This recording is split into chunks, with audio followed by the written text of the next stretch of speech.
All right, hello and good morning, everyone, ladies and gentlemen. Welcome back to day two of the Colorado Open Snooker Championship 2026. With me once again, David Burney. Hello, David. How are you today? Hey Rob, I'm doing excellent. It's an exciting day here, moving day. The conclusion of the round robin will happen, and we'll have the first two rounds of the knockout phase, producing the final four that will make it into championship Sunday. So lots of fun. Six-time, believe, U.S. national champion Ahmad Al Said taking on John Glennon in our feature match to start day two. It's going to be an exciting one. I think you might want to lean a little bit towards Ahmad, but that's why we tune into sport. There could be upsets. How are you thinking about this one, Rob? Well, it should be one that's very exciting. I know Ahmed Al Sayed just came off the Pro Tour looking, I'm pretty sure he's looking to get back on the tour. This is just one route um, through the U.S. Tour, one event to get his game back up and running. John Glennon has certainly got well, he's got a mountain to climb. It's not that it can't be done, but he's certainly going to be in for it here. He's got to bring his best, certainly for this one. As we see John there just getting everything set up. Looks like they might have tablets for scoring today. I'm not sure, Dave.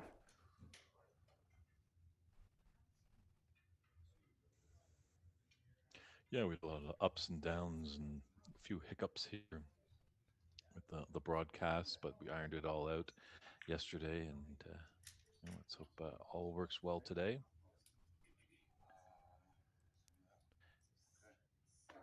Yeah, day two. These day twos are always exciting because it marks who gets out of the group and who doesn't.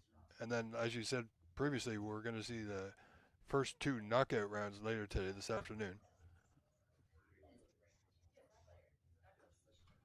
And I think we're set to go here with Ahmed And we're breaking live. off.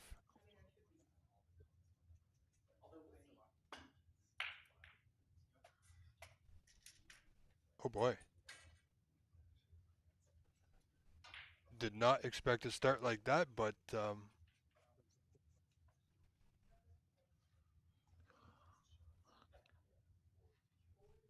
could that be a sign of things to come, Dave?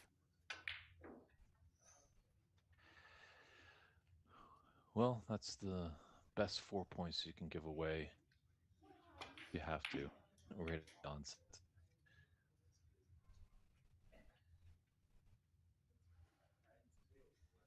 I don't completely blame Jonathan going for a long pot there. He knows he's in tough, and he had an opportunity. Uh, Not an easy opportunity, and he knew exactly what he would be leaving if he didn't putt the red, but great chance here for Ahmed to put in a decent score.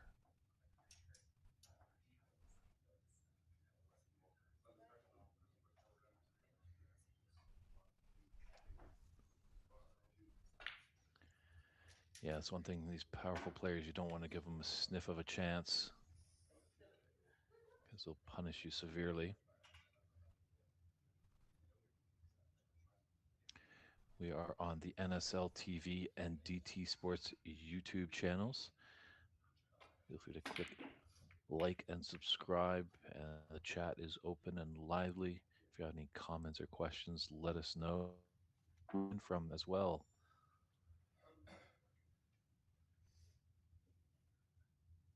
Wow,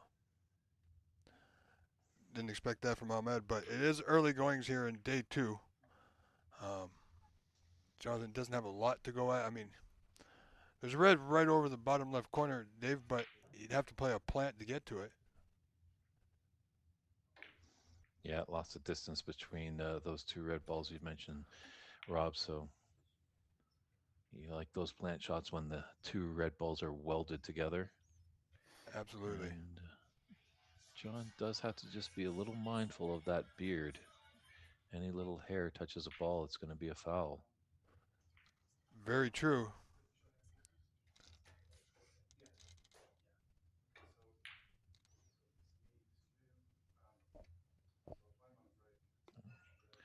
A little noise going off in the room. Maybe someone has forgotten to put their cell phone to vibrate. There's always one. definitely nice facilities here. We're at the Hampton Suites and Inn in Boulder, Colorado. Four beautiful tables.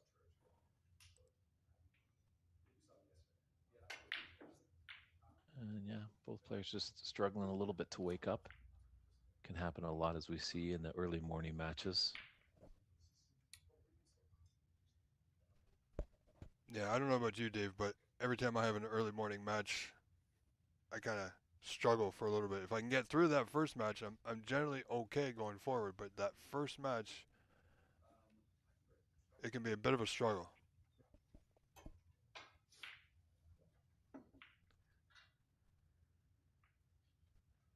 Yeah, you just want to get that first pot in, and there's a decent chance for Ahmed to get it going.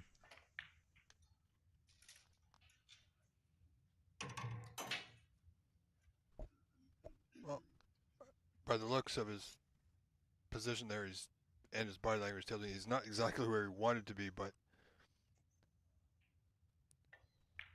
he does have a pot in the yellow, but it's taking him away from the reds. But with that red over that bottom left corner, should be okay. Yeah, it's a little tough from our vantage point of just the angle he has there. It almost seems a little straight on for that yellow to left middle. If it is, maybe just draw it back slightly for that red below the green and brown, but he's not electing for that. Obviously, when he's down on the table, he knows the shot to take. Ahmad definitely well versed in the game of snooker, so he knows where he excels and what shots he should take on and what shots he should avoid.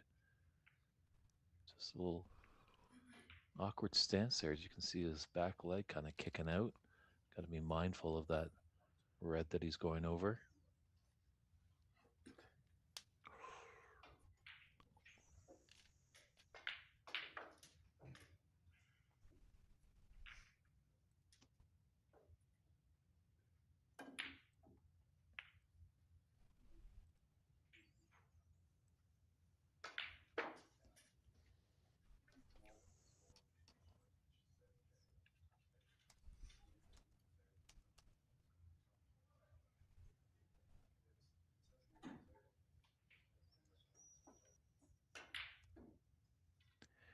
Yeah, John was participated in the National Snooker League, the first televised event here in Colorado. Yes, that's right. Took on Matt Erm. Definitely was an epic battle. I think did it go on about 3.5 hours? Yeah, it was 3.5 hours, and it went. I believe it was the fifth frame decider right down to the black. So it was a classic matchup. It was a great match. Um, had a lot of ups and downs, but I believe in the end it was Jonathan Glennon getting that win.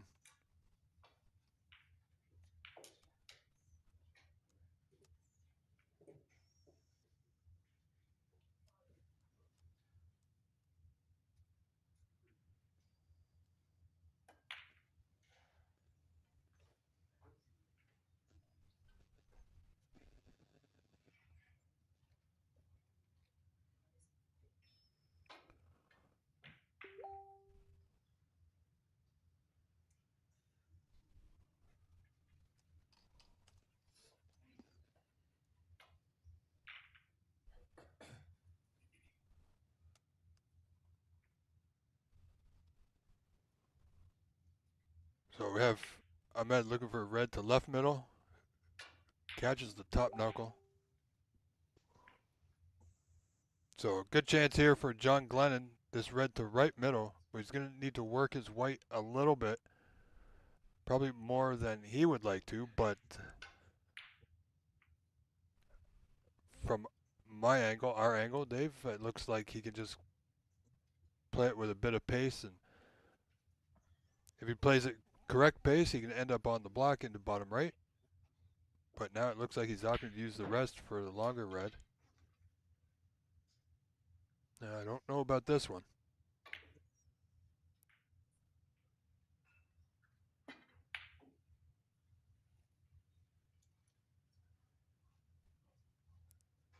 He's gotten away with it.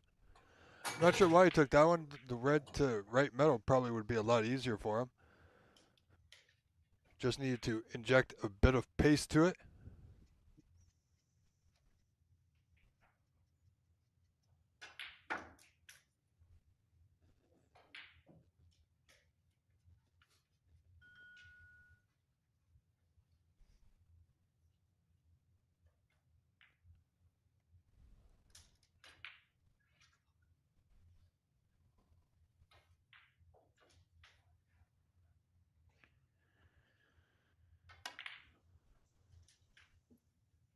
I might just playing that typical safety, but that red is coming right back down. How far is it going to go? Seems like it pulled up all right, but still, John's got a red to right middle.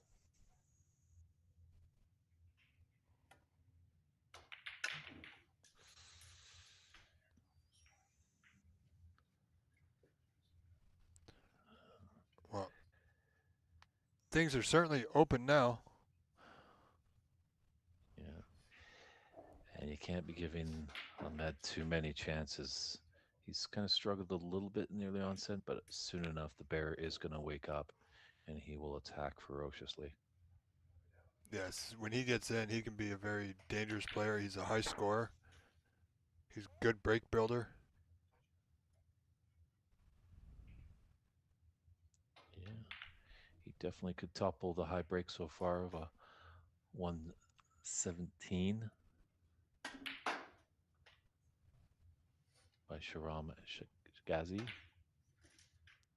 Well, he's Actually, well. was on It was, yeah. it was on a cast yesterday, so I think that was pretty easy for you and I, Rob. We just sat back and enjoyed the great work that the Houston native put together. Yeah, it was a fantastic break. 117. Which we found out. I mean, we didn't know what the break was while we were watching it, unfortunately. But yeah, it definitely was something to see. So absolutely thrilled that that was on film.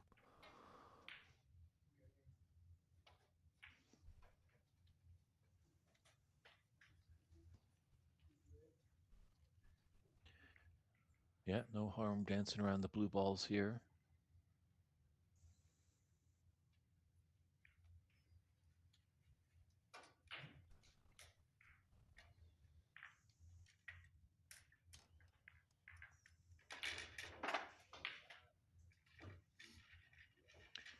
This is great experience for the Colorado players.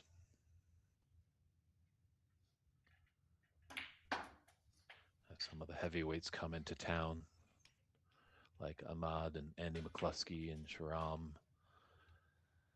Dave Daly. and Dave Daly as well, defending champion. Show some of the Colorado native players here what standard you need to do to be a great snooker player. Well, here's a little bit of a question for you, Dave. Who, when Ahmed Ali won his tour card, where was it? Who did he play and what event? It was in Toronto, Canada in 2022 at the Corner Bank, taking part of the Pan American Billiards and Snooker Association Open Championship, and it was Amir against Amir Sadiq. Excellent. Now, do you remember the match score? I'll give you a hint. It was And I 6 out of believe 11.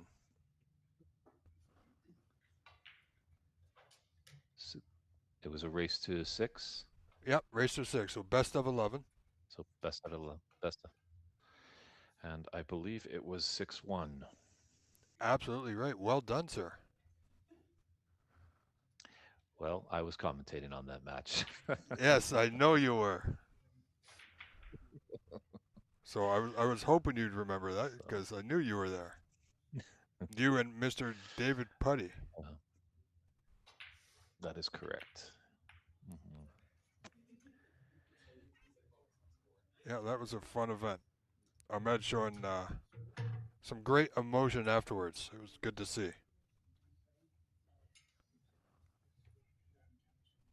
But he certainly needs to, if he's planning on winning this event, he certainly needs to pick up his game a little bit. He's had a couple opportunities already to score heavy, and he hasn't. So we'll see how he gets on here.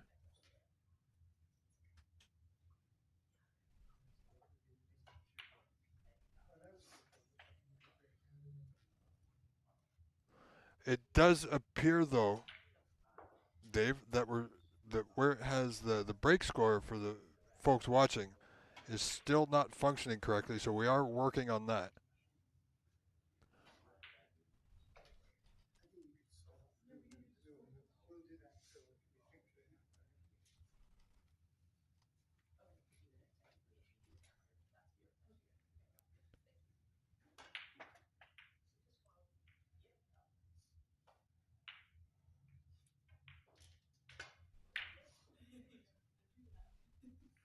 So if we can get that dialed in, Dave, we will. But if we can't, we're just going to roll without it.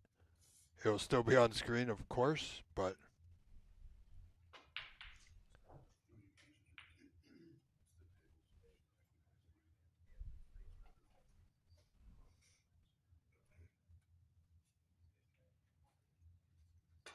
no, this is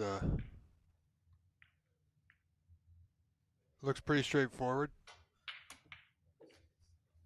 Can you hold for the red on the cushion? No, he cannot. So once again, break's going to end there.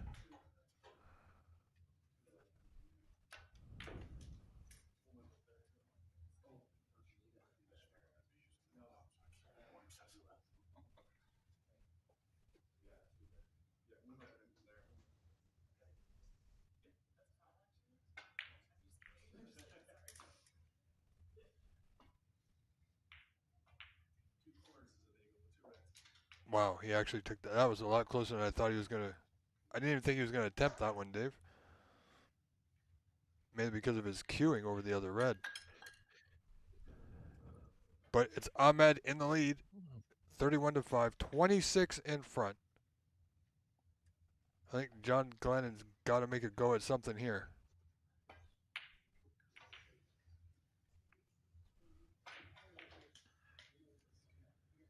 Yeah, these are best of threes, so they're short little sprints.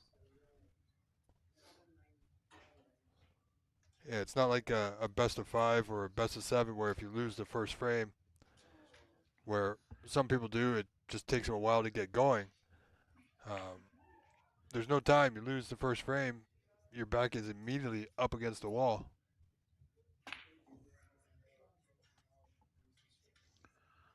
That's been a tricky corner pocket. Kind of surprised that he took it. I thought he might go for the open red, had the angle to come up for the blue.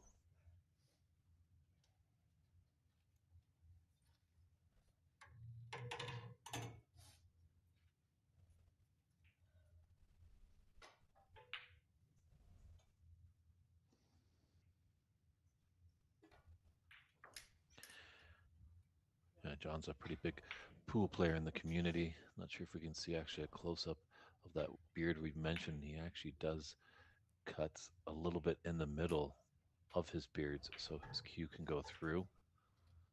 That's very interesting. Not sure. It looks like he does play with an ash cue. Now, sometimes some players with a short beard, goatee, maybe some stubble struggle a little bit because those wood grain of the ash sometimes get caught on the hairs of the chin. Yes, But just I can tell apply you a from little bit of experience. apply a little bit of beard oil, and that cue will go through your chin like a hot knife through butter. Yeah, I can tell you from experience, Dave, just practicing down at the club or even in a match at a tournament. Oh, catching a little bit of stubble, just, it's not fun. Not at all.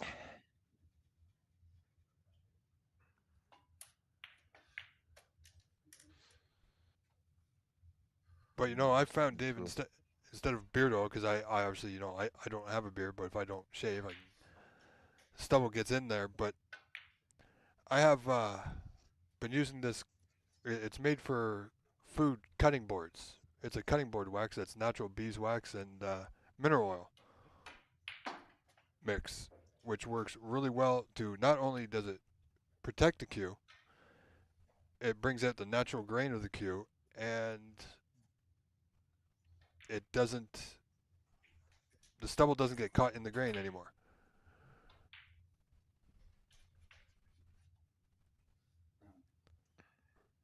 Snooker players, we always have so many tricks up our sleeve. Yes. Wow. That was a pretty bad there by John. Sure, the ball didn't go in, but look where he's left a red. Very easy starter here for Ahmad. Yeah. From first look now, this should be end of frame. He's up 32-6, 26 in front. Everything is open. Oh. I think he's a little bit surprised at that one being a little short of pace. Trying to play on the red to the green pocket.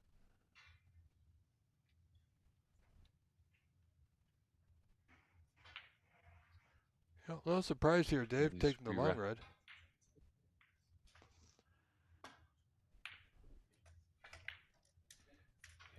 re-rack claws are a bit slow. So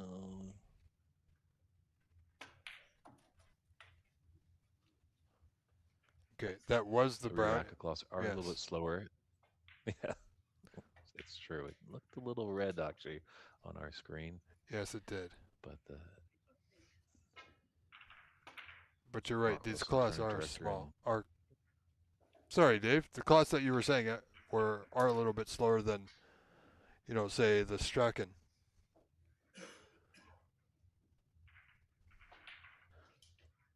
sure, I think Mark did that on purpose just because it's a drier and higher climate here in Colorado, so it might even play a little bit quicker as opposed to if it was stalled in a different environment.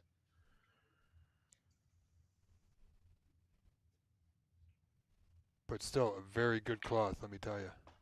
I mean, we've seen some. I mean, Mr. Chengezi yesterday didn't have a problem with it. Worked out fairly well for him.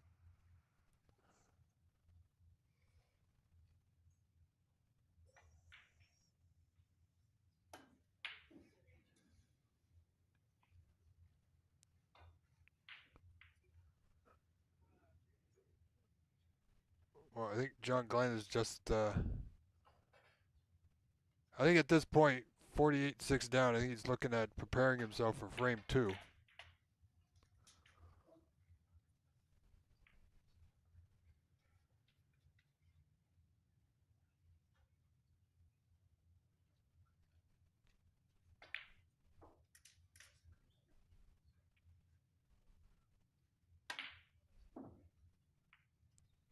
Oh wow.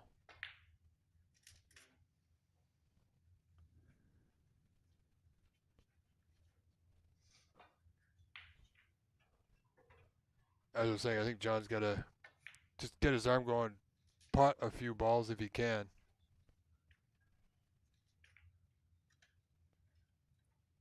43 down, 51 on.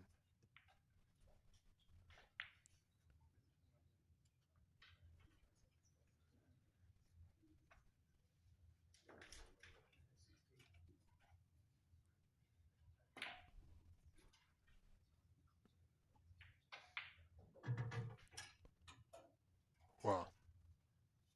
That's a little unfortunate for Mr. Glennon. Dave to leave that red right to the right middle.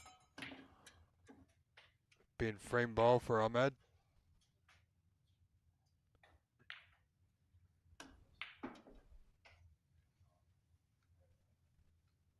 Oh, Dave, I think this is going to be one of those frames that's going to end before the colors.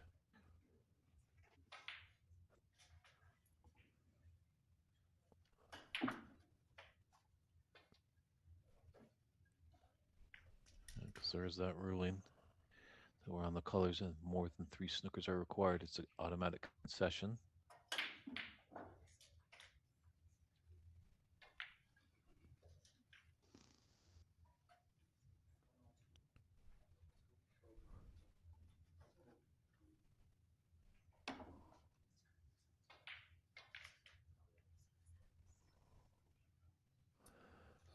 He did snooker himself. He did foul, but I don't think it's going to make too much difference in the outcome of this frame.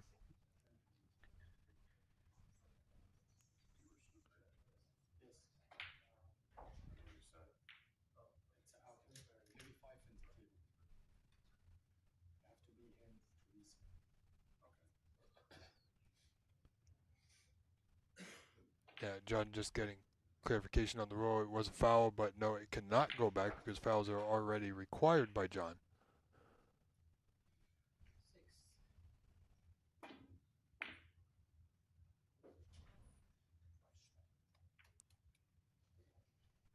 Oh, good attempt.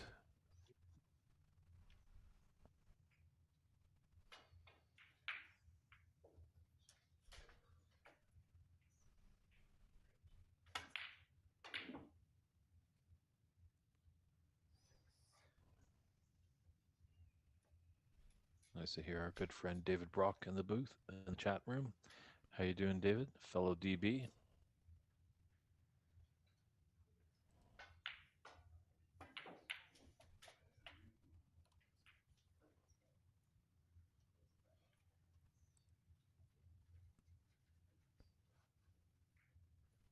Yeah, so John's just putted the red, Dave, but like I said before, I think he's just using this time right now to pot a few balls, get his arm going a little bit.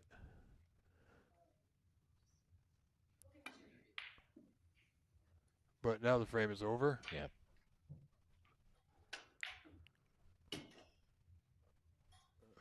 42 playing in point the difference. NSL, he'll be quite fluent.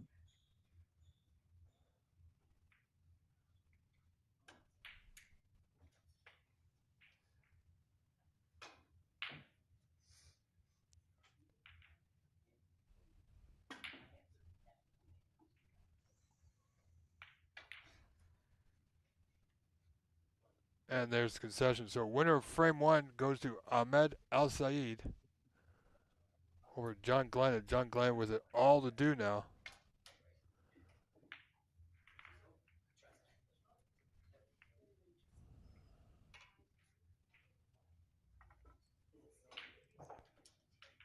And in some other action, Dave, if I roll through I'm not going to change the feed, of course, but other scores, we have Sharam Chingizi and Colin Holgate. Sharam leads Colin 75-8 with 2 reds remaining in the first frame. Bob Hamnani leads Matthew Herm 1-0. And Dave Daly leads Luke Pfeiffer. Well, they haven't readjusted the score, but first frame has them at 70-0, and it looks like this would be the second frame because there's too many reds on the table, Dave, for Mr. Daly to be up 70-0 here. So here we go. Jonathan Glennon breaks off here in frame 2.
All right, folks. So this is the score from the first frame. They haven't readjusted it just yet. So in a moment, as soon as somebody scores a point or two, then it will update.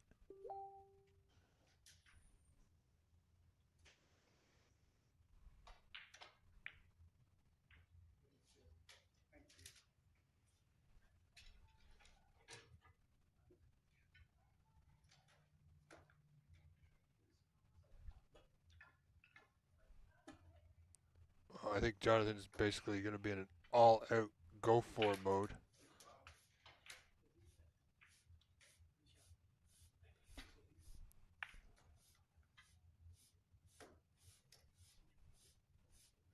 Hasn't left much, but he has left a long red, the red available left of the bunch to the top right corner.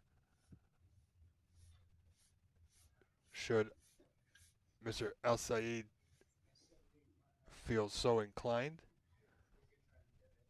he could play safe and open a few reds at the same time. Like so. Oh, and he's potted one.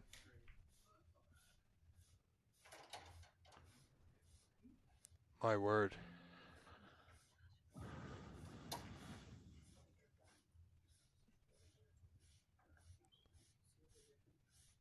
Blue to right center. Everything open now, Dave. Oh, he's overdone it.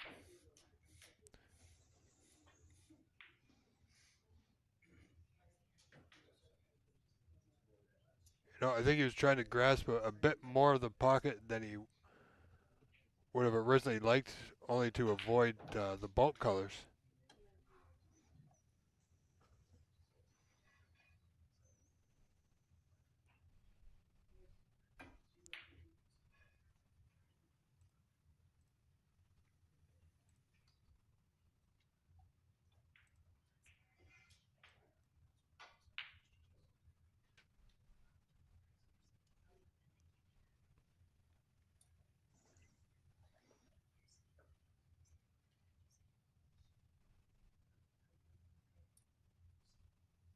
And I'm not sure, Dave, if they're having issue with the score, but nothing's been recorded just yet for this frame.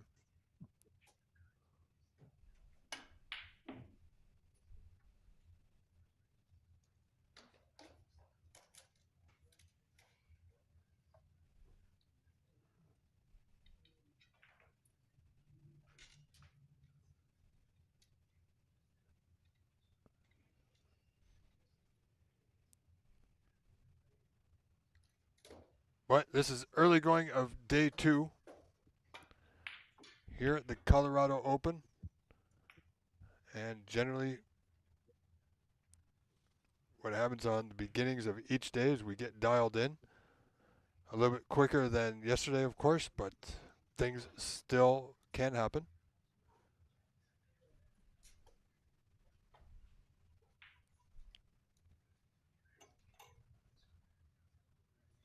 Because from my count, 2 reds have been potted, Dave, but no score still hasn't changed from the first frame.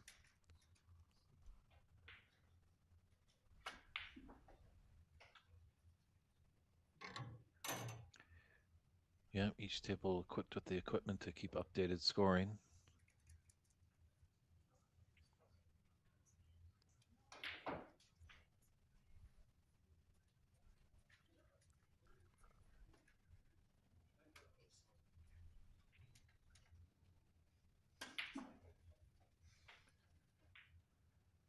It's going to watch the white. It's going to be close to that cushion.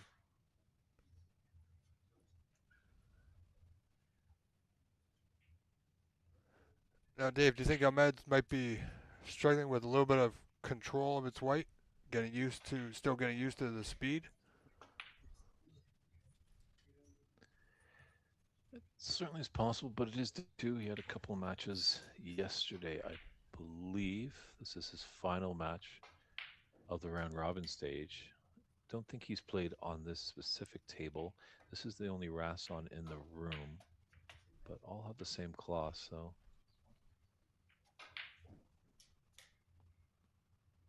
Yeah, he just seems a little bit on that last pot. He wasn't going for the red on down the cushion.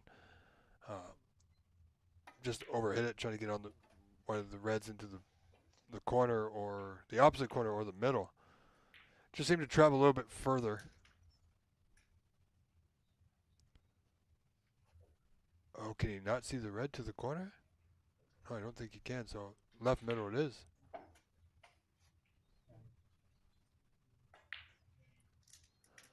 And from where I think John David was, it's Brock in not the bad. chat room Yes, makes a good point that Ahmad needs to bring his A game to this table because he can beat Jonathan quite comfortably, but he's got to bring top-notch snooker, even though it's a weaker opponent, because there are going to be tougher opponents later on in the tournament. exactly right, Dave. He has to pretty much he has to play this match as if he's playing one of the top players like Mr. Changezi, Dave Daly, um, Andy McCloskey, things like that. But I think he opened the Reds off the break in his first one. He fouled, but he did get the Reds open. Here he had an opportunity to play safe, and he got the Reds open, and he fluked one at the same time, unfortunately. But you won't be seeing him do that against other players getting further in the event. This man does have a good safety game.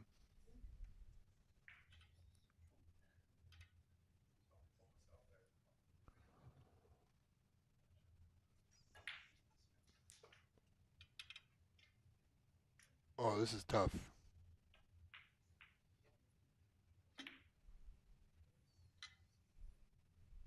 Good effort, but not quite.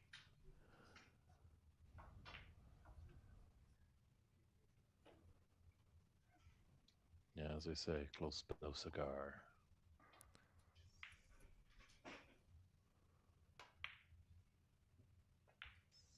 Oh boy.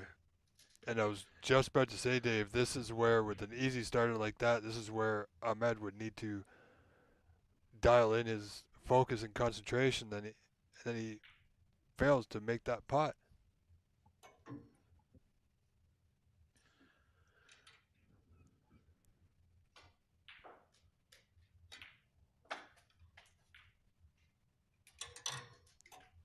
Yeah, that's just careless, not making that pot, and then gifting quite an easy chance for his opponent for a red into the left middle. So the other thing, ladies and gentlemen, and Dave, unfortunately, we're not exactly sure what's going on with the score, but the score on the screen is from the first frame.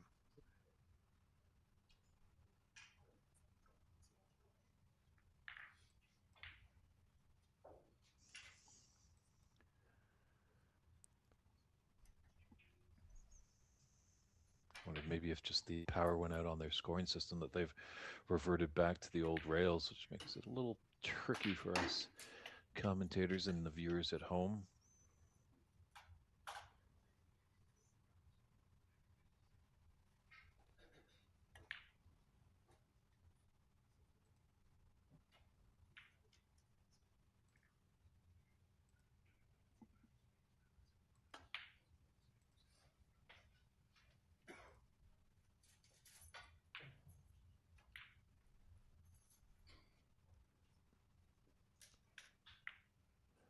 But what we can, and I don't really want to assume anything, but I do believe Ahmed, he's potted more balls than John Glennon, so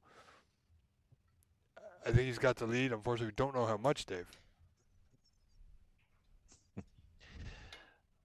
That is true. Oh, he'll take that Let's go nudge. back to the olden days of the 2016 Richter Cup. Let's get a runner with post-it notes to bring it back into the commentating booth so I can update. Exactly. But I think we've come leaps and bounds. It just might be, powder edge. I believe it's got to be something like that because Ahmad has played in a lot of these tournaments over here, and we are going by the way of digital scoring and players keeping the score themselves to put up onto the stream.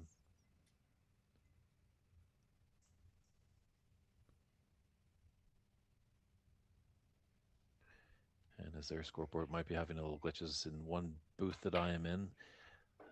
Experienced a little bit of hiccups with the Wi-Fi, so at the conclusion of this match, I might just step away and reposition myself in the commentating booth number two, Rob and everybody, Okay. just so I can have a.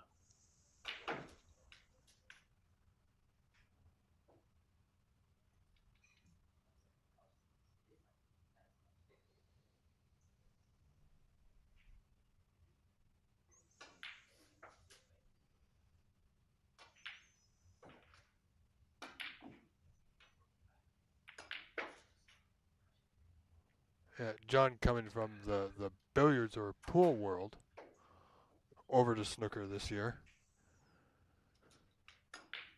and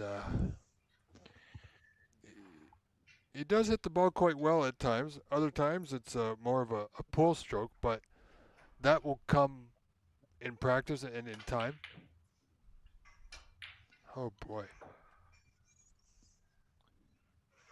Yeah, just previously, Ahmad had a great opportunity to really bring back his confidence. Just didn't get that pink. As much as he does look like the favorite to win this match, he's gonna have to tie his shoelace a little tighter, tighten up those screws in the old brain box, and get That's a little right. bit more focused because it's going to be a tough battle for him if he wants to hoist the trophy on Championship Sunday. Yeah, and it doesn't matter who he plays. He still wants to perform well. And right now, that last wry smile on his face, he knows he's not performing well.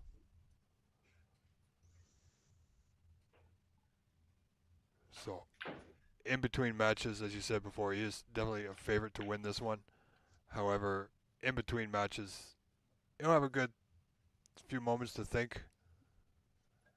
Because, as you said, I think this is his last match of the group stage. So, yeah, he's going to have some time to think to himself, to dial it in on the mental aspect side.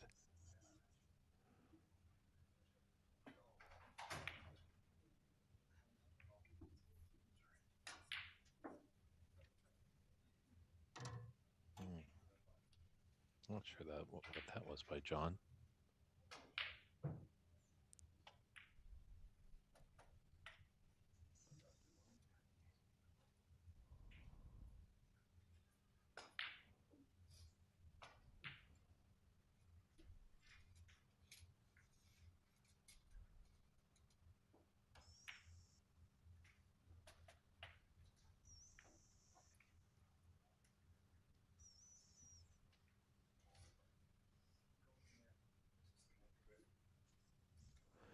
Also, Dave, I just want to wish everybody playing today in the Canadian National Seniors as it begins today here in Scarborough, Ontario. The best of luck,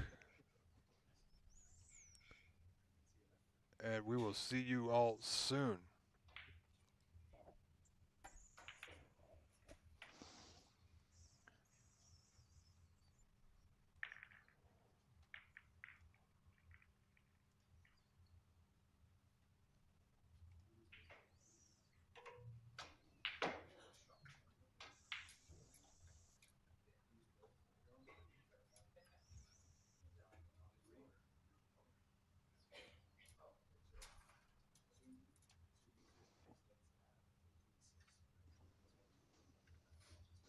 Oh, and our good friend Charlie Brown is in town.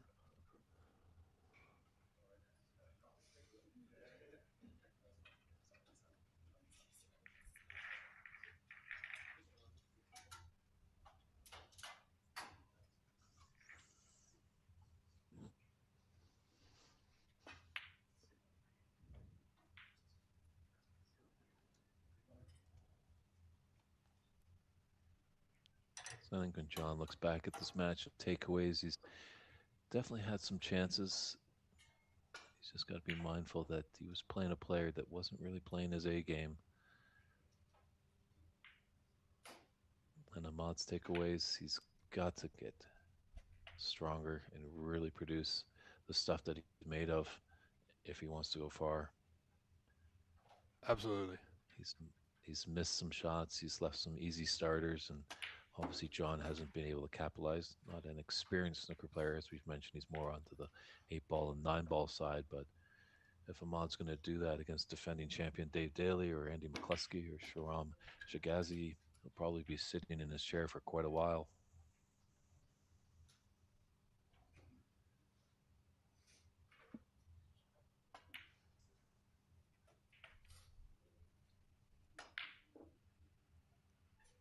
Well, it's hard to tell, but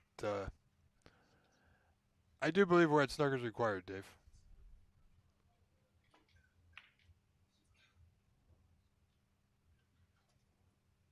I mean, I could be wrong, but without an actual score there, we can only give an educated guess based on what we've seen.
Hmm.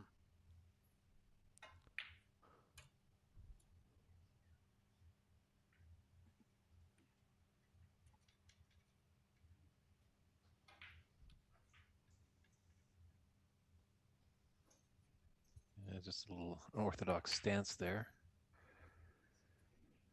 using the redwoods.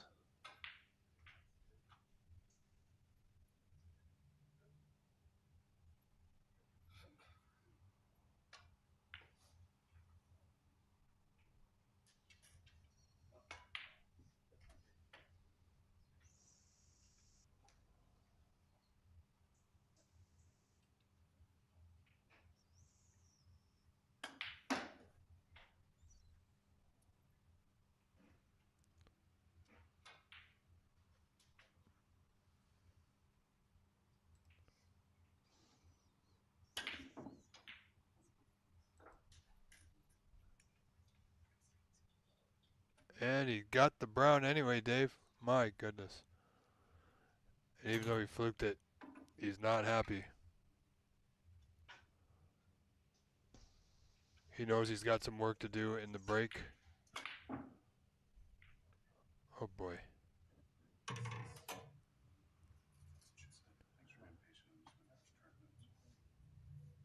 All right, well, there you go. Congratulations. Ahmed Al Saeed, despite what it says on your screen, folks, is the winner here over Jonathan Glenn by a frame score of 2-0. So we are going to switch over to camera 4, where we have our first look this weekend of Andy McCloskey and Kenneth Juarez. So, Dave, if you want to switch over to booth number 2, this match has yet to begin. It should start in just a few moments.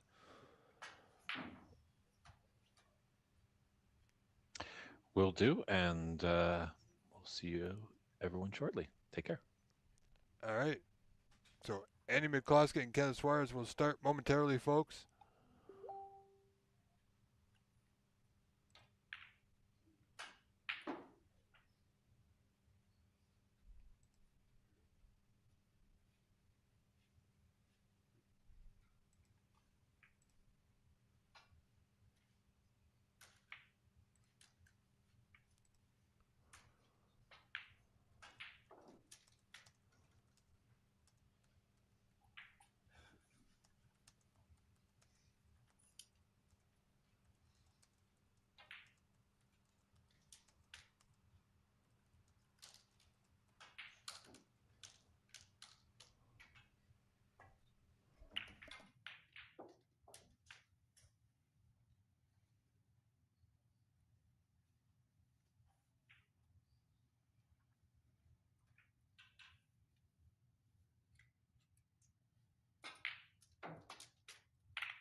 All right, folks, hope you're having a wonderful weekend.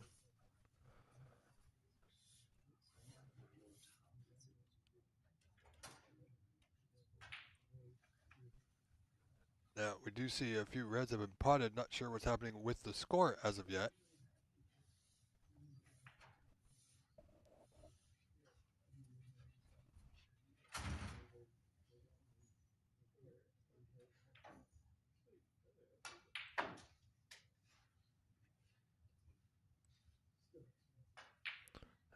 And Mr. Bernie will be back with us momentarily, folks.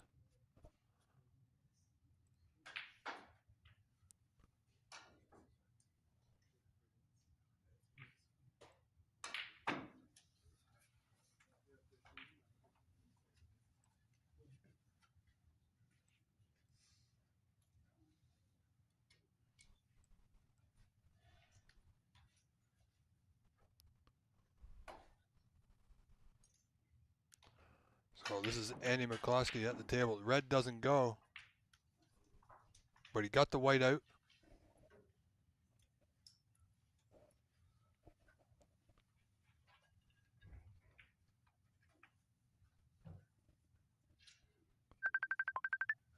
And hang on 1 second, ladies and gentlemen.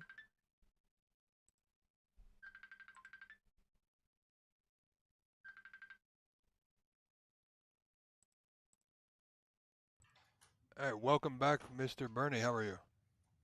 I'm doing well. How are you doing, Rob?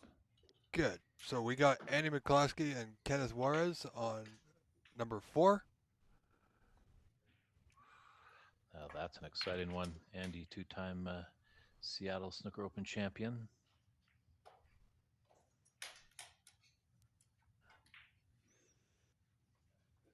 And once again, I'm not sure what the score is. There's a few reds that have been potted, but no score.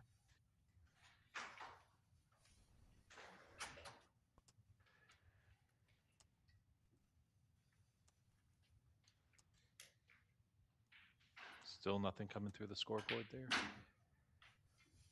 Not for this one. I'm not sure what's happening. I just sent a message over to our tech agent, Mr. Danny Tran, see if he can look into it.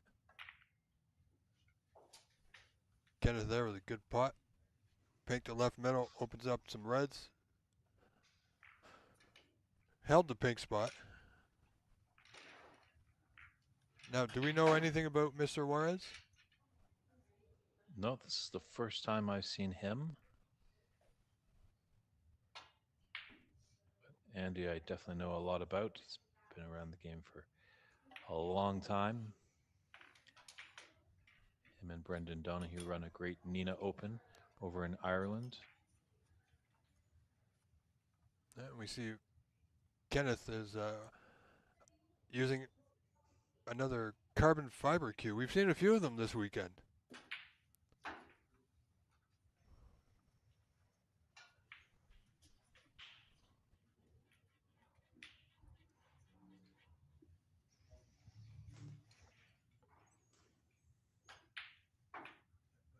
Oh, he's opting for the mid-range pink here.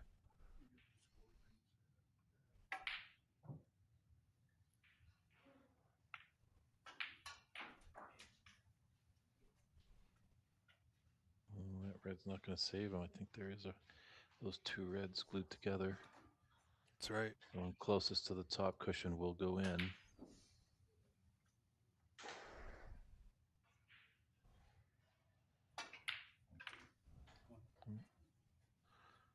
Spotted a different one, but these players like to prove us wrong more often than not.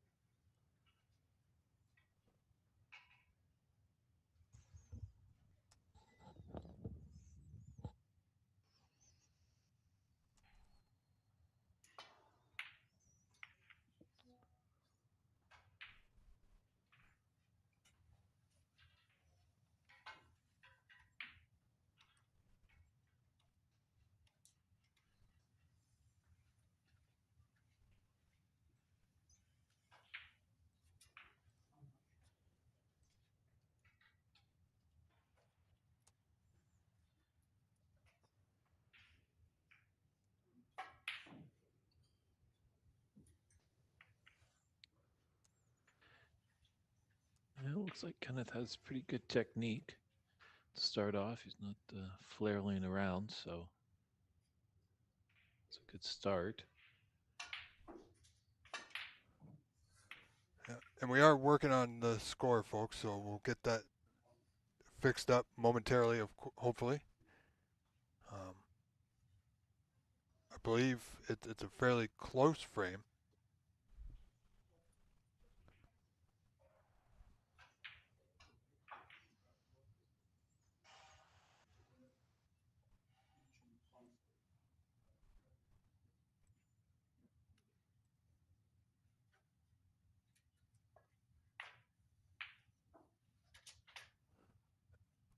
Well,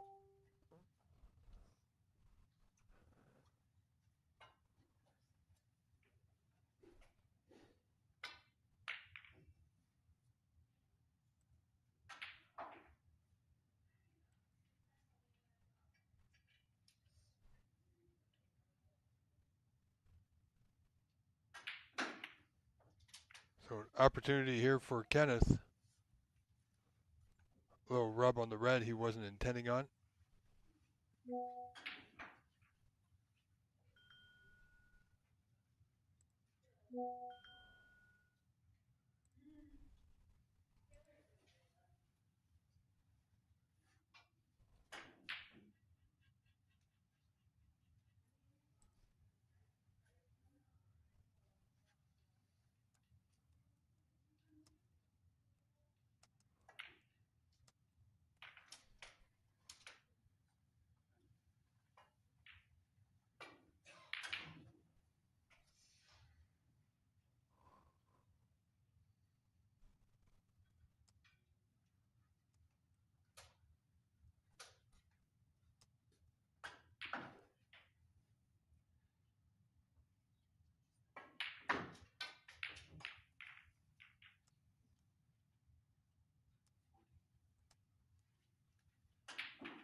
So we are working on the score, folks. It's being resolved as we speak.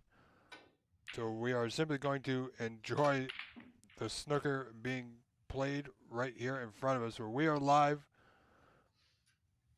from Colorado.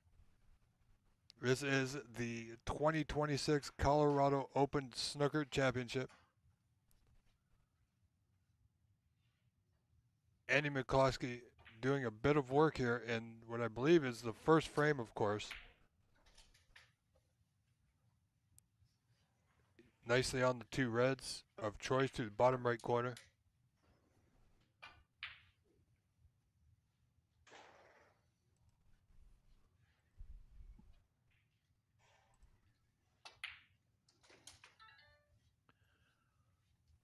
Yeah, just an update. I was in the room talking to Mark Wilson, the tournament director, and it looks like they had a little issues with their scoring software. Uh, so hopefully Mark's going to head over at the conclusion of this frame and get it dialed in so we can have up-to-date score on the Andy McCluskey Kenneth Juarez match. Perfect.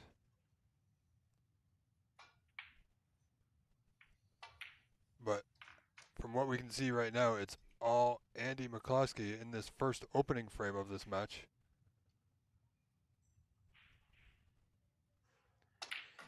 Yeah, it looks like Andy was stuttering a little bit in the beginning, but obviously, as we see a lot of the time, the first match of the day takes a bit to get going. But once the McCluskey machine is revving, it runs on high octane.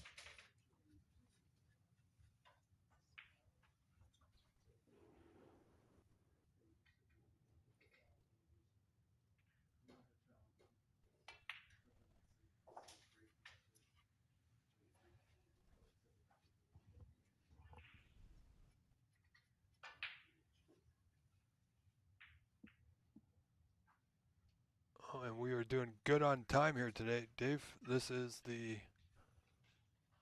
last match for these two gentlemen of the group stage. And like I said yesterday, I do like the format where they have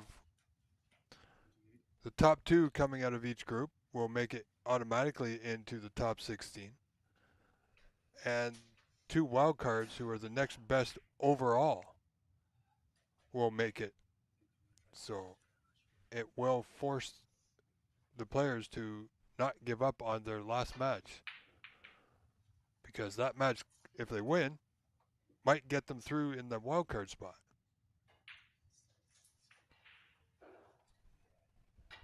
Correct. And they're both having a look at the where the blue is spotting. It's very close. There's a little bit of doubt that it might go on to the pink, but sportsmanship shines through here as both players agree that it did get onto the blue spot and game on. Well, and nicely done. Didn't hamper him too much. Still got the pot in decent position on the yellow for the last remaining red.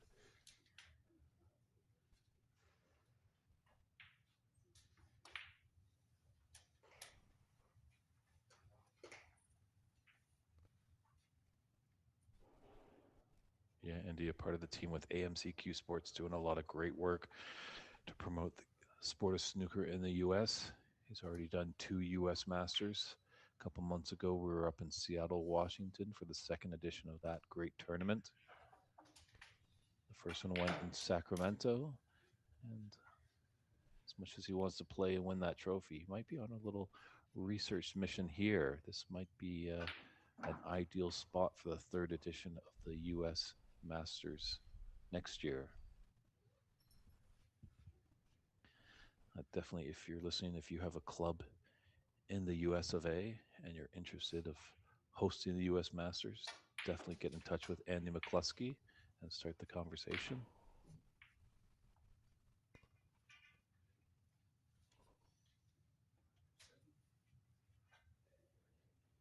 Well, I think he's got the frame well in hand. He's out of position ever so slightly, Dave, but he's made all the pots, and I don't believe he's in any danger of losing this first frame.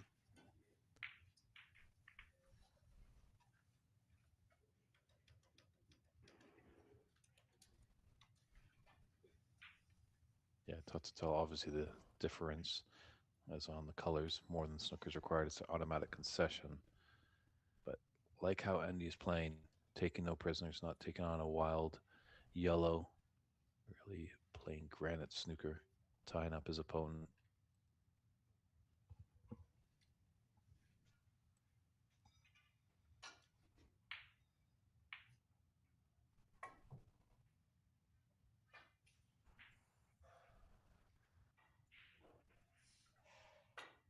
Well, this will tell us pretty much what the score is. A nod there, and that's a concession. No, So, no, white's going back. hmm. So apparently snookers are not required yet.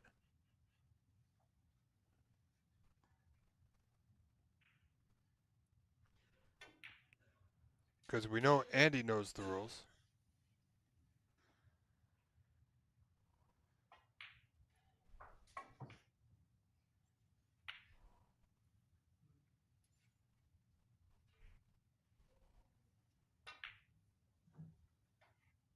So it's still frame on. This is quite interesting. To say the least. Yeah.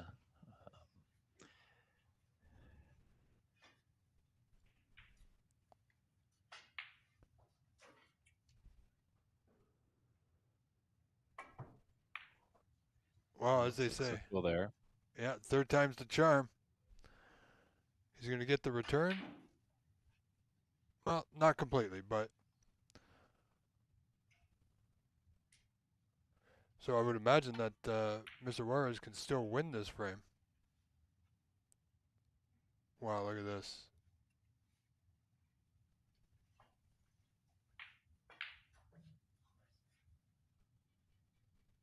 Certainly makes commentating a little bit more challenging without a score to reference to.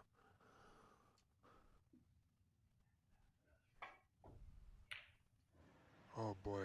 I'm telling you, when it all goes, it really does.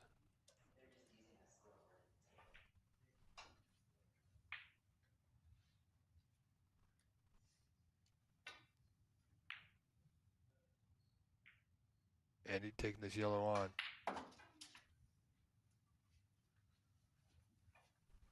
And this should be just like a practice run, Dave. The colors pretty much on their spots.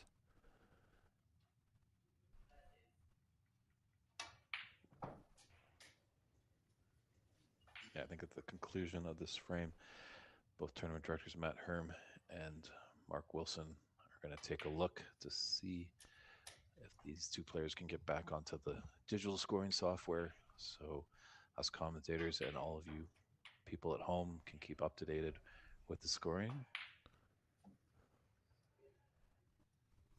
Yeah, I think it's a few. Table 2 seems to be having an issue as well with the score. I'm not sure what that is, but it's a new scoring app. It's a bit of a new system to the players and to us. Things can happen from day to day. You can plan for the best, but technology sometimes have a mind of its own at times. It is a little ambitious, getting all four tables on the stream, and fortunately using the Wi-Fi connection.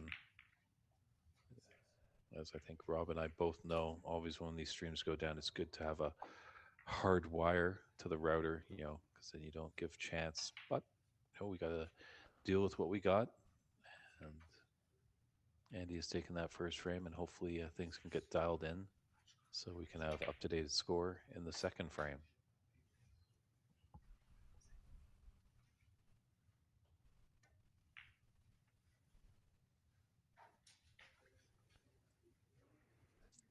Yeah, I think that frame there, with where those fouls near the end of the frame on the colors by Kenneth.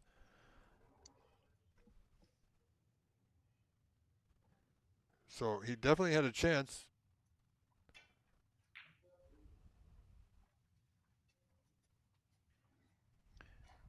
Yeah, I have to talk to either Kenneth or Andy at the conclusion of this match and just see what was going on in that mysterious first frame. Yes, well, as we know, that was the first frame, Dave. Andy leading Kenneth 1-0.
Yeah, anyone out there in the Boulder area of Colorado, feel free to come on down. We're at the Hampton Inn and Suites located at 6333 Lookout. We've got a great little venue here, four tables in action. It's moving day, day two of the Wiranka 2026 Colorado Snooker Open Championship. It looks like they might now have the Yeah, they were just computer discussing it. scoring.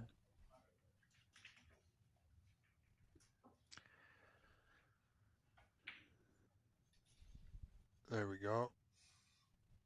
So I think Mark Wilson might be doing the score actually. You see him standing off to the left around the corner there a bit. So he's working on a few of the tables that are having issues.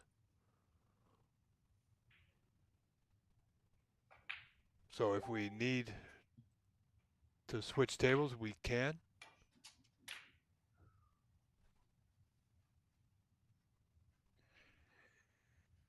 Well, if you love snooker and want a prime seat, we are always looking for scorekeepers to come help us out. Absolutely. And you can't have an obstructed view. You need a clear view at the tables. So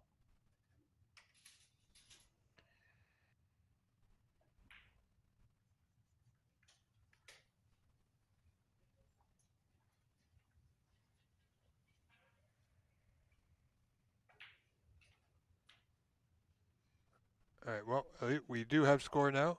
Canada leading 10-0, so that's showing us that it's functioning once again. Good job, Mark Wilson, getting things rolling. Put in a lot of work this weekend already, Dave. tremendous amount of work. As you've mentioned before, I believe yesterday, when it looks like everything is running smoothly, that's just a tip of the cap to a tournament director that has just put everything together, done a lot of back-breaking work before the tournament starts. Yeah, what is it Like when like? you watch, A duck on the water. It's all calm on the top, but go, go, go underneath where you can't see. yeah, it's like watching a movie. We all can tell when a bad movie is made, but when you watch a good movie, you don't realize how much work is being put behind the scenes. Looks like Andy's just waiting for an adjacent table to his right for a player to take a shot. It's pretty good space here, but with these 6 by 12 tables, it's still a few stalls in the action. Yeah, sometimes they just don't want to. They're either waiting for a player to move, they don't want to be in their way, or they just don't want to be in someone's eye line as well.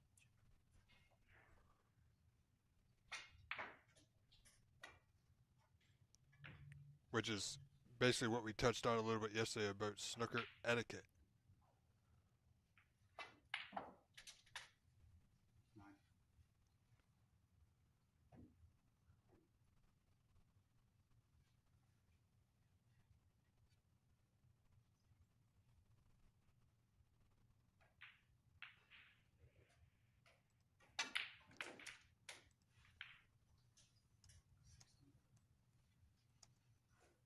Yeah, and when we put on the BC Open in Vancouver area, when players sign up, they do have to check a box that said they have read and understand the rules and regulations. Maybe we need to add one to have a etiquette document,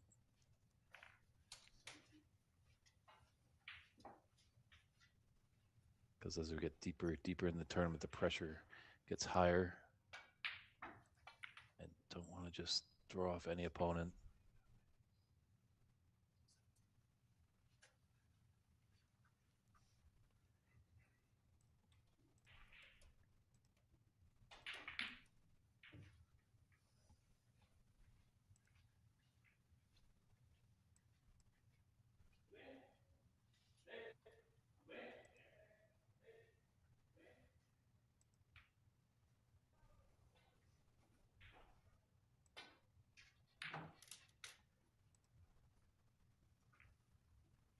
Now, Dave, after the group stage matches, I would assume that there's going to be a short intermission while I get things set for the knockout rounds, That is correct.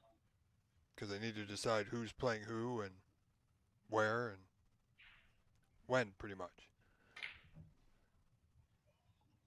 Is correct. Hopefully, after this match concludes, I could pop my head in and talk to Mark and see if he has any ideas. Obviously, our round robin matches are scheduled to conclude at 3 p.m. Mountain Time today. But with Yeah. the roll on, roll off philosophy, some matches are getting done sooner than later. Yeah, because so I'm going to correct myself from earlier. I did say earlier that this was these two gentlemen's final match, but if I scroll down a little bit further, we see Andy McCloskey versus Neil Cavendish later today.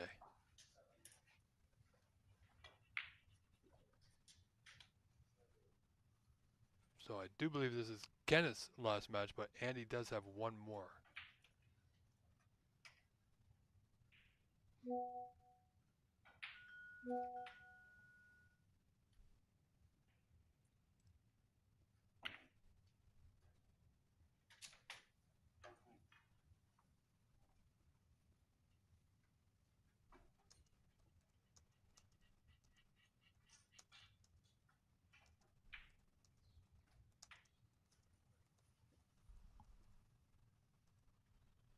One saving grace he has with this pink is object or pink ball to cue ball is very close, but the pink ball has to travel from one side of the table to the other to find home in the bottom of the green pocket. Ooh, very close. Good attempt, but not close enough, unfortunately, for Kenneth. He's left Andy in here with an opportunity. This red to right middle will get him on a color of his choosing.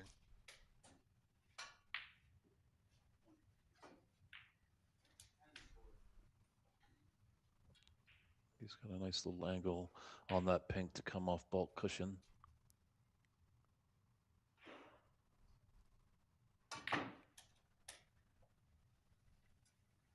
Wow. I expected a Yeah, little bit more out of that one. agreed. Just didn't get into it.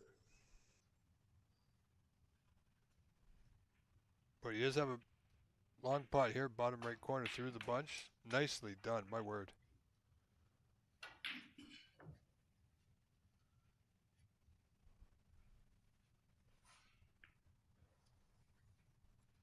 Looks like he has an angle come off the cushion.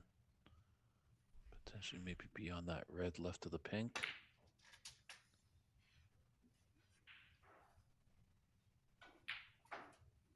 Well, he's got choices. Red to the left, red to the right of the pink.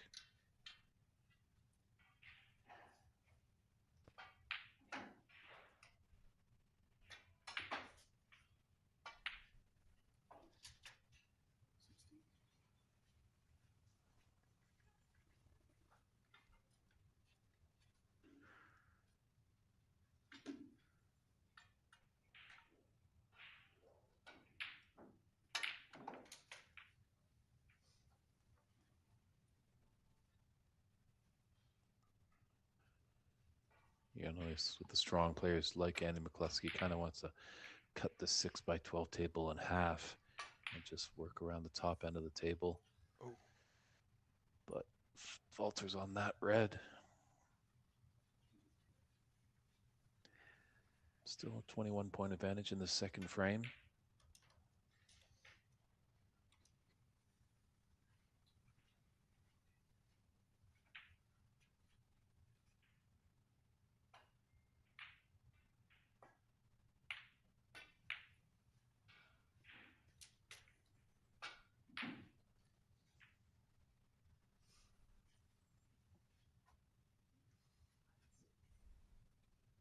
It's a pretty thin red to right middle.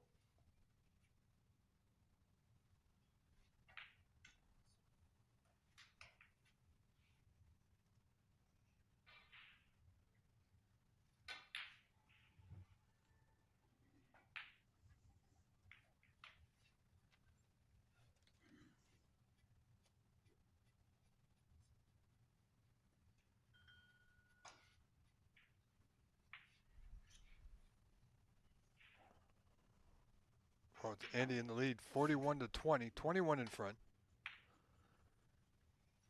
Frame two leads Kenneth 1-0.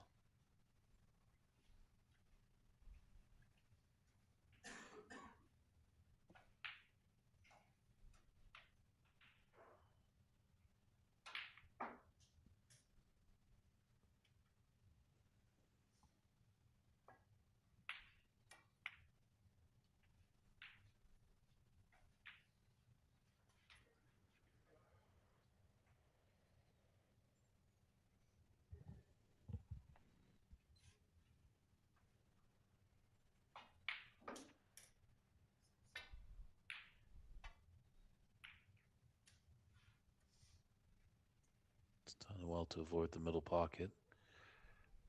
Harvey's gifted it a little chance to Kenneth with this red into the yellow pocket.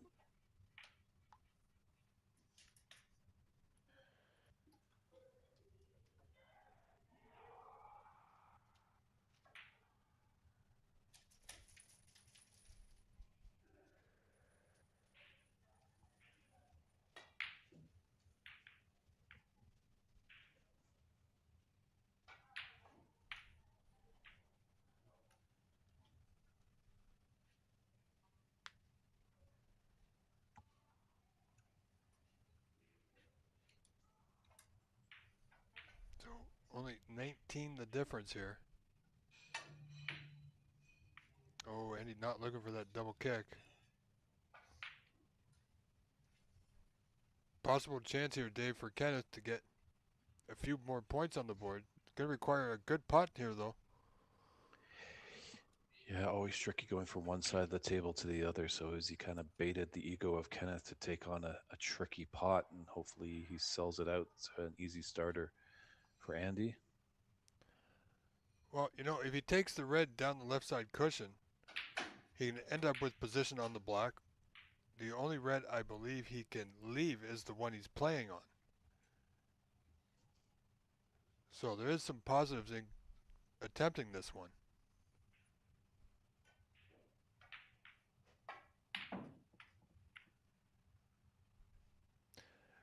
But if he hits it like that,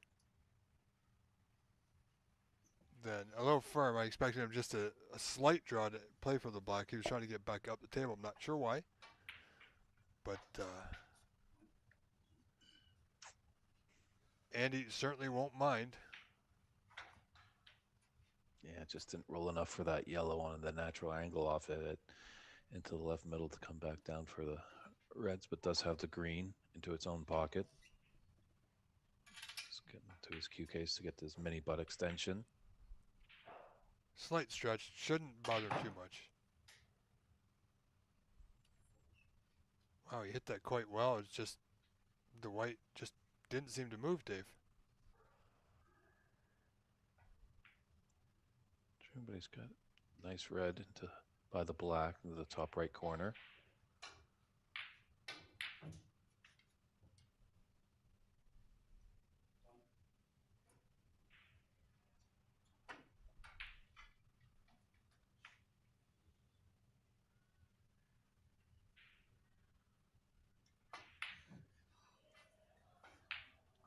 Oh, frustration.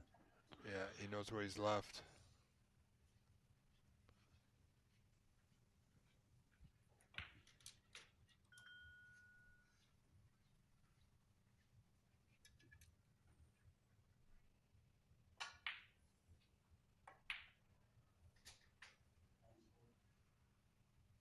Now, how can Kenneth rebound after that miss? Reds are open. Black's going to come back to its spot, so it will. Pink will be available.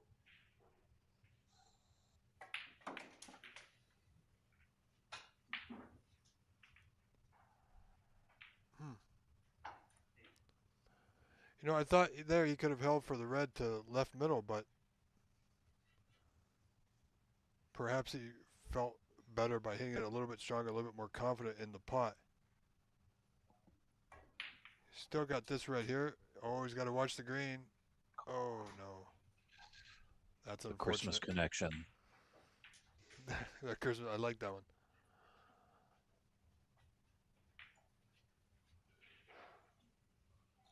That would be, that what would that be the candy cane? The white, red, green? Possible.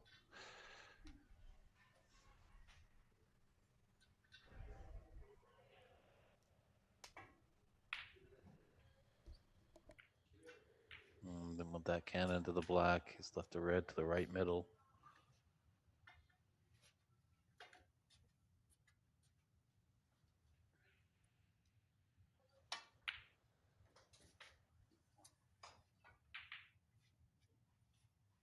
Like we know in the amateur side, a lot of these players are going to miss their fair share of shots. They're not going to be one table visits. but it's what you can do when that player misses. Can you really punish your opponent?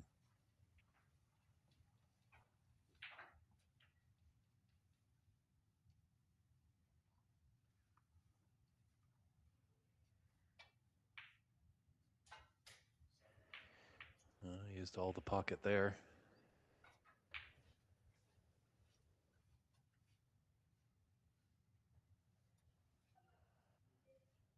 Yeah, he certainly did. 21 points in front, 51 to 30. Andy leading 1-0. Big shot from Green to Brown. Yeah, but good thing he does not need the brown.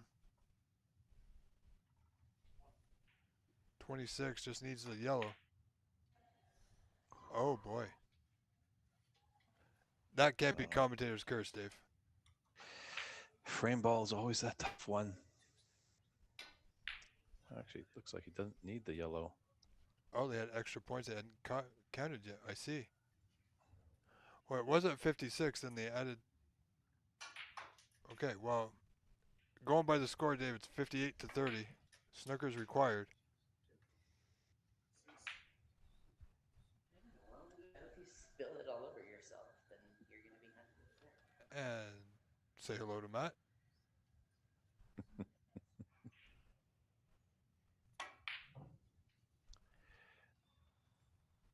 Yeah, it's going to be a nice warm weekend here in Boulder. Might have a little bit of rain this afternoon, maybe some more thunderstorms. Fantastic. Didn't seem to bother us yesterday, Dave. No, it was actually kind of nice. It was warm in the afternoon, so it kind of cooled off. The temperatures are nice to make it at least a little bit more comfortable for the Yeah. players, shall we say. And how was your evening? It was a great evening last night.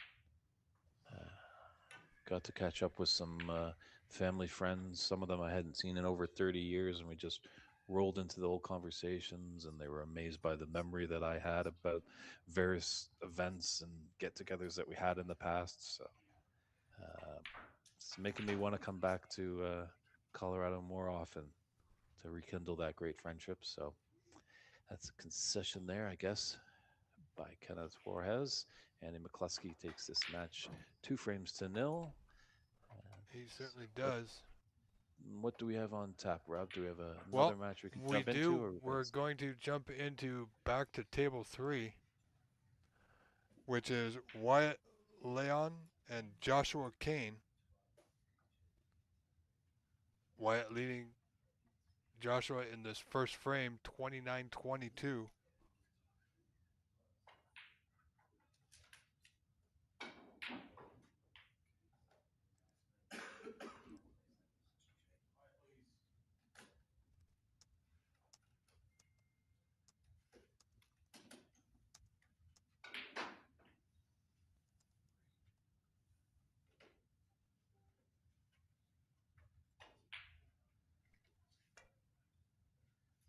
So we're getting down to the business end of the group stages, folks.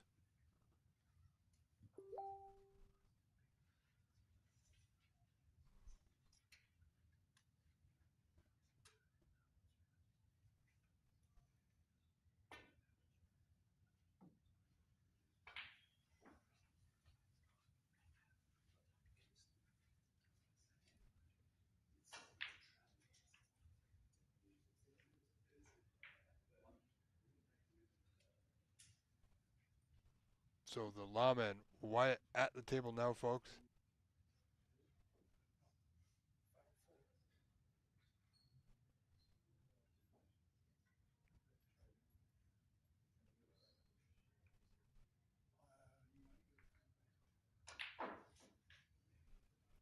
Only 2 points of difference here.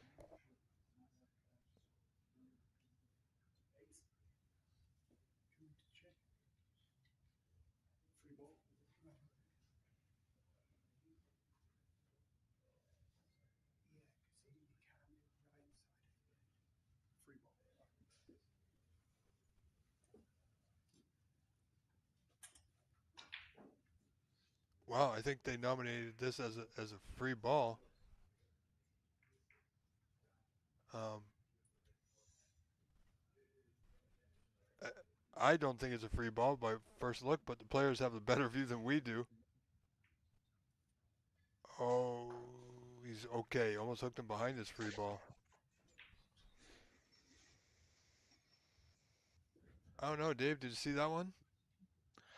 Unfortunately, I didn't. I was just in position two. Was just having Yes. a little visit there with Andy McCluskey, and actually, he was letting me know that in that first frame that we're kind of shaking our heads about, that Kenneth actually had a strong advantage. He really catapulted to a strong lead. Oh So wow. that's why Andy made some good runs there, and that's why I put him behind the yellow. He wasn't playing cheeky or anything like that. He actually did need the points. Oh, very good.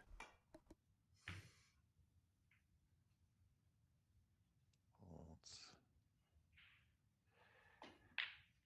that's a pot the best dressed player should have made, Joshua Kane. Might be able to come off thinly off this cushion, be by the green. Good effort. Then sell it out. So that's good.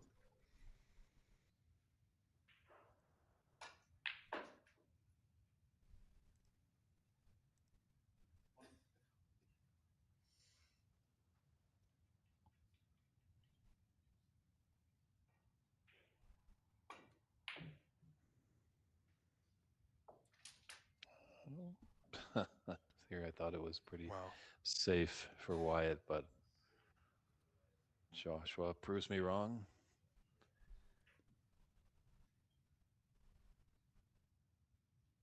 Let's see what Joshua can put together here.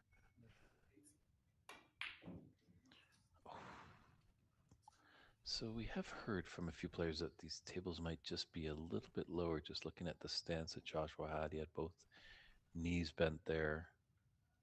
I wonder if that's just to get him suited for these low tables, because I don't know. sometimes you usually like to have the one leg, as you can see with Wyatt. He's got one leg bent and the one leg very straight. Now, you've obviously seen Wyatt in person. How tall is he? Because these tables make Wyatt look tall. He's a tall drink of water. He is the lawman around here, and definitely a nice snooker that he laid there. Not sure why he didn't do that yesterday against Dave Daly on That's that right. black, but maybe he watched the broadcast last night and heard of our commentary of asking why he didn't snooker his opponent behind the black.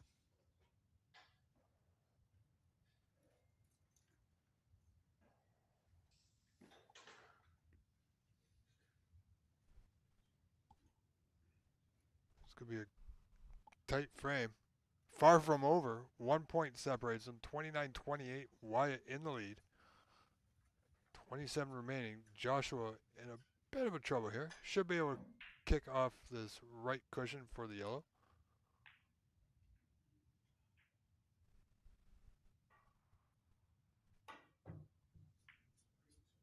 Oh, a little bit of unintentional check siding there.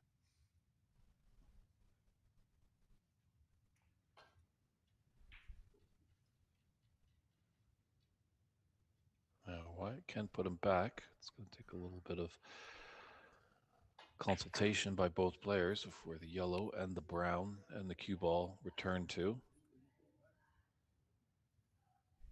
That's one option for Wyatt, or Wyatt can play from this position or put his opponent back in. Very true. So it's like they're having a little discussion about that.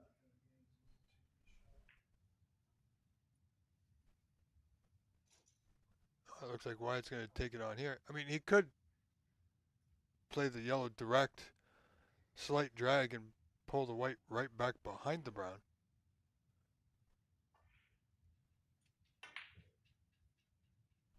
Well, it seems that's what he attempted. Didn't get it, of course. Left the yellow possible pot here for Joshua. Not easy.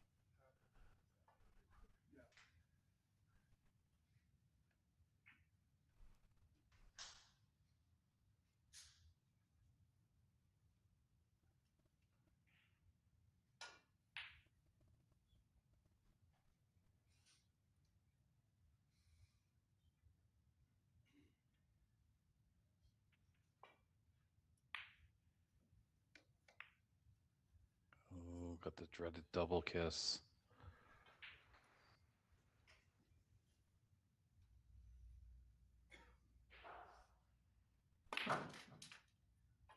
Jeez, almost broke the pocket there with so much force.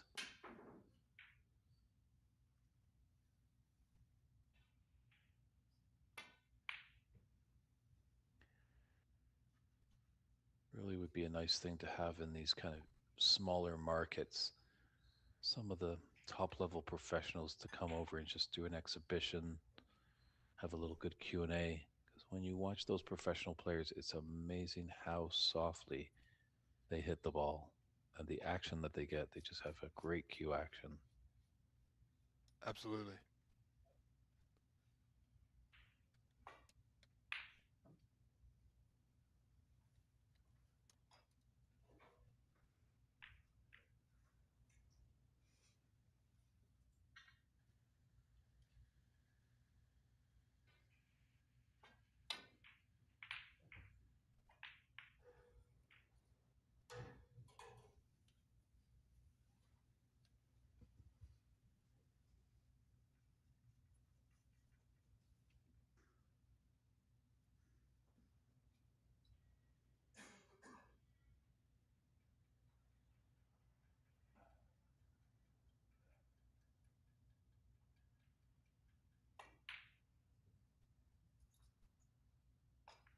Oh, is he going to get behind the brown? No, this green is available. I like the thinking though on Joshua's part there to try and force a pocket on the green, opting for the snooker. Just need a few more rotations on that green, and he would put his opponent in a bit of bother. Well done. I think the lawman has come to play today, Dave. Mm-hmm. So I think he's definitely learned a thing or two from yesterday.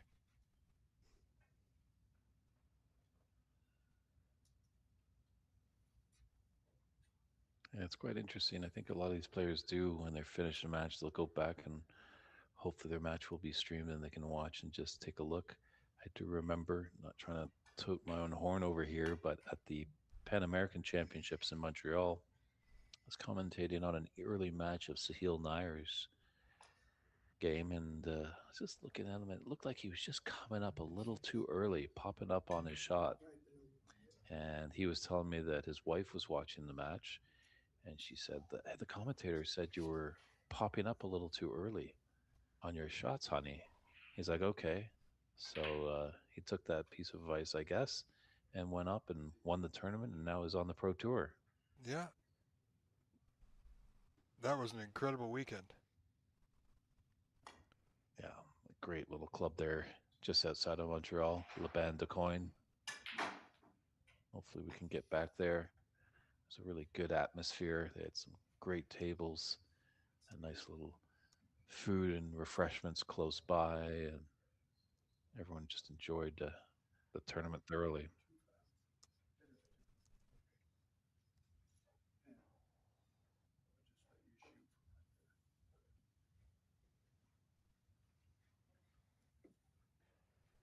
Well, this frame still going on the green. Joshua Kane, 15 points down, 43-28.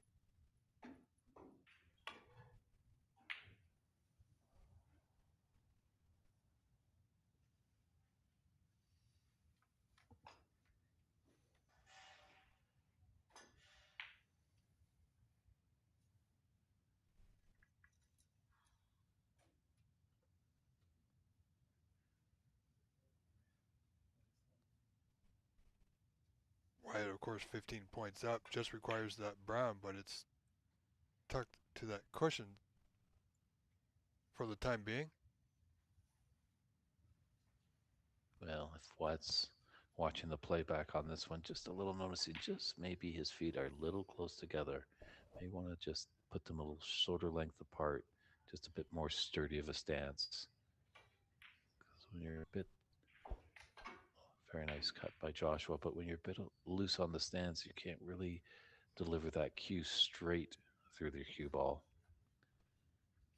Because if you're just off by a millimeter, He might put some unwanted side on that cue ball.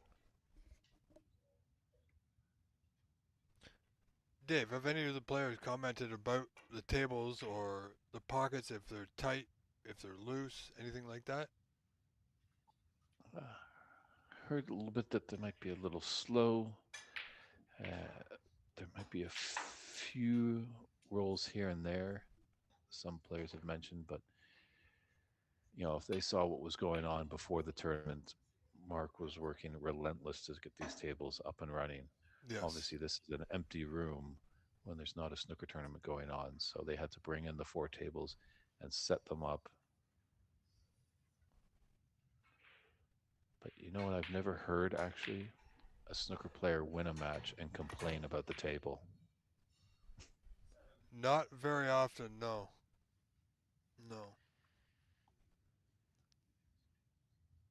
So, and I think you'll hear maybe of those nitpicky concerns just from our seasoned players. I think a lot of the local players here are just thrilled to have such a prestigious tournament in their home state. Yeah, absolutely. A lot of players are just happy that there's something that they can play in. hmm I have to say, if you're handy with tools, being a snooker table mechanic, I don't think you're going to go poor in North America. I know our good friend Pat McCarthy is probably doing quite well installing snooker and pool tables, Yeah, he does a fine job.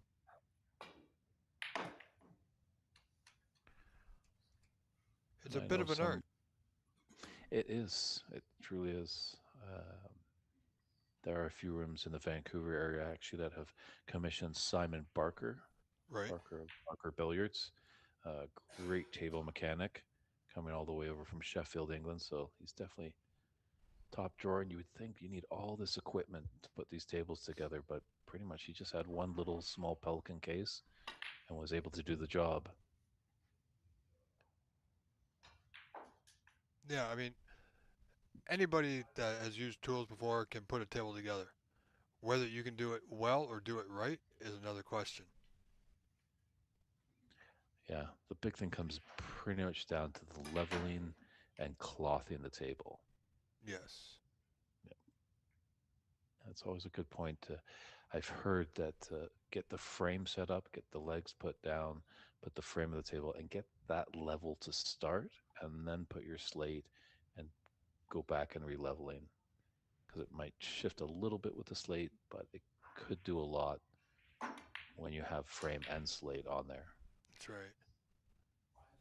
Now, we won't have to worry about these tables. They've already done that, and it does appear that they're on carpet in this room. Which is nice to see as well. Yes.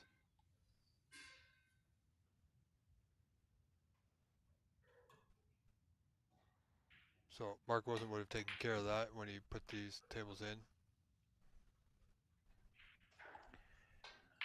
And definitely talking to Mark when I got in on Thursday, just chatting a little bit about him, and he said him and Matt did come to and scouted out this room. They had their blue tape, putting down all the markings on the floor to see the dimensions of the table and just making sure it would work. That's not a great shot there by Wyatt. He's left it very easy for Joshua Yes. just So since the last three color balls, and he could steal this first frame.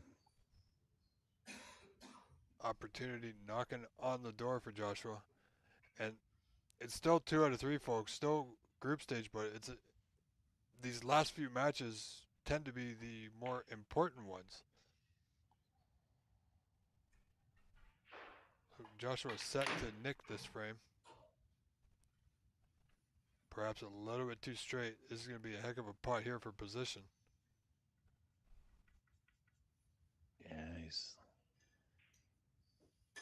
the natural angle is going to push him up table. So does he want to go all the way up and down, or just put some bottom on it to screw back for the black? Looks like he's aiming towards the bottom of the white.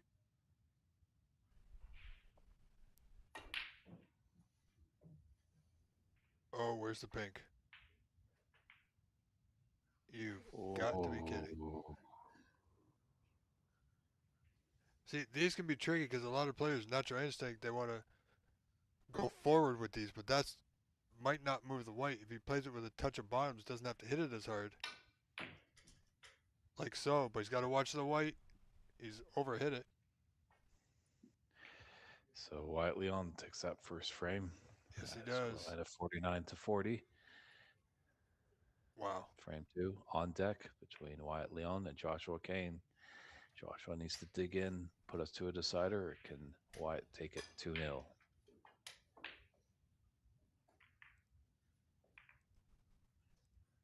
While we're waiting for this, we'll see if we can get update on any other matches currently in progress. Let's see here.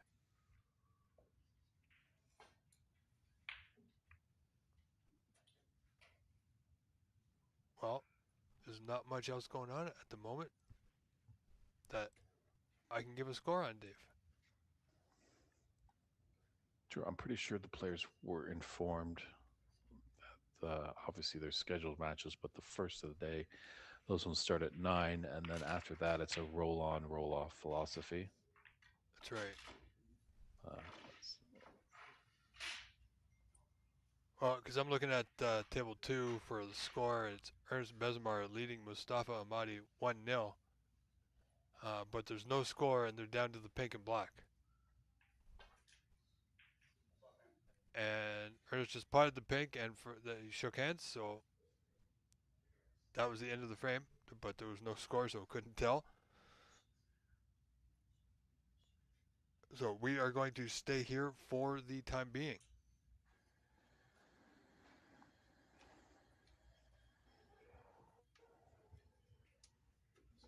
Oh, except we have table 1 is showing Ray McCarthy and Mohammed Nouri. Appears to be the first frame, Dave. Mohammed leading by 2, 23-21.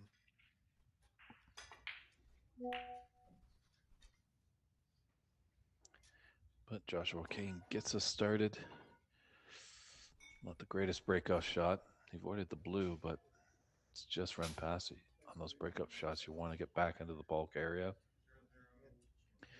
We are live on NSL TV and DT Sports YouTube channel. There's an active chat going, so feel free to chime in if you have any comments or questions. Put your support either for Wyatt or Joshua. I'm pretty sure they'll hear it through the Ethernet, and let us know where you're tuning in from. And also, don't forget to like and subscribe to both channels, DT Sports and NSL TV. Because coming up on NSL TV in just about a week's time, Dave, is the NSL Championship, beginning on the 12th of June. Yeah, fitting to be a great event.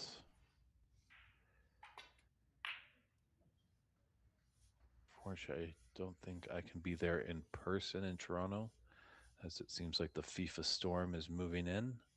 But definitely can always chime in and provide some commentary if you guys want me when I'm back home in Vancouver. Sounds good. We'll see what we can do about that.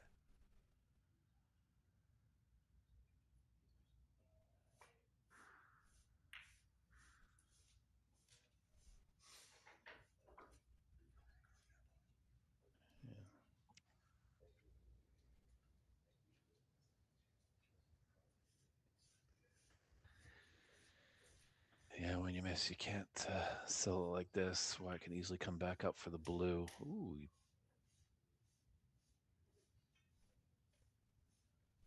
I'm amazed you're not sticking around for a soccer game, Dave. yeah, we've got a few games going on in Vancouver. This is true. Wow, what a covered black. Yes. That's, I guess, knowing your shots.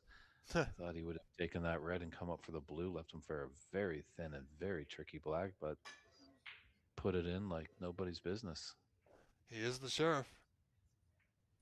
Straight shooter.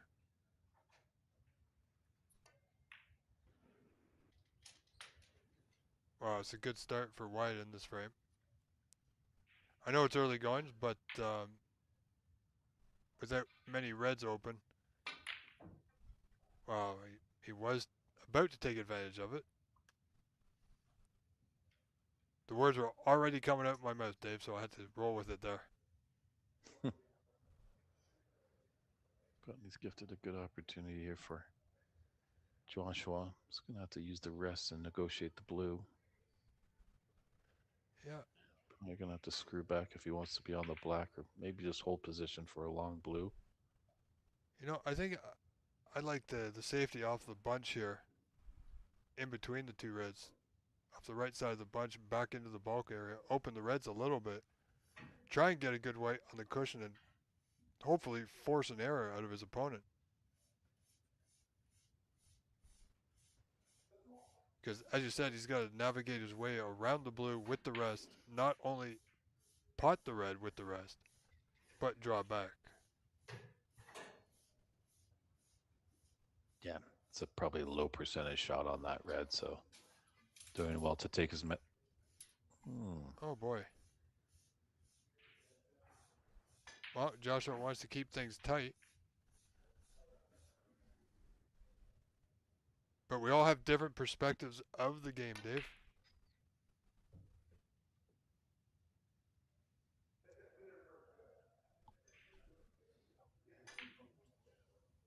I do, but a bit surprising there. I did like your shot, Rob. Play the safe, get back to the bulk area. You've opened up the reds a bit. Maybe have left a long red on for your opponent, but long potting is very tough in this game. It's not those Yeah. small 4x8 pool tables that most of these Colorado players are used to. This is 6 feet by 12 feet, equal to the size of a Canadian football field.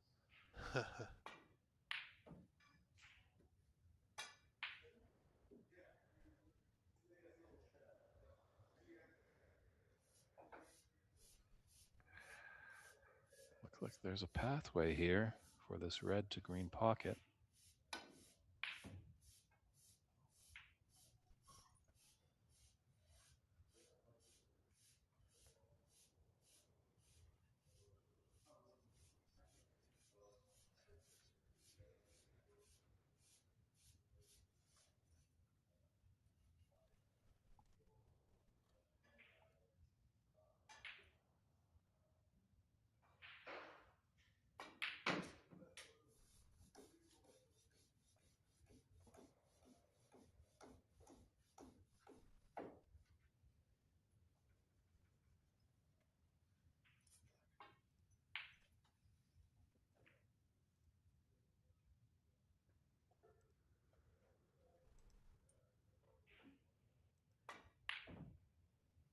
Okay, so there's only 2 matches going on right now. There's still 2 tables available, so I'm not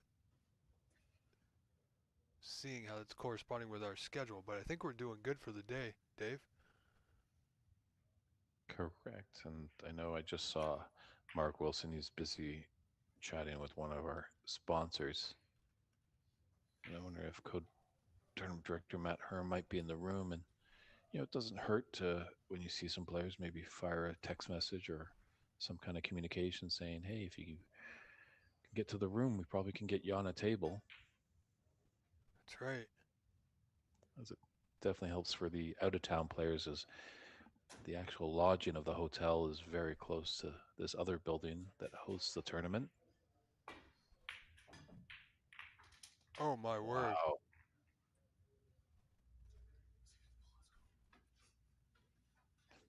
All right. It was unclear if that was intentional or not. However, by the look of Joshua walking around the table with a smile on his face, clearly not.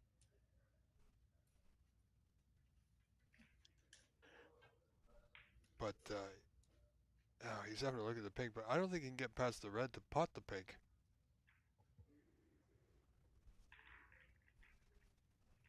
But the players have the better views. It certainly is tight. Yeah, he doesn't have it. He's just getting that white back into the bulk end.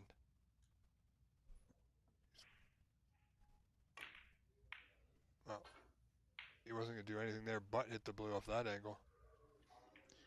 Yeah, he could have actually had his cue ball in the bulk area and potentially even tried the blue into the yellow pocket. Yeah. Or he could have played off the green, white towards Mm-hmm. the black, and that green would have gone and covered the red nearest the right middle. But here we are, things are open with the blue waiting over the top right corner should somebody pot a red. Only 12 points have been scored by both scores combined, so 8 points of difference. Wyatt in the lead. So still, anybody's frame, plenty of points available. Yeah, they'd love to get that pink and or black back on its spot. Just how these opened up reds Oh boy. down here in the business end of the table. And there goes Joshua firing in another one. Oh, can he see the blue? You know, Yeah, I wouldn't be I, surprised, Dave, if the black passes. that's the question here. Yeah, can he see the blue? Looks like he can, or can the black pass the blue? Clearly. Yeah, it does. But now he's putted the black, secured the points. However, he's in a tough spot to get out and get safe. He doesn't really have a pot on. Not an easy one.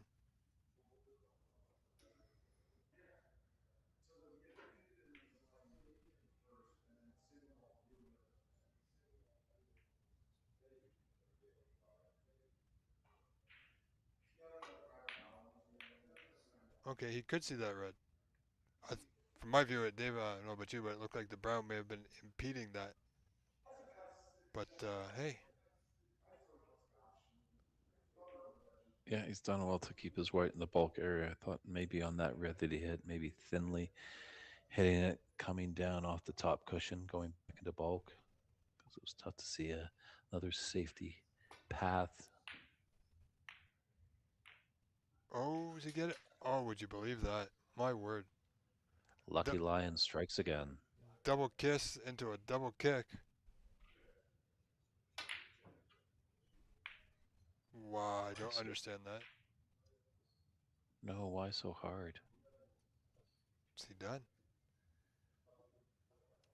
I guess make sure, and it was a tough blind cut, so maybe with the pace, obviously, as we see the cue balls in the bulk area, if he hit it gently, or he probably would have left a red on. Yeah. However, Dave, if the green, the only reason he's still in the bulk is because the green.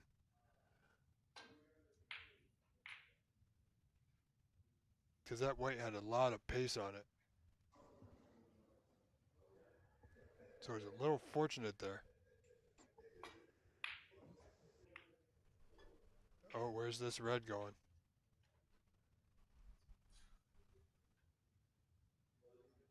It's a present tied with a red bow for Wyatt. It's a Christmas miracle.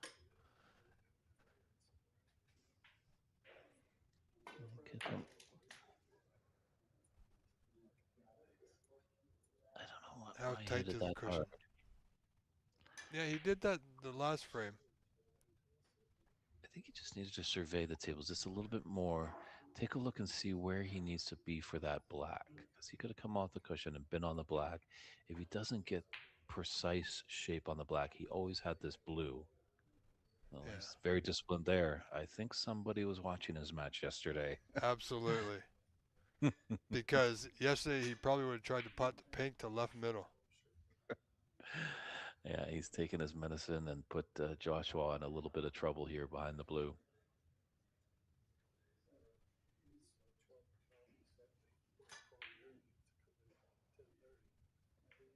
However, I think Joshua can get down the right side cushion past the blue and get to the red closest to the right side cushion further down the table. He's looking at that now. It's almost like a dump shot, Dave, and leave the white on the bottom cushion.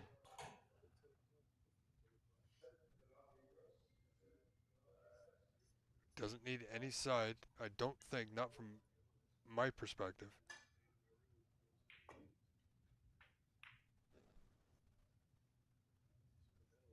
Oh, if he hit that harder, I think it was going in. But he's got out. He got out well.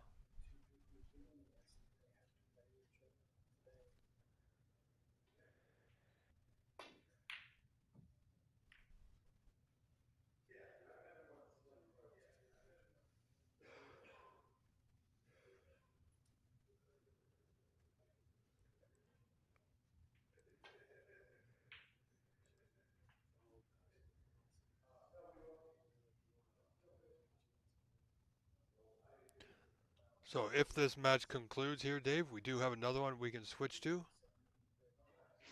Possibly. There's only two matches going right now. This one and on table one.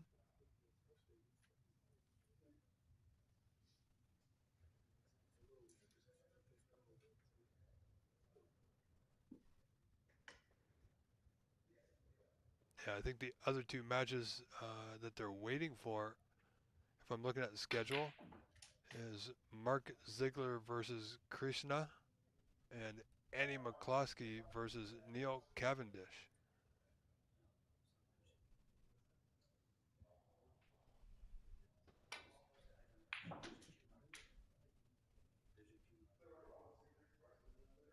But those two matches, Dave, are not, well, we got a bit of time for those. I think. Yeah, I seen Andy on the way out. I think he was going to just pop over and turn on the football, aka soccer in America. Yes.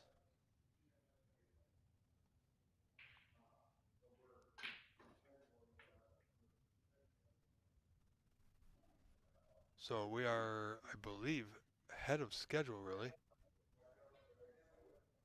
Actually, I think we're about, because this match was not supposed to start until about maybe an hour from now. Oh, sorry, pardon me. Ray McCarthy and Mohamed Nouri that are on the other table was a 12 o'clock start Mountain Time. Yeah, don't give it a commentator's curse on the scheduling, Rob. No, no, no, no. I'm just browsing. We're doing Just good. Yesterday we were behind. I think we're making it up today. So the snooker gods are in our favor. Bless them all. And when I say the snooker gods, I mean all the greats of the game who've paved the way and passed on before us, Dave.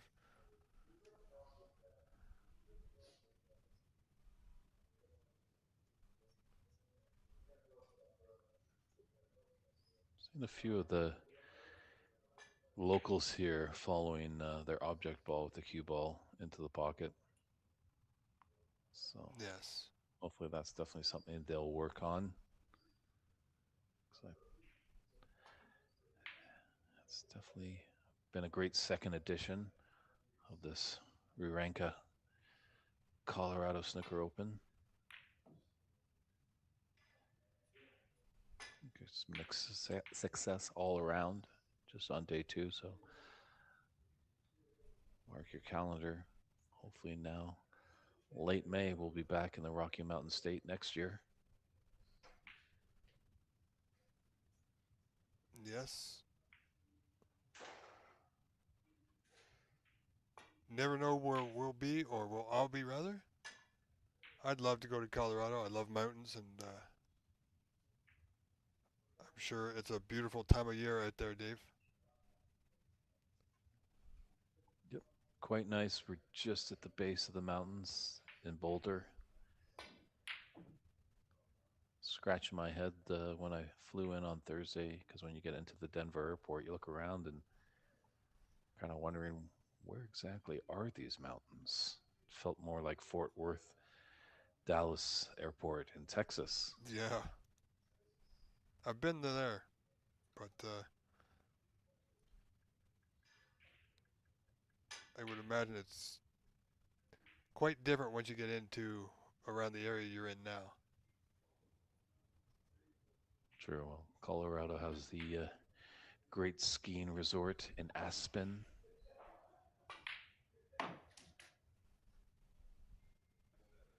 Wow, Joshua hit that one not too bad at all. But Yeah. he's trailing this frame by 12. Just unfortunate. I don't think he's on the right side of that pink, but it's done well to put it in and left him a mid-range red. That's just left of the black. But that last red was pretty much a similar shot, so it's definitely in his wheelhouse to put it in.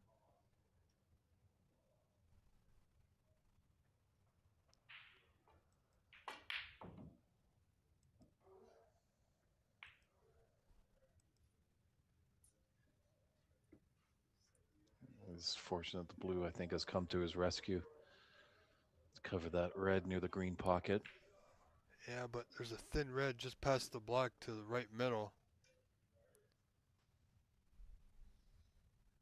Like it's not guaranteed. It's almost like a blind pocket, so to speak, because you're not looking directly at the pocket. Oh, but he's done well. Yeah, always tough with those thin shots as you lose control of the cue ball, but he is just plumb on this black. Oh, he just came up off it. And he's left the red top right corner, too. Yeah, I think he might have rushed that shot a little. Just wouldn't Yeah. have done too bad just to walk around the table. Sometimes when you have those elementary shots, you take it for granted. Yes. And it happens to the best of us. We saw Ahmed Ali earlier today do that very same thing.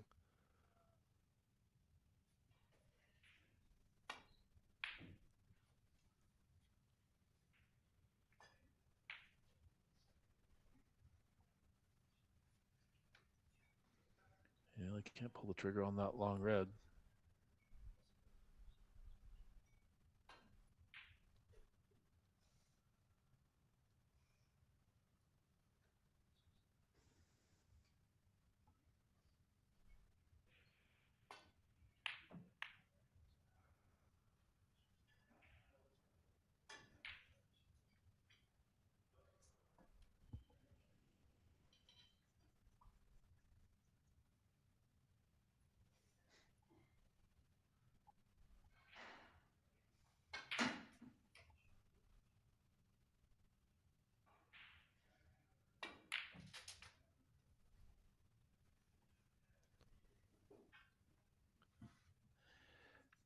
Well, developing those reds along the top cushion is going to be tough.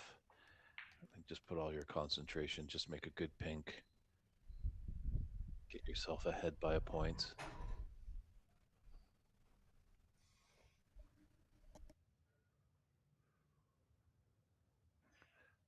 Black is there, but it's a lot smaller of an opening to put it into the right middle, whereas the pink is wide open.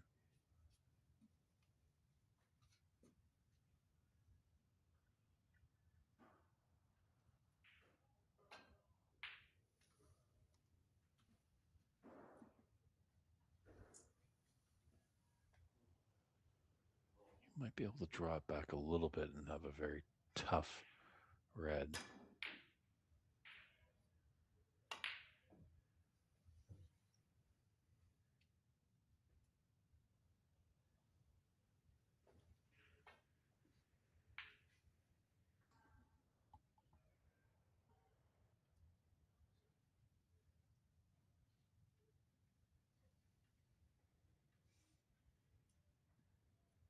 I wonder if Wyatt will just glance up the left red on the severe left side. Kick his cue ball off the top cushion and the side cushion. Wow. Fantastic shot there. Looks like the pockets are a little generous. That red hit the cushion just before it went into the bottom of the pocket. Yeah, once again, Wyatt, he makes some impressive shots and maybe just rushing that color ball off a little bit. Just take one little moment to survey.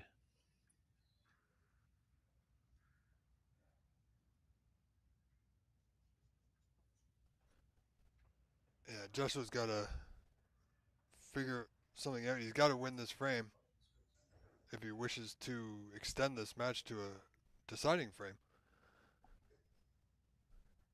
and possibly advance, whether it's through the natural path of coming in first or second of the group, or one of those elusive wildcard spots. Yeah, just a little unfortunate that the tournament results aren't anywhere up on a website that the fans can check in and kind of see how things could work out. But this is the second edition of the Colorado Snooker Open. I'm pretty sure Mark Wilson and team will hopefully rectify that for the third edition.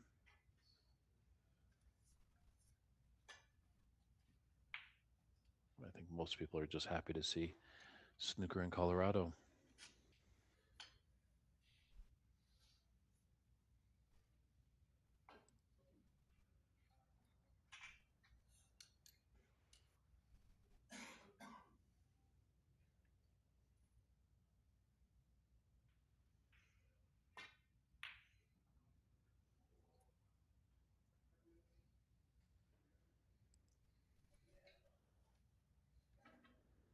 Good chance here for Joshua to put a mark in a snooker.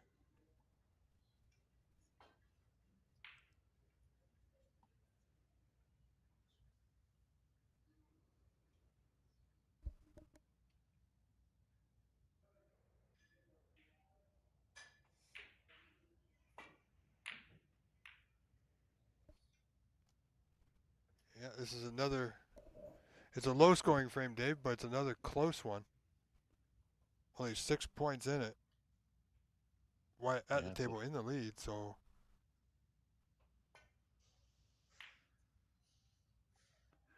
it's a beautiful rugby score.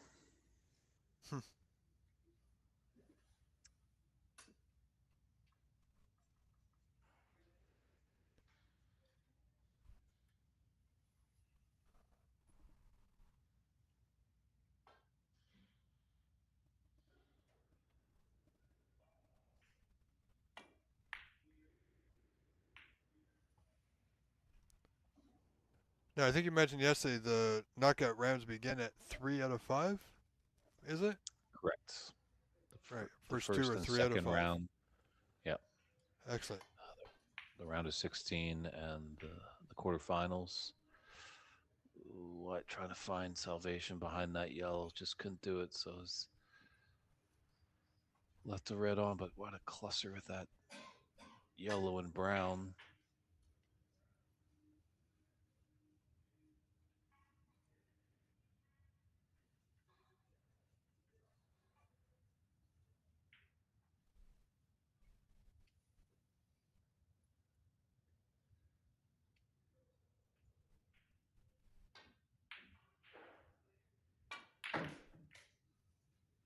Oh, where's this pink going? Well, Dave, I mean, unless Wyatt can get up close to that yellow, this is going to be tricky here for him.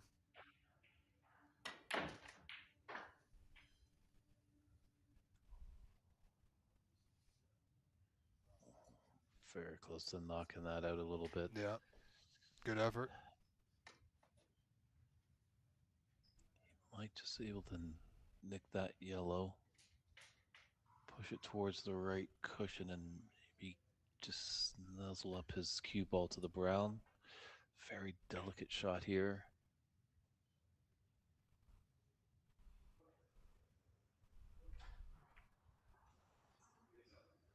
Okay, well, he hit it at least. Tough, obviously, that's way at the bulk end of the table. That's at the top of our screen, so tough to see exactly what was in front of Joshua. But it's got a slim 1 point advantage. Well, he's going to have a bit more now.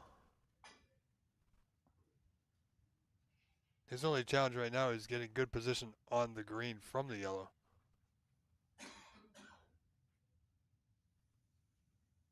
Brown's sitting there waiting for him, so that's the only thing he's got to think about here.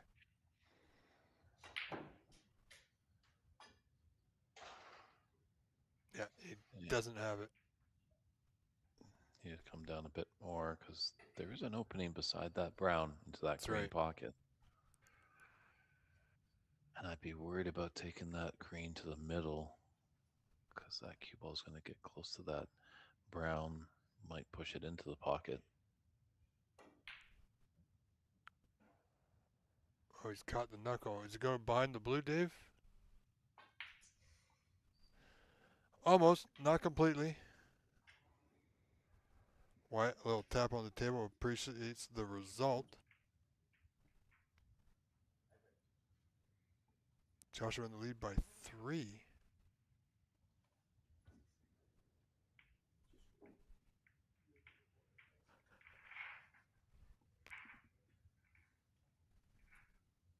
So this is going to come down to the grandparents.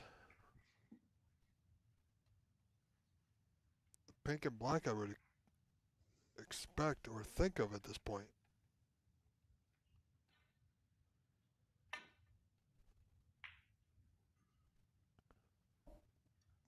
Good hit. Nice cue ball on the cushion.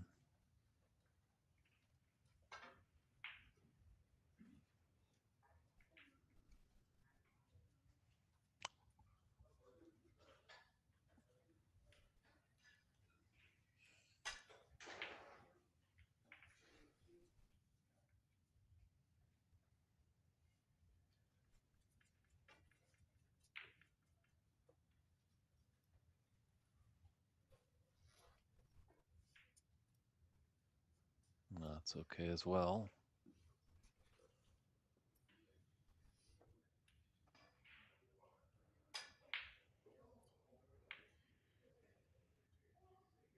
Yeah, I like why it's lining it up, coming out the bulk cushion first.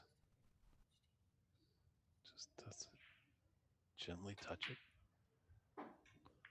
Oh,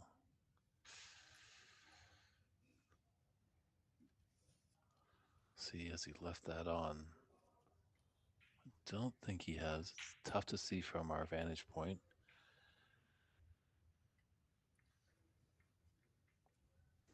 No, I think he's.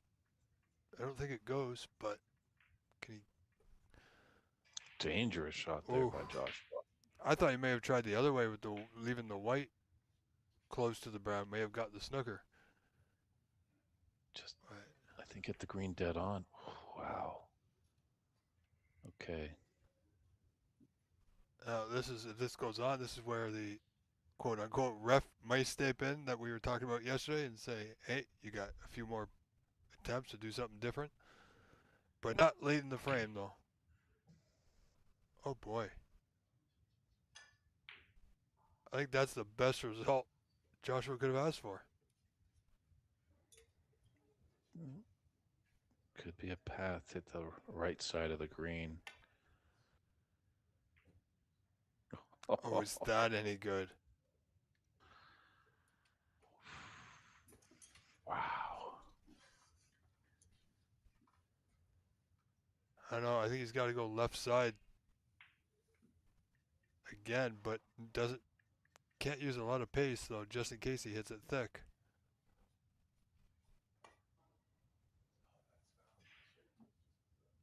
Oh, he's missed it by half a ball, Dave.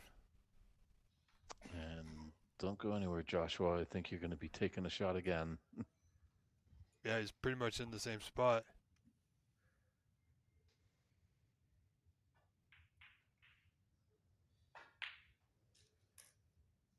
Oh, is he going to reach? Yep. That's exactly what I said he should have done the first time, but he learned.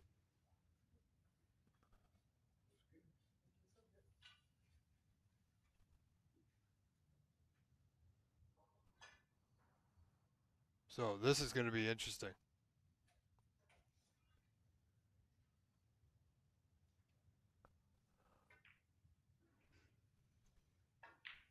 Yeah, it seems like there's a bit of space between that green and brown up there. It looked a lot tight on our screens. Right.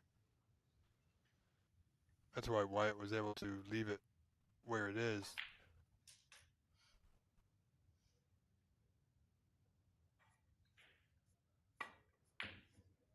Oh boy, what's he done? I'm not sure, Dave, but I think he was attempting to double to the bottom corner. Mm-hmm.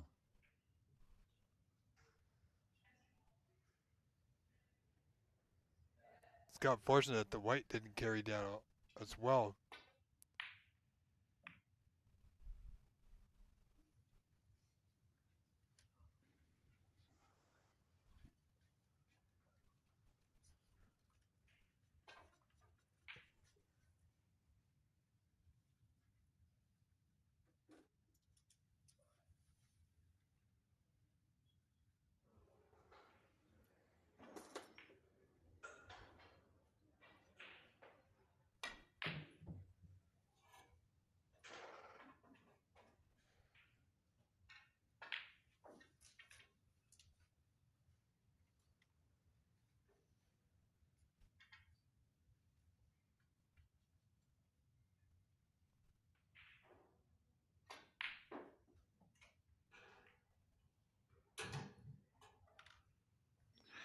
I like the idea there for Wyatt. Just unfortunately, the green flicked off the pink.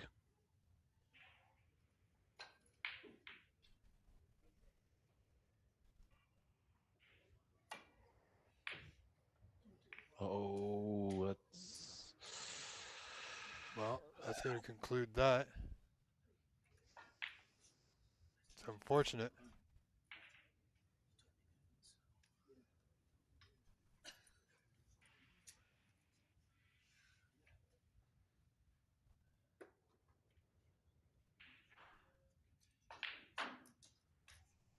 So Wyatt just wiping down his cue.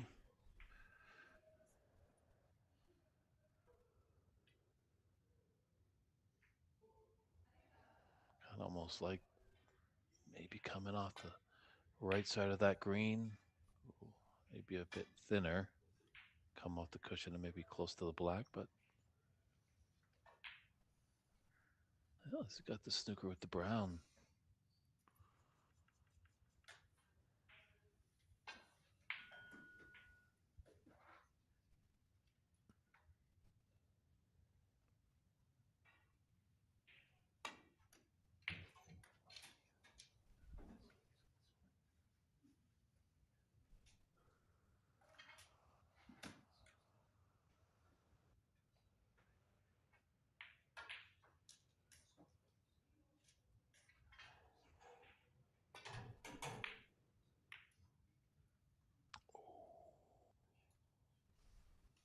Once again, a great idea. Just unfortunate the green hit the black. Was that tight to the cushion there?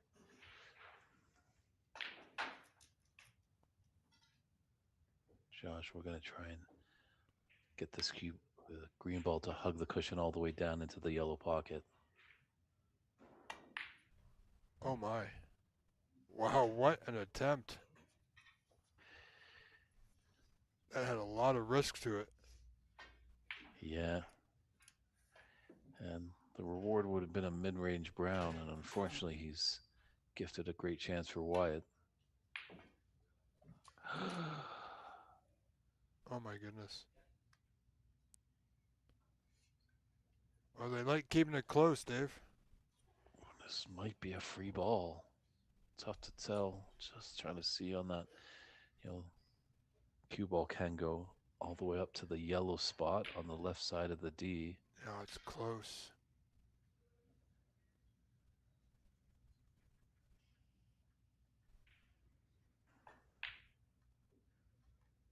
No, I don't think it is, Dave. Oh, yeah, that.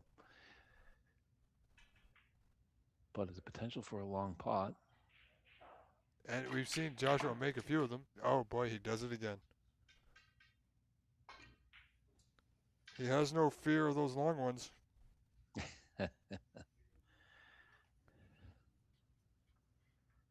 Yeah, very dangerous once he starts, practicing more and more and gets better control of his cue ball. If he keeps that long potting in his arsenal, he's going to be a dangerous player for years to come.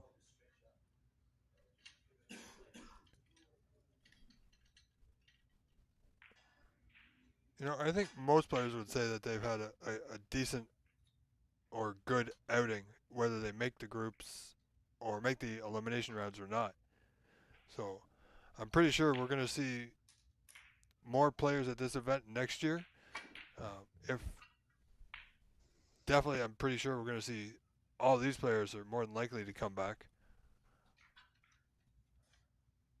Yeah, and if it stays as a open tournament, the definition by open, it's open to all. So we might see some friends from Canada come down, Yeah, and I tell you, if it's open, I might be interested, depending on what happens next year locally, of course. sure, it does look like there's a little bit of an overlap with the Canadian national tournament, but it's starting to happen that we're seeing a lot more snooker tournaments pop up. So it'd be nice if Yes. we could have a resource, or at least where governing bodies Oh, look at that. tournament directors can have an idea of when they're going to schedule their tournaments, and so they don't overlap. Yeah, Because exactly. I'm getting the consistency as I'm trying to make a point now of the week before Easter weekend. That's the BC Open. Yes. We know Easter can jump around a little bit. Sometimes it's in March, sometimes it's April. Whenever that guy wants to resurrect himself, that's when we celebrate Easter. But you're hilarious. You're funny. but when just know, see when Easter is, whatever it is, a week before that, that's the BC Open. Yeah, I mean, right now the best resource to see when. I mean, yeah, there's a lot of tournaments going on that aren't advertised. One good resource right now that we have is Cloud Snooker, because there's a lot of events going through there that I wish there was more of a central location where you can like register your tournament, right? I think, and that's maybe what we need to do back in Canada. Like we've just reinstated the British Columbia Billiards and Snooker Association. I know you in Ontario, Canada, Rob, are an active member with the Ontario Billiards and That's Snooker right. Association. And hopefully, all the other provinces and territories can get on board and get an association and look at what the year looks like for them and map it out with various, say, qualifiers, provincials, open tournaments, invitationals, and then send that off to the Canadian Billiards and Snooker Association, the governing body for our country, Of course. and then have a list of it on that website that people can see, and probably the same in America. Because I don't think there's 50 associations statewide. Obviously, there's a few states that don't even have any tables, Yet. and there's a few states that yes, Yet. yes. So there's a few. Like we're talking to a friend of the tournament, Dave, coming all the way from Virginia, and he's got one table in the state of Virginia that he plays on. So Yeah. I mean, there's 52 states. That's at least 52 tables, Dave. oh, they ring you up there, Rob. Actually, there's only 50 states here. I know someone's trying to make one into a 51st state, but we won't talk about Ha. that. We'll talk about snooker.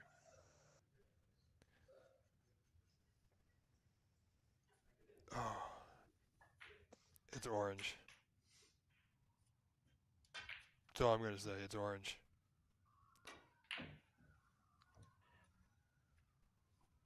But these are the baby steps. It's kind of it feels like we're in kind of the 1970s of when snooker was going on. Obviously, Alex Higgins really brought a lot of flair, and it was still like a safety kind of game. Guys would make a few breaks and then run and hide. And it wasn't until That's the right. 80s when the boom really hit, when you got all the colorful characters, and you got to see a lot more high breaks. And then that great seven times world champion Stephen Hendry really patented that aggressive play with that blue off its spot and then smashing into the pack and opening up the reds. Oh yes. Pink for the Oh, match. Nope. Needs the black. Does he need the black? Yes, he does. Why it's only 5 in front, 43-38, Dave. Yeah, this isn't an easy black. A great double on that pink. Don't rush it. Well played. Well, Seven. there's your winner, Wyatt Lyon. 2-0 over Joshua Kane. Good effort from Joshua, though, Dave. Agreed. There is definitely some potential there. I hope a lot of these Colorado natives, just take it in stride, know that there's going to be some strong players, and keep at it. Uh, Great Ronnie O'Sullivan, who most people know in the snooker world, he pots about 20,000 balls a week. So he really works at it. Stephen Hendry in his heyday, he was practicing, I think, 6 to 7 hours for 6 days a week.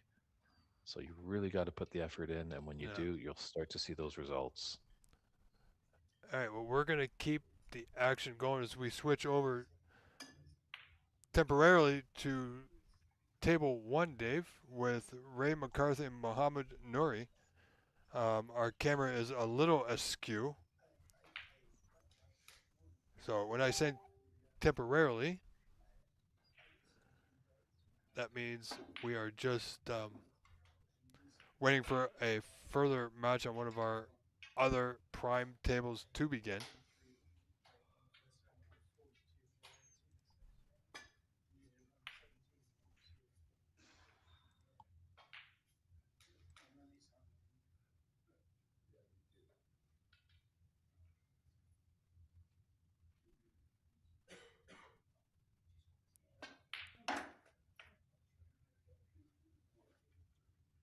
Good putt there to continue on.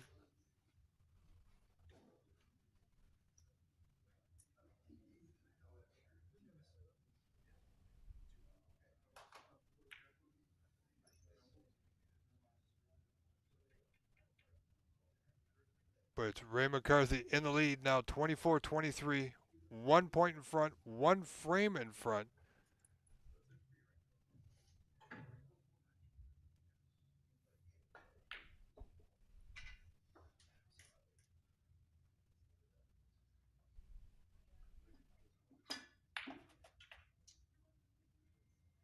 Oh, I got a little too much topspin on the white there.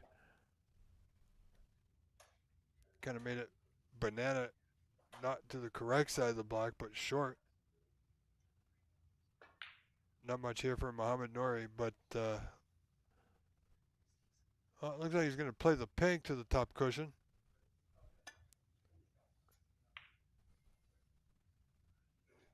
Trying to leave the white in a difficult spot by brown and blue.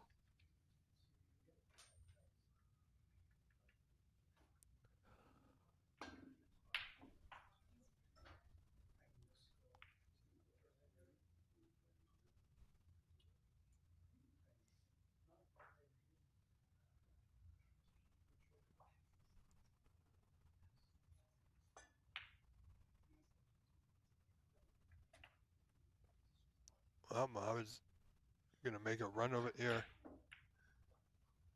Oh, and he hit that black thick. My goodness.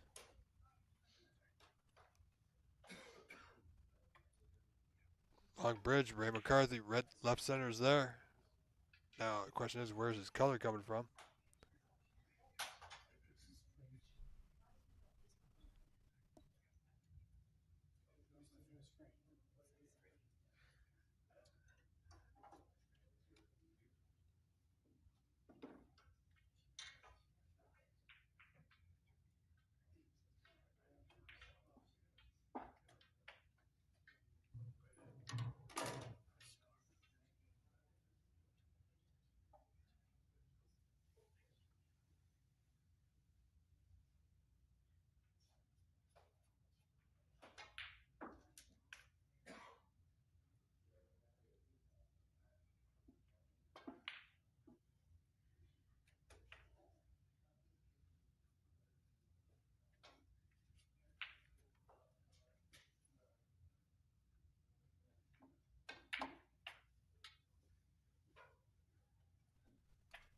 All right, folks, sorry about that.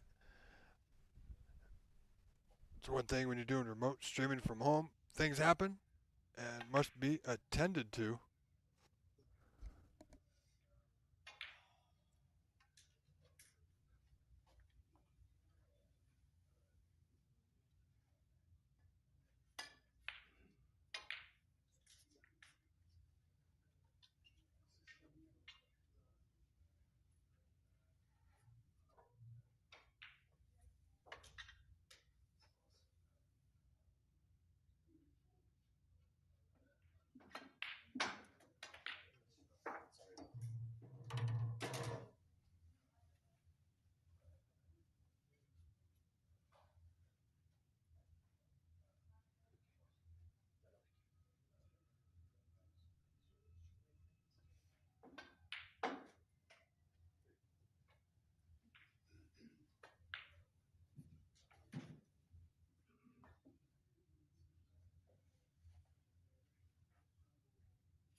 All right, folks. Mr. Bernie will be back in just a moment. Unfortunately, I have to step away and go accept a package at my front door.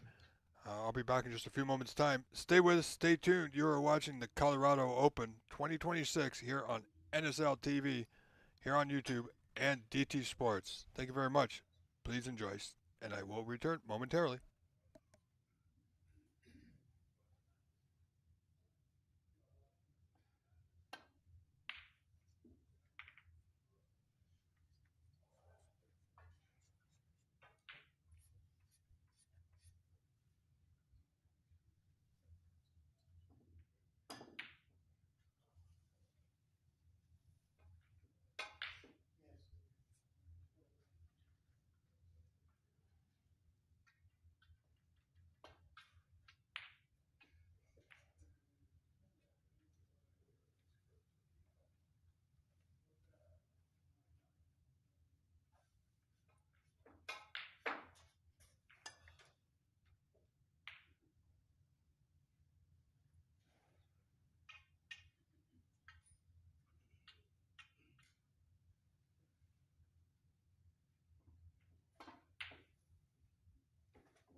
And just as we come back, a fantastic double.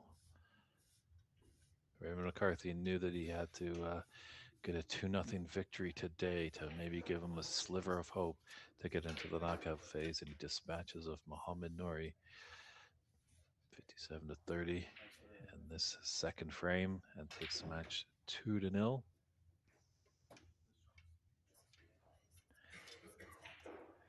On the This is your cue just to step aside and get a cool drink or maybe some lunch, as we'll be switching to a new table momentarily, but we've got a little bit of break in the action. We will be back here at the Riranka That's right. 2026 Snooker Open in Colorado.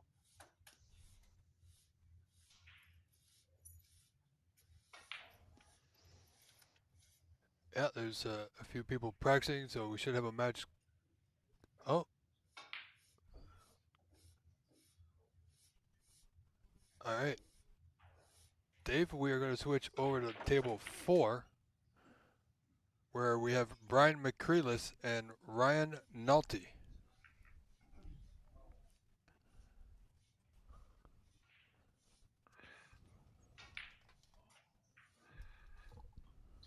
Sounds good. I think these are both two Colorado players. I think Brian McNulty was a late addition to the tournament. Yeah, I don't think he's doing too bad either.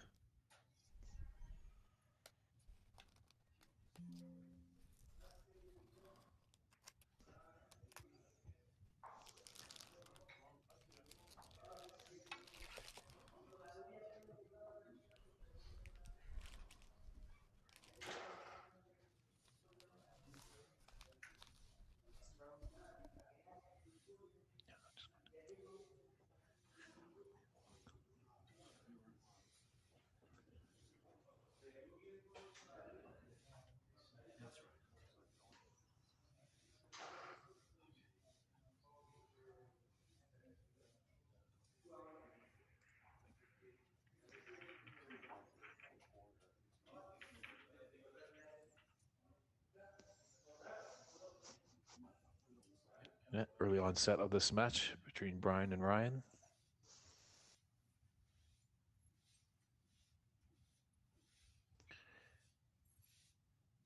It looks like Brian is in a snooker here. As you can see, he's using a little coin.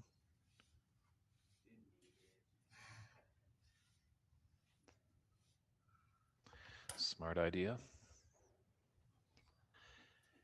We are live on the NSL TV and DT Sports YouTube channel. It's Rob Richards and I'm David Burney in the commentary booth. It's the Riranka 2026 Colorado Snooker Open live here in Boulder, Colorado. We're at the Hampton Inn, or the Hampton Suites and Inn. Beautiful little venue down here. Feel free to chime in on the chat. Any comments, questions, feedback you have, any support you want to give to any of the players out there, wishing them the best of luck, or where you're tuning in from.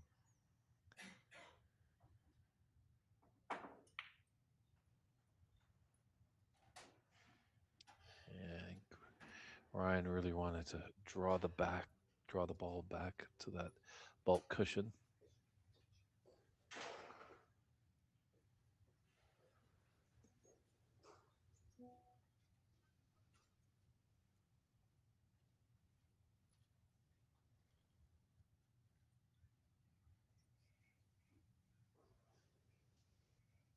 Looks like Brian's just waiting for an adjacent table.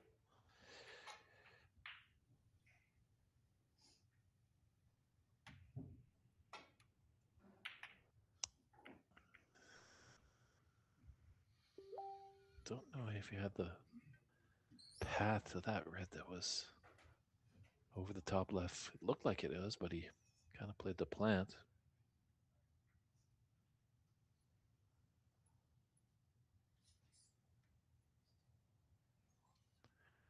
Yeah, just got to be mindful of the brown. Ryan, maybe not the tallest player in the tournament. Just going over that brown's opting to use that rest just so no piece of this clothing touches it so he doesn't incur a foul.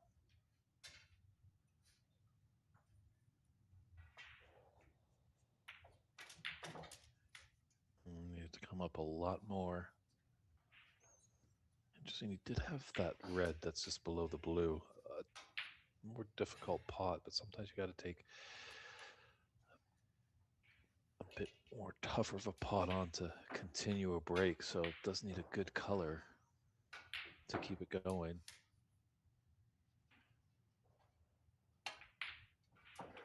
Oh, he has with that blue. Nicely struck.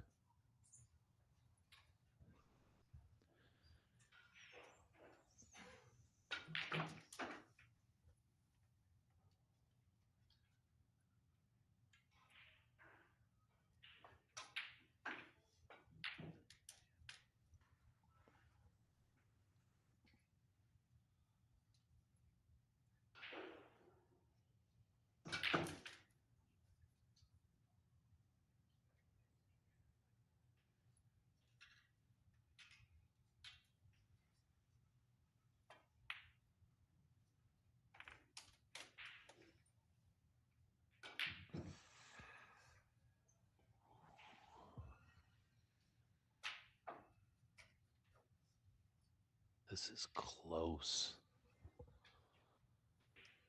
Really close. That blue and black together. I don't know if I was an opponent, I'd kind of come over or maybe ask someone to take a look at this. Don't look like he's done well. It might have been a bit further, but it looked real close on our TV screens.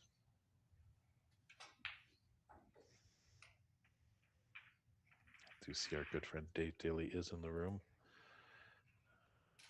Great referee. And at the players' meeting, him and Ernst Basinger did identify themselves as they have done some refereeing. So if they're not in a match and they're in the room, feel free to call them over for a ruling.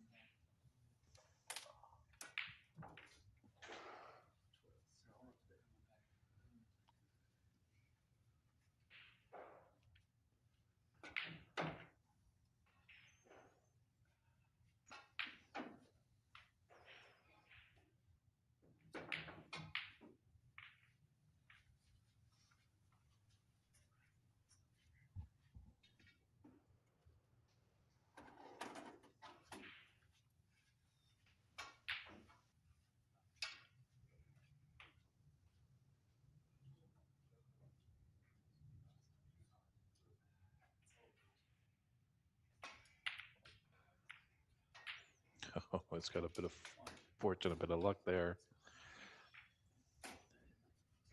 Put a red in, but it wasn't the one that he was hoping for.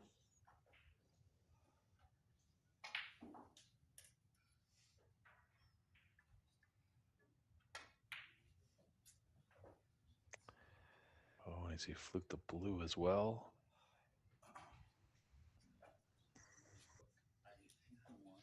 I think those two reds are kind of hampering each other, that neither will go into the top right corner.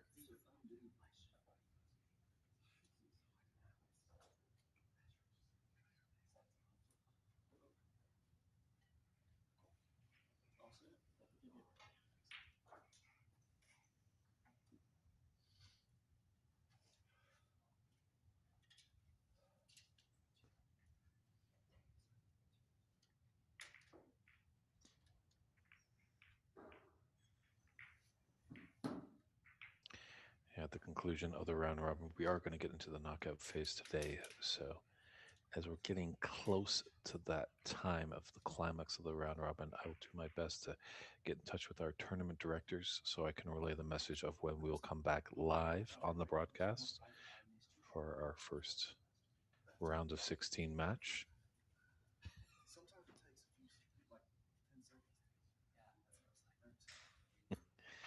Well, a chit chat between these two players.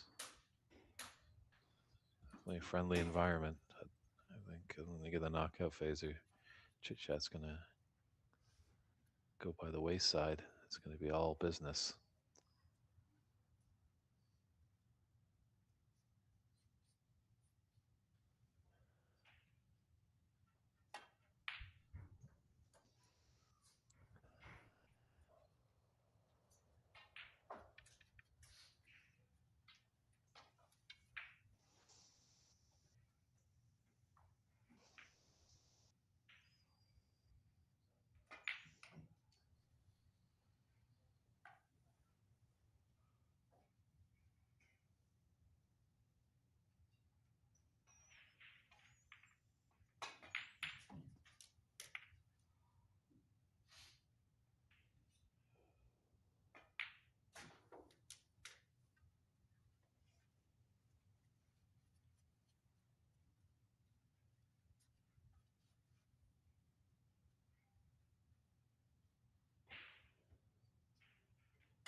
So good chance here for Brian to take over the lead in this match.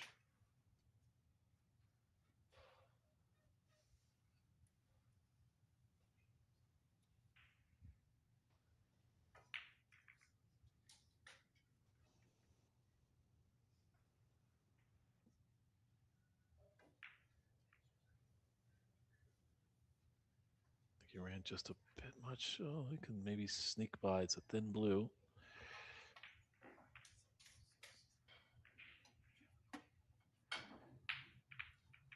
It's got a nice bounce for this red in top right.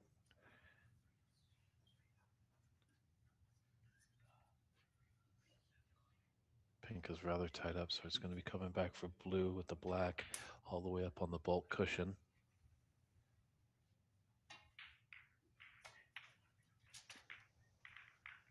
Found a nice pathway there.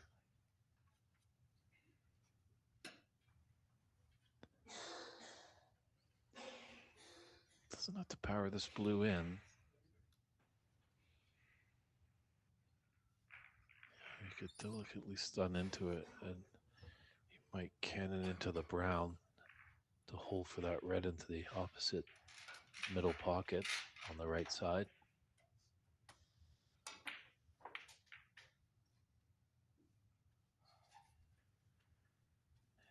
He'll definitely cannon into the brown, but not gently, and left him with a tricky red into that middle pocket I mentioned.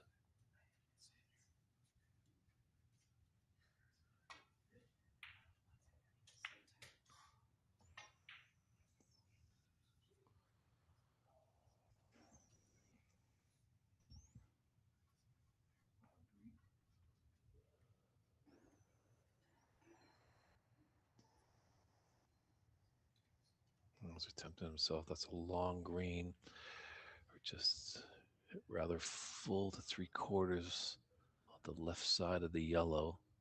I might be able to slowly run by that green near the black.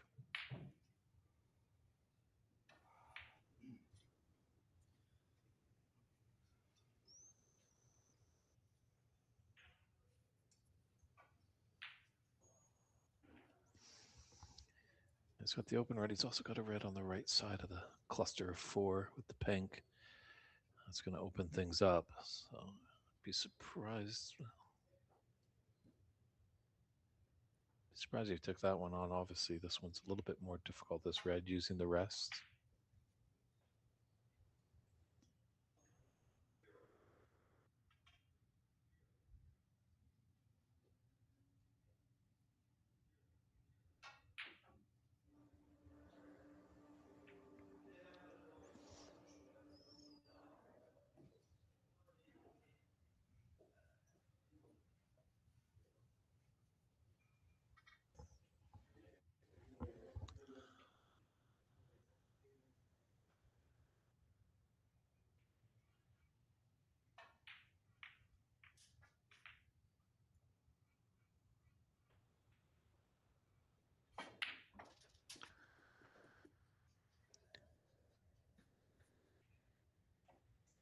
Love how he just paused after he struck. He didn't move his body at all, just waited.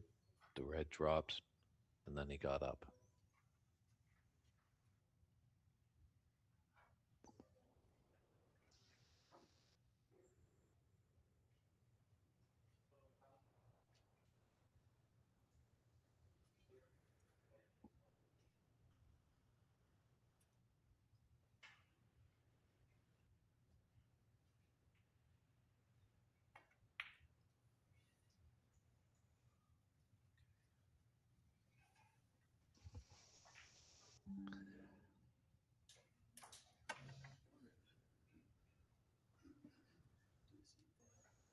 Just wonder if he's taking that blue on to try and potentially have a double on the red on the cushion.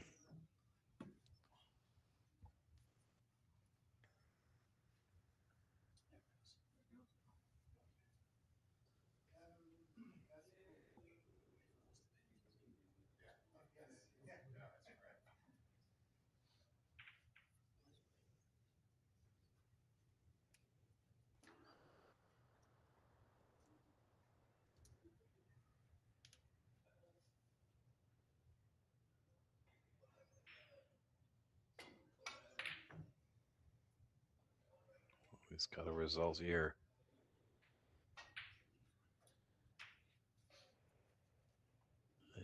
Is there a path to that red? The only red that he's got on.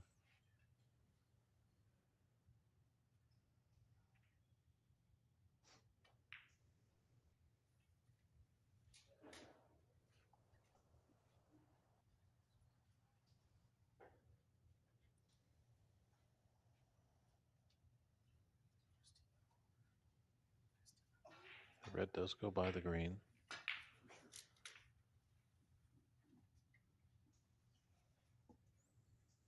It looks like he has snookered there as he's asking for the coin, just in case the cue ball needs to be respotted.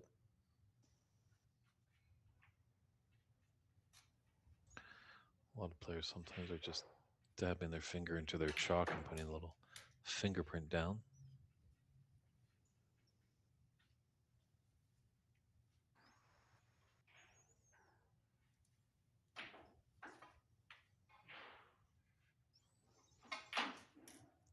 He's got to take a look at that. He's got a red. I'd study the table first, Brian. Don't jump to any rash decisions.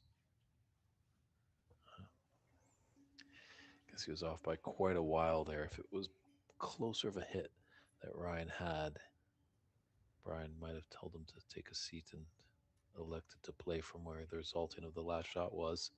But in the case, attempt number 2.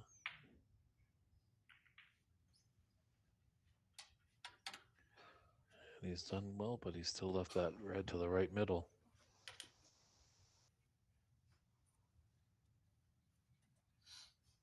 Might be enough of that red just right of the pink that he can clip off and put it into the top right corner.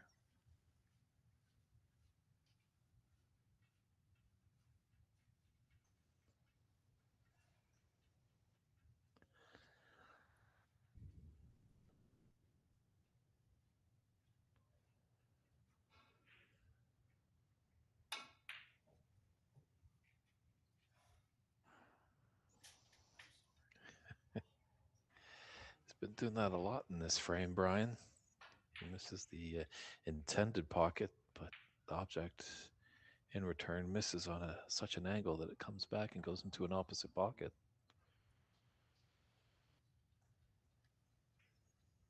Looking more at the blue, as this tells me maybe the green does not pass this cluster in the middle.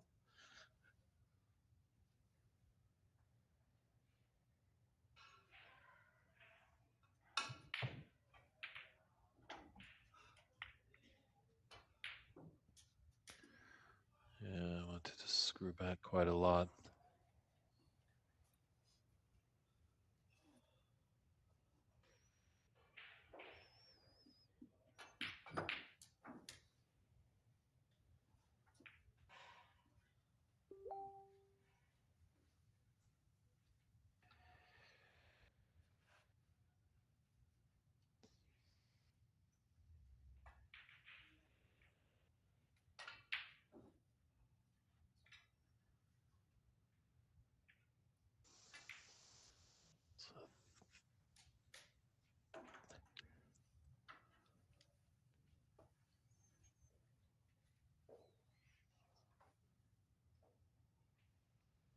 So this is a big shot coming up here.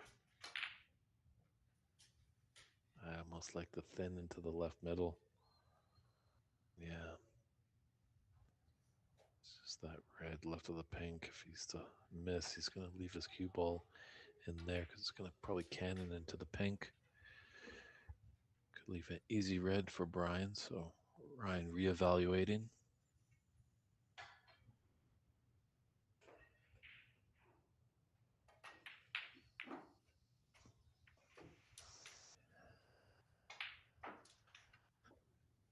He's just playing the safety shot. There's potential with that thin cut. There could have been an in off.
Choice of the two reds by the pink.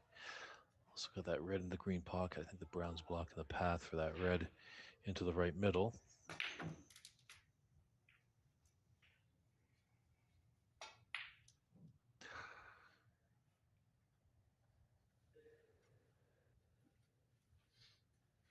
Oh, he's okay. It's come up enough that that red that he hit is blocking the path for the other red left of the pink. But two mid-range reds here. Either one into the green pocket or one into the yellow pocket. Can kind of gently roll this in and be on the ball cushion for the black.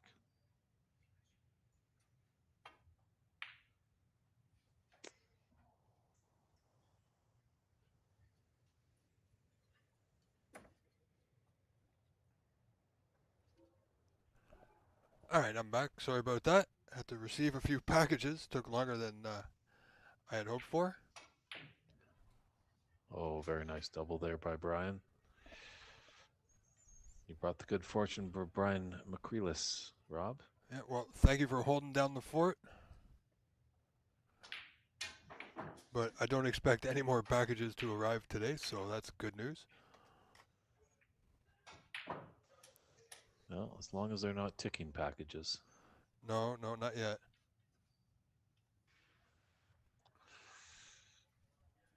Kind of just is in between there, Brian here. I don't think he's got the path for the red near the blue spot or the red near the top left corner.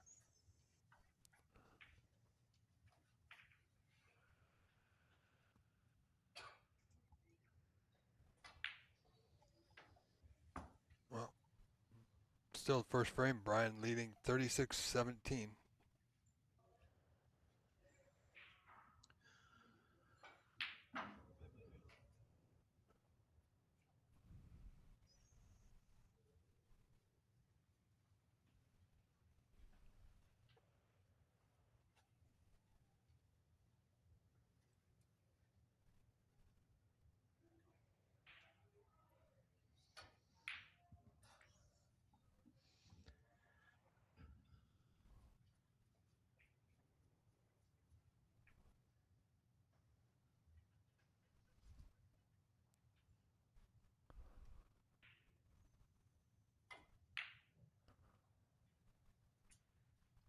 Just wonder if he can hit the right side on that red near the blue. Maybe push his cue ball over to the right side of the table, get some cover. Yeah, might need a bit of side depending on.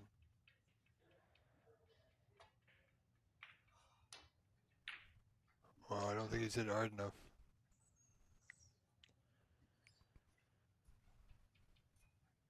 Yeah, really bounced off that side cushion. So opportunity for Ryan Nolte just to get right back in this first frame.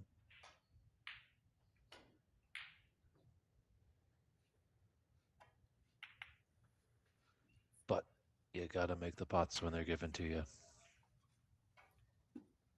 So Brian can breathe a sigh of relief.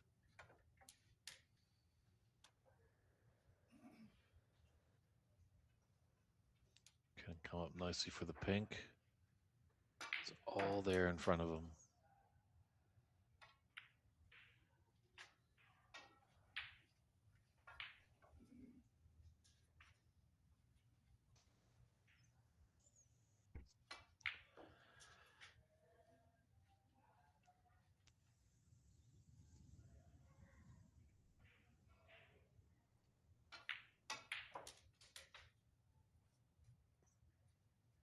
That needs to run. Wow, did that pull up?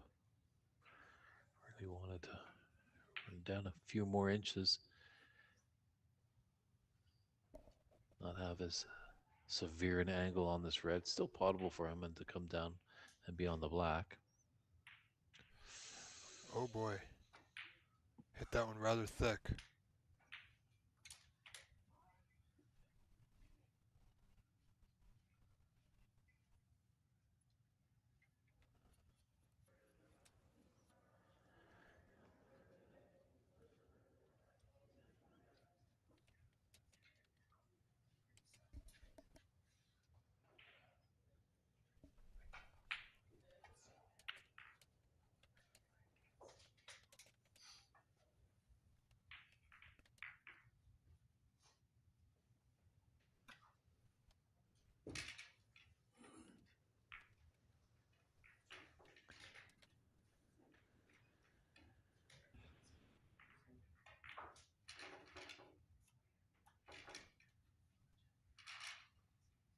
Now, why go for the blue here?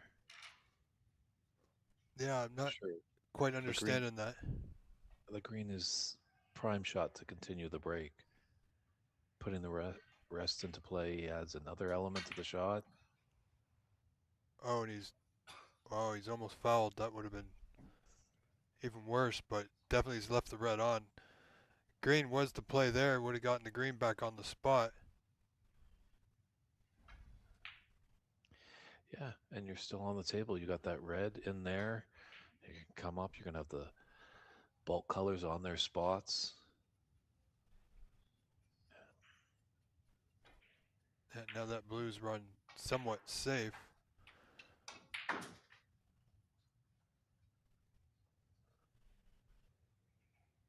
So 25 points in front. Brian leads this first frame. So this Dave would be essentially frame ball here.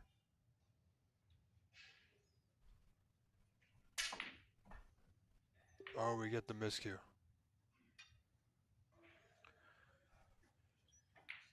Fortunate that pink has covered up that pocket, so yellow's not going to go in there. I think at the conclusion of this frame, we're going to zoom over to the Andy McCluskey match.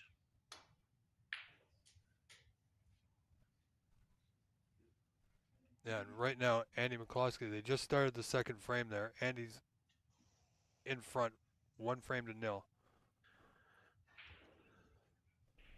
I can tell you, he did win that first frame quite convincingly.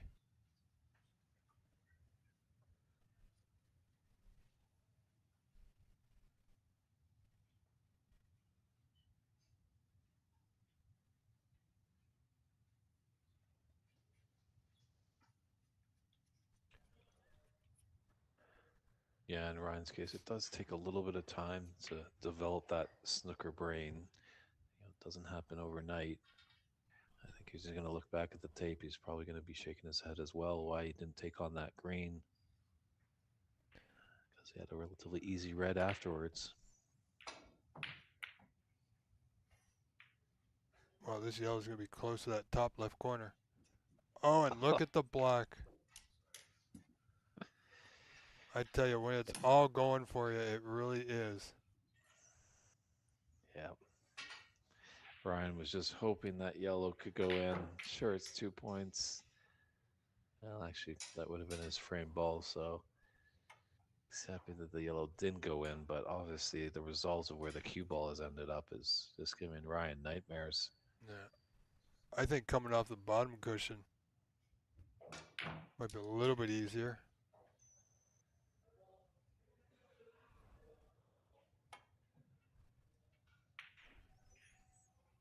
Well, now we're at snookers required.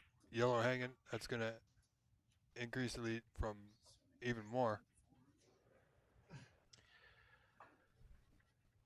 Yeah, 39-point advantage and 27 on the table.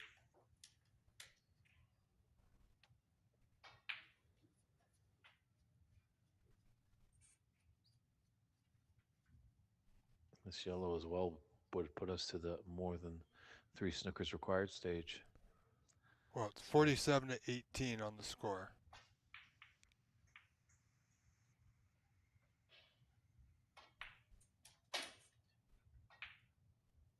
So that yellow makes 49, so that's 31.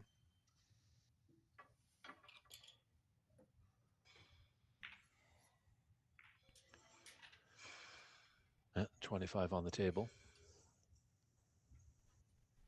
So we're still within the range, but certainly I don't see a way back for Ryan if Brian can drop this green in.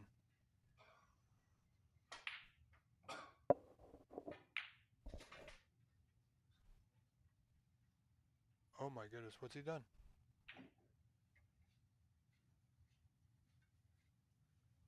How did he pot the white there?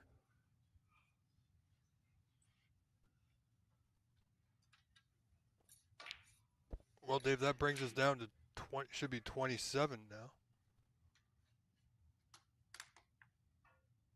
I don't think Brian missed 2 points for his score, which wasn't counted.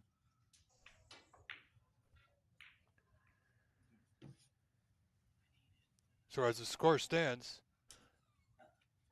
47. It should actually be 49, but the players are looking at 47-22. So Ryan, by their score, can actually tie. However, Dave, the yellow was not counted that Brian scored.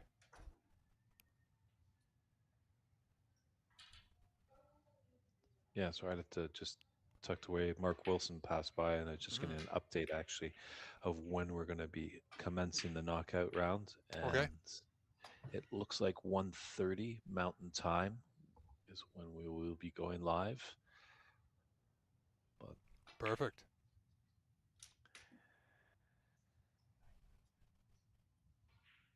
That sounds just about right.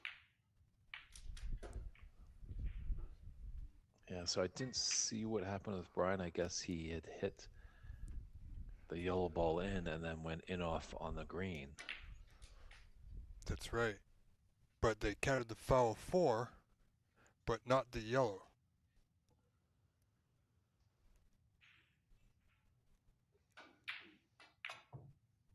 Oh, So and this is going to be big. That's 7 points. Boy.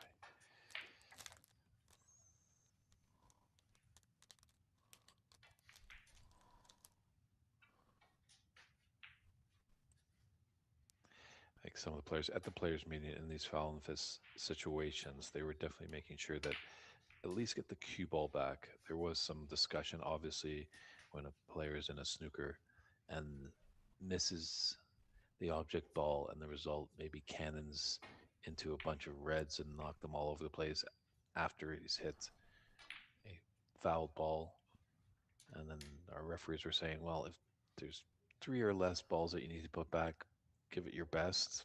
But if you've got about 7 or 8 red balls that have sprayed all over the place after a foul and miss situation, maybe just make sure the cue ball gets back to the right spot. But looks like Ryan is just bringing up the stream, as you can see on our monitor, going yeah, back in time.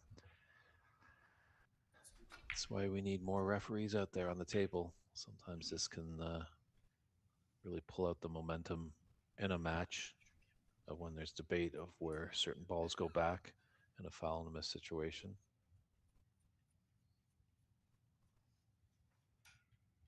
But I have not experienced it. I'm pretty sure. I'm not sure if you have, Rob, but you're obviously closer to Master Q in Markham, Ontario, and I hear they have the laser technology. oh yes, they have the AI.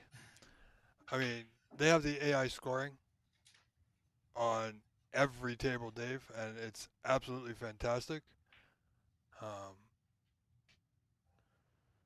it tells you where the balls were, like exactly where the balls were. It's a really unique feature. Oh boy, this is going to be real Oh, costly. yeah.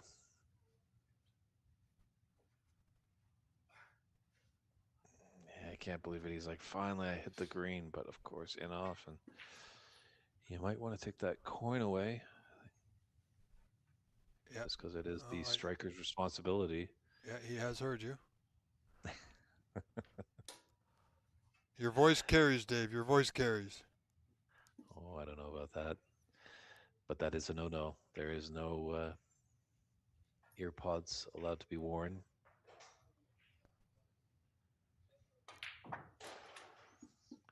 Well, opportunity here for Ryan. Yeah, big steal this would be. He looked down and dusted, made a rather misjudgment on which color ball to take, going back to that blue, and we felt he should have been taking the green.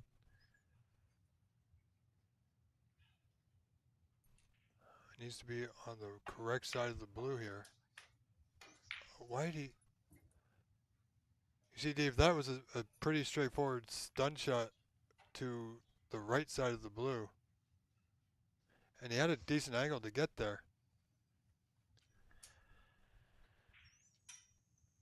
Now his main option is play off the left side of the blue, get the white back down towards the black bottom cushion. Try and get that blue somewhere towards the right, towards the pink. They'll ensure its safety.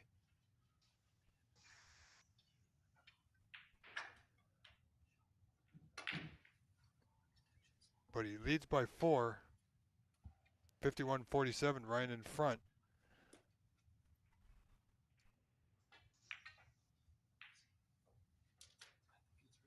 And, well, by the looks of it, Dave, I don't think we're going to be switching over to Andy McCloskey. He's leading 1-0, and he's up 53-19 with 2 reds remaining in the second frame. Yeah, McCluskey's definitely taking care of business.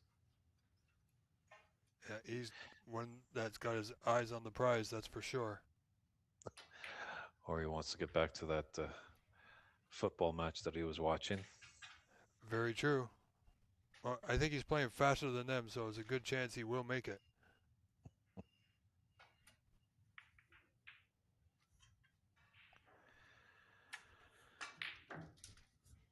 You know, that's another thing. It's great to see Ryan's opponent, Brian, helping out with the rest. I've seen that from a few players this weekend,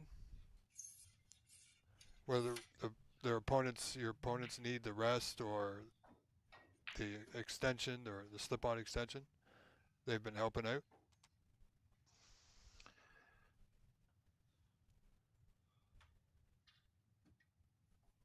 Yeah, it's tough to tell how far away that pink is from that bulk cushion.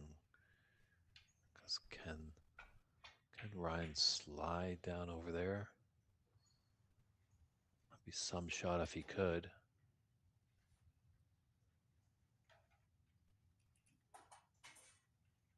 I think he's going to come off the right side of it or the side that we can see. Oh, he changed it. He went for the double. My goodness. A little surprising. Wow. If there's a cross double on ever, Dave, I think this might be it.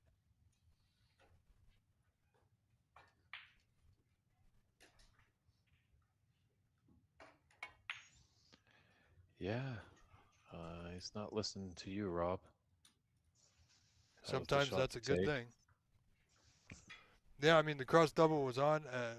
The white would have been traveling up the table, back down the table. It was a bit of a risk. He could have hit the horns and stayed in the middle or gone over another pocket, however, but the way they've been playing, they've been definitely trying to make their pots, whether it's off a cushion or direct.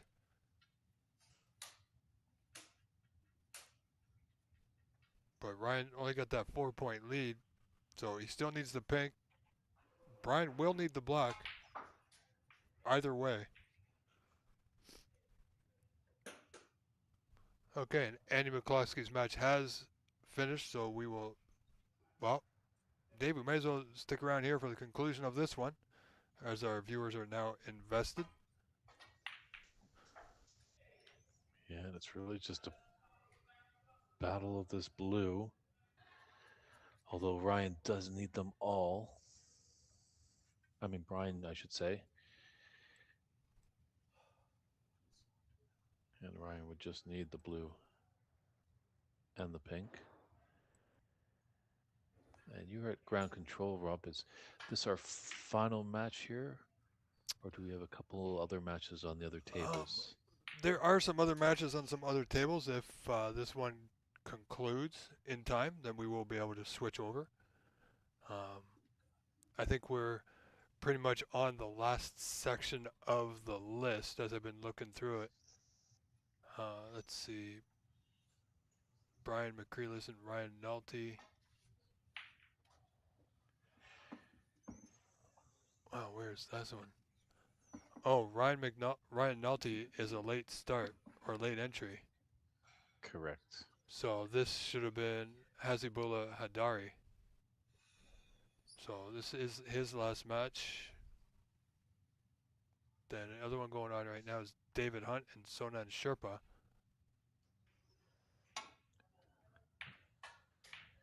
I believe it's their last match. Andy McCloskey just finished. I'm looking for Mark Ziegler and Krishna.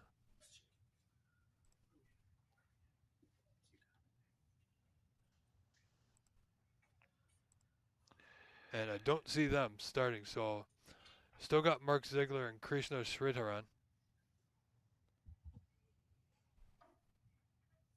So we're in good hands, and we are doing well today. We had a good start this morning. Great black there. Great recovery there by Brian. Looked like Yes. he was the front runner to win that first frame, but then really let Ryan get back in. Comes back to down to that blue. That might be nightmares for Ryan, but we'll see what happens in frame two when we come right back with the 2026 Colorado Snooker Open. So what I can tell you, ladies and gentlemen, why we're waiting for this frame to restart, or continue rather. David Hunt leads Sonen Sherpa in the first frame. Actually, right now, it's tied 27 points apiece, just been updated. We have on table 2, Abhishek versus Mitchell Sire. And that frame's just concluded with Abhishek winning that one, so he's up 1-0. Nobody on table 3 at the moment. And we are right here on table 4, and we're just about set for frame 2.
All right, table has been set. Like a beautiful painting about to get disturbed.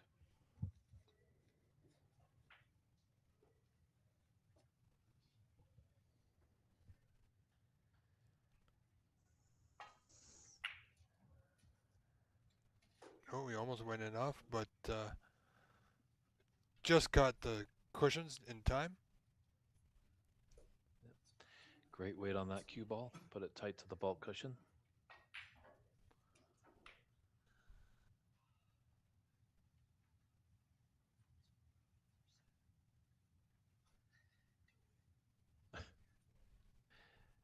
Both these players having some good banter towards each other. It Yes. seems like Brian was taking a look at a shot, and as he walking back to his cue ball, almost fell over with laughter.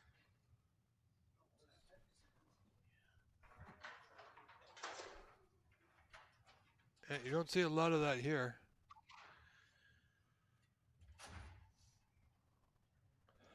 So it's good to see, as competitive as these players are this weekend, they are also, like we said yesterday, enjoying themselves. Oh, he's got it right on, Dave, but this is awful cueing. Yeah, might have to get the extended spider here.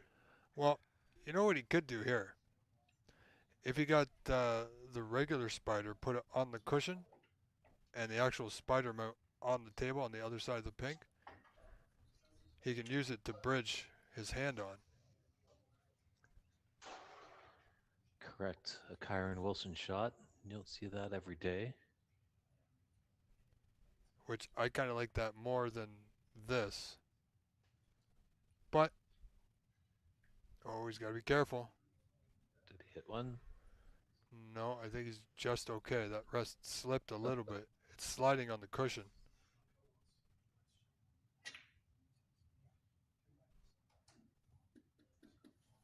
Very nicely done.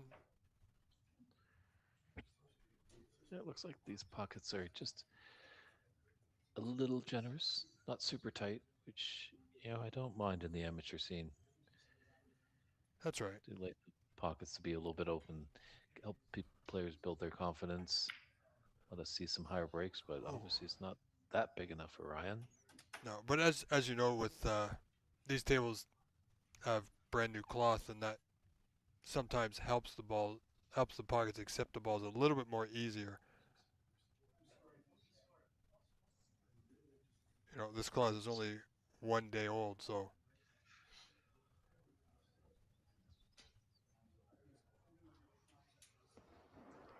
So Ryan falters on that black. I mean, Brian, a great shot.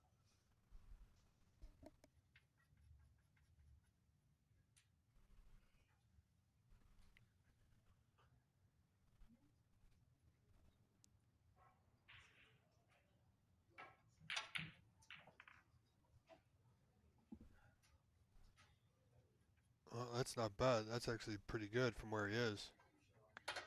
Switching hands. That's what we haven't seen, Dave. It's a lot of people switching hands, and that was probably not the best time for it. Agreed. Unless you're really Confident in doing so. incredibly confident, yes. Um, a big stage tournament, there's no need to mess around. No, I mean he barely scraped that win in the last frame. He had the frame in hand, and then Ryan came right back. So that's got to tell Brian that his opponent's not giving up no matter what the score is.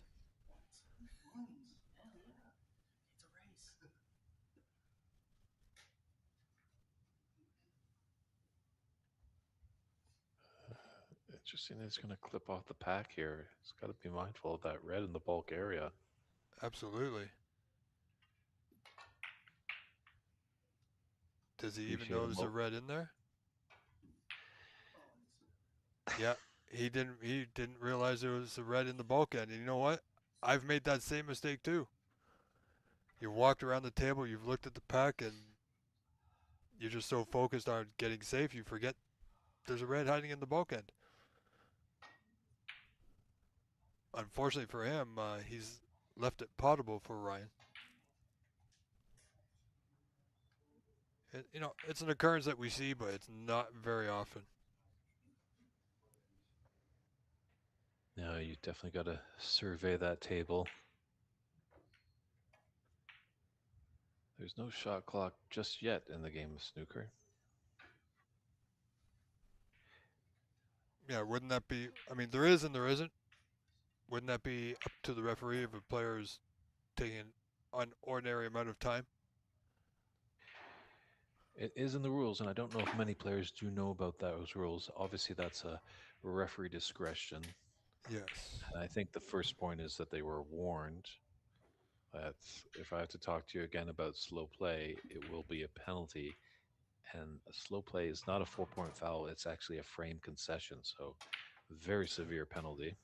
Well, I know a player who was warned about slow play back in the day in the Canadian Championships by his referee, which was baffled him and the onlookers.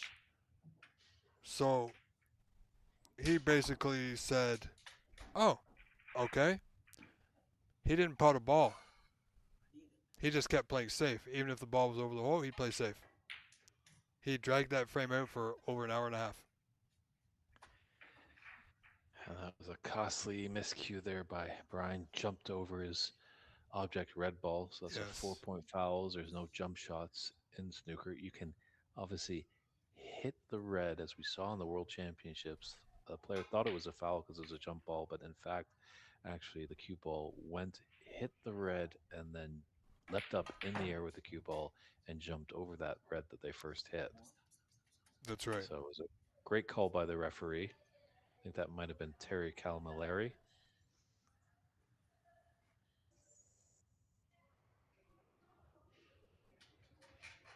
Oh, this is tedious here. Yeah. Just get that white to the bulkhead. I mean, although I think Ryan was trying to pot the pink, but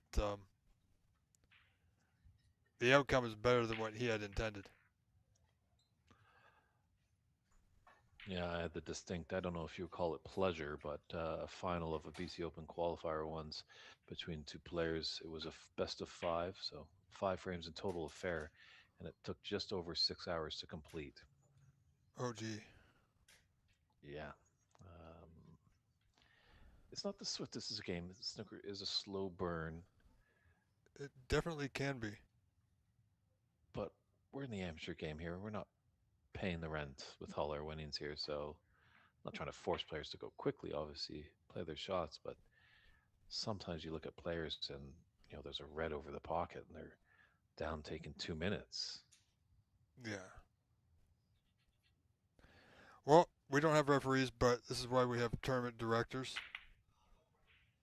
I myself has been called over to watch a match because their opponent thought their opponent was playing slow deliberately. Uh, it turned out they weren't playing slow deliberately. That was just their style. It wasn't intentional. So the match picked up and the player ended up speeding up a little bit, and the match carried on. And we do have a lot of older players in the circuit, Yes, and they're maybe accustomed to the old style, as I mentioned earlier today. That in the pro scene in the 70s or earlier 70s, that most of the time players would put a 20-30 break together and then run in high. They didn't risk their chances of opening it up. that's right. So thank you, Alex Higgins, and thank you, Stephen Hendry, for really making it exciting by playing that aggressive and rather, well, in Alex's case, flamboyant snooker. Yeah, I know. I know myself, Dave. If I can get in the balls and get a chance to open them, I'm taking it. Sure, I had the distinct pleasure last year at the World Championship, saw Zhao Xingtong rattle off 4 frames in 44 minutes. Yeah, that's that's not. Well, that doesn't happen here.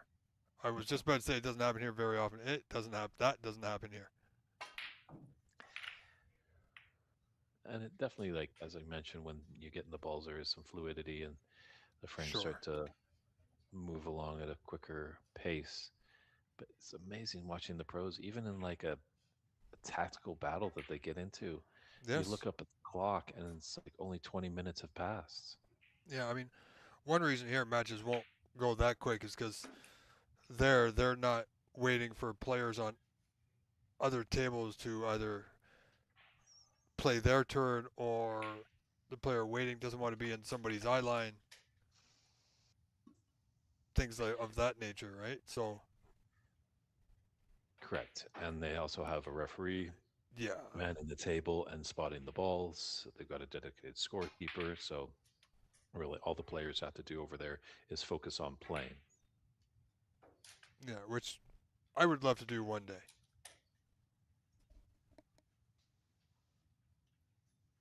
What's that? Scorekeep, ref, play over in England? No, have somebody score, keep, ref, and spot the balls for me. It would be fantastic. Well, I'm pretty sure if you break out that wallet, you could probably pay someone to do it. Yeah, that's true. Can always find somebody to do it.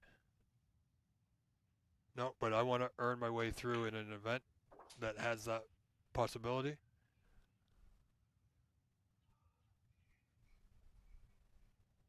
I mean, I did have a match, just an exhibition match, where with Cliff Thorburn a while ago, a few years back, where we had a ref and it was a lot of fun and a scorekeeper. And the results? Not good. Well, who are we talking to? Are we talking to Rob Richards or Cliff Thorburn? Well, it was a good result for. You know what? I'm not sure Cliff would say it was a good result. He did win 5 frames to 1, but they were really super close. It was a great match. I thoroughly enjoyed it and would love to one day do it again, Cliff. Looking for that rematch, but even to this day, Cliff's a busy man. He was just overseas doing. I think it was the World Championships, and then 900, or the seniors, and then the 900. Yeah, he's working with Jason Francis on that Legends Tour. So, obviously, if anyone had tuned into the World Championships, they kind of expanded some seating in the Crucible to me more at the business end of the table. So, some obviously high priced seating, but Yes, Cliff came down and said hello to everybody sitting down there, shared some stories, shared some laughs, took some photos, signed some autographs. So, definitely a class act, a top notch Canadian Cliff is. very much And a so. good friend Peter Singh's tuning in all the way from Canada, curious about how many entries there were for this tournament. And Peter, I believe there were 28 because they have 7 groups of 4. So obviously the top 2 are moving on, and then they had a couple wild cards. But don't quote me on that, as we've had a few late night dropouts and a few late night entries.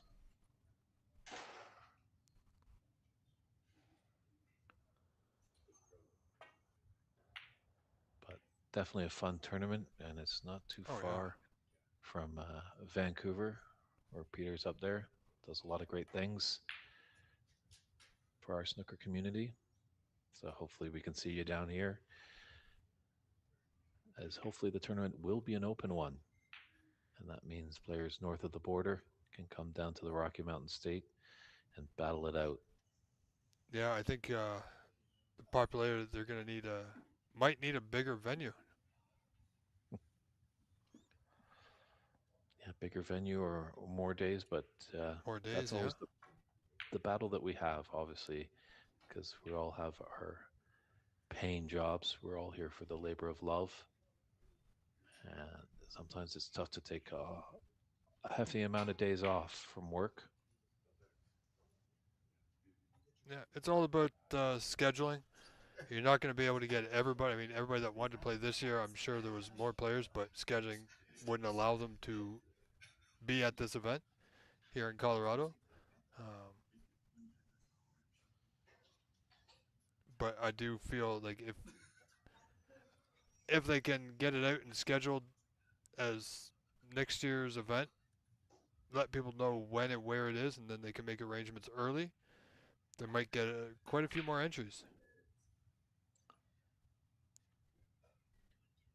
And the nice thing actually about being here at the, oh, that would have been one heck of a Wow. plant there. But having the tournament here at the Hampton Suites and Inn, in the room, the conference room where these tables are set up, pretty much they have free reign. They could be going 24 hours a day if they wanted to. But I think Yes. obviously everyone needs a little bit of rest. But as we see in Canada and some venues in America, that we're always in active snooker and pool rooms. So there's a lot of juggling around. We're very gracious to room owners that let these tournaments come in, but sometimes they make stipulations that I'll let you have the tables, but can you start the tournament early and be out early? Because then my nighttime customers that are paying, that are helping me pay the rent, can come in and play. That's right. Wow. My goodness. What are we seeing, Dave? Brian has a little bit more luck, now leading by 9 in the second frame, 20 to 11. True. Just fluking a red, and he's not too bad on the black. I mean, it's he's fluked the red, so he hasn't given the red up, but he's definitely going to take this black on.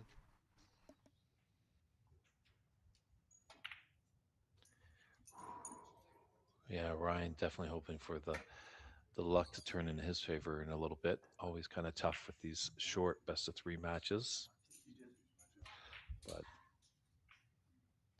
I think Brian should have taken a little bit more time on that black. Kind of a careless miss. Yeah, it's rather surprising. Especially when you fluke a red and you end up on a color like that. If you're going for it, you got to make sure you get it. You want to take a little bit more time.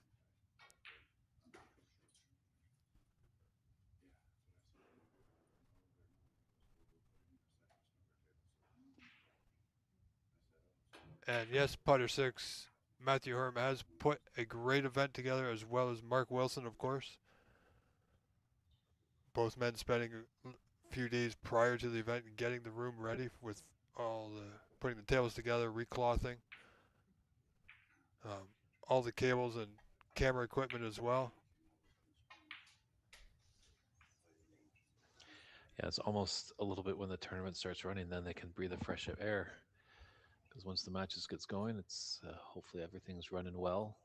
Yeah. It's all that lead up to the event. That's where a lot of hard work comes in and some long days. And also, don't forget when the event ends, their job begins again. They have to take everything down and ship the tables back out.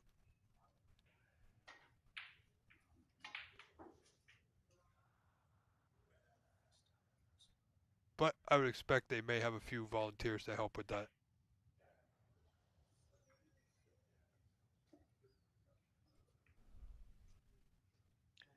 Yeah, those 5 pieces of slate per table that weigh over about 300 pounds.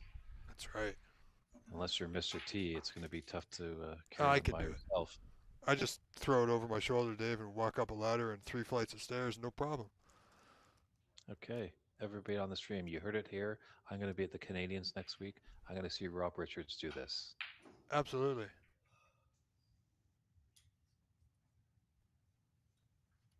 Be our mid-session interval entertainment.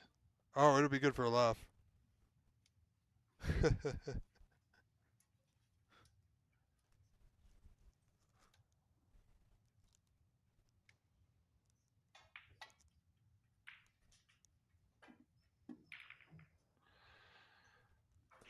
Are you kidding? I'd even have trouble putting one of those things on a dolly and moving it 8 feet.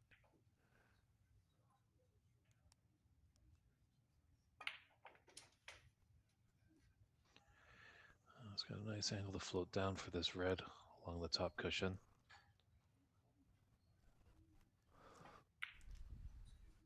Oh, can he squeak by?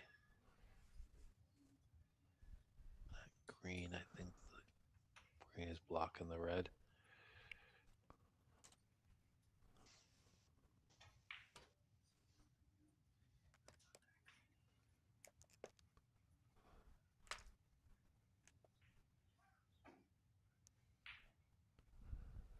Might be able to take maybe a double around this green with that red just below it.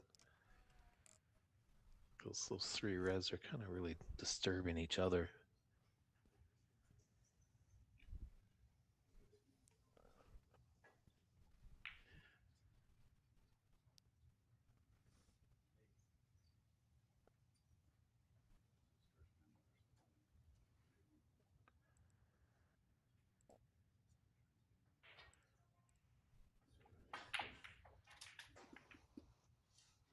Wow. Oh, we got another close frame. 20 all at this point.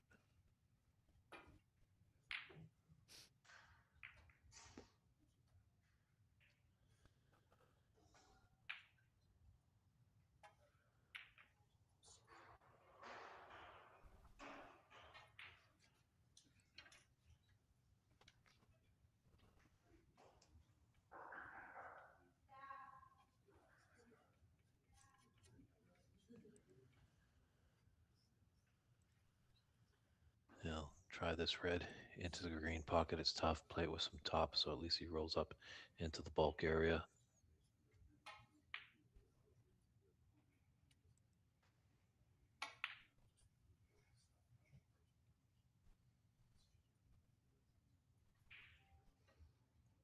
Wow. What did that hit? That My was an goodness. incredible spin on that. Red. Ooh. Must have hit something on the table there.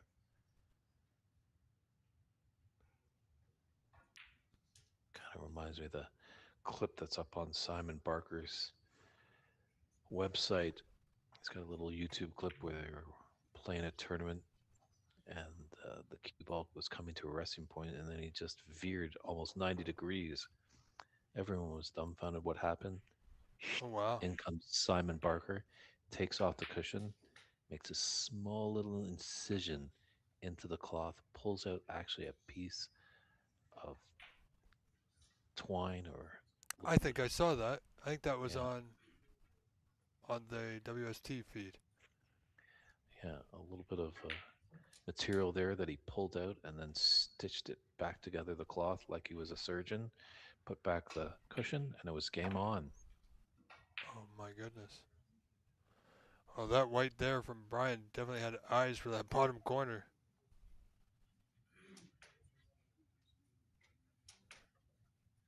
My goodness.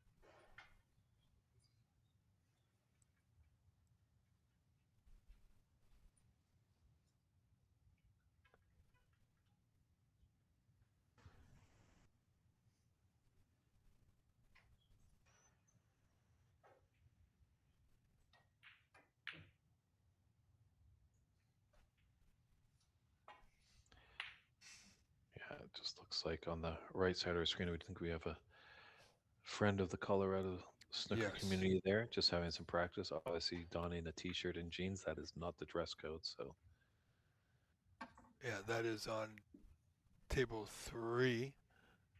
Just having a bit of practice with one of the players, of course. Possibly getting ready for their knockout rounds. yeah, I just wonder if Mark Ziegler and maybe Kirshnen already had their match earlier today because they are in that batch of last matches, Yeah, I mean, and we do have an open table. yeah, Abhishek is in play right now. Brian is the match we're watching. Uh, Ray McCarthy. He completed his match. He won 2-0. Yes. Definitely the result he needed. He might have a slim chance. And David Hunt and Sonam Sherpa are in play. So these are definitely the last matches, Dave. Like I said, the only one I haven't seen, which good point, may have been earlier. Because it is a roll on, roll off system, and we just happened to miss it.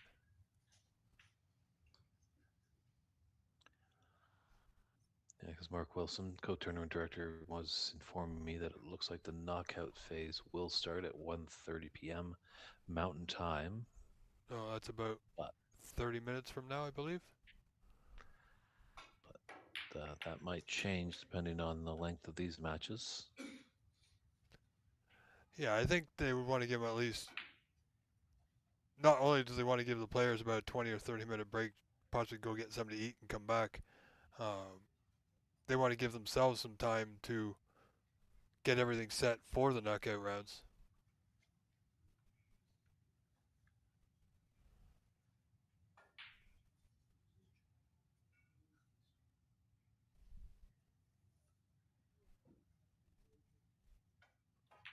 Speaking of, just going to send a note to our scorekeeper,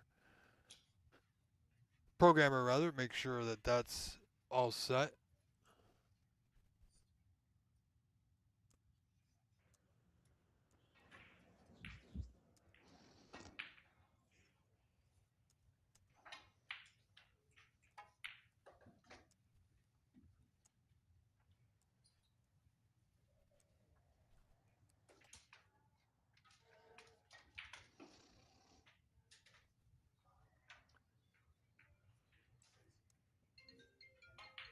Ooh, Always one.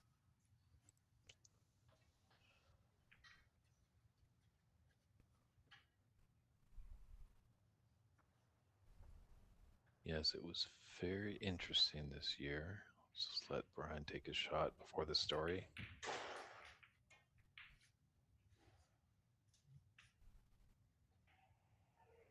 He's 20 points in front. Oh boy. But being at the World Championships this year, it was very interesting in a match that Sean Murphy was in. that he got down on the shot and a phone went right off. Now, in there, I've been to the venue and you've seen phones go off. It goes off at various times, but it was just very coincidental that it went off at that time.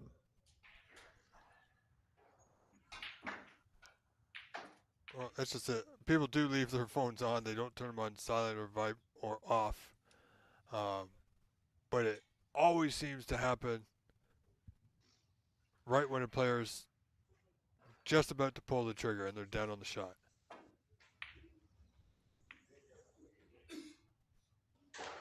Oh, this is not going to work out. Brian's favorite chance for Brian now to close that gap a little bit. Yeah, it can run through this red to be on the black in the opposite corner pocket.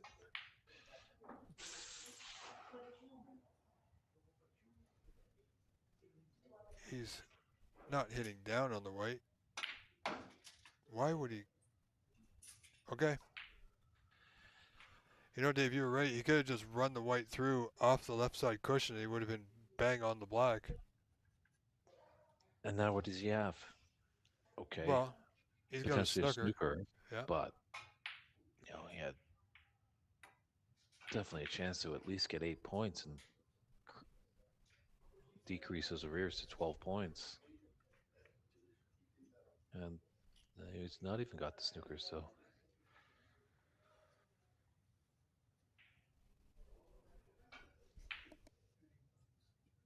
sometimes you just got to play the smart shot. I know it's a lot of fun when you can really draw the ball back at pace.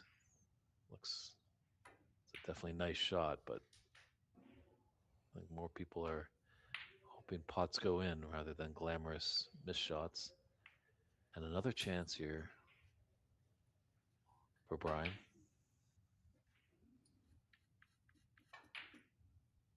Yeah, he definitely has to take advantage of this one.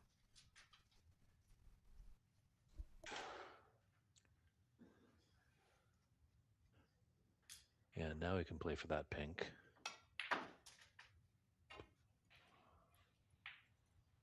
My goodness, Dave, what's he done? He's out of position again.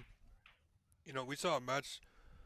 I forget who we saw yesterday. Who did the same thing. They kept just taking the reds and not making any colors when they were down several points. Very Was that similar. was that Ryan Nolte? I You don't know. know We've what? seen a lot of matches. It might have been Ryan actually. It might have, yeah. Because yeah, I think he was in a match. He needed to get at least some red with colors because a lot of the reds were up in the bulk area, so he wasn't going to be able to get back in the match very swiftly. But at least getting a few colors here and there, he could close the gap. But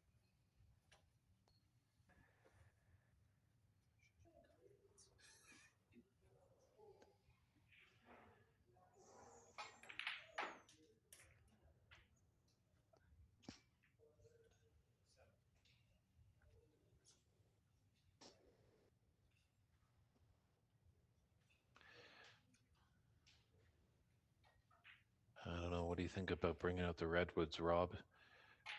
Taking that cue ball off the bulk cushion and then coming down for the red. Well, He might leave the red onto the corner pocket though. I think he's looking for a direct hit. But if he can get around the green, come off two cushions, maybe three.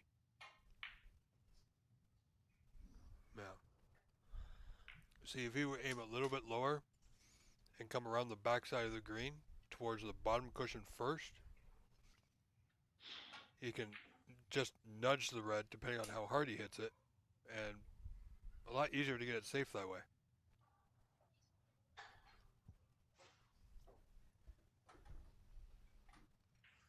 But the way he's going, Dave, I do think he can get it direct, but there's a good chance he can leave it over the pocket.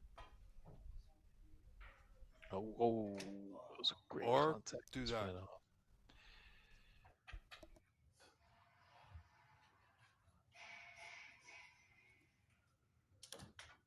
So we might have one more round robin match. I just see Kirshnen enter the room here.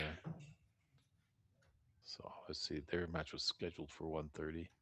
They might not have got any messages that a table was available, as it is roll on, roll off. Yeah, well,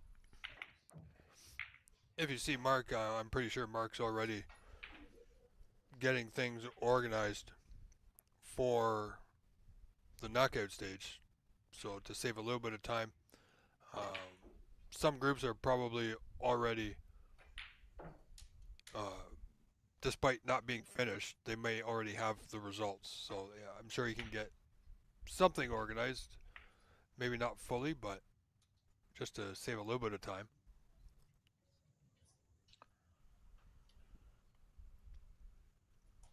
Yeah, I'm pretty sure while these matches are going on, they're going through all the scenarios, just making sure if they can get ahead of the game.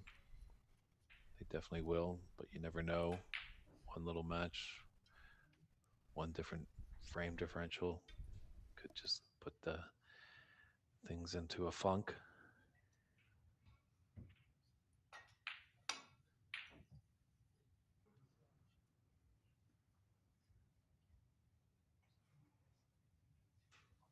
So just 10 points in it, 35 on the table. It's the second frame of this best of three round robin match between Brian McCreelis against Ryan Nolte. Rob Richards is in the booth, and then I'm David Burney. We're glad that you're tuning in on the NSL TV and DT Sports YouTube channel. It's the Rirenka 2026 Colorado Snooker Open. Obviously, give a big support out too as well. Tom Chalk has done some great sponsorship here. We appreciate that.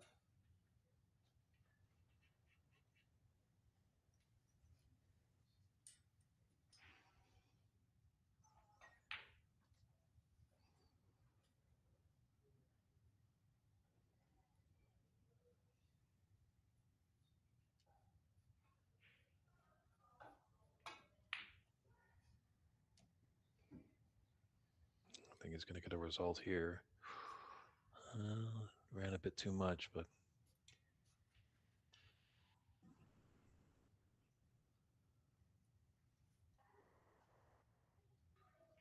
I think maybe just got to trust the table, but maybe just a delicate tap on that red on the right side. Yeah, this could be a very interesting finish once again. Oh, he's played it well. Watch the blue. Free ball. And a 5 point foul. He hit it too good. Fantastic billiard shot, but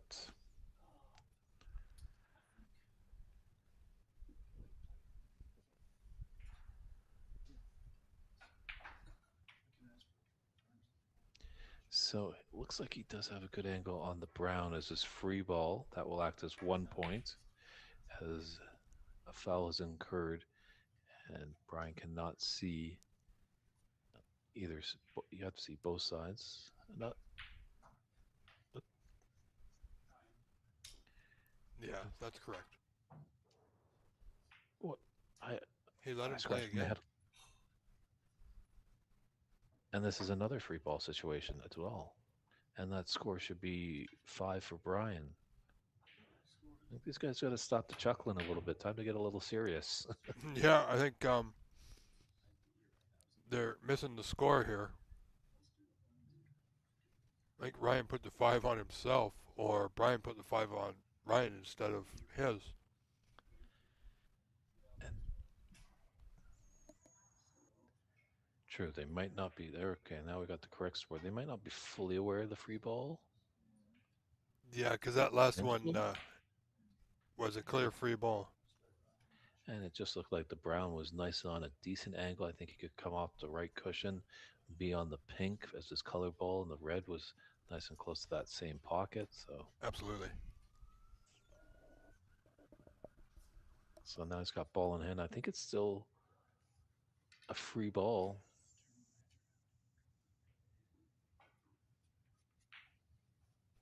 Yeah, but I think he might be taking the red on. and I think he might be taking it on from this position, not realizing it's ball in hand.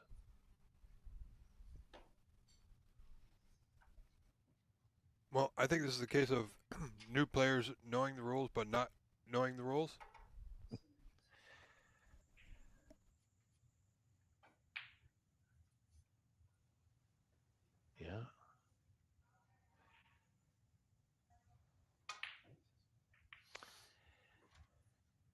is this going to Oh come boy. back and bite Brian?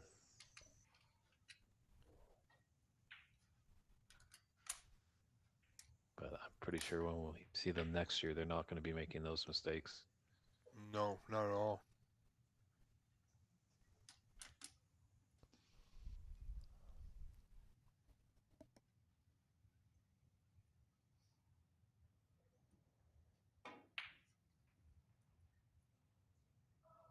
Well, this looks good. Good little snooker here from Ryan. Only in front by one.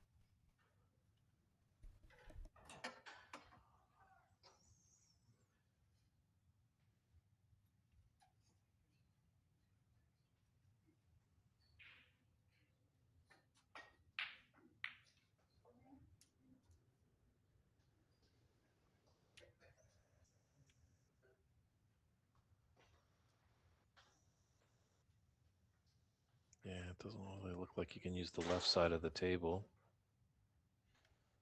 That's a big masse shot if you wanted to go around.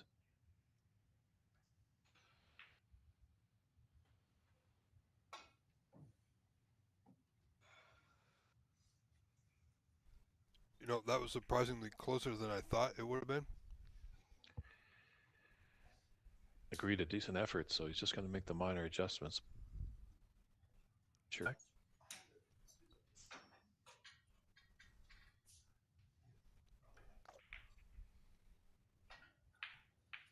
But both players will confirm and agree the correct respotting of both brown and cue ball. And here comes the second attempt for Brian.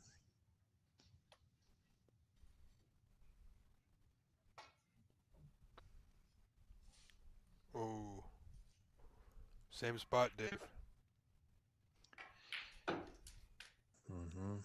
Well, not that they would take it, Dave, but I don't think it's a free ball anyway. It's close. If I was his opponent, I'd come and inspect that a little bit more thoroughly, but they're at the table and I am not. Let them play.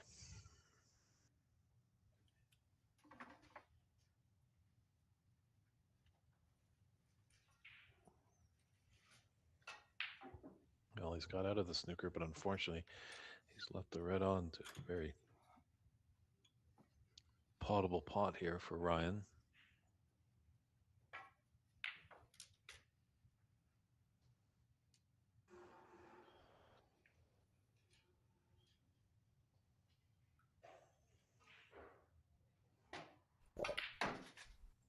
Yeah, I think it's possible now. Even more so if Ryan can pot this color, that we're going to see a third and deciding frame in this match. But as we saw in that first frame, Dave, anything can happen. And we've seen in this frame anything can happen. Oh, good pot. Well, can you see what's coming for Brian this shot? Does Ryan see what he's going to do to Brian? Now we got the black spotted. There we go. One drops on the floor. Oh, it's all happening here for Brian, isn't it? I think he needs to compose himself and get himself together. If he doesn't win this frame, possibly a little splash of water would help. Oh, I don't think he's got him, Dave. No, he hasn't. That was a golden opportunity. Really, your opponent's reeling and just get him spinning even more. Oh, he was spinning.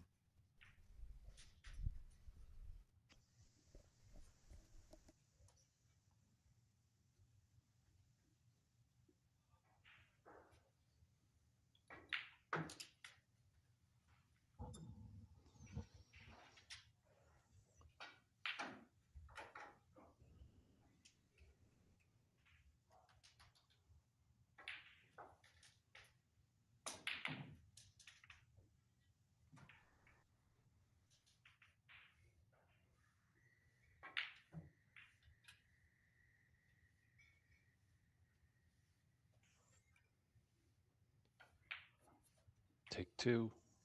Yellow near the blue. Well, if he gets this one this time.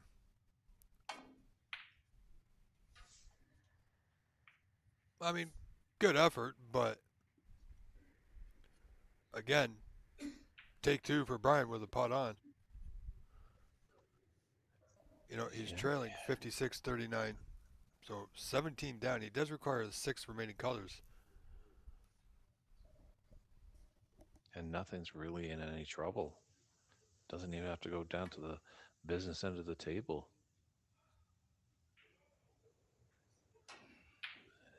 He's got a result there.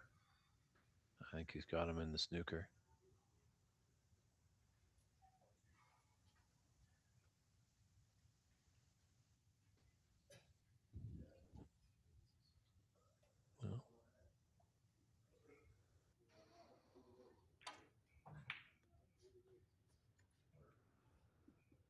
Well, Wow, that was I would have to call that a perfect hit.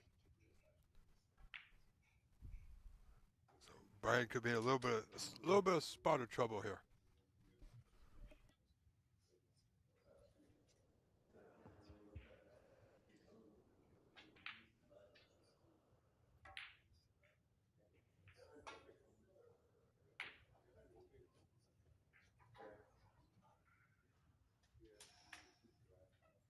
Oh my word. the luck has been on Brian's side. Fortunately, I think the black is covering the potting line for the green into that same pocket where the yellow went down. But he could hit on the left side of the green, put the green up and down table, and Brian could come off the cushion, potentially maybe be near the pink or the brown.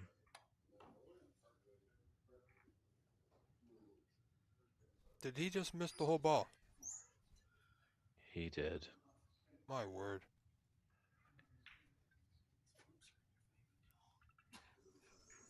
Wow, it's this man. It's seemingly all happening for him, and not in the good way. He's had a great number of chances just to really take the frame under his controls and just colossal lapse in judgment.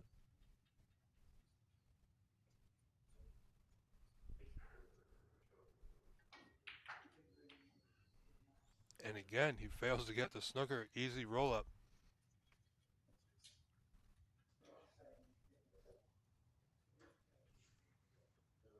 Now, will Brian take the double on? He's got to be careful how he plays his white. If he does make the double, he doesn't want to hook himself behind the pink and black on the brown.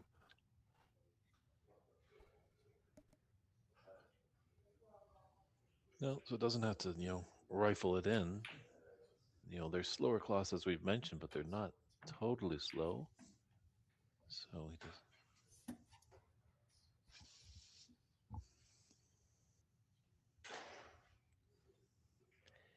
once again, is Ryan gonna put this cue ball tight behind the blue? Well, if he hits it with too much pace, he's not getting anywhere close to it. Oh, good effort. You know, he might have him, but it's real close. I, once again, he's close, but no cigar. There is a pathway here Yeah. for Brian.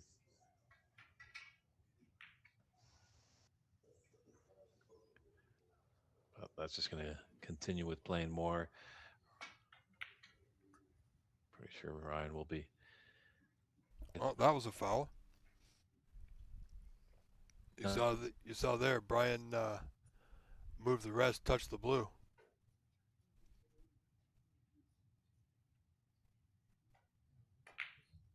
And once again, I'm not so sure they know about that, but he clearly touched the blue with the rest.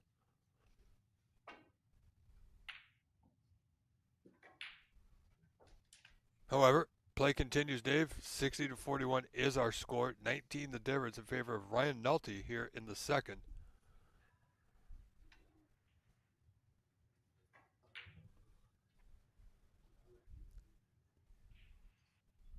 Yeah, that 5 points would make a big difference.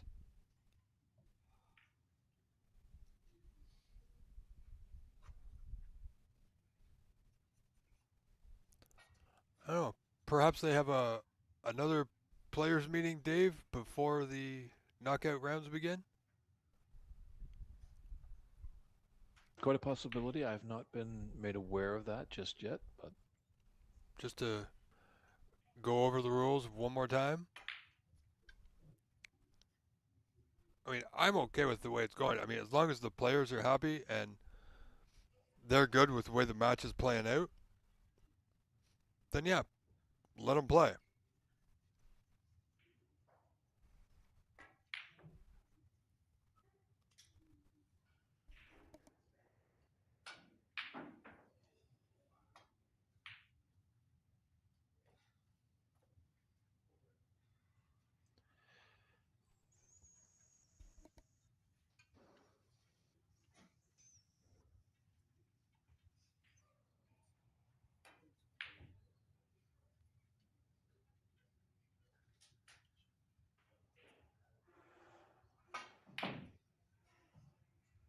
why so hard?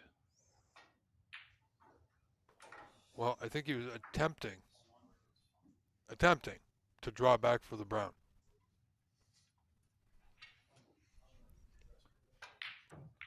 But that's an even more difficult shot, even for the more seasoned of players.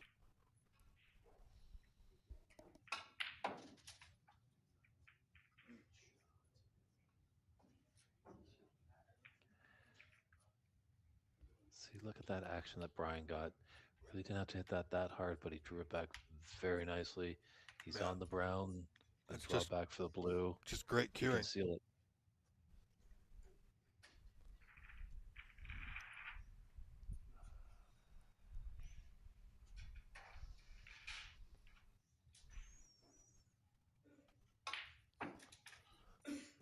Well, can Brian do it again? Can Brian nick the frame? Last frame it was Ryan with the opportunity. Didn't, but he almost did. So hoping his cue ball could come down a bit more.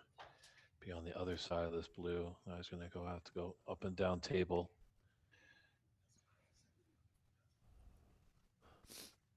Oh, he's not bad. You know, these shots here, you got to forget about position and just play the pot, especially where the block is sitting. You know, players tend to play the position and forget the pot, which position is no good if you don't make the pot.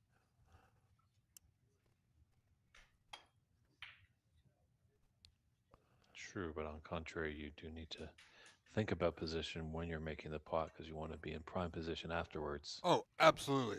Absolutely.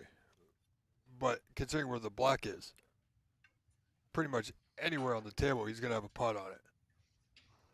Now, ability and capability come into play, of course.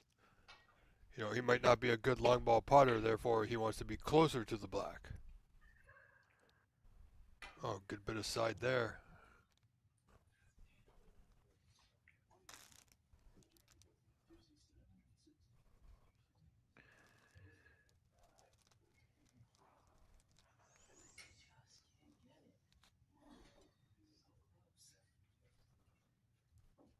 Oh, Ryan seems to be having a good time.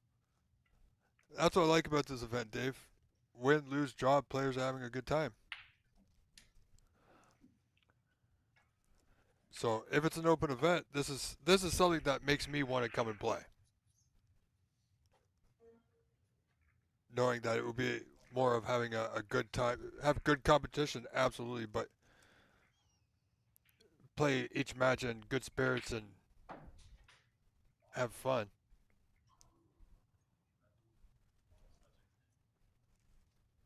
Yeah, we're off to a decider, and I Yes, think we are. He's letting Ryan take this black. Doesn't really need it. No, Not sure why he's really even just bothering with it. just Just wanted to do it because maybe he's on camera. maybe one of these players have an over under on match time, possibly. Well, I think they're over that. Yeah, Touche. I don't know, Dave. Do they have a bar at this location?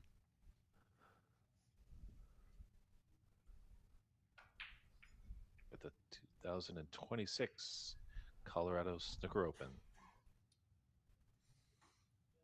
All right, folks, stay with us. With that deciding frame, will be up very shortly.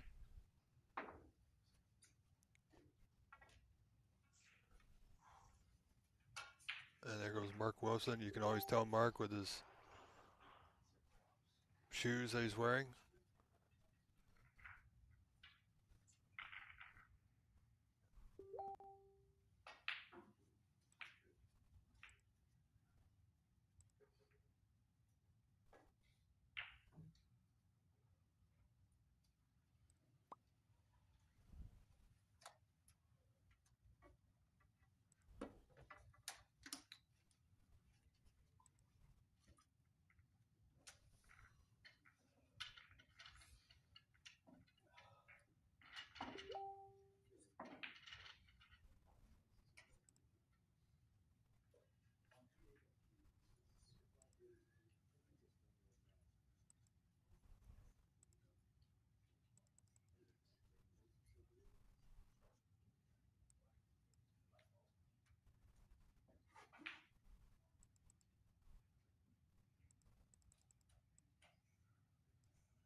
All right, folks. Here we go. Deciding frame. Brian McCreelis, Ryan Nolte, 1-1.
All right, folks. Deciding frame. Brian McCreeless, Ryan Nolte. Brian leading by 8, 13 to 5 here.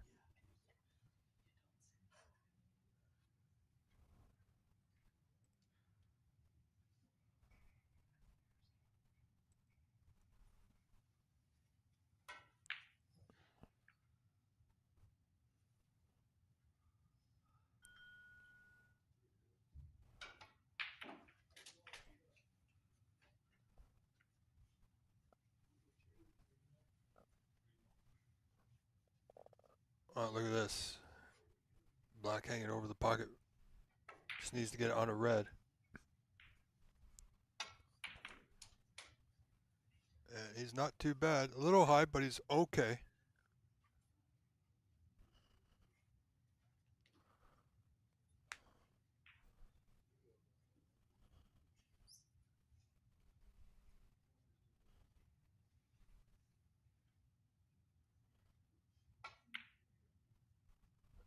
There, no.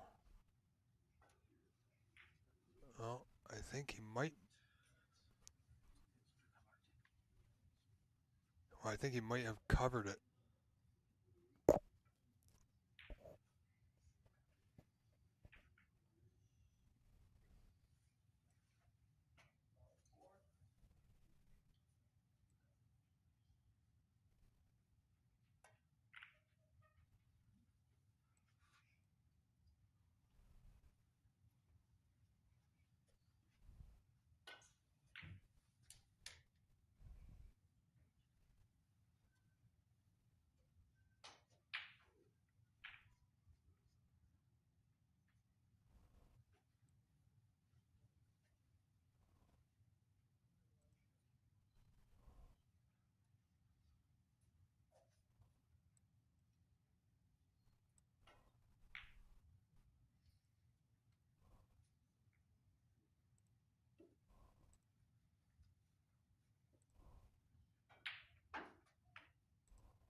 Let's see what Ryan can do. Trailing by 20 now, 25 to 5.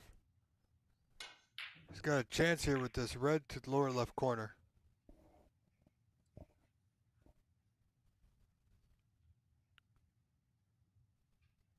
Oh, this red here is going to go back up for the blue, but fails to pot the red, but he's got the white in the bulk area.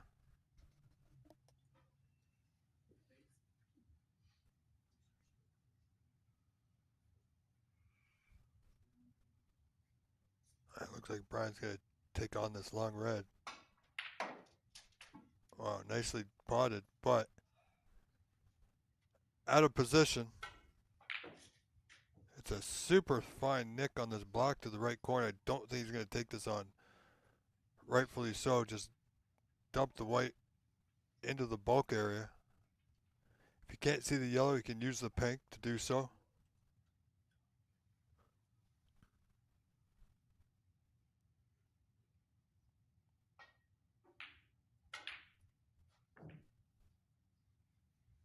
Yellow it is.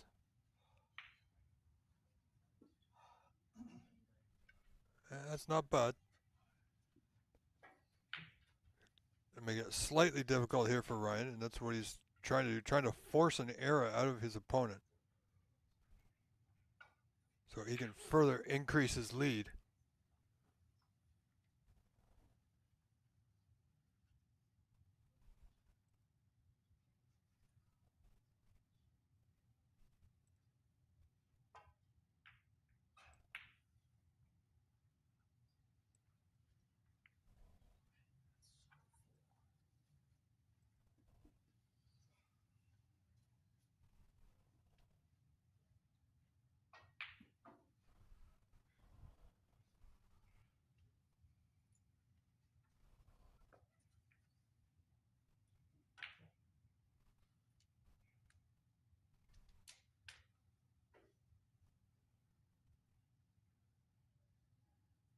this is going to be a bit of a stretch.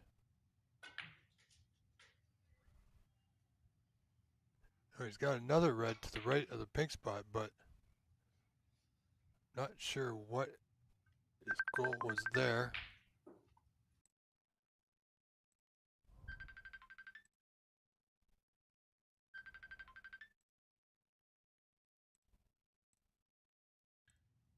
Welcome back, Mr. Bernie. Thank you very much, Rob. Good to be back.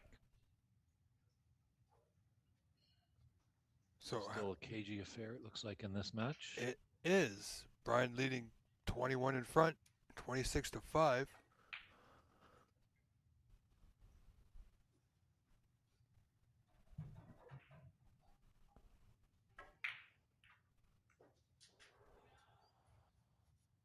Oh, Ryan's going to need to get that white top cushion if he can. He's got decent weight. Is it going to reach? That's not bad.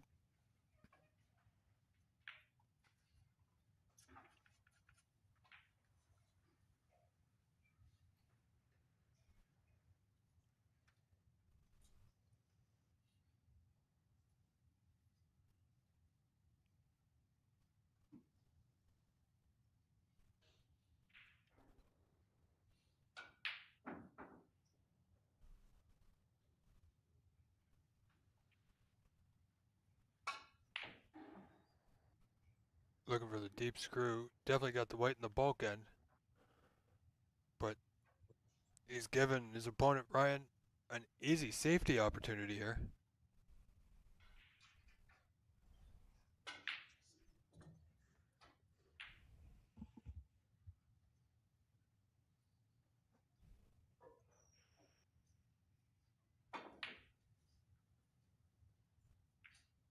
Oh, where's this red? Oh my, we have seen so much of that this weekend, Dave. It's almost unbelievable if I didn't see it myself. Well, it's nice to see the turn of the hat now that Ryan's getting a little bit more of the luck. As we saw in the early stages of this match, Brian was very lucky. Yeah, the run of the ball seems to be going both ways.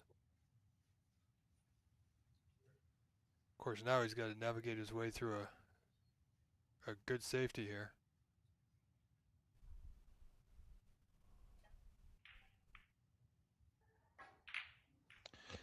Yeah, he's just been struggling with that part of his game.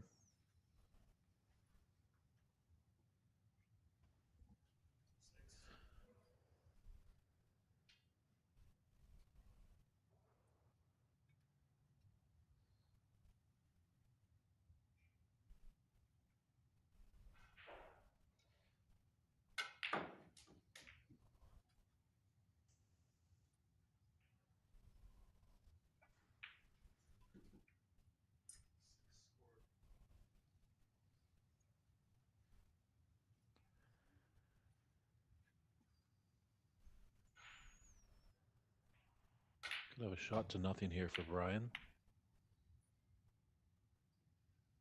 No, it wouldn't surprise me if that red went in off. True. But yeah, this is going to be a little bit of a methodical battle back and forth here in this frame.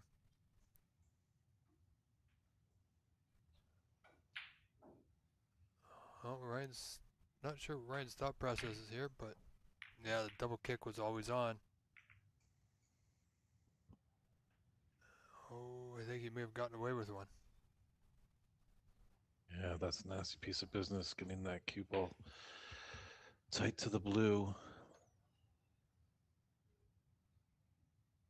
You know, it's a pretty straightforward safety off the red, closest to that left middle. Doesn't have to really do anything with the weight, but manages weight control of it.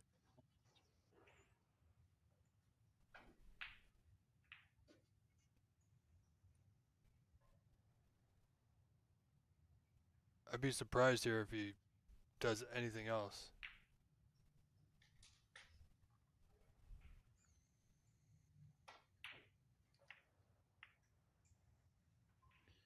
Now, why did he go that way? I I guess maybe he was trying the cutback double. Yeah, but you could see how close he was. Even if he made it, the cue ball would be in that general area, Dave, and no position whatsoever. Yeah, his Um, color ball really wasn't on afterwards. So yeah, not. I mean, not at that pace. If he played it harder, he may have got something. But yeah, and it's going to cost him a little bit.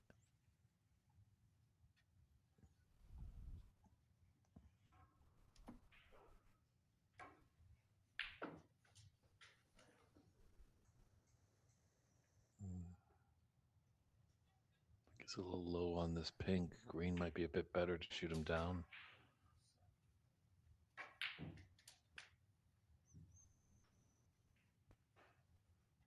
Well, Dave, It's at the Mhm. conclusion of this match, you'll have to update me of, or update our viewers of when the knockout rounds will start.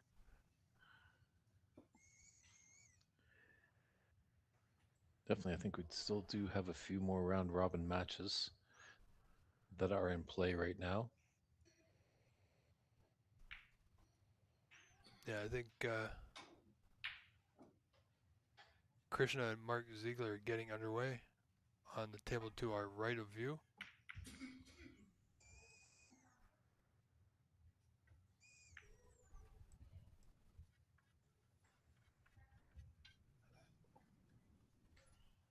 However, Dave, if they are underway,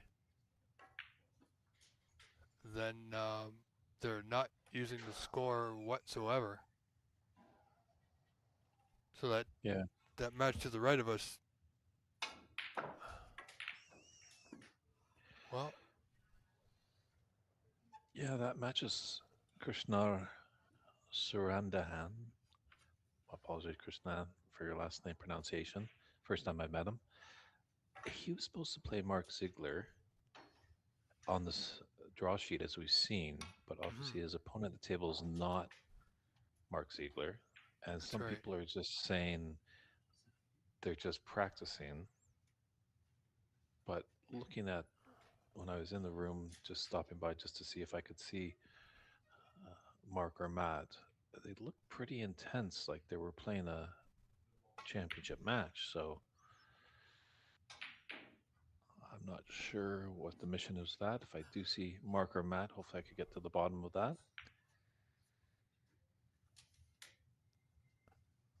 Well, if they are playing it, even if there's no score, it's something we can put on the screen, not necessarily comment on, but while we're waiting for the knockout rounds to begin, of course, instead of having a dead screen. However, David Hunt and Sonam Sherpa are still in play. They are in the third frame. David Hunt leading 35-13 in that third frame.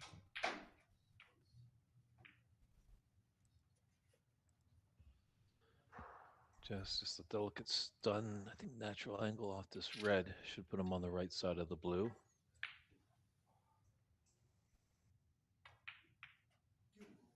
Oh boy, what's he done?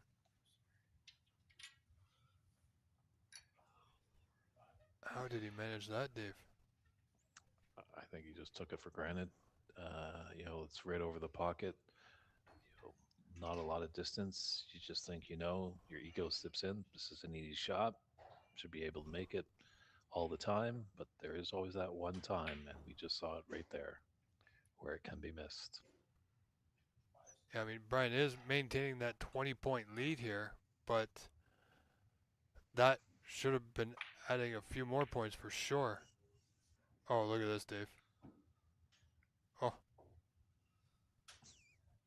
lucky and unlucky all at the same time.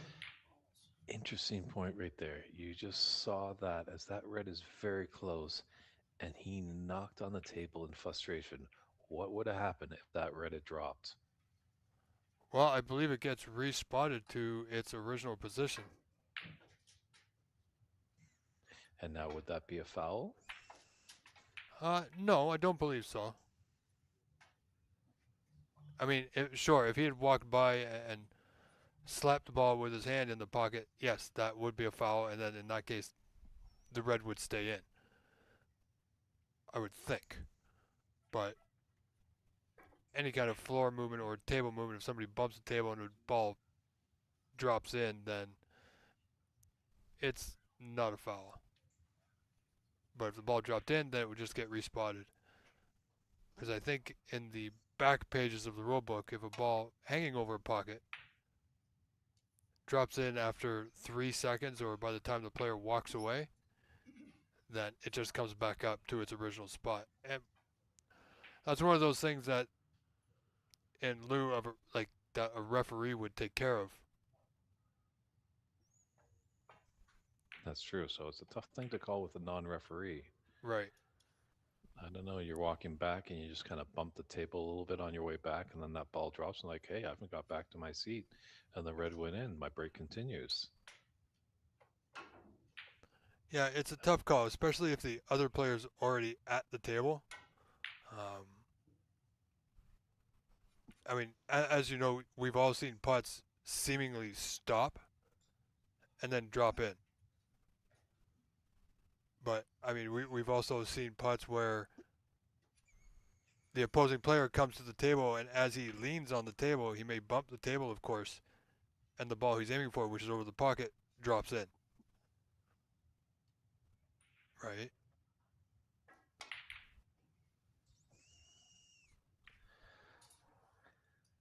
Well, if I see Dave Daly or Ernest Bazimer, our two referees, I might chime in and ask them that question. What would they call if a red was just missed by a player and it hung over the cliff of the pocket and they just banged down their head in frustration and then that object ball actually dropped? What the call would be? Yeah, like I said, Dave, if it hangs there for a few seconds and then drops in, then it typically comes back up, especially if the player's always has already walked away from the table. His turn's over, the other player's at the table. However, in this case, Ryan had just missed the red, and it was within 3 seconds he banged the table. If it had dropped in there, question could be raised. Now, did it go in on its own motion, or did the vibration from Ryan tapping the table knock it in? Correct. So, I think in this match, I think Ryan would have continued his break. Players both would have looked at each other and went, well, that was lucky, and on they go.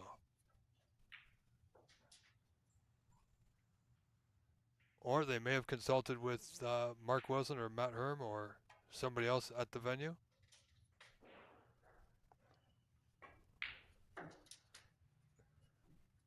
You know, it's, as they say, it's all in the details.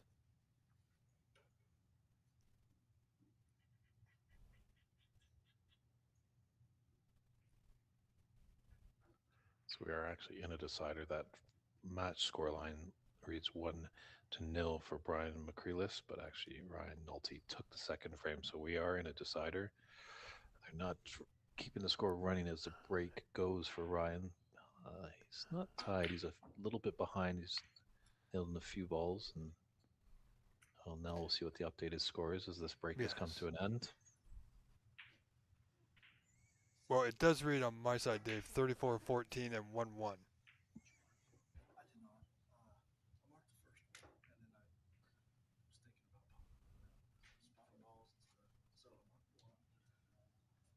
But they do have some points to add there.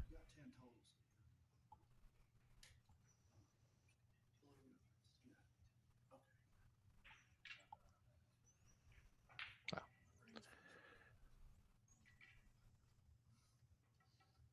All right, as you can see, they are, or here rather, they are having a discussion. Yep, it just seems like my scoreboard needs to be refreshed on my end. There is the correct line that I have 1-1.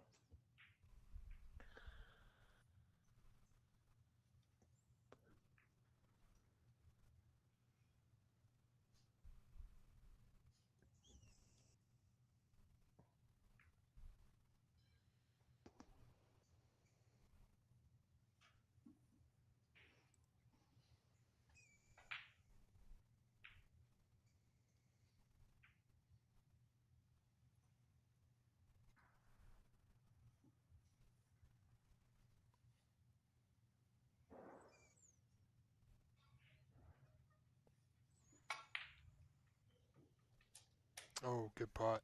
Wriggled its way in, Dave, but it Yep. counts. Now, Brian, no need for theatrics here. Easy, simple, although it might be straight, toughest shot, but you can just roll it in.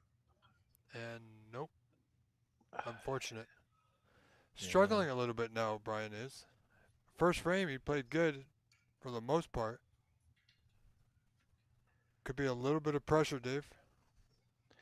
yeah, that decider can creep into you, but I just thought that was a relatively smooth shot that he could just run the pink in, follow it beyond that red just above the black spot.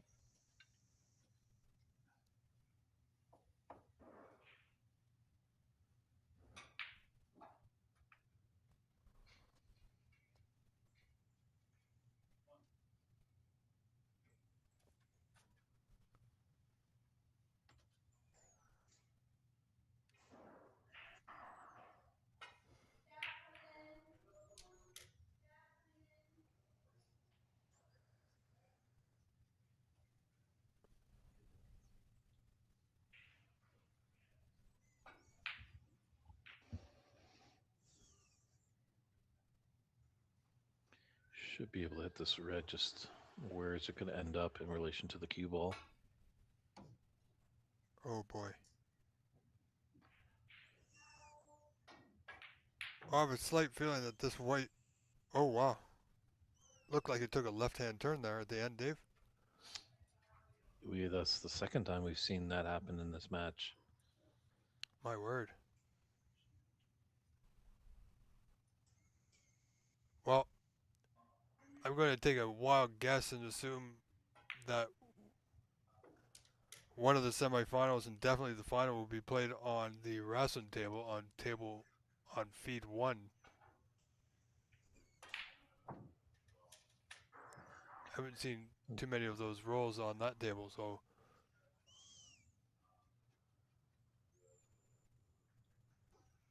we'll see That what red happens definitely there. thought about it before it dropped. Yes, I think the idea is the Rasson table and also I believe table two, the two, say, top tables that you can see in the feed right now, will be the semifinal tables. Might just when I see Mark or Matt, just make a mention to them. It's no disregard to their hard work of putting these tables together, but just a notice. And obviously, you don't want to have a very uncharacteristic roll like we've seen in this match. Just be the difference between Right. the winner and second place.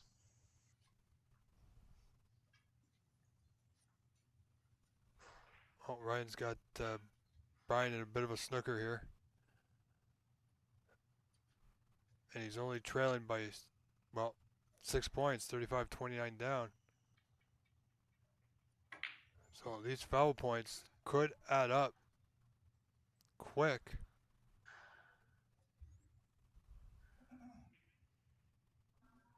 Yeah, final red on the table. There's always a potential of a free ball, but sometimes these guys don't seem like they like the free ball situation.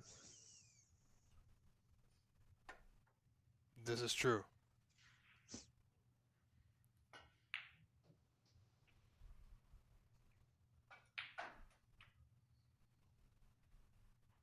I gotta tell you, it's been some interesting snooker to say the least. Yep, a few head scratching moments, Gonna be some really good close. shots. Oh,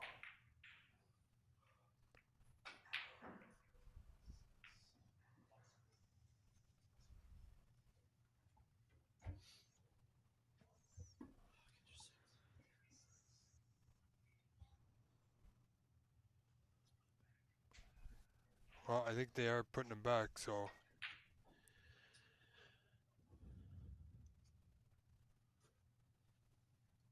All right, just going to go back to his phone, just reel it back in the stream. yeah, and that's good thinking on him. Also, sometimes you see some players when they do have the phone, take a picture.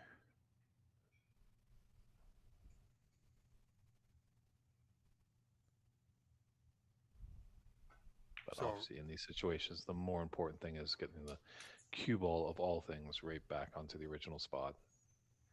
of course. And once both players are satisfied with the spot of the balls, then we carry on. He's just got to, if he's trying the same way, you just got to miss the pink. Oh, Missed by oh an wow. eyelash. Yeah, see, even the white on that one just curled up to the left, Dave. We got to, that's going to make for some interesting knockout matches, to say the least. Oh boy. Yeah, the tournament director might have a few gray hairs depending on the players that are on this table. Yeah, I mean, possibly tonight might be a good chance to. Well, after today, they're only going to need 2 tables for tomorrow, so. But, oh, even right there. Oh my goodness. Okay. Dave, not this table on Sunday. But it will be an opportunity for them tonight to have a look at the other 2 tables, see if they need releveling or any kind of maintenance from the last 2 days' play. Uh, because anytime you put in a new table, it doesn't matter what kind of floor it's on, there is sometimes a little bit of settling that can occur. So I'm pretty sure that's all we're seeing is that the tables are starting to settle in. Right? Mm-hmm. So if it is table 1, table 2 tomorrow, then they can just simply have a quick look at them tonight, see if everything's good to go, and then if they need to level it, it should take just a few moments.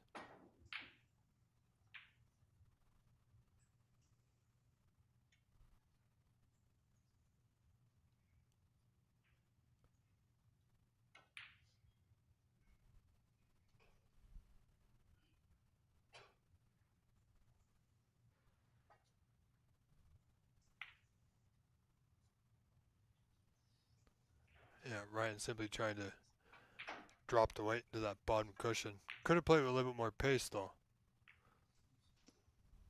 Yeah, not hit as full on that red. A little on the left side of the red. He could have been got his cue ball behind the pink. That's right. Now he's in danger of being behind the black. Oh, Brian tried. Didn't get it, but look where the reds ended up.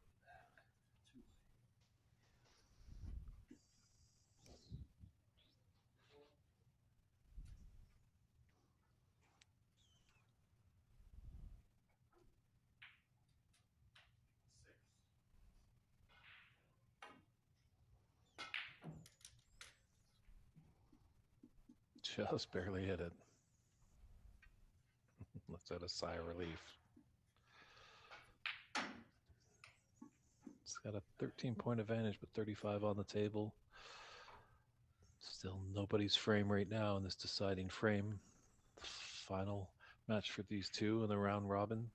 Not sure exactly where they are in the standings in this group. Oh boy. Oh, that's going to be costly. Well, it was a free ball, Dave. But they've already moved the pink back, so.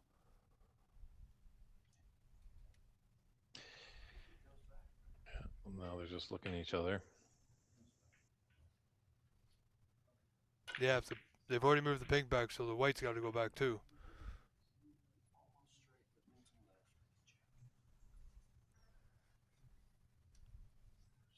See, he could have just had him play on from where he was, and he was snookered behind the black. But because he already moved the pink, the choice was already made for him.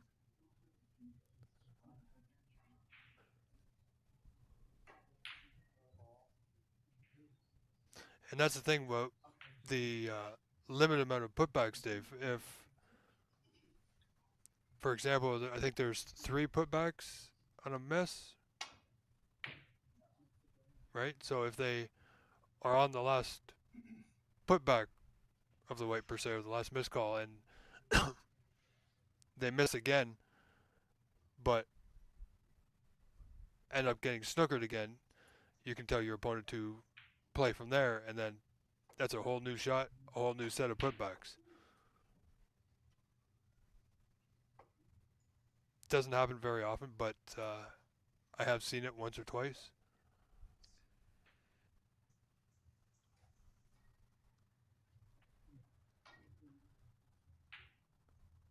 Yes, there are some strange things that can happen on a snooker table.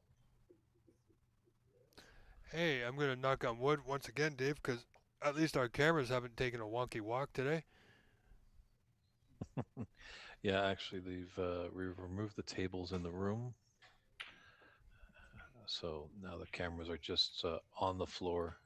So you might see a few bumps here and there from the players, as it's pretty tight quarters in there at the ends where Yeah, yeah. For the but most you part, won't they've see been any okay. more Dutch angles. Well, I mean, it did add a little something to our commentary and stream, not knowing when it was going to happen or if it was going to happen, but you know, the Wile E. Coyote camera, as we call it here.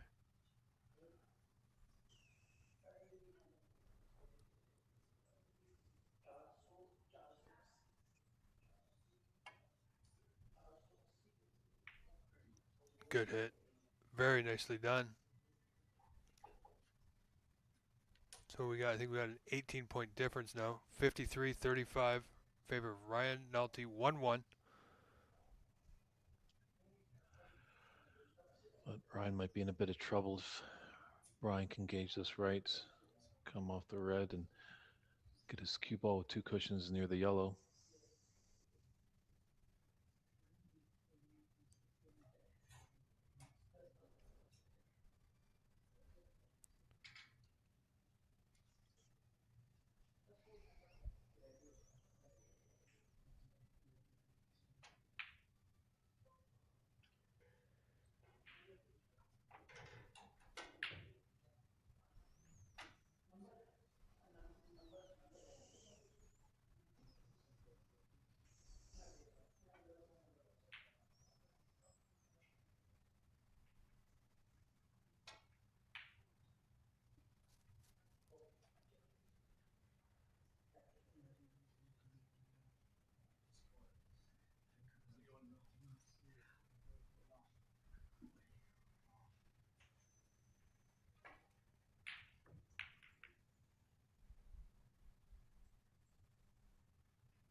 Oh, I think that's going to work out for him, Dave. Certainly has. Struck a fortune, another luck for Ryan. No, it doesn't happen very often when both players get the run of the ball back-to-back shots. But it certainly is happening here.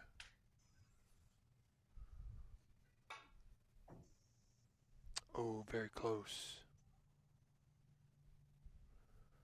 Same angle, possibly a little slower. Touch aside should get him there.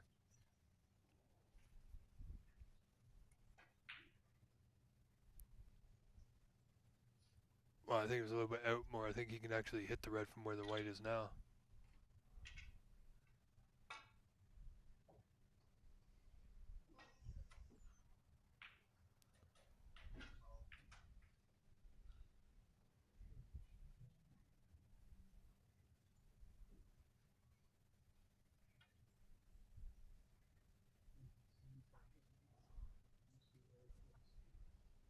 Interesting. Been putting the coin on to mark the cue ball all match long, but this instance they haven't. That's right. I was just thinking that, Dave. In what would be the most important frame of this match. True. Point and stage of the frame too, down to the final red. Well, this is even more difficult. Because now he's going to leave the red on.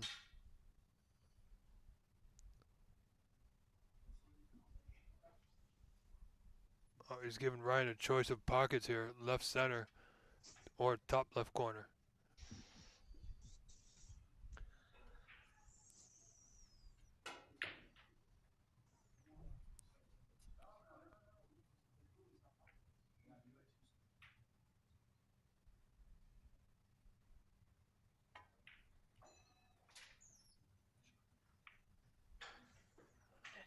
Well, that'll play.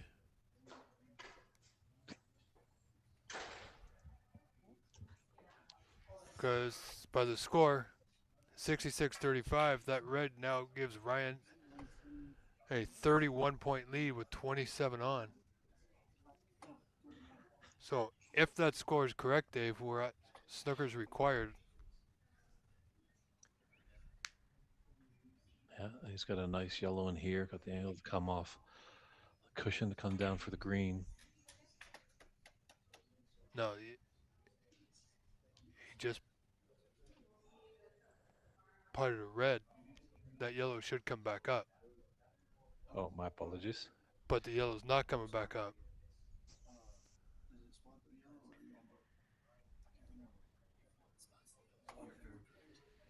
Yeah.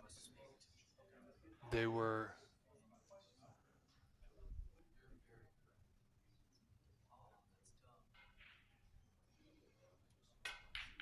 Oh boy. One of our players that might be in the room might be beneficial. They could step in and be a referee because now I think he's snookered himself Yes, he on that has. yellow.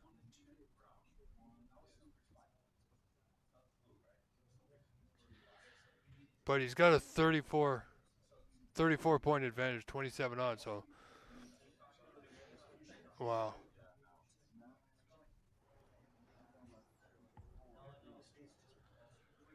You know, and that does happen, Dave, more often than not. Player will make their last red, they'll pot the yellow and play position for the green. Yeah, you need full concentration in this game.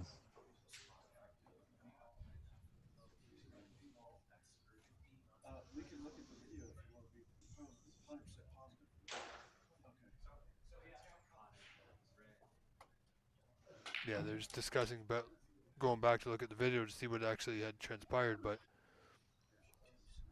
I think they're in agreement, as we all know, Dave, that he did pot a red, then the yellow, which would mean the yellow does come back up. But now Dave's question is, if he doesn't hit the yellow, do they know that they can't put it back?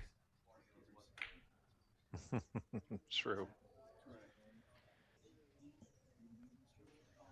I mean, I'm only asking because we did see them leave free balls and, you know, not taking them. Yeah, I think all bets are off here, Rob, in this one. I'll bet you a No. coffee, Dave.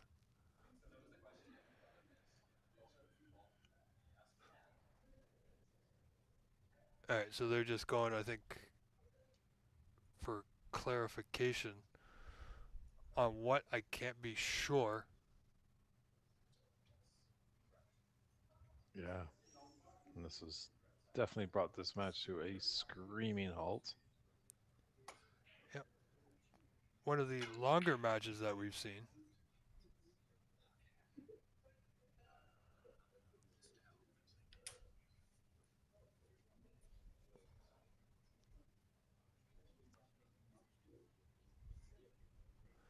Very simple here, Dave. Top cushion, nudge the yellow, or left side cushion.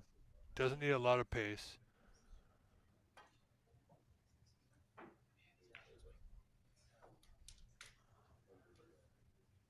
I might give him a free ball. Won't matter, won't take it.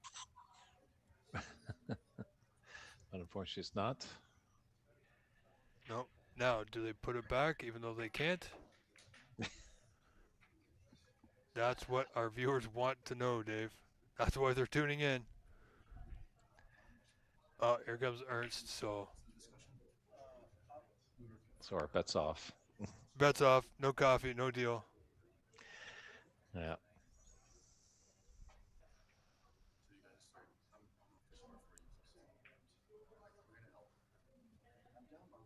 And I believe Ernst is showing up next week at the Canadians. Is he not? I'm not aware of that. I am just coming to commentate. That would be probably a John Actually, White no. question. Sorry. Or Presley Backus. Where is Ernst from? Houston. Houston. That's right. That's what I thought. I thought maybe he would show up, maybe as a referee or something. But That's right. Last time I saw him, it was at the Corner Bank several years ago at the Pan Am.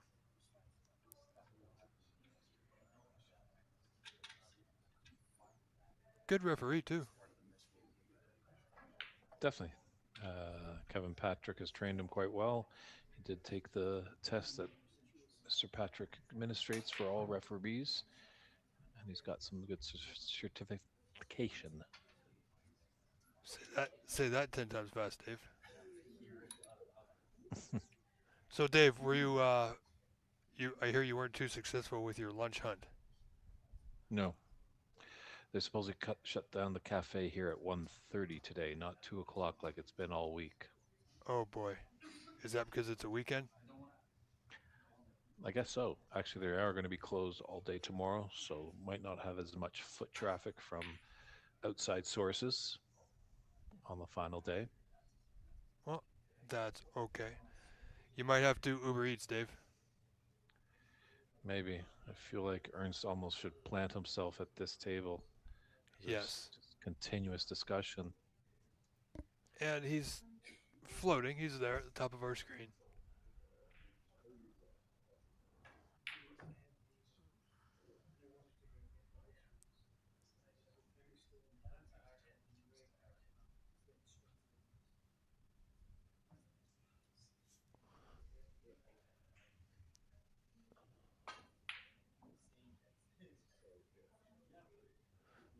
Certainly been entertaining this match.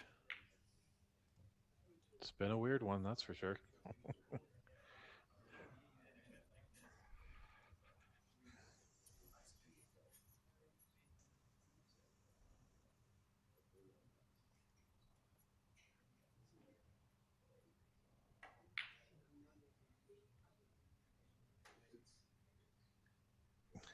Now, is Brian aware that he does need at least one snooker? I've seen it before. Some people forget about that and they start to Yes. run out of the balls, and then they're on the last few balls and it realizes, oh dear. Yeah, seen that happen more often than you would think, actually, which is surprising.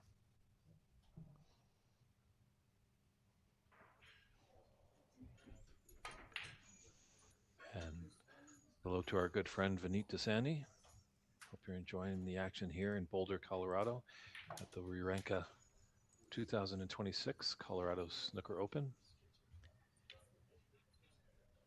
Vineet's son, Rian Desani, will be battling out in Toronto at the junior tournament at the National Snooker League on June 14th. Pretty sure all of BC will be behind young Rian as he's representing British Columbia.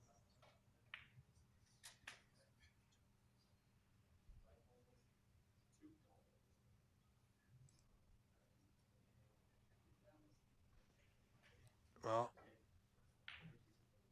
Bryant needs a lot of work here. Does he play the snooker now, or does he wait and play the brown?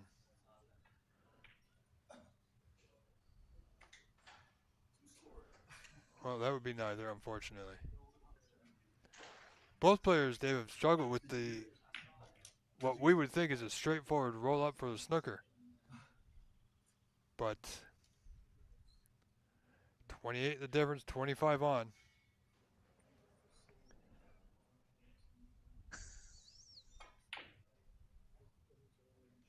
Oh my goodness.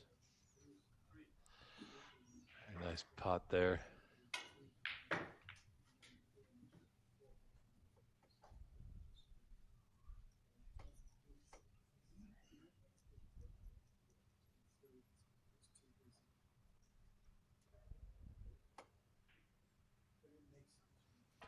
Well, I'm pretty sure oh, look at the blue.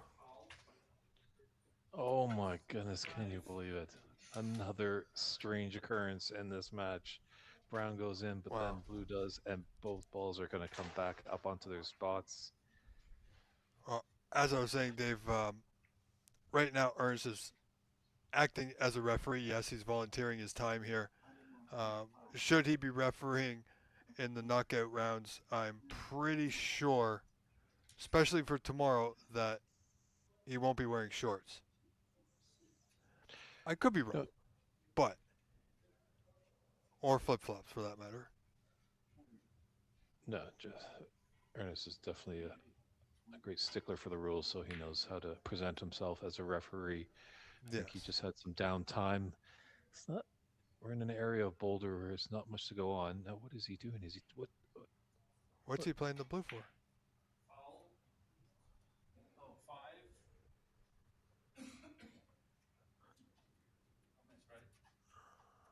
Well, I guess that would be a miss. Well, no miss because Brian needs snookers. I can't believe he's done that.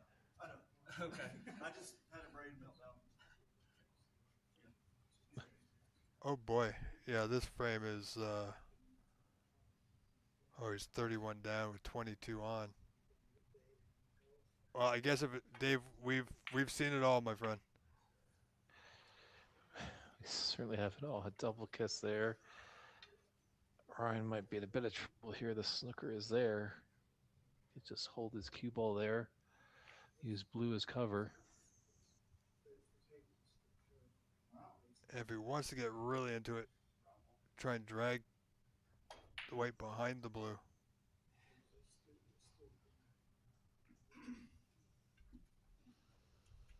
He was in tough where the cue ball was to maintain absolute control. But I think Ernst may have heard you saying that he should stick around this table, but here he is.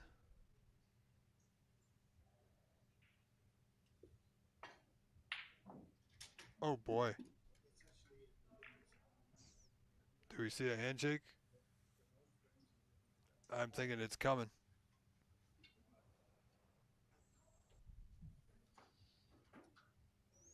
Yeah. Blue should definitely make sure handshakes happen.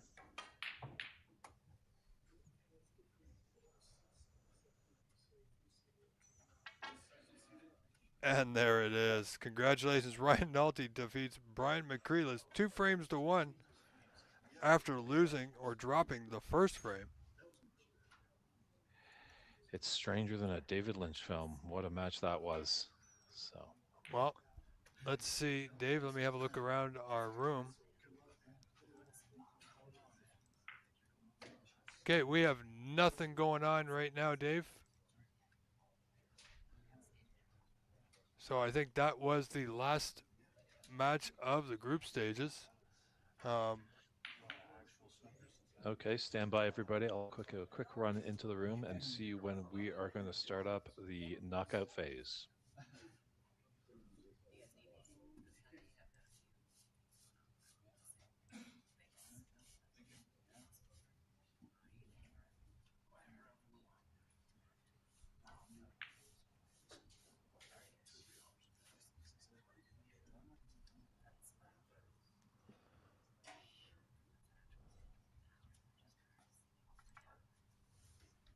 all right, folks. So we just switched over here just to have a little bit of action on your screen.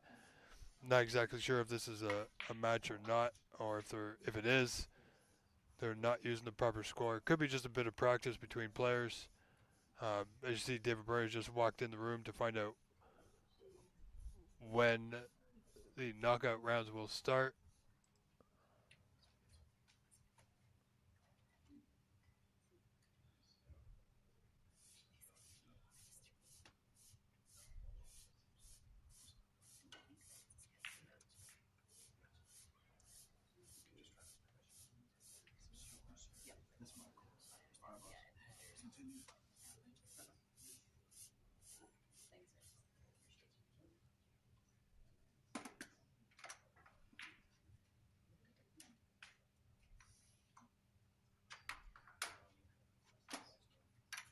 All right, folks, stand by while we find out our timeline.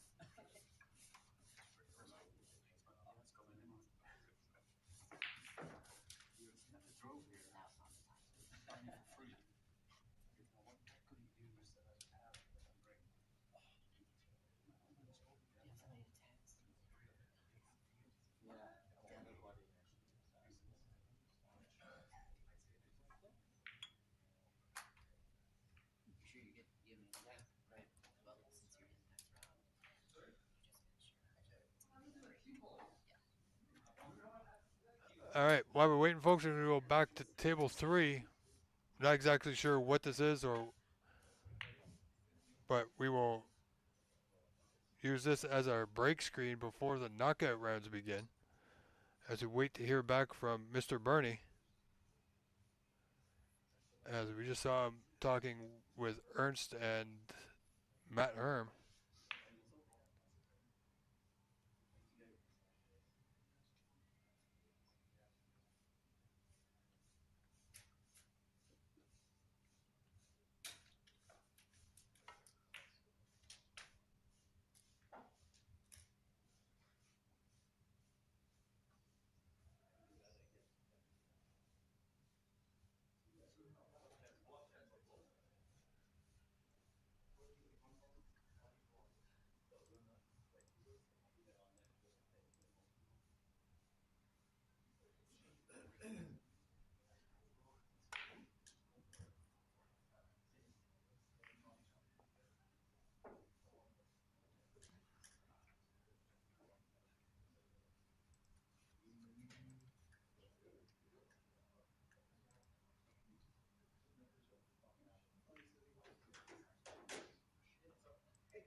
Are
you still playing?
All right, folks, we have returned.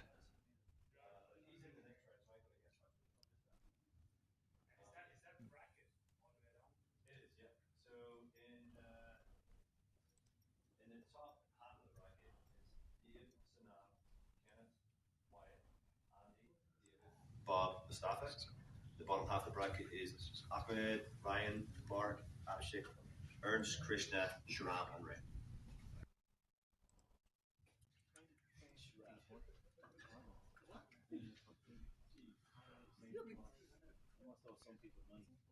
Okay, so Dave and Sanam.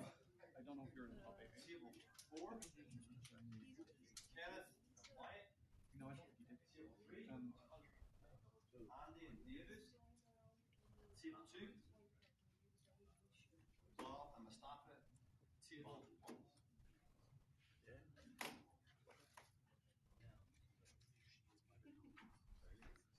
Well, it would appear, ladies and gentlemen, that we're beginning the knockout rounds right now.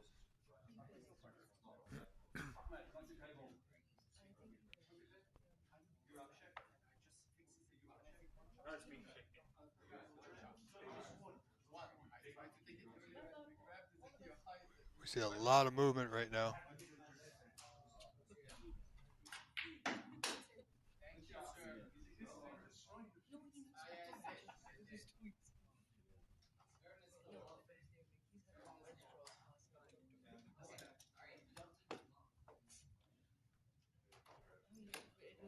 See Andy McCloskey there just getting set.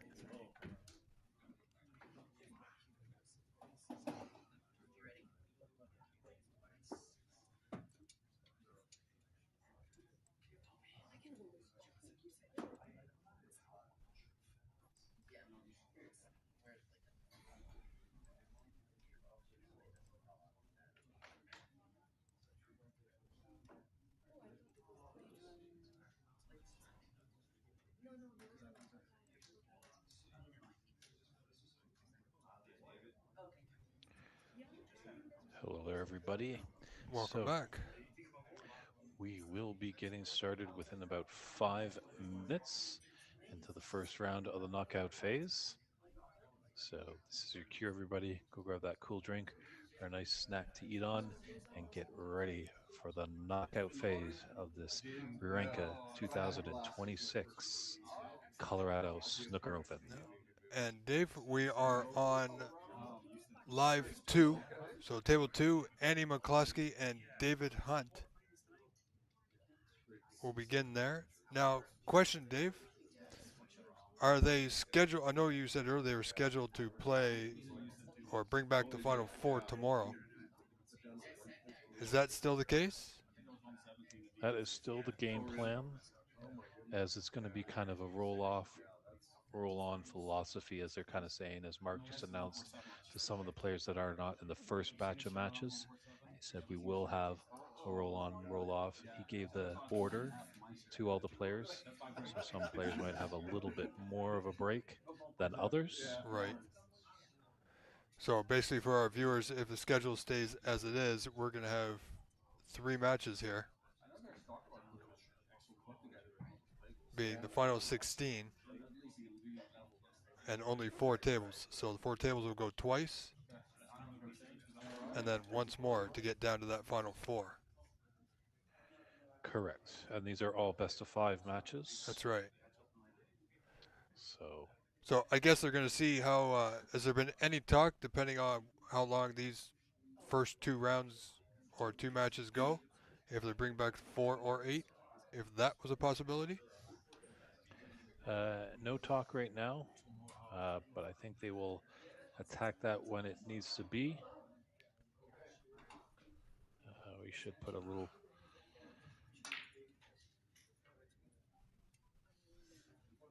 It was just something that crossed my mind. Depending on the time, I'm thinking they don't want to run too late. And if they're starting tomorrow, I believe at 10 a.m. I heard. Yes, that is correct.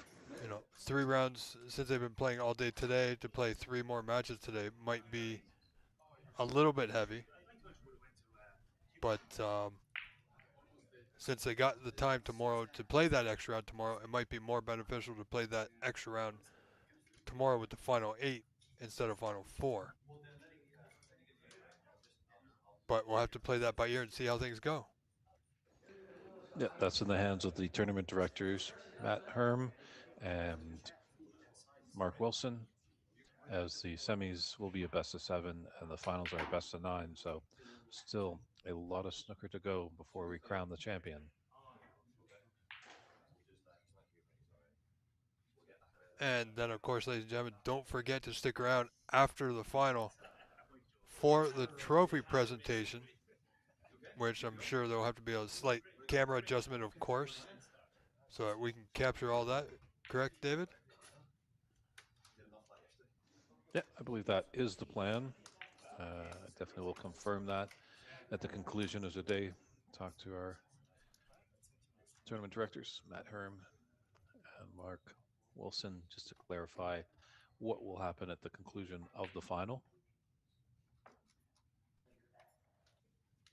Okay, well, Andy McCloskey is set for this table, David, but it's now been changed to Ahmed Al Saeed and Ryan Nelty on live 2. We do have Bob Hemnani, I think, and David Hunt going on table 1. Well, table 1 looks like Bob Hamani and, well, the score says Mustafa Ahmadi. Or might be Mustafa and Bob Hemani, yes. So I'm not sure which table do you want to go to, Mr. Richards? Well, I think we're on live 2, so we'll stick here with Ahmed and see how well he gets on. It has the potential to be one of the faster matches, and then we can easily switch over to anything else remaining.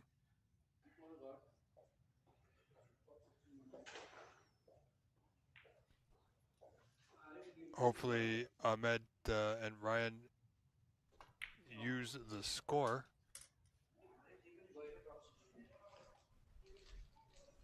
You know, and a lot of people do know Ahmed Al Saeed from the Pro Tour. And I believe he still play out of, well, he's definitely out of New York, but is it I believe it's called the New York Snooker Club that he's still at? He's at the New York Athletic Club in Athletic Club, Great that's it. Manhattan.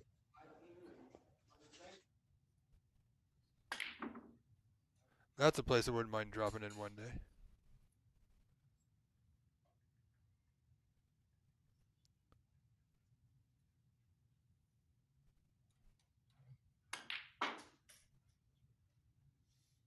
Yeah, it'd be quite interesting, Dave, to see if Ahmed actually has found that second gear that he didn't seem to have in his match that we had previously to start the day.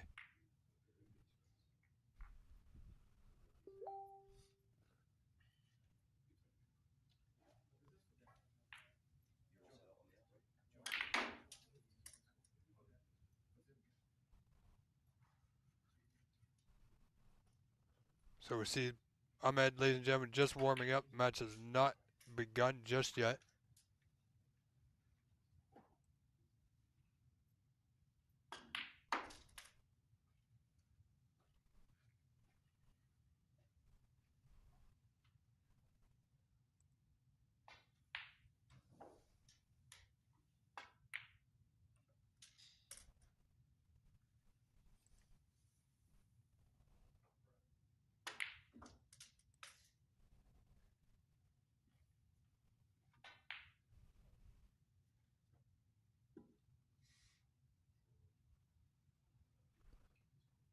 Looks like our camera has gone off askew a little bit. Somebody's moving it, readjusting.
So I believe that's Ryan Nolte in the background, folks. So we should be getting underway here in just a few moments' time. So as David is saying, it's a good opportunity to stretch your legs, refresh your drink, get a snack if you so desire.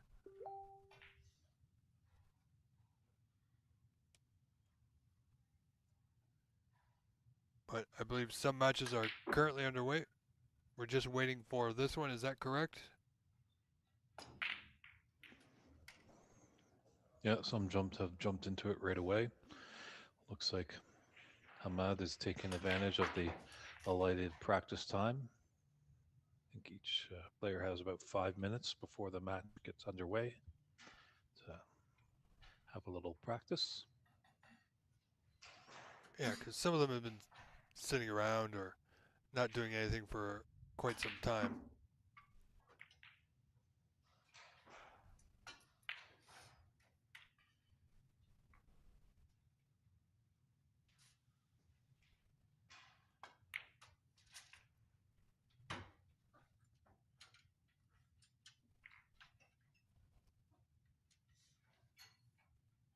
So we've seen Ryan Nolte a couple times today, Dave. So this should be an interesting match. And I guess Andy McCluskey's match will come up a little bit later.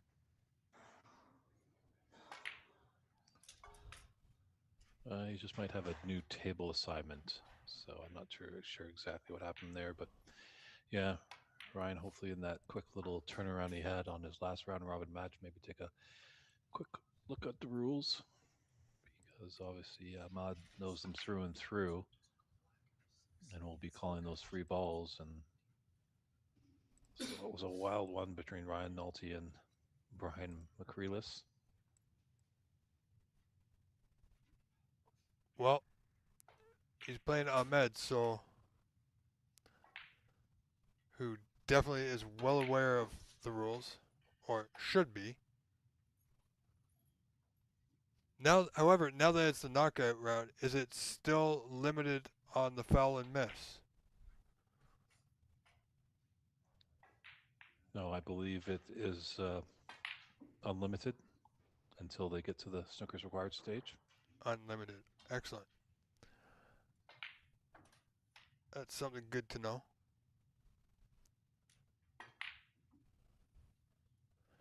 Well, the only thing Ryan needs to brush up on in the rules is the free ball.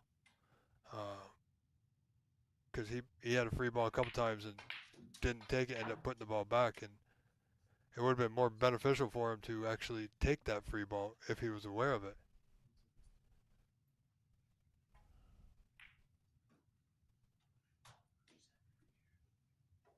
But as I said, I expect this match to be a quick one way or the other. Ahmed isn't a player that likes to hang around more or longer than he needs to. So just a correction, Mark Wilson passed me by in my commentating booth to check in, say hello, and he says all the way up till the semifinals, we're still in a 3 putback situation, 4 attempts if a player is in a foul and miss situation. And when they're on the colors, if more than 3 snookers are required, it is an automatic concession. Actually, and that will go until for the rest of today. Correct. Okay. Well, to the final four, which is definitely tomorrow. And I'm assuming, depending on time. I mean, you guys, they have all the time in the world, really. But see how long these first two matches on these table go. We'll have at least 2 for everyone. More likely that we'll have 3, Dave. Yeah, with the there's still a lot of seeded players in there. So the first round you might see matches run along a little quicker, but it might be famous last words. You never know. That's always the unpredictability of snooker. You could have a frame last 5 minutes and 21 seconds, or a frame that lasts 140 minutes. That's right. Well, I mean, stream wise, we're only about 6 hours in, so we have about 6 hours to go before we hit that YouTube benchmark of 12 hours. If by chance we come close to that, we'll simply stop the stream and restart it as a part 2 for our viewers. So we'll see how that goes on. And it looks like we're ready, Dave. Ryan Nolte set to break us off here. Frame 1. Best of 5 now. No second chances. Yeah, so it might be a little bit tighter out there. But you know what? I still expect Ahmed Al Saeed to open the reds when he can.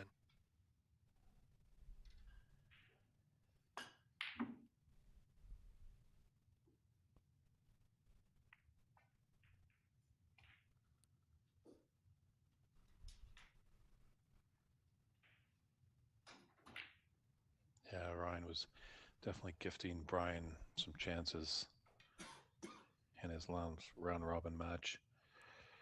Can't do that against Ahmed. No, absolutely not. Ahmed is, you know, he wants to win everything he plays in. He wants to win every match he's involved in. As does everybody else. So, um, he, as everybody knows, as you know, Dave, he's just come off the pro tour. I'm sure he would love to get back on it. And I don't know. I think he's going to Brazil, quite possibly. I'm not sure if Ahmed is. I don't know about his travel plans just yet. Haven't had a lot of time to chat with him. But I'm pretty sure he'd like to get back there and get back on the pro tour. So, and that PAPSA Open tournament is a great opportunity to do so. Yeah, he's just got to do one easy thing, Dave, and win it. Simple, right?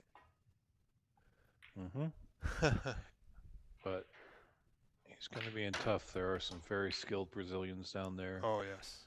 Some good Canadians and some good Americans that make the trip down. We had a few Mexicans that came when we were in Brazil in 2023. Costa Rica has just joined the Pan Am region, so maybe This we'll is see some true. Costa Rican players. Yeah, well, I do know. I'm not sure about. I know there'll be several Canadians going down, but if it's same as previous years, I know the winner of the Canadians does have the opportunity to go to the IBSF, the World Amateurs. Of course, in previous years, they've been given the choice of going to the IBSF or the PAPSA event.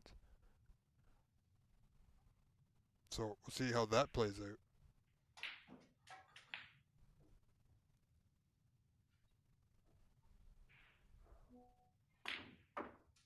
Well, first good opportunity goes to Ahmed here, and as expected, the Reds are open. Is he on one? Yeah, well, I think the red above the black will pot to that left corner, but he's going to be bridging over the other red here, Dave.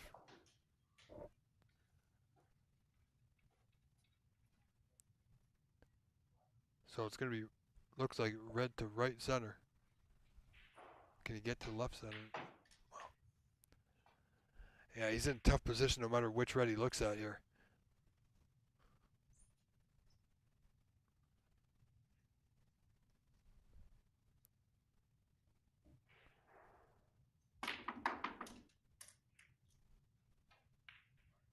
He's get past the brown. Oh, and he just gets to that pink over that right corner. See, that was one of those jumping balls that he hit the ball in contact, and then if it jumped over another one, it would not have been a foul. Oh boy. Just a little unfortunate there. Wanted to get by that green and brown.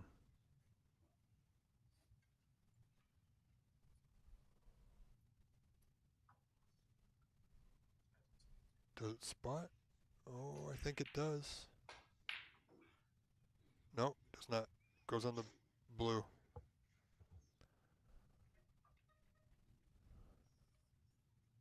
Yep, as we know, the highest point value That's where that ball goes if its spot is covered. What about this shot? Ooh, almost flicked in a red. But Ryan's got a red into that pocket. The angle's going to push him away to be on the yellow. Unfortunately, yellow's on the cushion, so he does need a bit of angle to come back down to the business end of the table. Well, opportunity is there for him. Oh boy. You know, I'm not quite sure, Dave. I mean, he had the great opportunity to play that ball with a little bit more confidence, come off the top cushion, blue, pink, or brown waiting for him, and be right amongst the reds. He was playing for position on the yellow.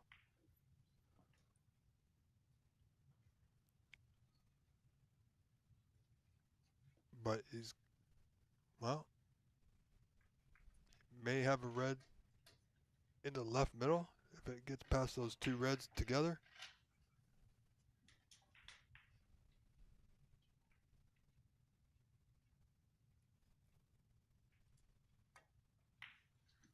It's going to be close.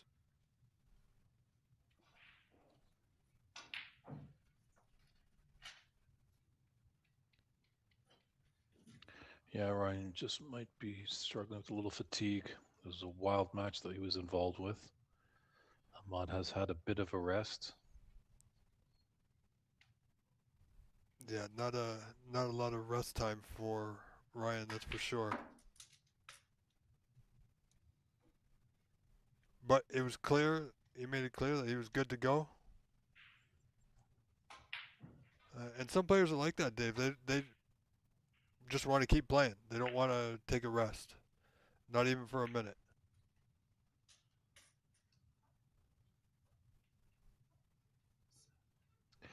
Agreed, yeah, adrenaline can keep you going, so.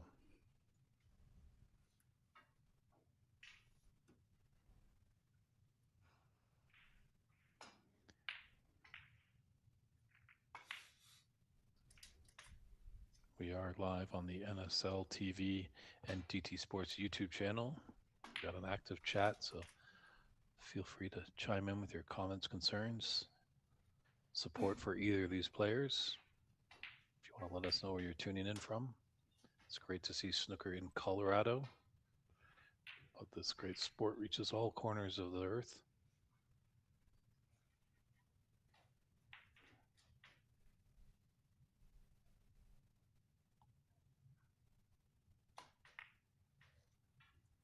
Oh boy, what has he done?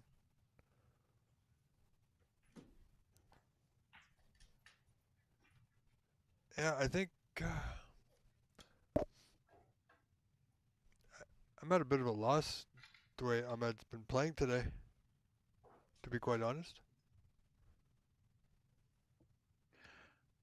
Yes, as our good friend David Brock mentioned at the early stages of today, Ahmad was on the stream. He noticed that Ahmad needs to get his A game going. He's not going to be able to win the title with his B game. There are some strong competitors out there.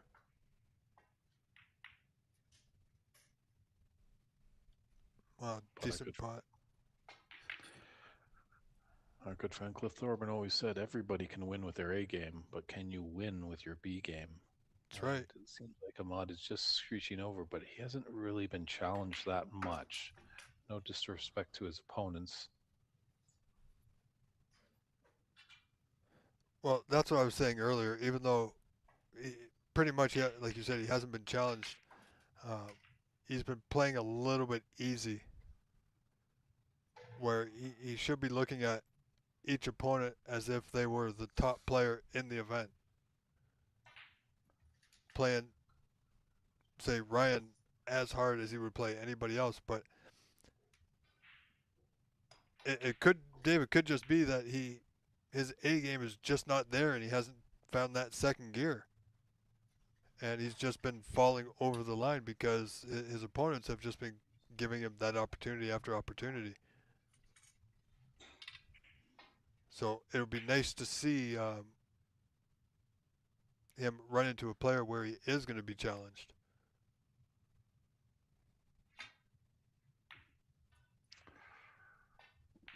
Oh boy.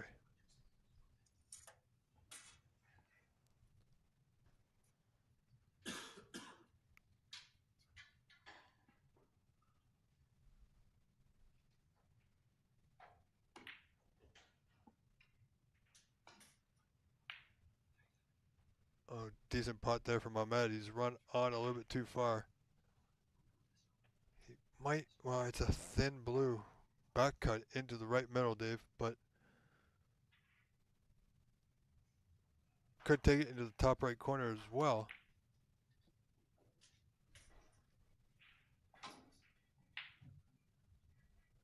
Is he on the red to middle? Doesn't appear so. Oh, he's looking at the plant. Here's a perfect shot, Dave. Do you think he would take this putt on against, say, Andy McCluskey, Dave Daly, anybody that might challenge him? The way he's been playing, I'm saying. 0-0. I don't blame him. Sometimes you really got to grab the frame by the horns. Sometimes you got to take that tough shot to continue on the break. As sometimes we've seen many more skilled players, they've got a relatively elementary red into an easy pocket. Yet it doesn't do well to be on a color and then continue the break, whereas there might be just a bit more difficult red, and they like to take that on to hold on the color and just use that easy red as an insurance just in case they get out of position. Right. So I don't blame Ahmad for taking that plan on here or against anyone.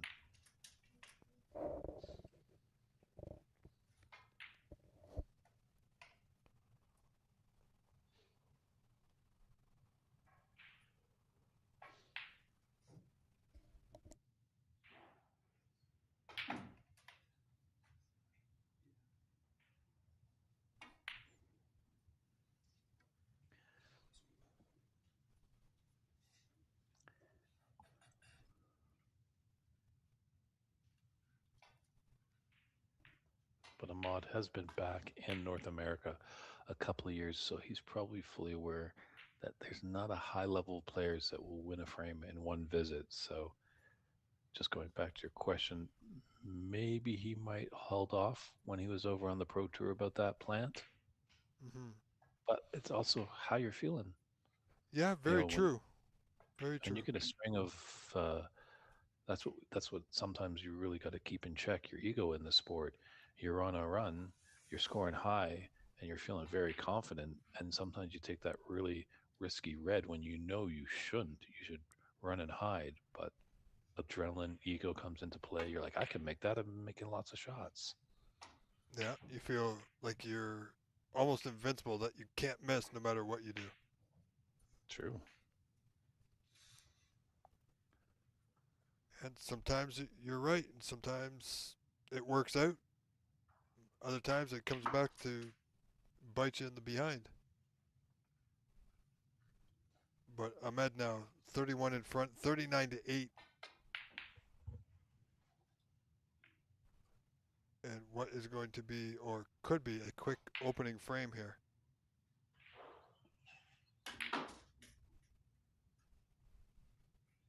Oh, he's got to watch the cue ball. No, he is good. Is he on a red below the black? Oh, he's on one of them.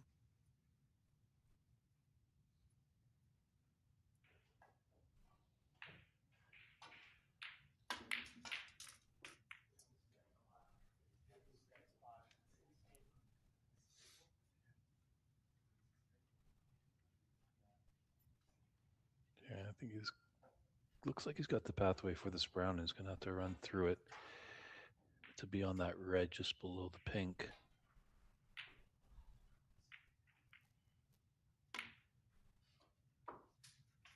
Oh, nicely done.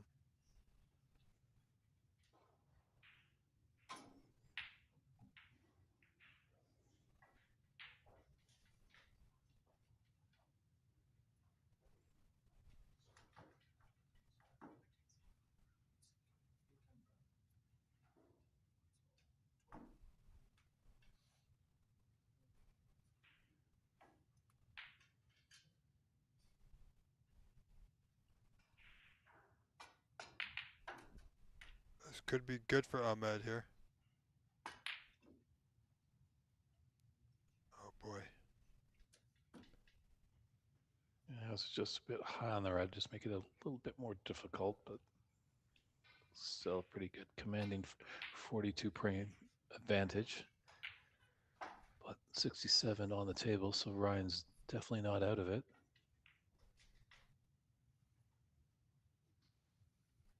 Oh, if he can pot this red to the yellow pocket, keep his cue ball on the blue, give himself an angle to get down to the reds, he may give himself a chance.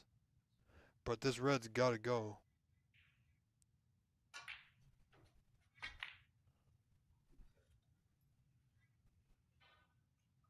Or he can play the safety. That works too.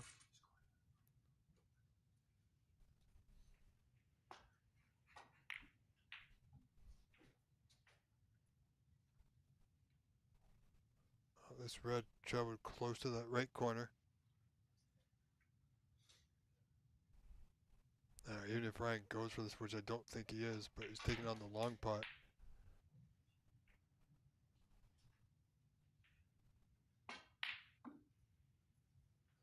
Yeah, pretty gutsy there. Both were tough. Potentially maybe that red that he needed to take on, maybe a slim chance of being a bit more safe.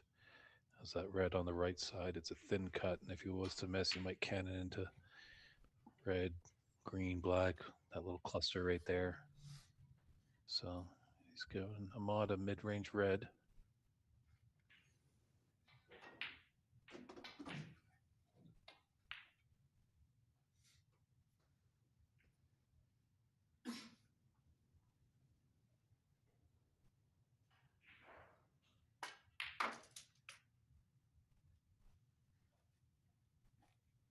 Well, anything can happen in this frame. I mean, we know what we expect, what we think should happen, because we know the caliber of player from Ahmed, and that was not what I would expect.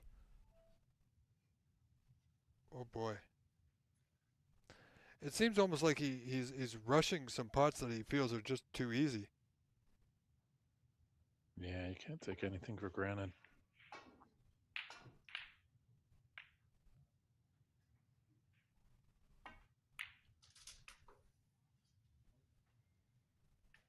I mean, they could be, like you said, because he's just hasn't been challenged yet this weekend. I expect that to change sooner or later.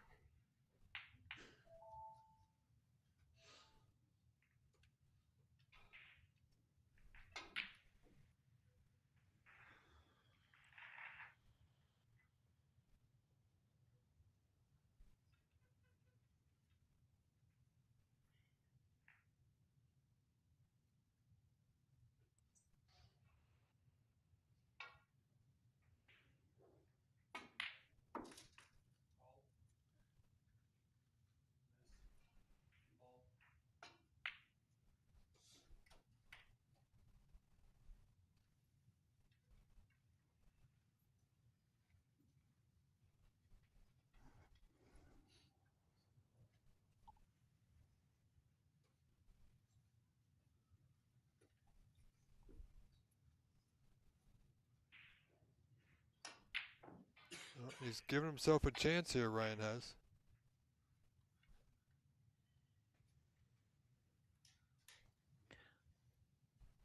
Yeah, it just doesn't look like that black goes into the top right. The red's blocking the path.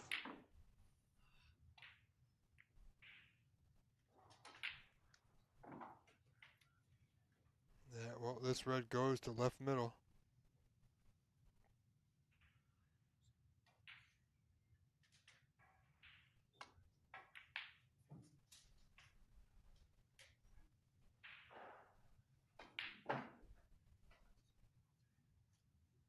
Oh, you see, once again, he's on the wrong side of the blue here, Dave. Yeah, you could have just pushed that blue in naturally if he was on the right side and been on that red above the black.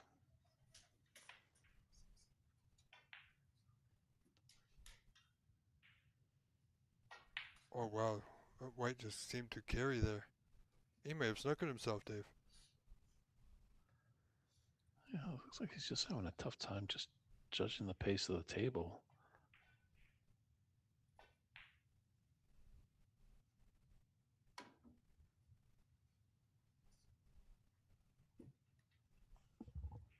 Yeah, I definitely think Ryan's got to go back. 57, 15, 42, 43 on. Yeah, definitely goes back.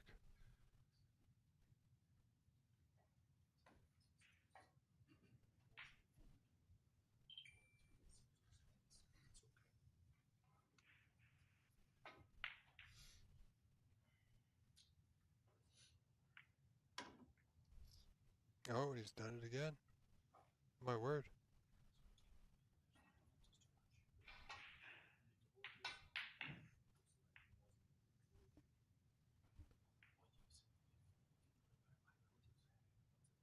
He's having a little conference with referee Ernst there. Yeah, Ernst has won his group, so he is in the knockout phase, but his match is a little later. But it's nice to see that he can come in and kind of push that player hat aside for the time being and kind of act as a referee. I'm pretty sure Mark Wilson and Matt Herm really appreciate him. So it's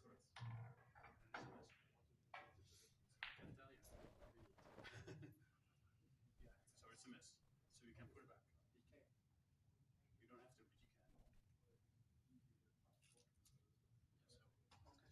but you can. Yeah, Ernst just letting Ryan Nolte, making sure he's aware of his options. Oh, third time a charm. Missed it again. So he's certainly letting Ryan get back into this initial frame of this round of 16 match. Yeah, I think this is the last chance. Oh, and he's done it again. My word. That is surprising. Very. For a player like Ahmed Al Saeed, okay, if he missed it once, he should have had the line, but he missed it the same time each time. So only 30 points of difference, 43 on. He's got to watch out for this green here. Absolutely.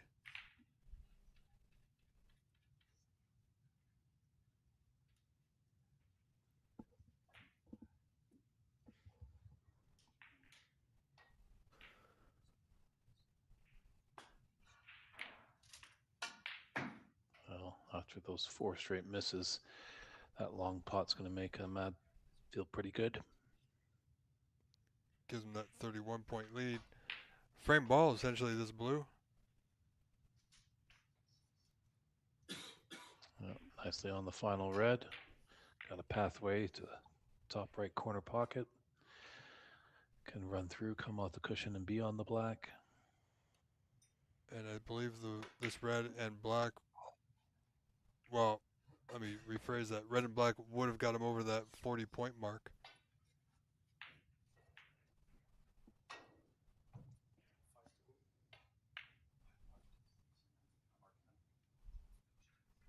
Yeah, that killer instinct is just not there with Ahmad right now. Yeah, it's almost like he's got, you know how most players, they feather weight, and they got a slight pause, and then they strike the white. He's feathering and then pulling the trigger. It's quicker than I remember.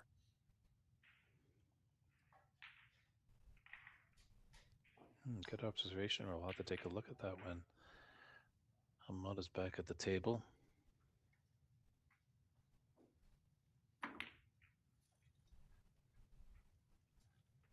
It's not all the time, though. That might be the trouble there. You always want to be consistent. Yeah, see, even there, he feathered and then pulled back slow and then went through. Hardly had any feathers there. It just seemed like he was Yeah. a little frustrated and just wanted to. And that could be part of it, too, right? You know, he might be a little disappointed in his play.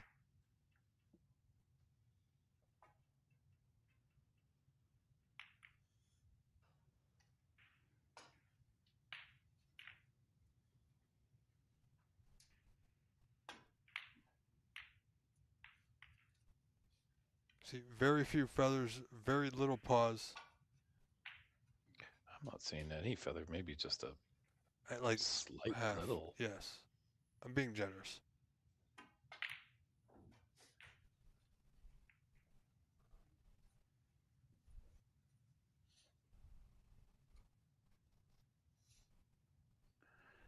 Could slide over towards the pink off this right cushion.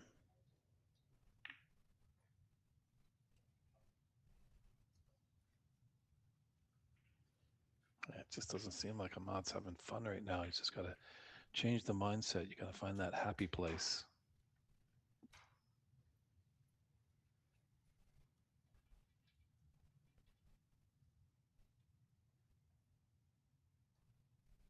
Well, 36 the difference. Oh boy. Yeah, you can't give your opponent easy points, especially if it's a character like Ahmad El Said.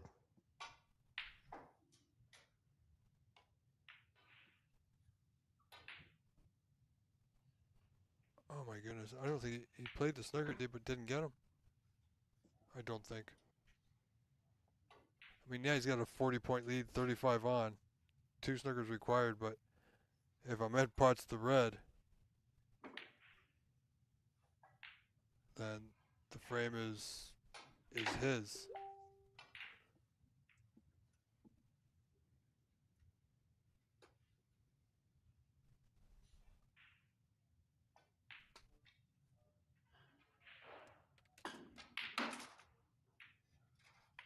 Yeah, that's a way to do it. Let it a little aggression with a nice long pot straight into the pocket.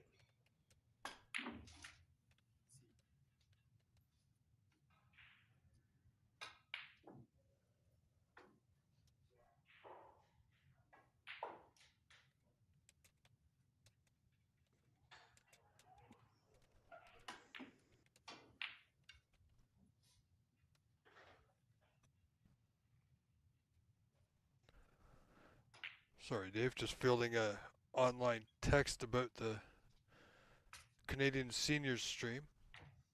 As we see, this frame has come to an end. Ahmed now leading 1 frame to 0.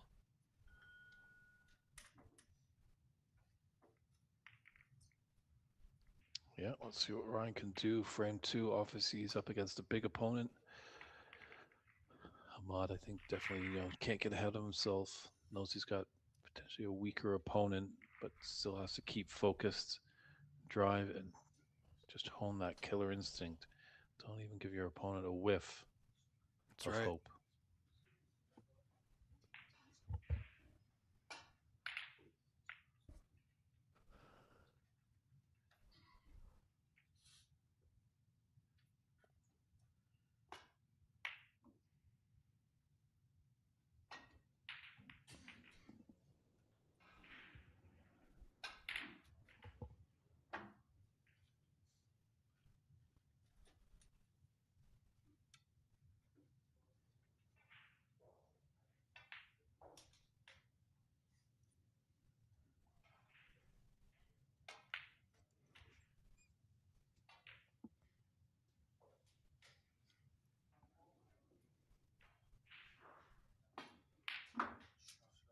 Wow. Unfortunate. Great pot, Dave, but unfortunate didn't end up on the black, which would have been fantastic. Yeah, just a little bit more pace, and that red would have pushed the black out to a potting position, and unfortunately, you know, he can still hit the black at least, so he's not snookered anywhere. That was the only trouble. Double kiss is going to hurt. He's got an easier red into the right middle. As someone used to say, watch out for the DDK.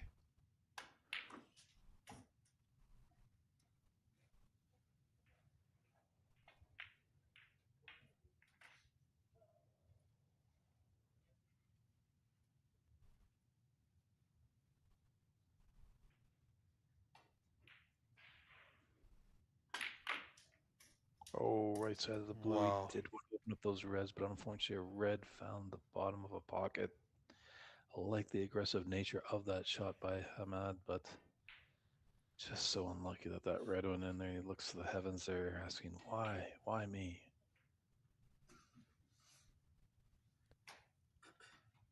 And the bad part, he's left the red over that top left corner, so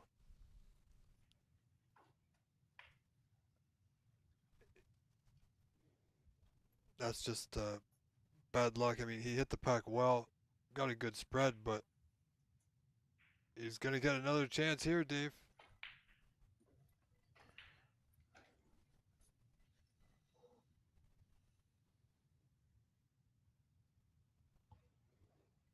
Going to need to dig down on the white to get some movement. Bit odd. Almost like he gave up on that one halfway through the stroke, really. Yeah, because he's got a tough color. Yeah, he was not playing. He could easily roll up to the yellow and get a great safety, but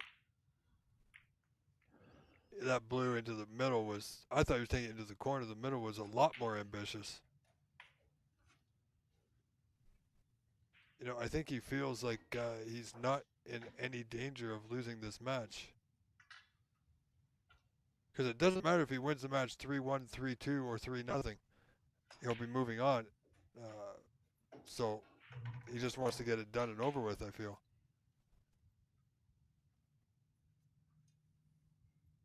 Could he be saving his energy up for the later rounds? We don't know. Oh, where's this red? Two for the price one. Reds are on sale here in Colorado, folks. Half off.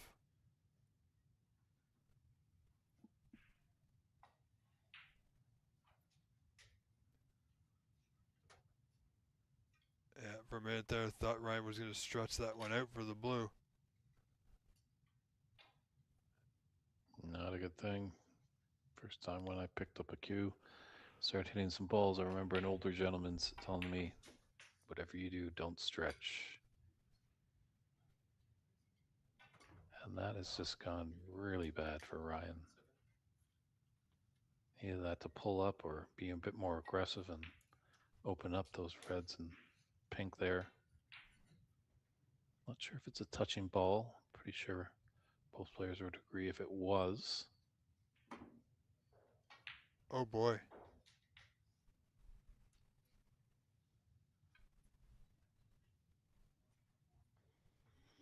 Well, does this red pass the pink and red?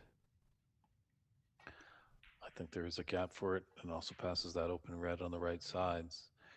It just can hold for the black. Well, that was nicely played. Opened the pink red. Managed to keep the cue ball on the black into left middle.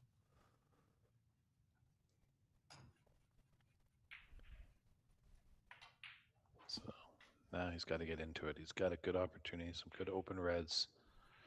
High value colors are available. He's got to do what he knows he can do. What got him that tour card way back in 2022. Absolutely. It'll also boost his confidence a little bit for the later rounds.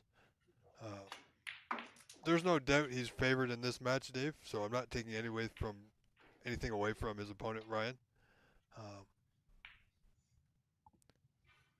But if Ahmed can have a good showing here in this frame and this match, it'll certainly make him feel a little bit more confident in the later rounds. Yeah, not happy there, looking for a bit of a nudge.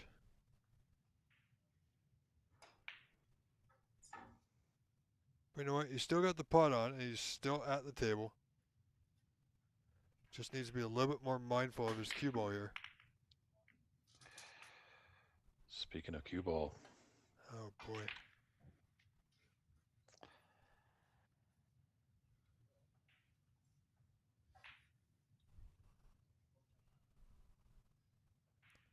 I'm starting to think the commentator's curse is somewhat real. Every time we try and say something positive, it tends to go bad for whoever's at the table.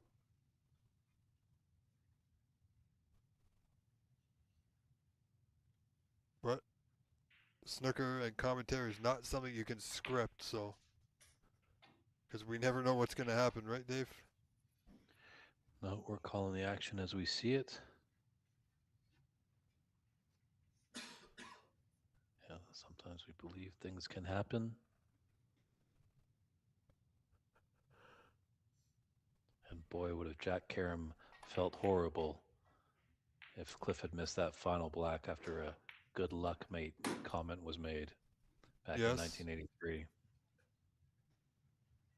Yeah. I was only 9 years old. Didn't even know what snooker was.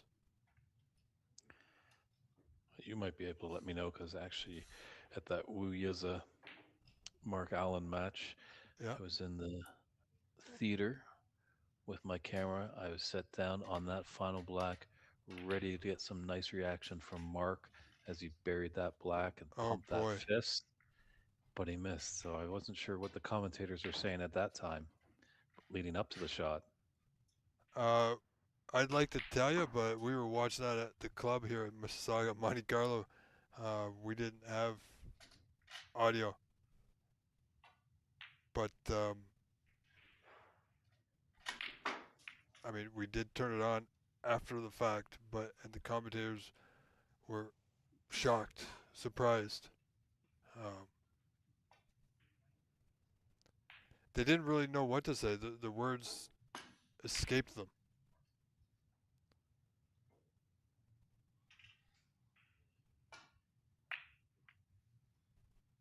You know, as I'm sure he was, and hopefully he doesn't let that bother him going forward.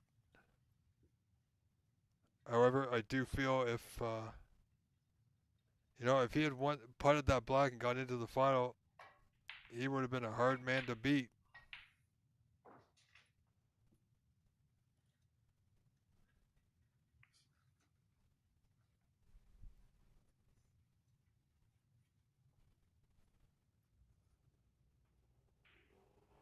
But good on Wu Yiza. Great young talent. Absolutely incredible year he's had.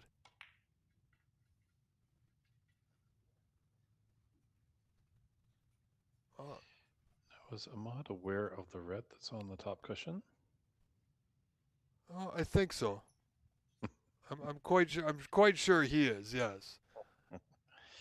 He's obviously taken away 3 reds for Ryan. Yeah.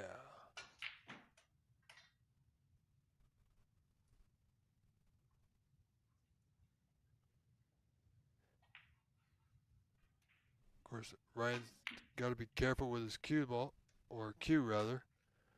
We did see he committed a foul in his last match against Brian. Neither one of them caught it. When he removed the rest, he did catch the blue.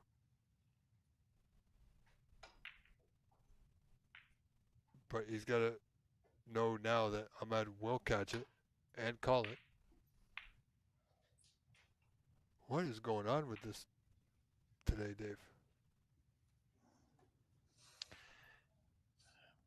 I'm just shocked, surprised. We have talked a little bit about it, I think, yesterday. Hasn't really creeped into our conversation today. But the altitude. Is this affecting the man from the Empire State? Yeah, I never thought about that today. Because I'm not there, I'm seeing it via a stream, direct link. Yeah, very much so. Could be, right? And so there's that element that could be working against him. The tables could be the best tables in the world, but not what he's used to. I know myself. I've been playing at Monte Carlo for many years on the Westberries. If I go play at Corner Bank, which has the Shenders, or I go play at Master Q, which have the Stars, great tables, but it's just different. And that's sometimes the difference between a good player and a great player. A great player can adapt to those different table conditions Right. pretty quickly. Yeah. And that's what I said. Another thing I said was if I get, as long as I get out of that first round, that first match, I'm generally okay. But to get started, it's hit and miss. It's either it works or it won't. With me, unfortunately, at my age, Dave, I have one game. I don't have a B game. It's just A. It's either A or A flat. All right, you must be a member of the A team. There is no plan B. That's correct.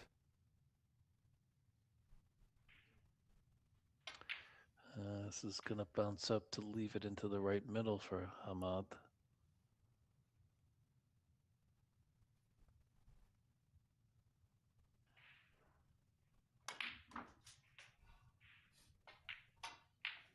Stroke that with confidence. Relatively close.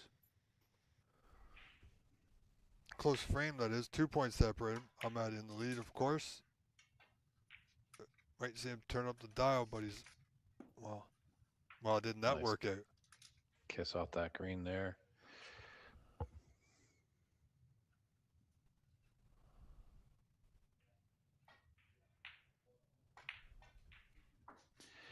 Yeah, just as you mentioned earlier about Ahmad's feathering, it is pretty short. It's almost like Mark Allen's cue action a little bit.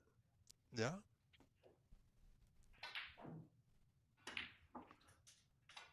See, there he got a good pause, and then he went straight through the white.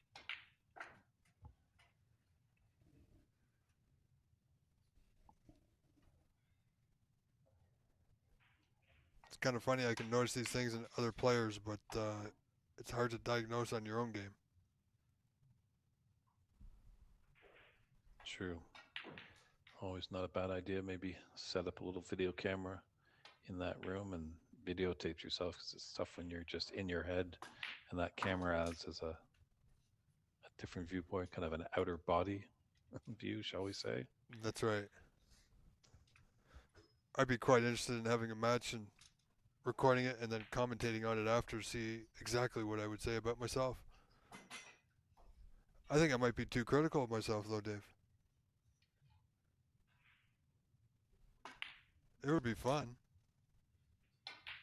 But I think Ahmed's closing in on a 2-0 lead here. Yeah, this break has been a lot better. Maybe, as you mentioned, that little delayed pause and that backswing's just helping him out. Yeah, I think that pause just really centers your focus a little bit, ensures that you go through the white. No matter what pace you're playing, you got to go through the white.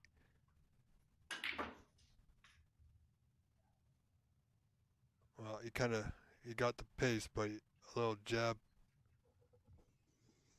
Snooker's required now, of course.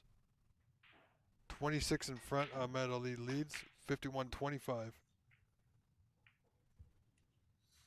So 2 snookers required here from Ryan Nolte. And Black's not in a bad position. It's not.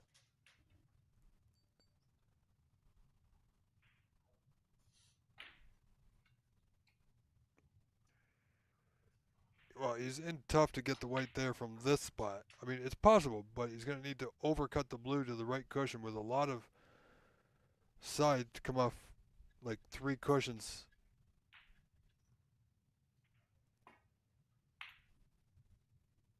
So wisely just playing to the right side cushion for now. Well, as the great Tom Finstead once said, the key to this game is patience. Oh, yes. Your turn will come. Just don't want to take anything wild on. Yeah, I believe Mr. Finstad was in action today, Dave, at the Corner Bank in the Canadian Seniors Championship.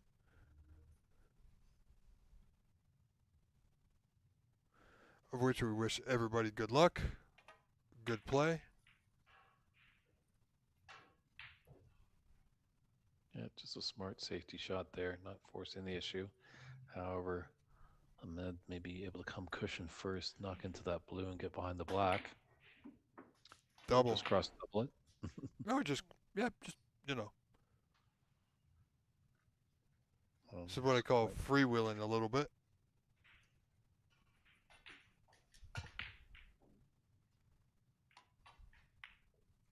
Yeah, frame's over, so if he takes a few liberties, it's okay.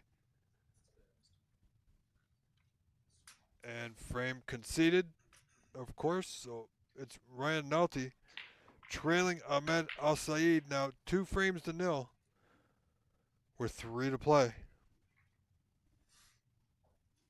All right, folks, if you need to step up and stretch, do so now. Frame 3 coming right up. And while we're doing this, Dave, scores from matches in progress. We have Bob Hamnani leading Mustafa Ahmadi 2-0. Okay, well, table 3 cam is not functioning, unfortunately, but the score reads Kenneth Juarez, Wyatt Leon 1-1. Dave Daly leading Sonam Sherpa 1-0.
All right, so some of the viewers may have been watching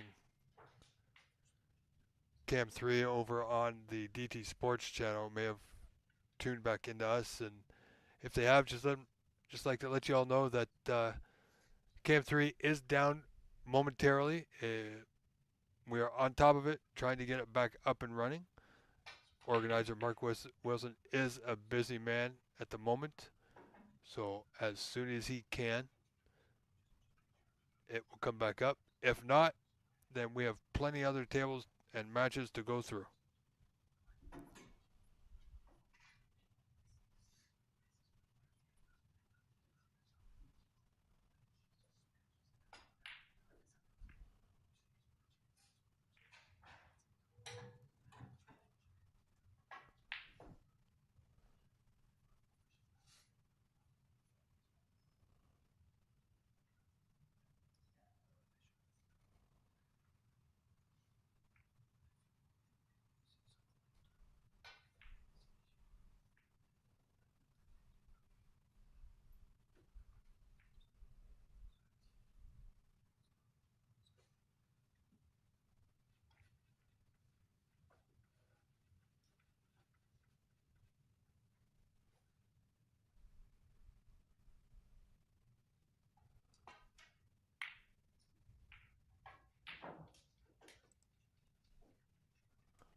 And Ryan Nolte breaking off in frame 3.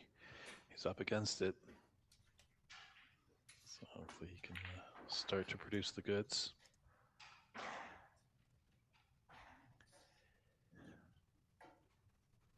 Ahmad Al Said would love to get this one done and dusted, a 3-0 victory.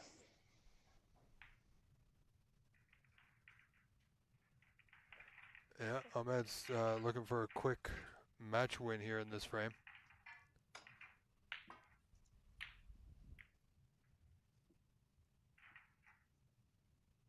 He doesn't have a putt on, which he doesn't. Expect these reds to be open, Dave. Oh, maybe not this time. Okay.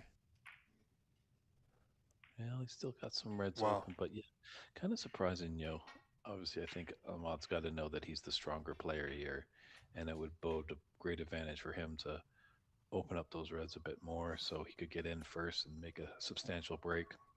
Yeah, I mean, I can see what he was doing there. He played the red cross the double into the bunch. But from where he was, he could have played the white off the bunch, which would have really spread them. Played like a figure eight off bottom cushion, right side cushion, back up towards the yellow side of the table.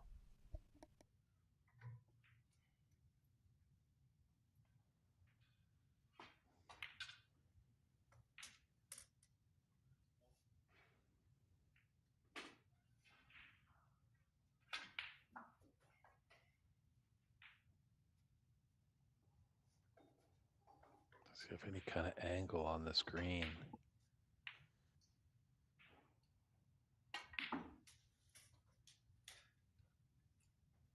Yeah, making sure the points. That's one good thing. Yeah. Didn't falter on the green.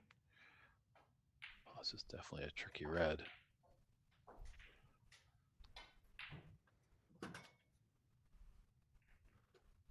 Oh Thinking boy. maybe one more red over to the left. If he gets behind it, oh, yeah, he just got there, Dave. Yeah, as a result. Oh boy, that is a result. Yes. Now, who is keeping score for this match? Okay, Ryan is. There we go.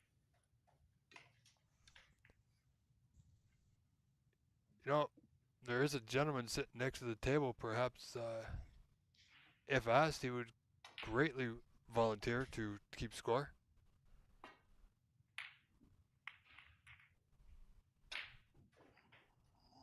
That's a tough miss there. It's a good chance for Alisade to get in.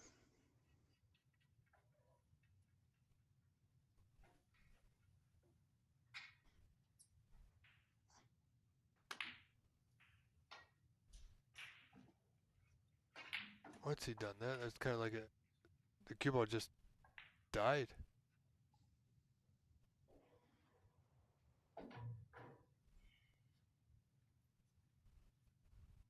But like you said, it could be the mile high. It could be affecting him. He's still got a pot in the blue, top right corner, of course. Yeah, you can draw back on this red for pink or black. Or just stun it for pink into the left middle. That's right.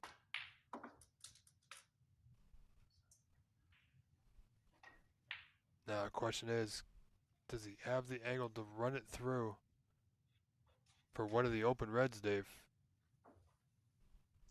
Kind of looks a little low. I won't be surprised. Maybe he draws back because that red on the right side of the reds does go to top left corner.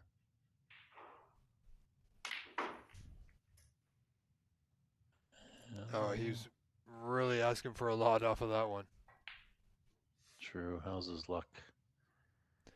But again, I mean, it was a good putt and good attempt, but it was the stroke of the white that's kind of mystifying me just a little bit. That seemed a little jabby, for lack of a better term. But he's not going to let that slow him down. Yeah, interesting table. It seems like some shots really pull up and then some run. So Yeah, and with the roll on, roll off structure, you're not set to one table or the other. So if if the tables are not all pretty much the same and consistent, it can be hard to get used to one table or another. Get any momentum going.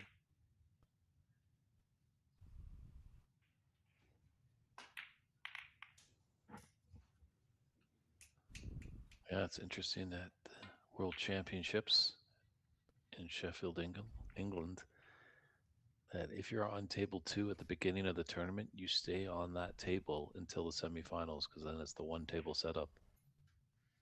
Really? Mm-hmm. So what if you're on table 1? you'll stay on table 1 until it comes to the 1 table setup.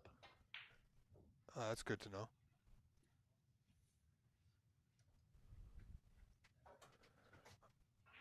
One little detail how they do it. I like how the higher seed always sits on the left of camera. Mm-hmm.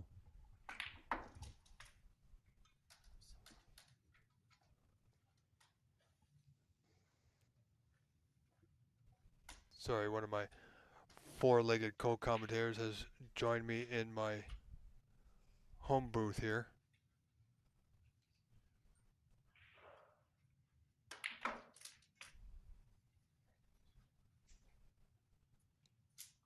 Well, 28-4 now. Ahmed in the lead. It's, the way the ball is hitting, Dave, this could be trouble for Ryan Nolte.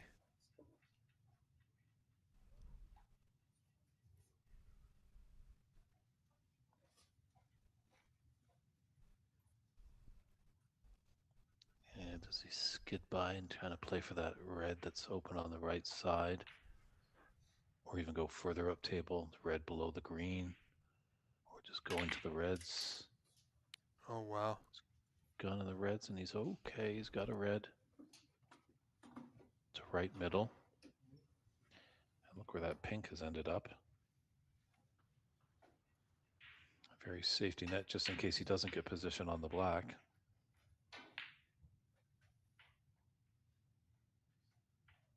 Looks like he's going to actually even pay for that pink.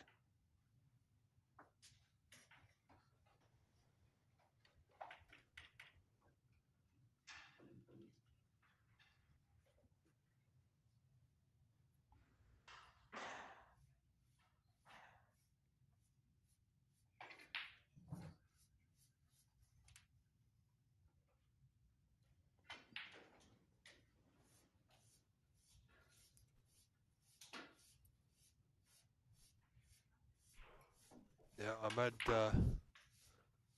he's playing okay. I wouldn't say he's playing strong, Dave, at the moment. I think he's.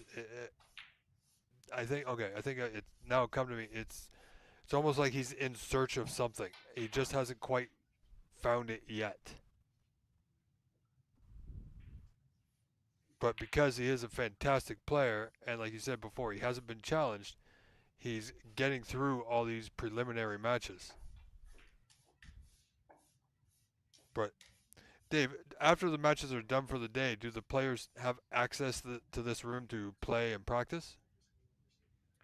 They might have a little bit of time, obviously, depending on what time we get out. I think there was a little bit of practicing that happened last night. And obviously, there's a bit of practice time before the day Right. starts. The room was opened at, I think, about 8 today, a.m., so players could come in and practice before 9 a.m. matches. And the rule, obviously, before any match, each player gets allotted 5 minutes of practice time. But basically, you're not going to find it when you're at the tournament. Really, practice is just to kind of loosen up that arm, get the cobwebs going. So, Exactly. but this break definitely is helping Ahmad's confidence. He's kind of definitely playing a lot better, getting that killer instinct going. So going forward, this really will help him if he can get this frame at this visit. That would give him the match and give him confidence.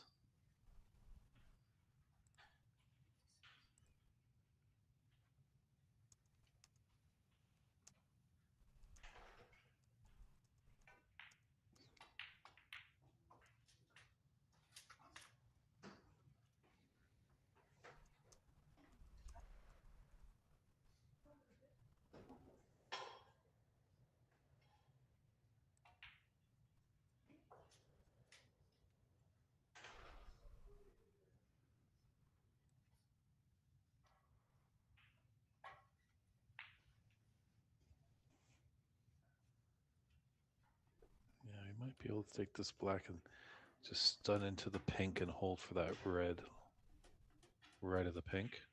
That's right. Yeah. Well,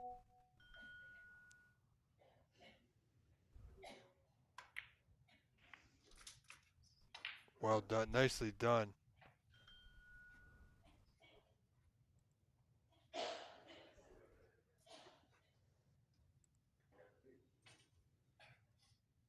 If he's nice and low, the natural angle is going to put him in good position for these three reds. It looks like at least the top one closest to the cue ball right now will go into the same top right corner.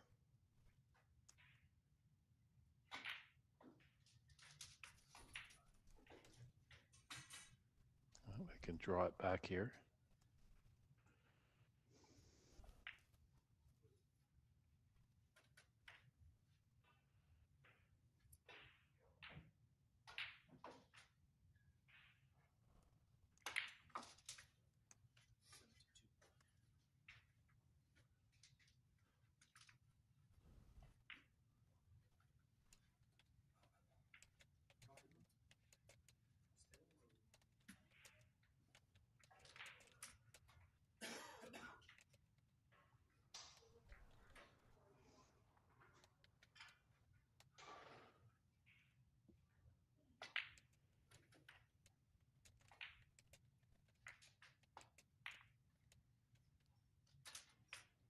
Opened up those two reds nicely. Now the bottom one will go.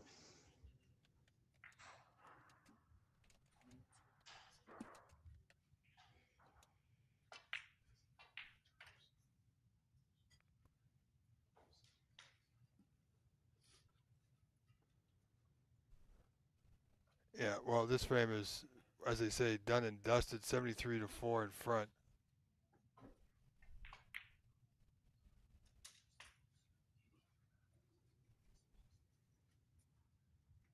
Good break here going for Ahmed.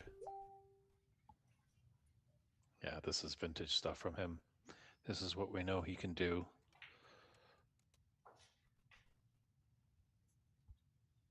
Yeah, maybe he's had that opportunity and now he's taking advantage of it. He's just now got to keep it going, Dave, through the next couple of rounds. He's going to have another match today, and they're going to get more difficult as the event progresses.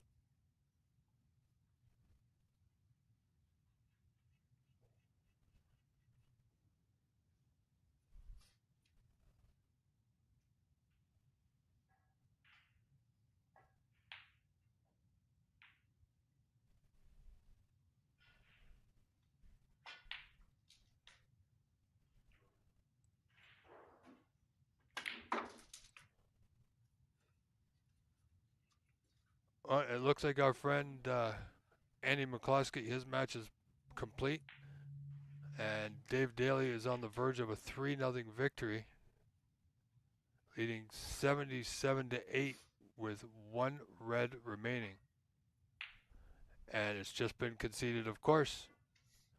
So Dave Daly moving on, last year's champion, looking to make it 2 for 2. Yep, defying the Colorado curse. And I just saw Bob Hemnani exit the room. It looks like he was victorious in his round of 16 match. So a few of these first round matches moving along a little swiftly.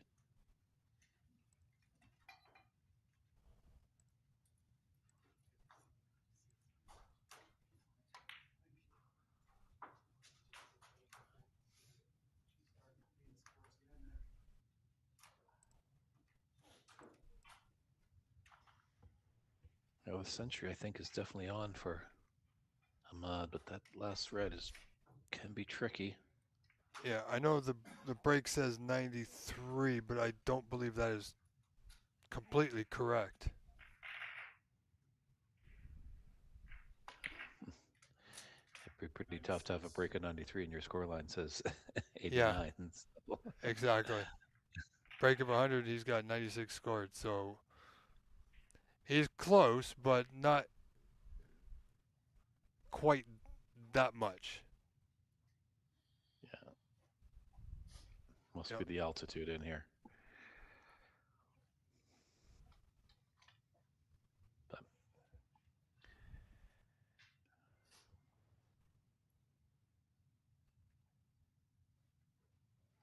He's got a slight angle here, Dave. You can just run this through. This looks really uncomfortable though for him. It is. They really are. Especially because you get up, you get yourself in that position because you think you can do it. So you stretch yourself out. It's very uncomfortable while you're there, and then you realize that it's not going to work. Now you got to get down, which is even more uncomfortable.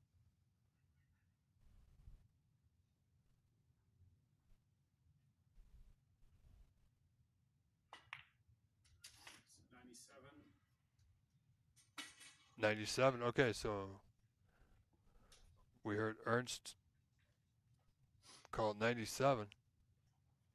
So the 1-2-4, or my mistake, the 1-3-1 is on. Wow. Right now the high break is 117. So yeah, By it's in Sharam jeopardy. Shagazi.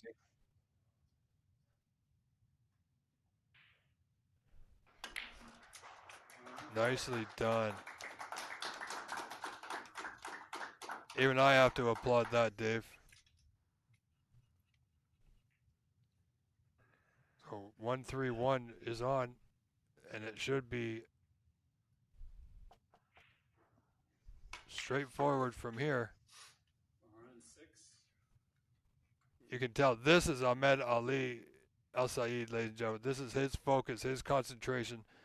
This is what I'm used to seeing, what we've all seen. Haven't seen until this point this man play it like this 109. today.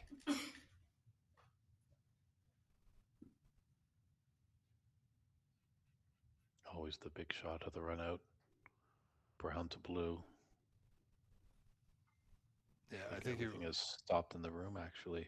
It's quite silent in there. Yeah, you can tell. I'm looking at the other cameras, and nobody is moving a muscle right now.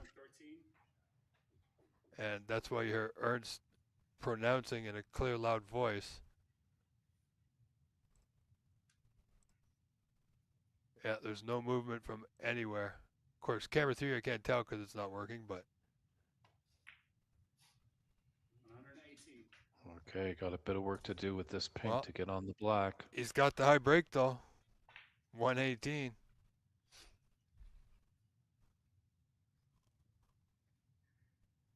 Absolutely incredible.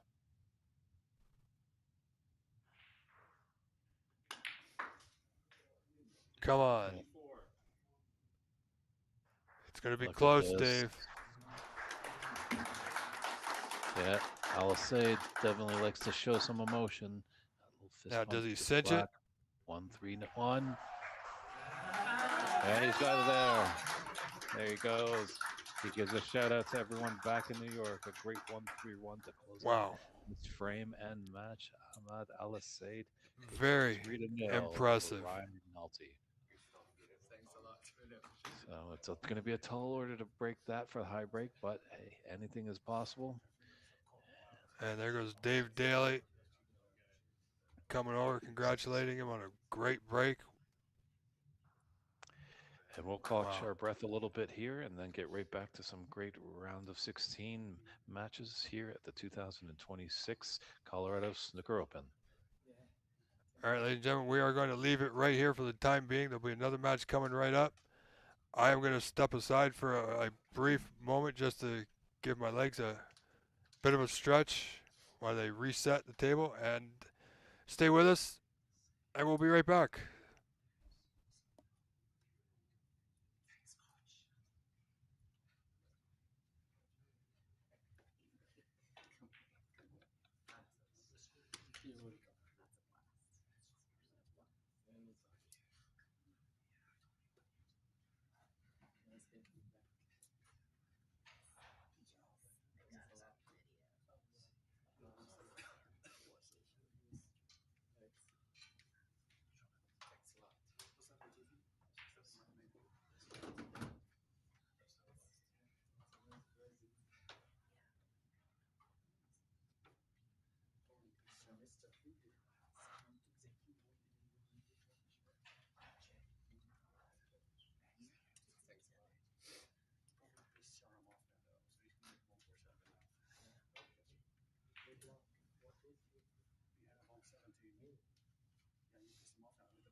All right. So, ladies and gentlemen, let's next match hasn't started on this table just yet. Um, so we will see what we can do.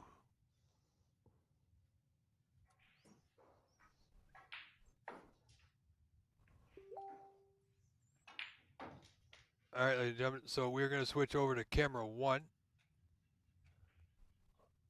And it's a little askew, but it's Andy McCloskey and David Hunt.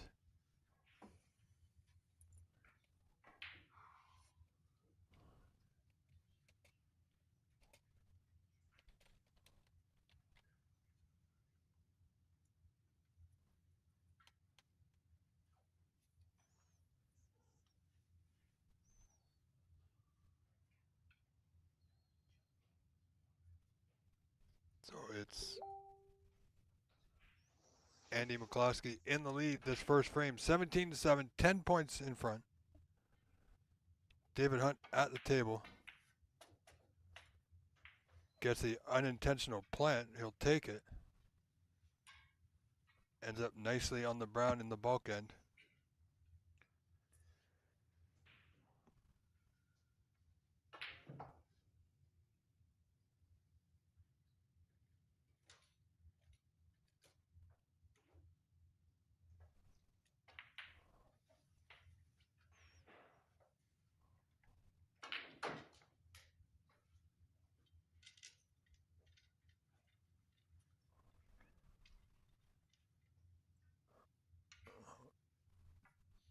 David Hunt has done well and doing well currently.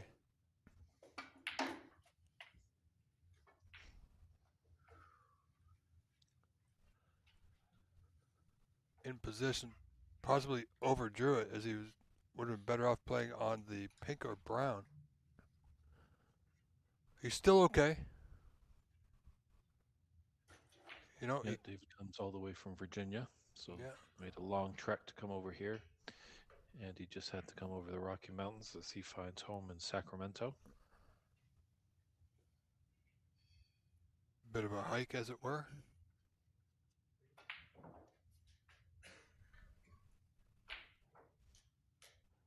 Well, he's got a deep screw here on the green, the top right corner.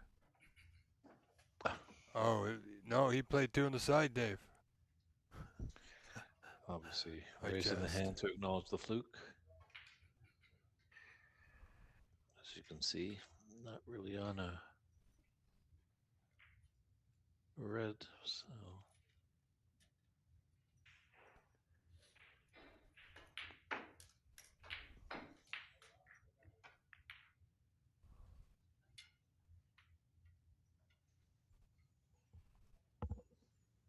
smart play there. Didn't try to risk anything with maybe a strange double.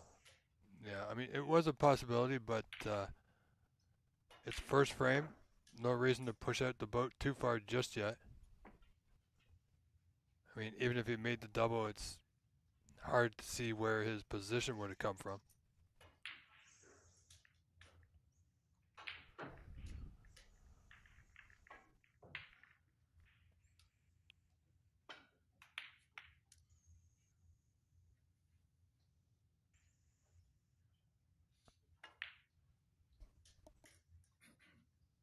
Yeah, it's got a bit of fortune there.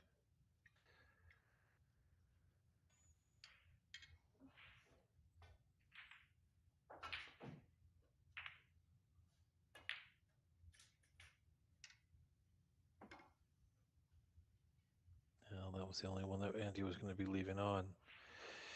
No real pathway to come back to bulk, and no real pot on.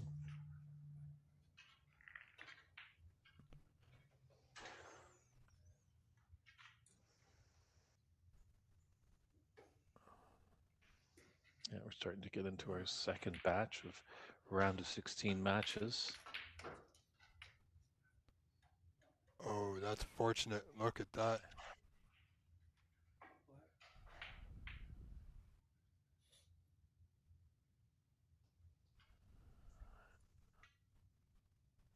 He's You're going to take the black on here, Dave. Oh, miscue. Yeah. That might be the chance Andy needs.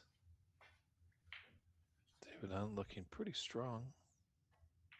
Just going to get the cue ball cleaned.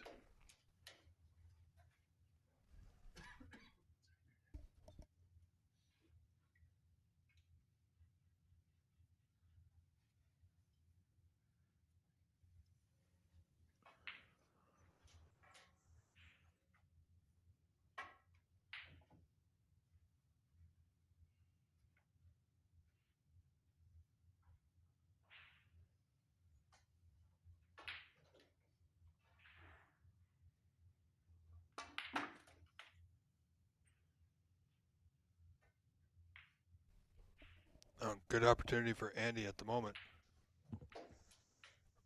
Open reds are sitting not too bad. Oh,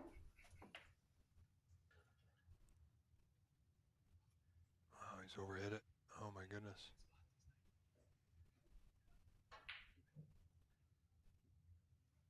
Yeah, and that is the brown by the red there. For viewers that have an issue of being colorblind, some players have an issue between brown and red.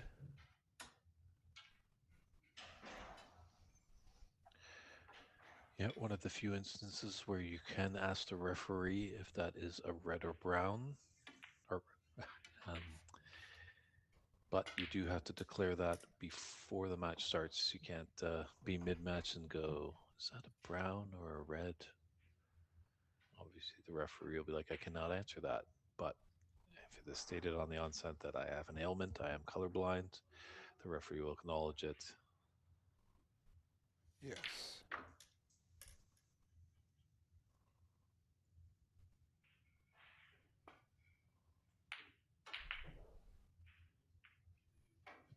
It's not his best safety shot there.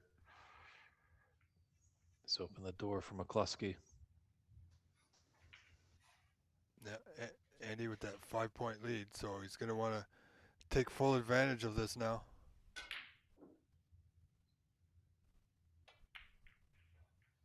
Yeah, you see Andy has the nice long feathers and then does have that pause on his backswing just before he drives the cue through the cue ball.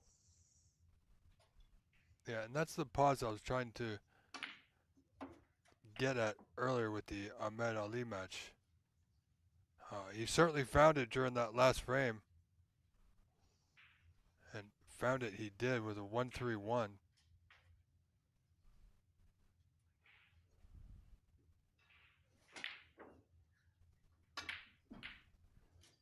Oh, that one just got away from him.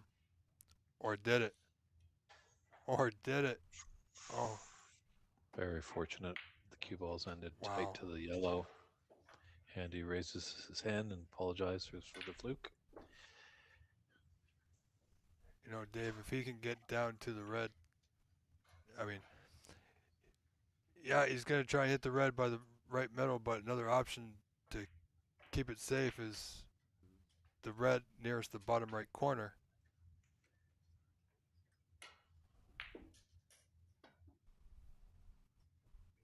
Oh, Missed wow. it. He left it. Interesting. We see a lot of players, they're trying to impersonate the professional players, take, good tips from them.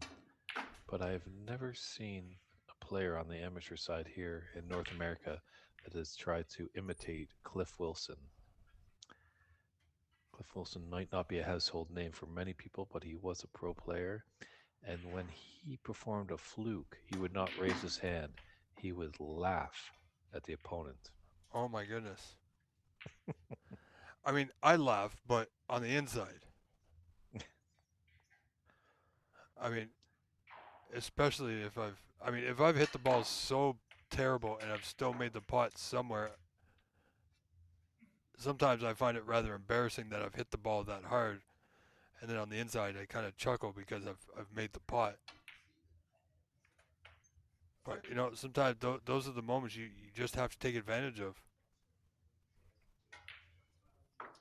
And he was hoping for the full cannon on that pink, just making it for a little bit more difficult of a red.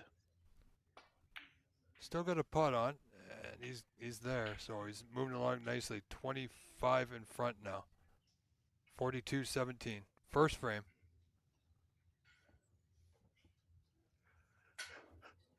This is the round of 16 elimination match.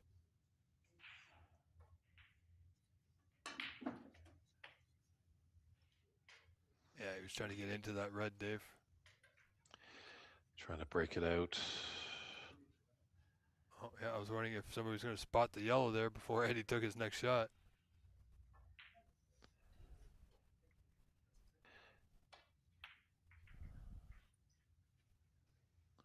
Yeah, for any new players out there or youngsters, definitely if your opponent's at the table and you're spotting the balls, best to do it swiftly and as quickly as possible. You don't really want to disrupt the rhythm of your opponent.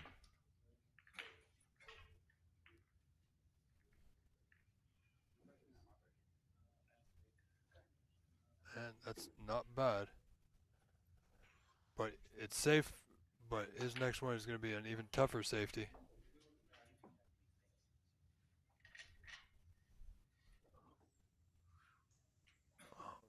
Well, this might be one of those situations where David Hunt could be forced into going for this putt.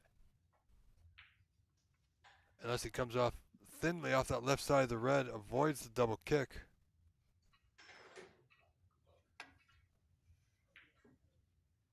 Oh, just missed the double kick.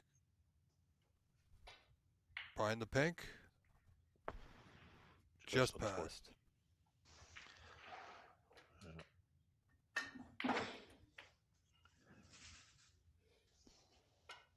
Wow.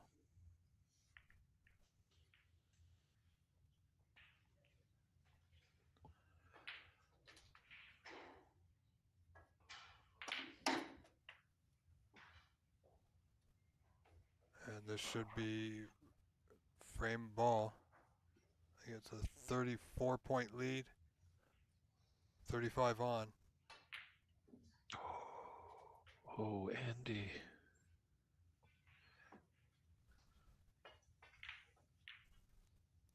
So David requires pink to tie black for a possible win in this frame.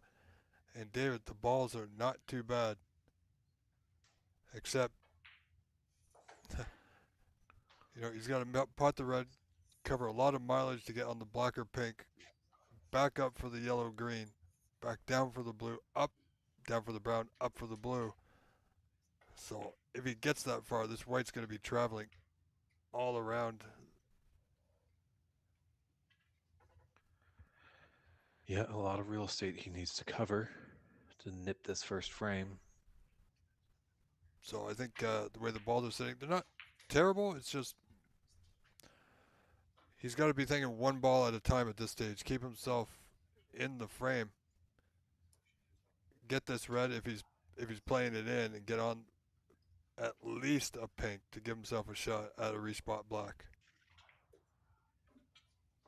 What's he done there? Careless.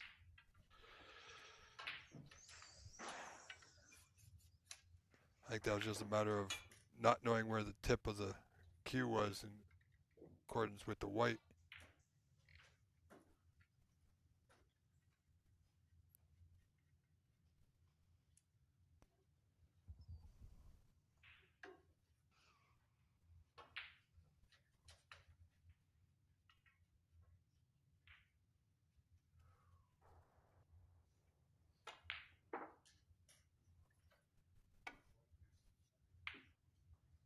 Oh, David really came up with that last shot. No, he did, yeah. He might get away with it, though. Look at this.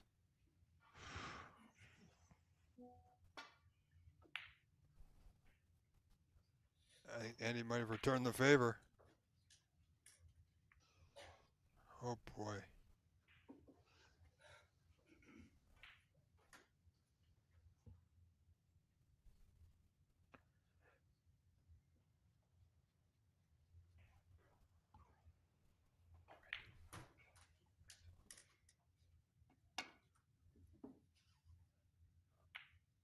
Oh, wow. Well, that snooker's required now, and it's a free ball. He's got a putt on the brown or the pink here.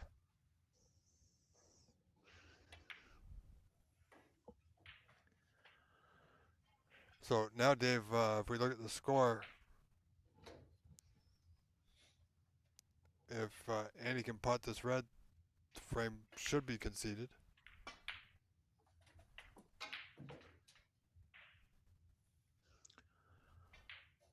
It's done very nicely to give it a chance for the left middle.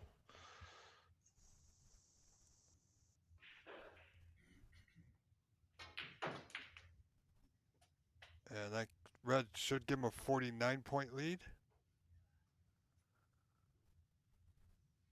So at the end of this turn, it's going to be 1-0 for Andy McCloskey. Of course, Dave. I was just about to say he might clear up, but I think he's snooking himself on the blue. No matter. And David Hunt concedes that frame, so Andy Big Mac McCluskey wins that first frame. 2 more, and he'll be punching his card into the quarterfinals, but we'll see what David Hunt can respond with when we come back with frame 2.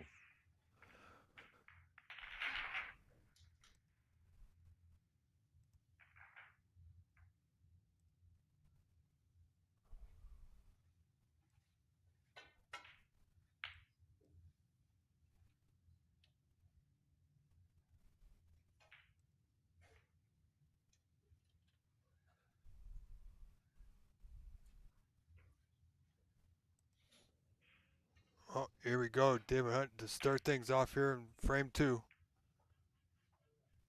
Missed the blue. Does he get the pocket? No, he's okay. One thing on the break you never want to do is hit the blue or go into the one of the top corners. Oh boy.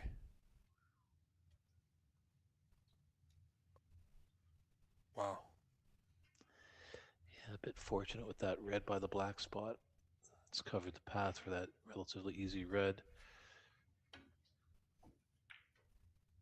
That was a little careless there.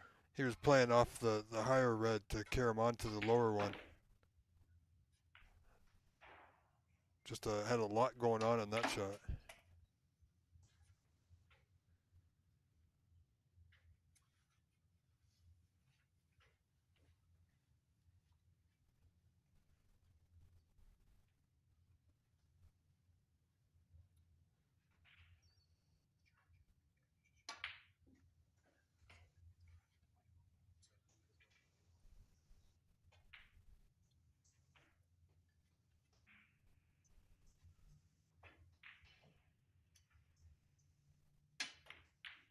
Oh boy.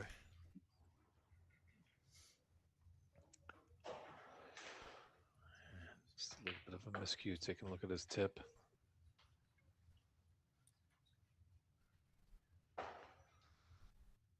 Green ball.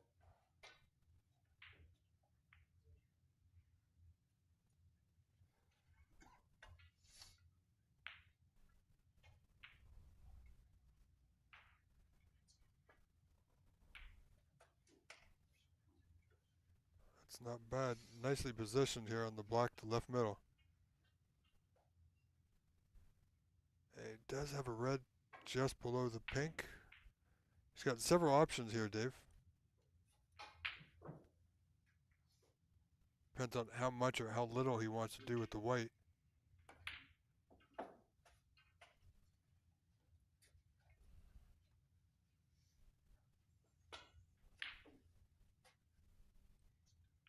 He played a bit of a stun run there and just,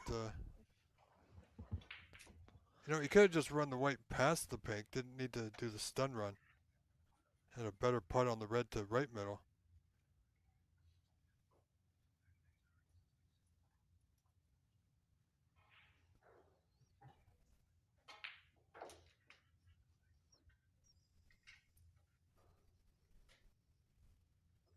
Yeah, I wonder if that pink is blocking the potting angle on that red. The rest is close by.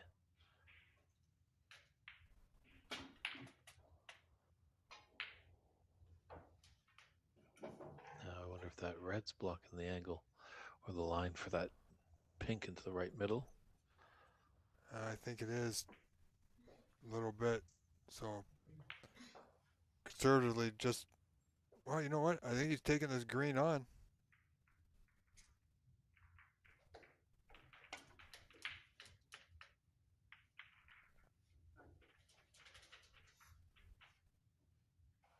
Oh, moving those bulk colors out off their spots all at one go is going to change the landscape for the moment.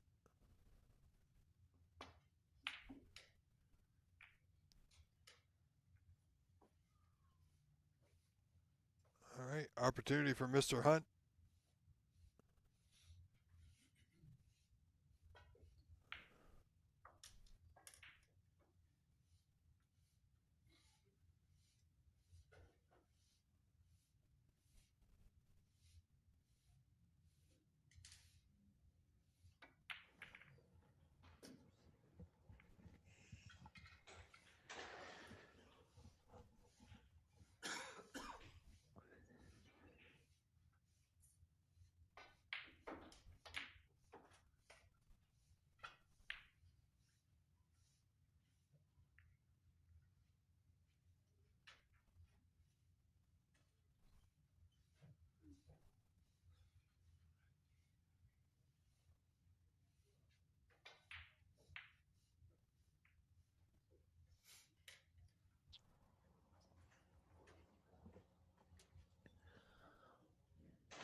Yeah, looks like the potting line is there for that red just below the pink into the top right corner.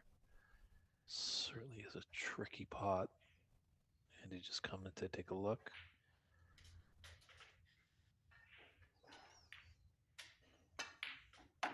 Oh, right into the heart of it. No shadow of a doubt on that one. And he's into the driver's seat now. As pink goes, he's looking good.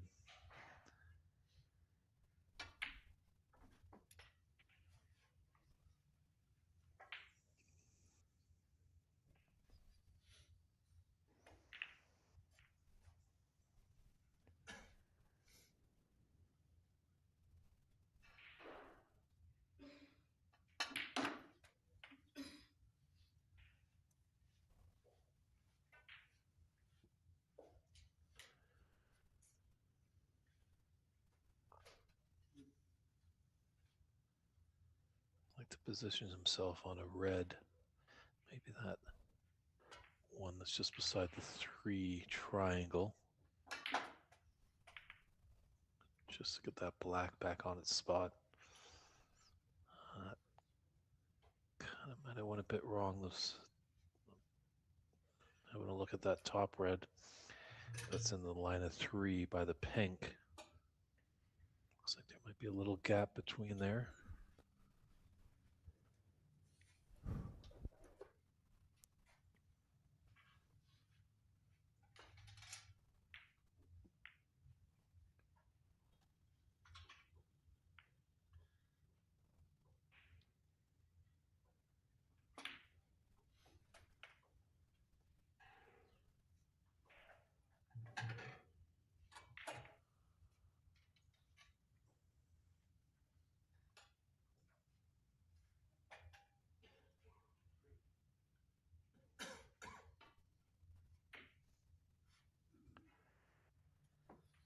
So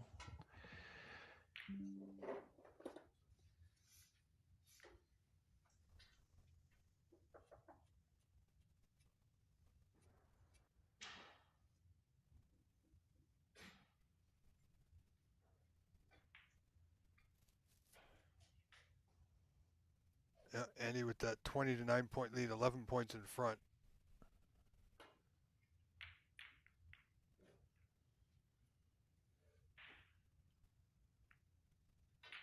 David in a bit of a spot here.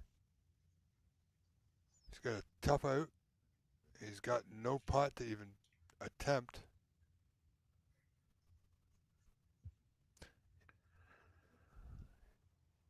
There's Yeah. no real containing safety available.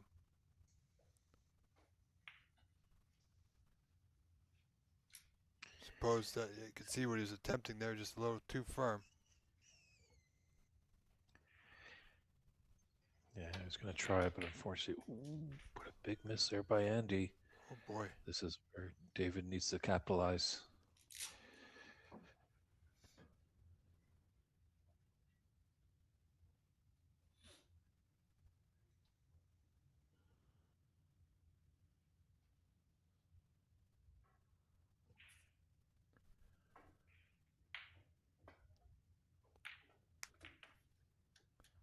I thought about it before it dropped. Just a little too high on the green.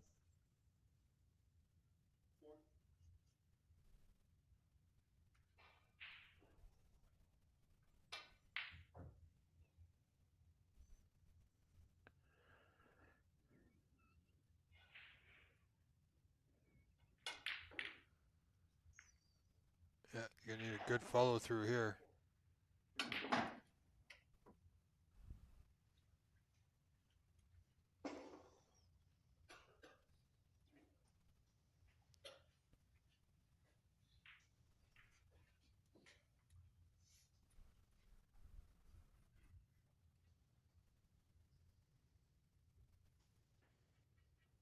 He's left himself again in a tricky spot. I mean, he could come off left side of the bottom red of the two there that he's looking at. If he can avoid the black, maybe get the white back into the bulk end.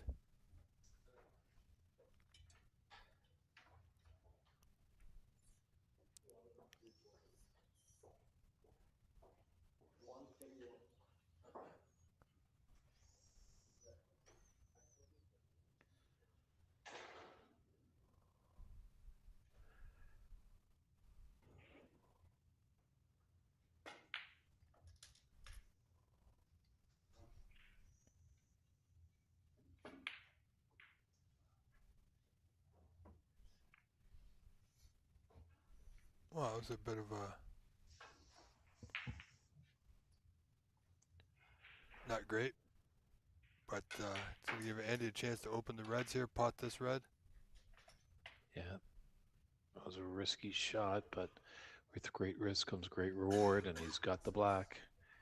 It's got a red by the pink just below it, and to the left of it.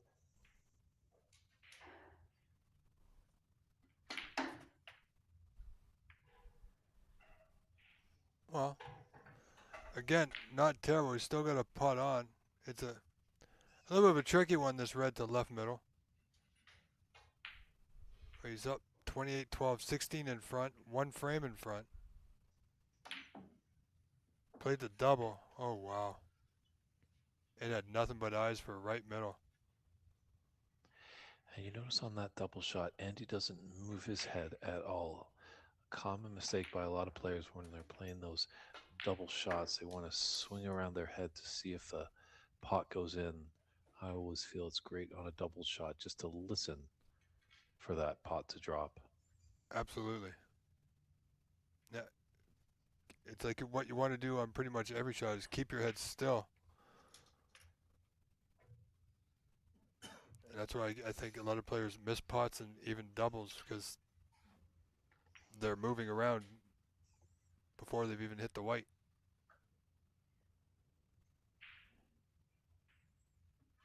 Yeah, the only thing that should be moving should be that back arm swinging on a pendulum. But is this going to be a costly miss for McCluskey? Well, it's certainly going to make this frame closer than it could have been.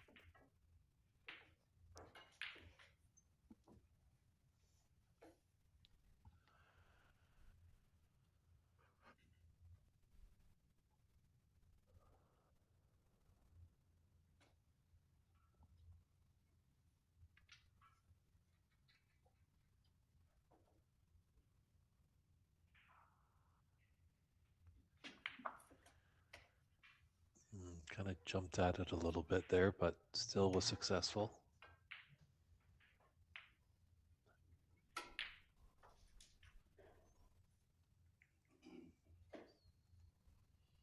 he's straight on the yellow, he could draw back for that red into left middle between the green and blue. If not, the angle on the brown's going to take him off to the bulk cushion to the same spot.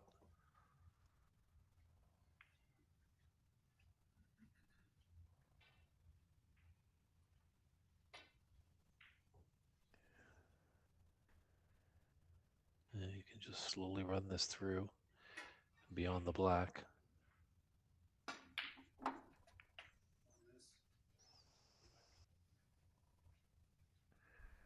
We're taking on with pace. Unfortunately, no angle to get to the red by the brown, but there is an angle to stun down for. Yeah, the red's below the black spot. And, well, just needs to pocket weight this red or play up for pink, blue. Pink it is. Well, quite possibly the green now. The white's carried on a little bit further. The one red that's opened by the brown.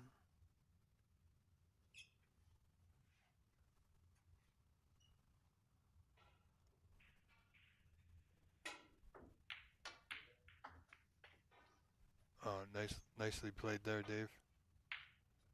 Yep, stunned into the brown to hold position for this red. Natural angle on the blue to come back down table for the final red.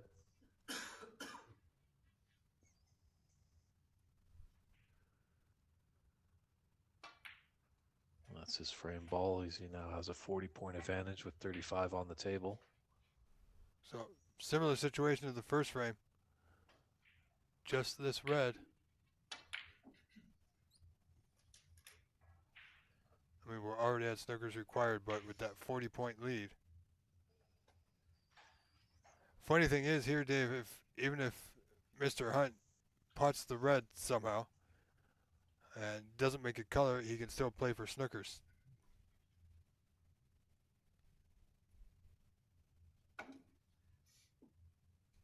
Always putting a lot of side on there.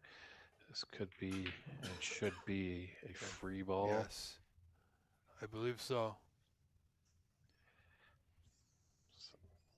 Pink angle probably coming up for the blue.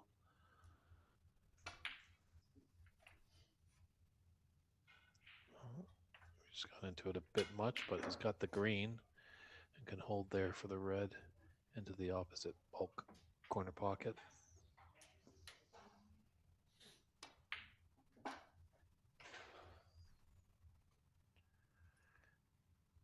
Wow, did that run on? I think Andy was a bit surprised by that. See a little smile on his face.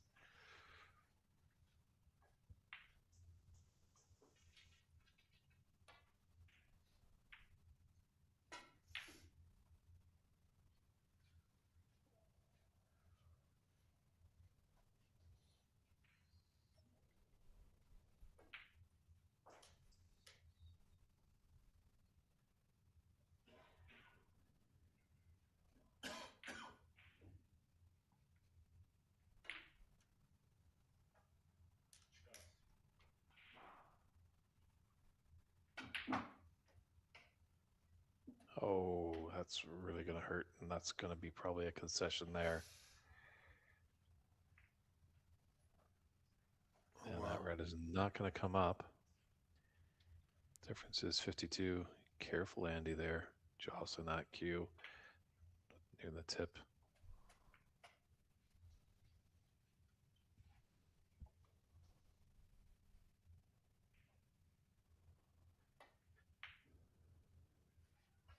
Oh boy.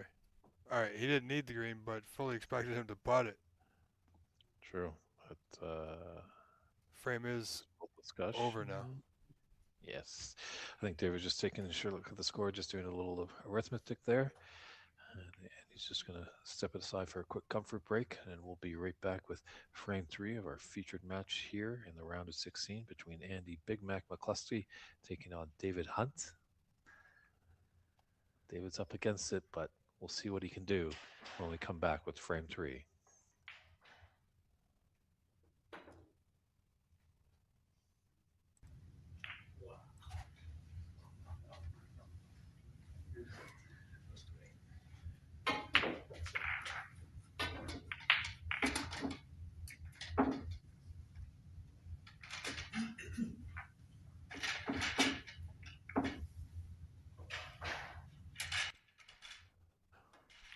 Well, so far so good for Andy McCloskey here in this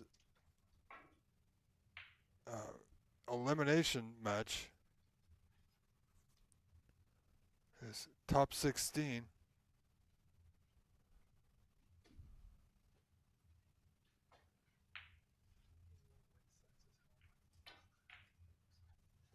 And he's still going to have another match to go. Well, Andy, should he get through?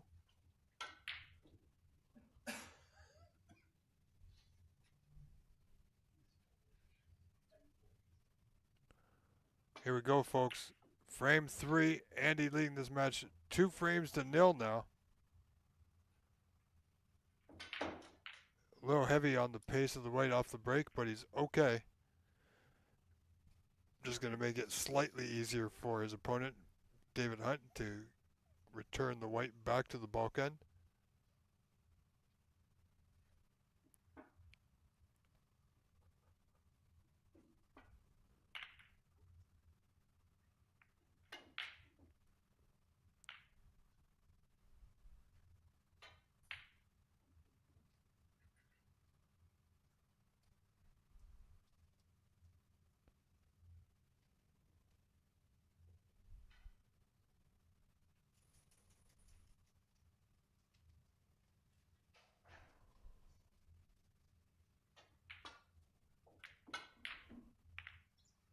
Oh, Andy did not get out of there well, but he's had a decent result. Cue ball laying right in front of that blue.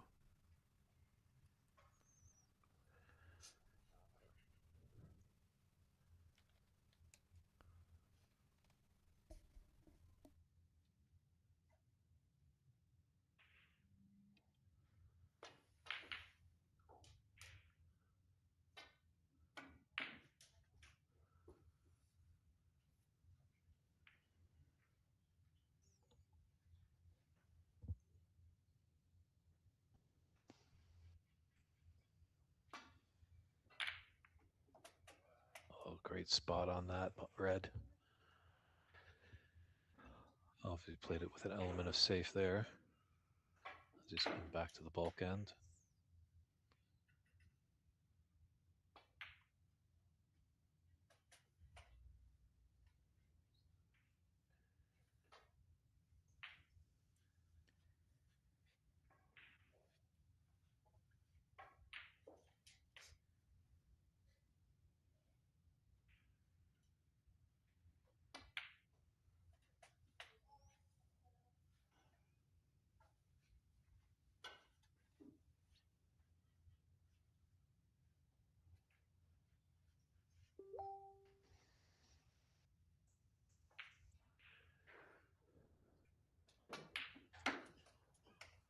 Great chance here. Andy could take this frame. Fortunately, the black is really tied up. And now, or the blue, or the pink, I should say, has gone on its spot. It's in a log jam as well, so blue really the only one that's open.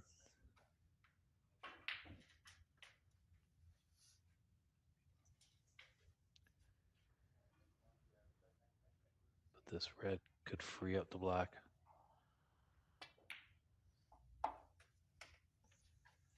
A wonderful shot.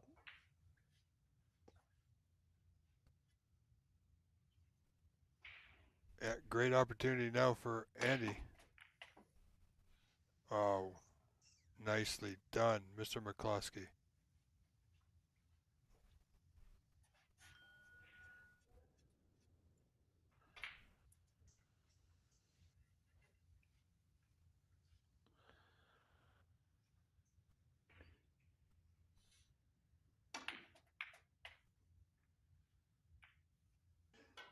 Oh, he's come all right because he's got the blue. And these reds Yeah. are starting to get open. I think you could hear David Hunt just acknowledging a good shot.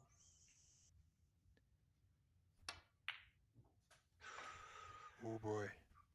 Thought about it a little bit. It certainly did.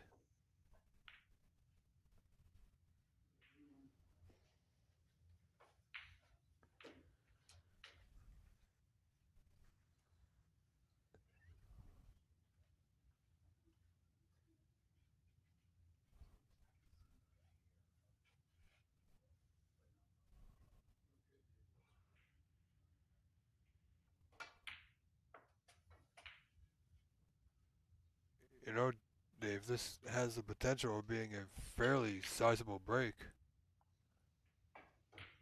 I mean, the black will go into that bottom right corner should he get on it. Question is, the red to the left of the black. Almost thought he might just have enough of that angle to clear that red that you mentioned left of the black, but yeah, it might just be a little trickle in Andy's head that there's a potential just how some of these reds are opened up. A substantial break could happen, but as you mentioned, that red left of the black really would love to be cleared sooner than later. He's gonna miss the brown. Yeah. I think he's got to go here, Dave. Take this red on. It's a good recovery shot to keep the break going. Oh, didn't need that kick. Now, can he see the pink to the green pocket? Or will the blue go?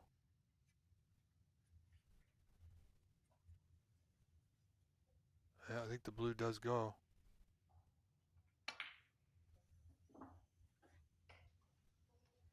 Oh, has he come far enough? I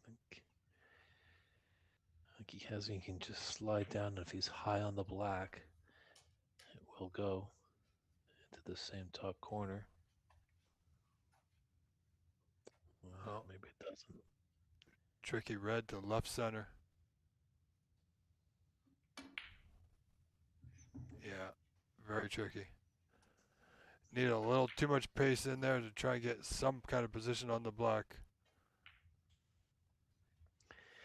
And unfortunately for David, he's rather high on this red above the black. He'd love to be a little low so the natural angle can take him back up table.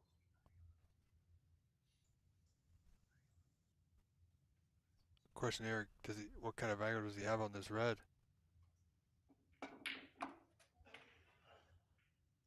Yeah, not much. Yeah, he's knocked the black out, but hasn't knocked it into a potting position, so.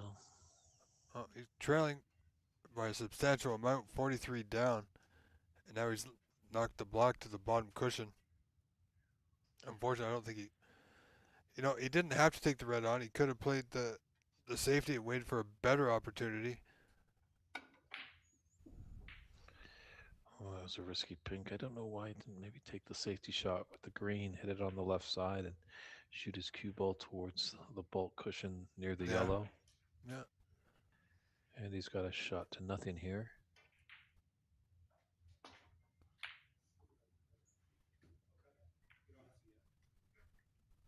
And of course, at this point of the match, and being 2-0 up, 43 points up, he's not even too concerned about getting perfect position on a color. Just pick off the reds if he has to. Doesn't matter how you cross that finishing lane, Dave. It's just a matter of when you do it.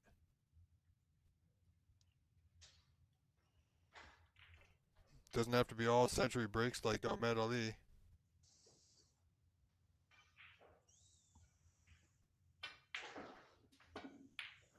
Those are nice, of course, and great for viewing, but oh wow. Good fortune here for David.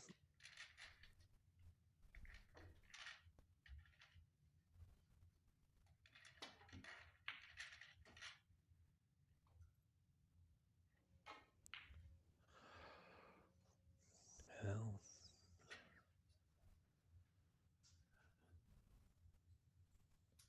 it's got a red into the right middle. Fortune party does have the natural way to come down for the black, but black's tough when it's against that top cushion. Yes. They may look easy on the camera screen, even if the camera is a little Dutch angle. But I think he's got to go. Just cinch the black at this point. he's got to hit it with pace to be onto a red. Very nicely done. Yeah, didn't want to be on a cushion though, but he doesn't have to go for a red here. He needed the points. He can dump the white in the bulk end quite easily from here.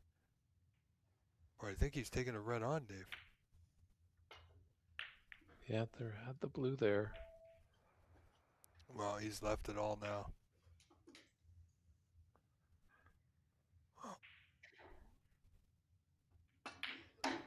Will Andy take full advantage of this as David played his last pot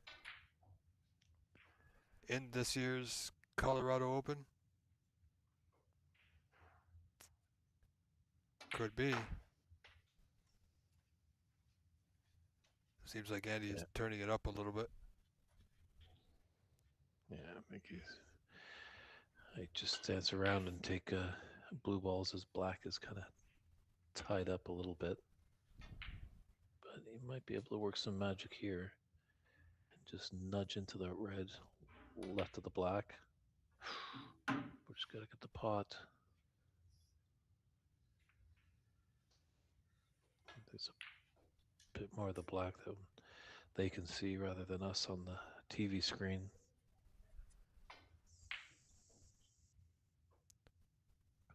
Pink's not a bad spot if Andy was able to make that red and just hold on the black spot after the black is and has that red into the opposite top corner.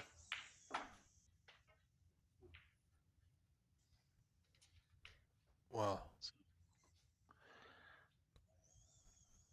You know, he had a play there, Dave. He's down by a substantial amount late in this third frame. He had it, instead of going for that pot, he could have played the white off the red to the left of the black, leaving the white on the cushion and opening that black spot, and that red would have been somewhere over on the right. Not really giving any pot to Andy, but yeah, black didn't go. I can't see why he would have taken that pot, that red on. Yeah, gutsy yellow there. Might have been a bit better to try and play safe there. So 59 points on the table and 40 in it.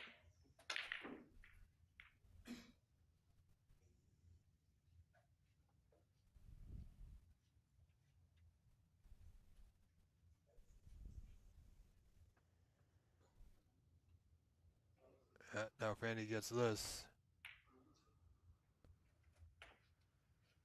Yep, just needs one more red. Can gently roll it in to the middle pocket. Does have the blue.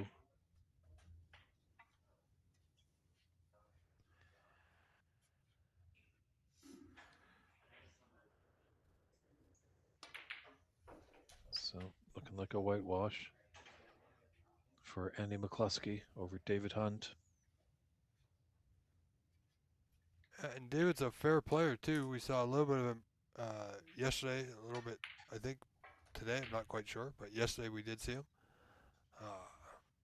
Maybe not a whole lot, but Andy McCluskey is turning it up here in these later rounds.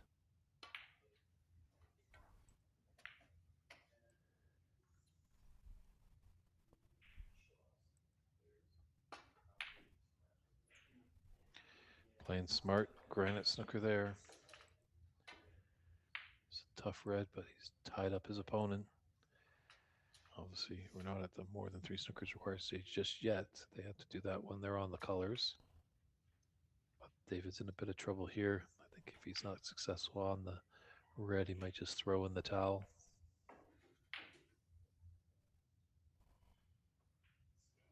Yeah, 57 down, 35 on. Tough ask.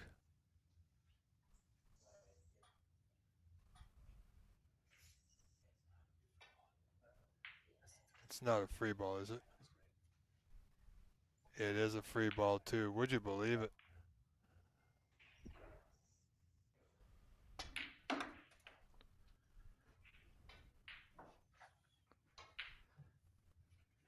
It's going to be a long ride back to Virginia for Mr. Hunt.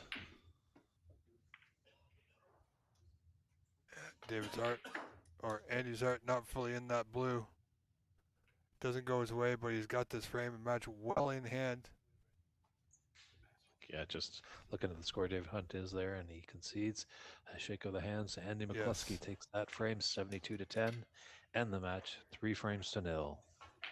All right, Dave, let me have a look around of what other action we got currently in play, even if it's only temporary. Now, all right, unfortunately, table 3 is still not functioning.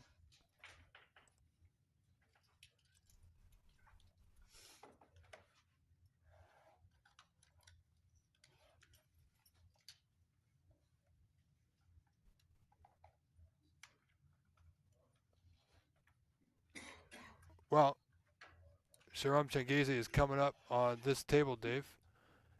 But in the meantime, let's switch over to camera 2, where Ernest Bezemer doing battle with Krishna Sridharan. Ernest leading that match 1-0, and he's 12 points in front, 13-1. And folks, as soon as our feature table gets back underway, we'll switch back to that to Sharam Changizi and Ray McCarthy.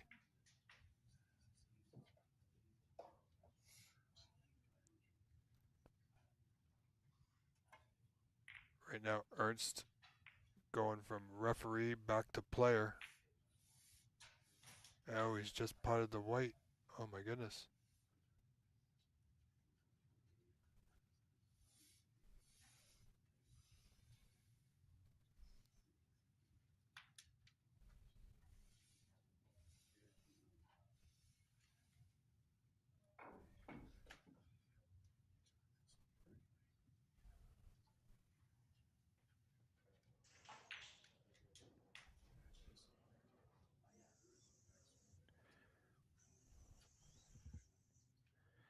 Yeah, I think actually Ernest beat Davey Morris in the Nina Open. A colossal shock. Wow. So, Ernest is definitely improving. Yeah.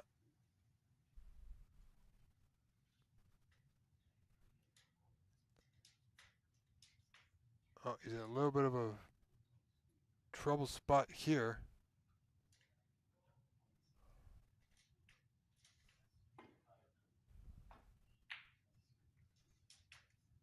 Good hit, but he's going to leave one on for Krishna.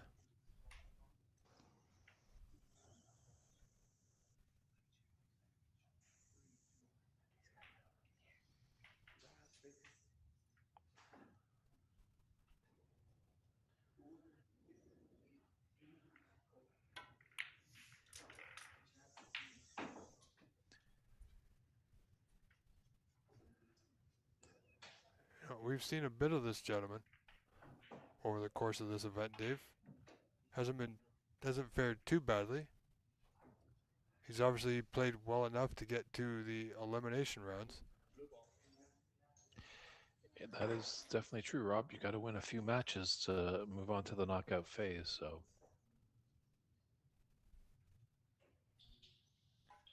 obviously some players would say this is when the tournament starts. I think he's fortunate he didn't pot that blue.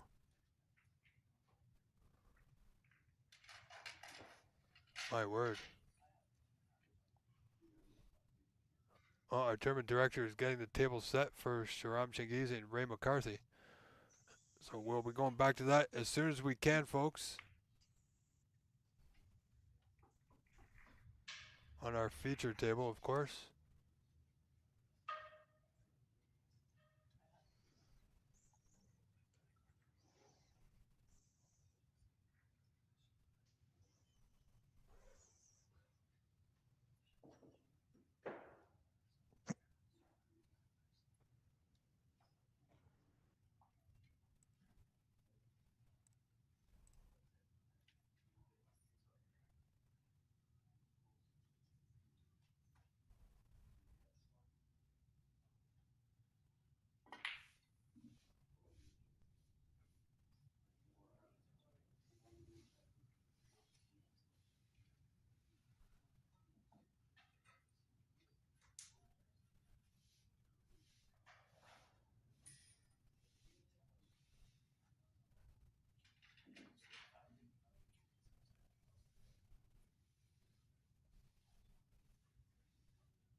Flying Dutchman is back in and looking strong.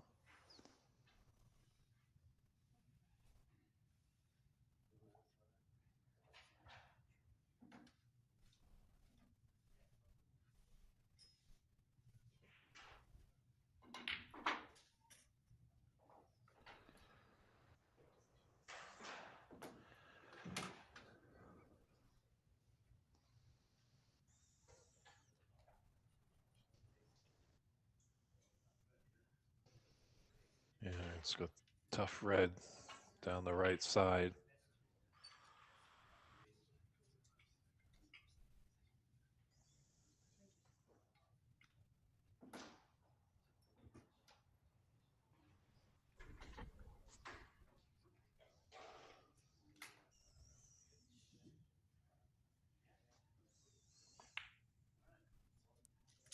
Wow, very nicely done. Yeah, we've seen a lot of the times in many of these tournaments when that object ball hits the cushion just before the pocket, it refuses it more often than not.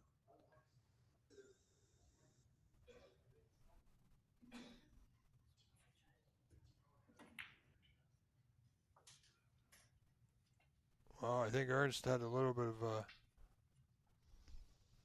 Art may have skipped a beat as soon as he hit that one. It was going to the top jaw of that left middle. It did go in, of course, but he had a moment of pause.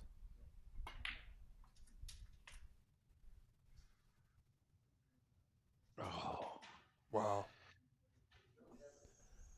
You know, I'm not sure why he played it with that much pace, Dave. He could have stayed on the block, and mm-hmm. I mean, the block, from our angle, it looks like it clearly goes. I don't think that red is impeding it at all, really. But perhaps he just didn't feel like putting it in at pocket weight. And sometimes you just want to hit the ball a little bit firmer, a little bit more confident to ensure you're going to make the pot. Yeah, I guess possibly with that pace, that's maybe that black doesn't go.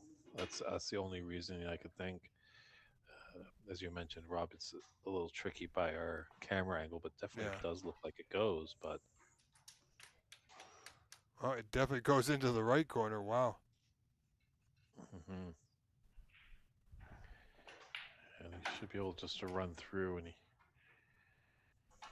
I don't know if he really wants to take that red just yet. That's along the top cushion. Could play for a red into the left middle. But Well, from yeah, here, Dave, it's not that bad. He just cannot overhit it. yeah, going into the left middle, I just don't see where his color's going to be. So Red on the cushion. As long as he doesn't overhit it, concentrate on the pot. The natural angle will take him. If he just follows through, no stun, no draw, you should be just fine. Okay, that I don't understand.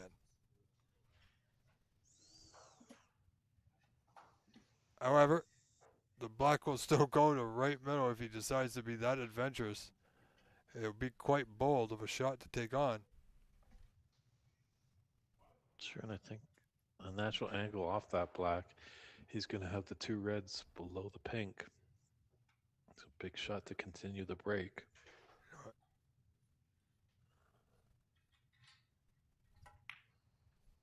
Oh, he took it on. That was risky where the cue ball, it wasn't so much of the angle of the black to the right middle, it was where the cue ball was sitting on the cushion that made it that much more difficult.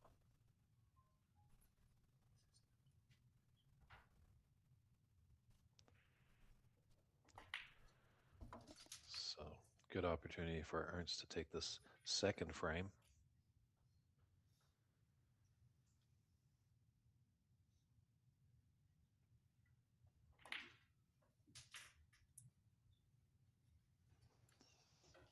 Nice and low. Natural angle is going to take him up for the pink.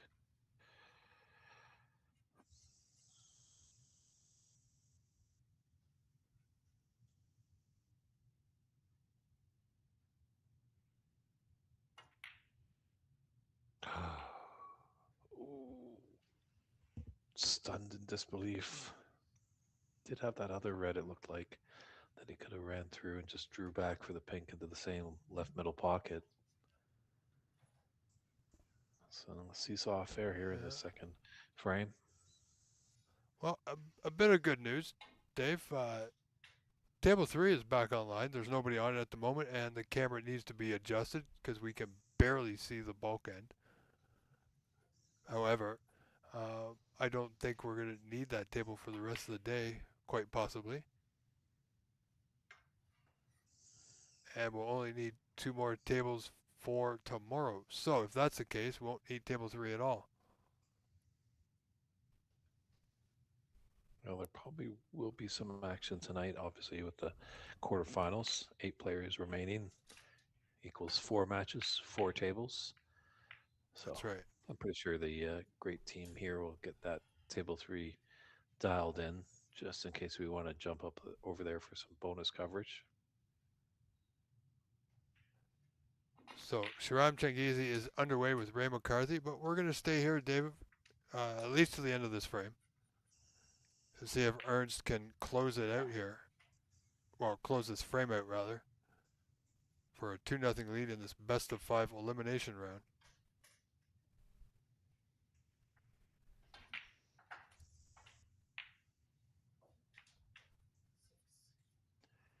Yeah, looks like he has some decent angle to draw back, maybe disturb that red, or just play it along the cushion.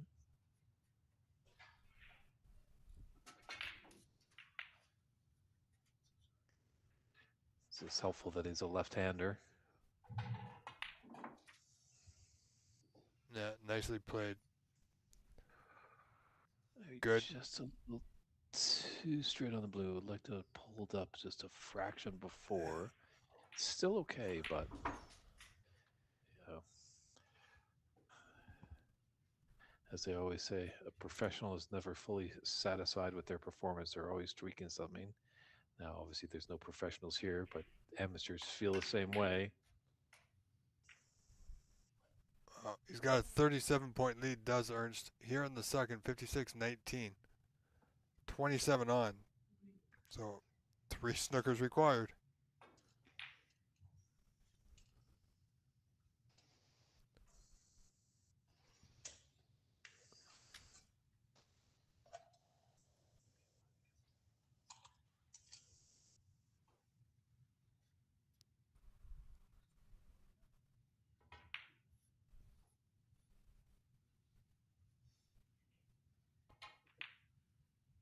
You know, I know they say, Dave, 3 snookers required. I'm kind of wondering why they don't say 3 fouls required. Because more than likely they're going to need more than 3 snookers to get those foul points.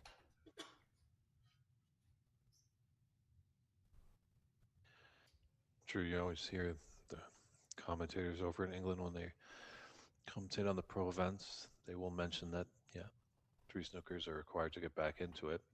But most of the time you need maybe 6 or 7 just because those players are just so good to get out of snookers. That's right.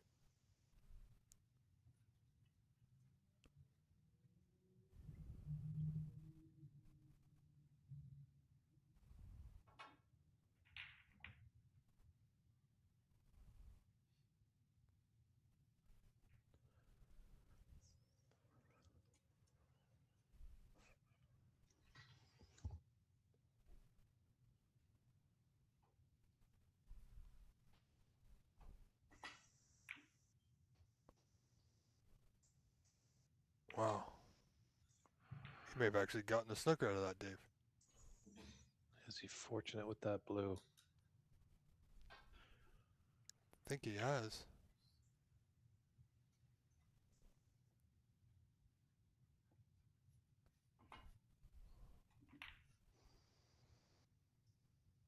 Well, Ernst made easy work of that one.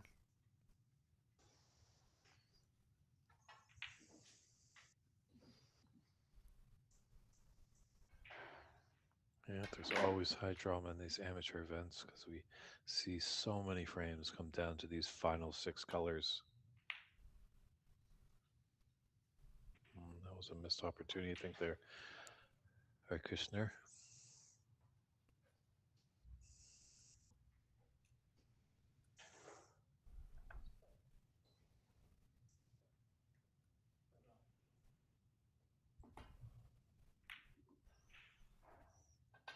Oh, it's close. Well, that should seal the frame now.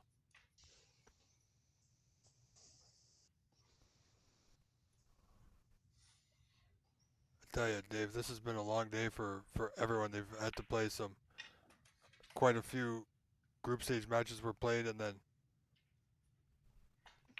2 more rounds here this evening of best of 5.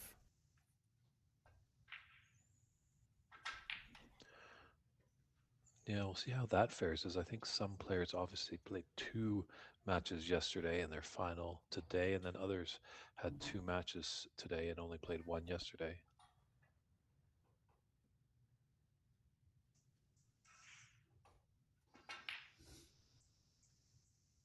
But when you are getting a little tired, it's always good. Just trust your technique. Get a good firm stance. Pull that cue back and push it firm in a straight line. Absolutely.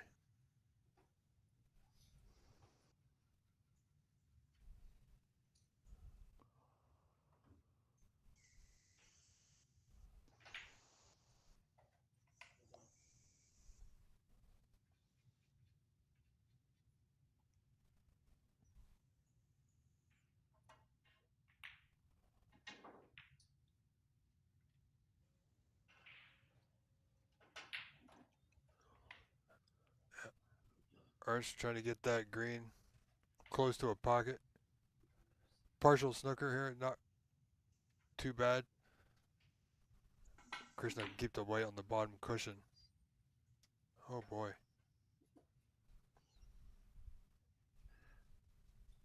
That slid a bit. I think there's a path. Looks on our camera angle that there's a path there for Ernst. Take this green into the right middle. Yeah, it's close. He can definitely hit the green, of course, but question is how close is it to the putting angle?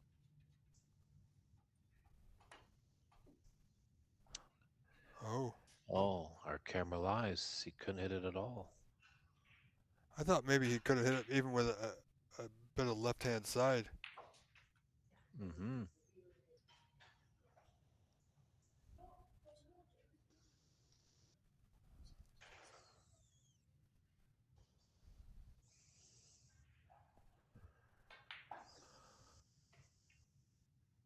Well, 31 the difference now. 58-27. 25 on.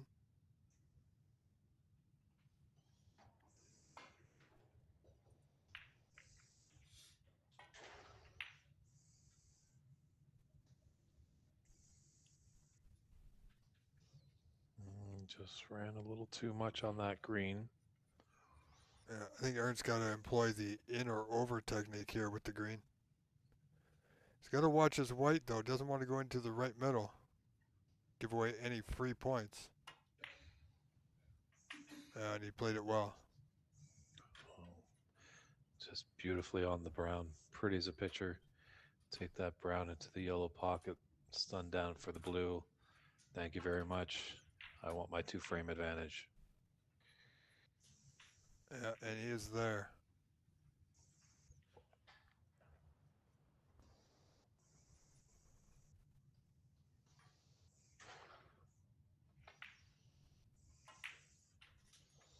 So the Flying Dutchman has a stranglehold on this match.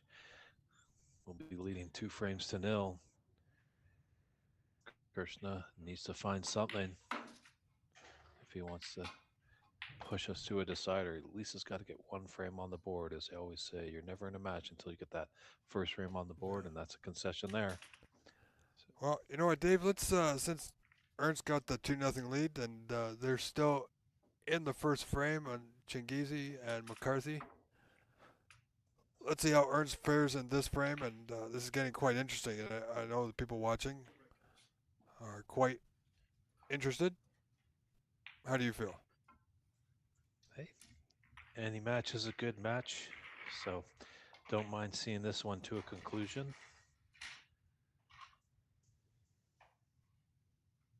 So I appreciate that. I think that executive decision is quite right, Rob. Let's see if artists can complete the whitewash, but we will definitely keep that eye on the Sharam and Ray matchup. Yeah, because everybody's got their favorite. We're trying to give camera time to as many people as often as we can. But now that we're in the knockout rounds, unless there's an absolute stalemate, then there's no reason to switch at this point.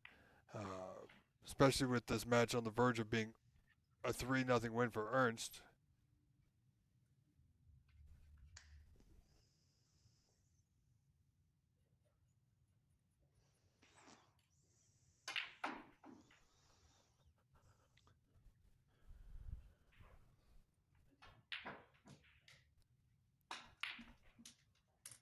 Wow. Look at that delayed draw. I mean, he hit it good. He overhit it, but he hit it good.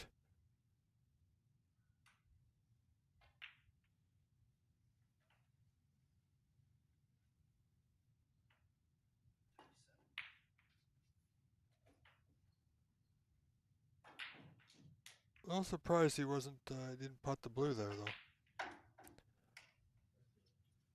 But you know what? It's going to cause a little bit of an issue for Krishna. I mean, he's left a putt on.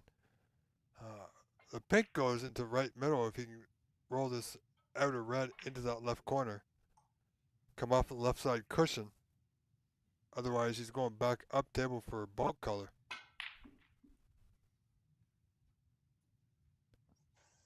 Yeah, see, he missed that ball by a large margin only because he injected quite an amount of pace into the white.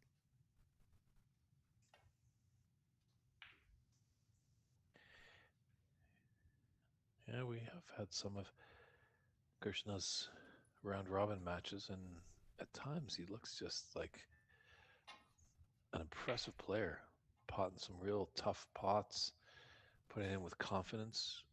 And then on the other hand, he completely airmails his colored ball.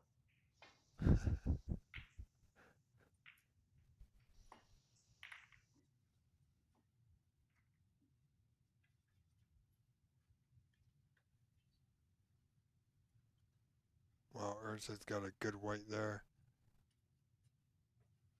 The only red that I think Krishna can see full ball is the one by the blue. He might be able to see the outer red to the left of the black ever so thinly. If he can, that would be the route to go.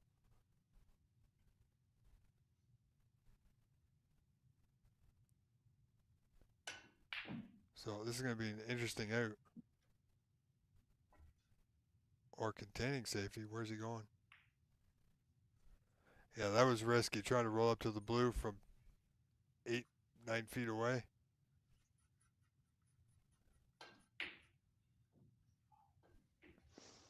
And just a scheduling note, Sharam Shagazi and Ray McCarthy match is the final match in the round of 16. Okay. So we'll be getting into the quarterfinals sooner than later.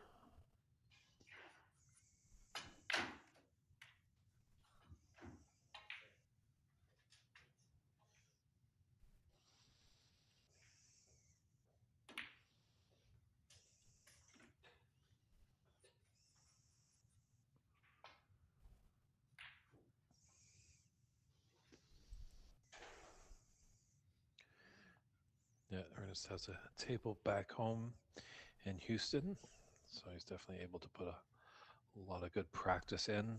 But as we've alluded to, practice gets you half of the way.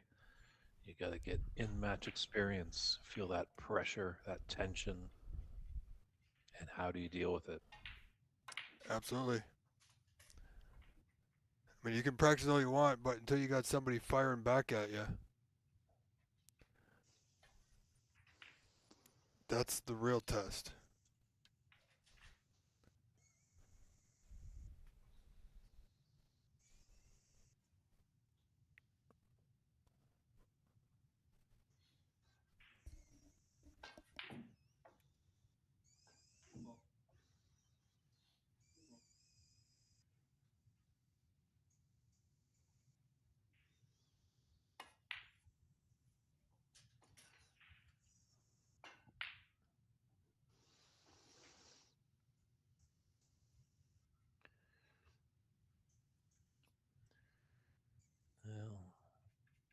He's going to run and hide here, play a little aggressive. Looking for the open red on the right side of the table.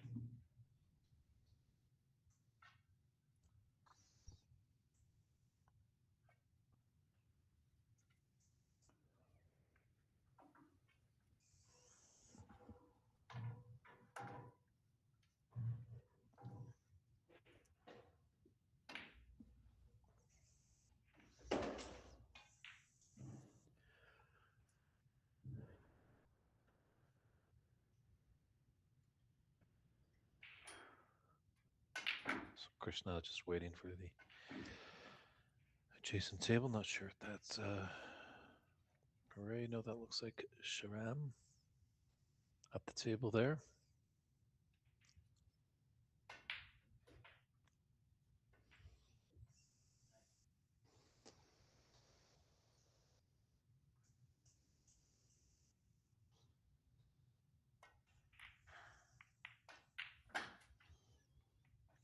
Oh, didn't want to cannon into that blue.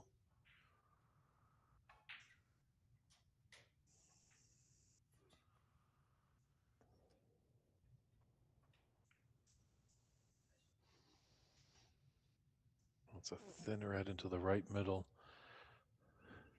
Hopefully Ernest can kind of open things up, potentially open up the black.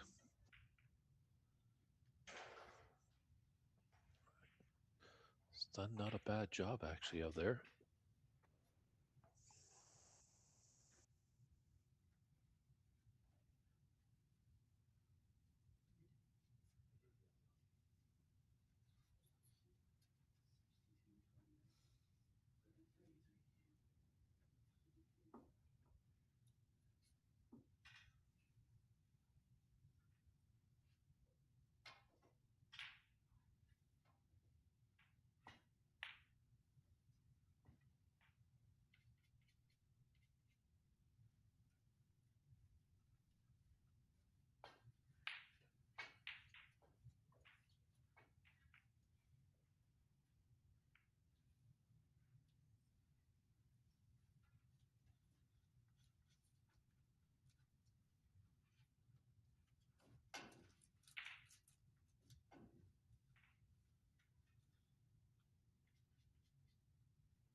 Oh, this is a dangerous black. He's got to make sure it goes in because he's going to be colliding into a bunch of reds. Oh, he's missed the pot, but he's also missed the reds. And he's got a good result. Hasn't gifted an easy opportunity for Ernst. No, he has not. He certainly got away with that, but that black over the corner, Dave, is, well, it's going to be ready and poised, waiting for somebody.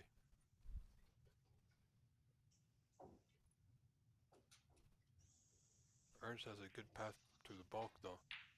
I mean, he doesn't have much choice. Just needs to control the cue ball with good weight. Now he's protected the left side of the table, so he might actually have a full ball snooker on the open red, too. Yeah. Wonderful shot there by Ernst.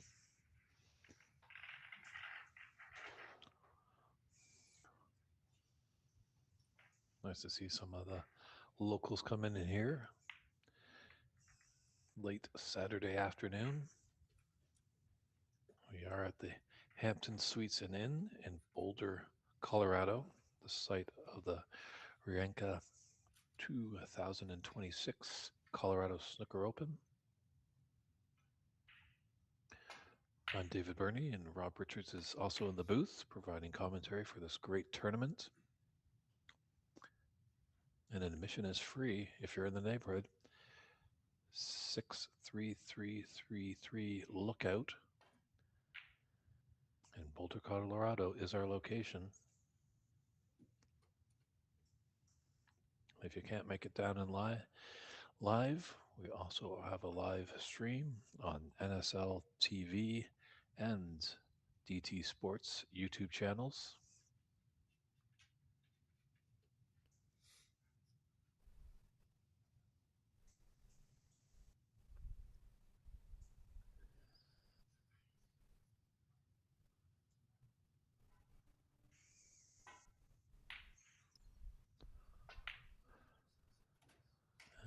If you're on the stream, the chat is always alive and active. Feel free to cheer your support for either player.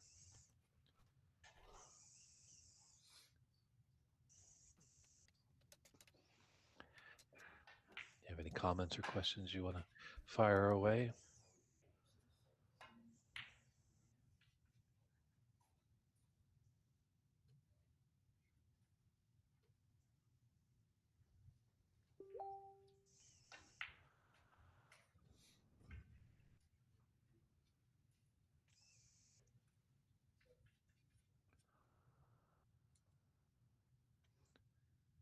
Yeah, you don't want to sell out an easy red because that black is just lurking to find the bottom of the pocket on the top right side.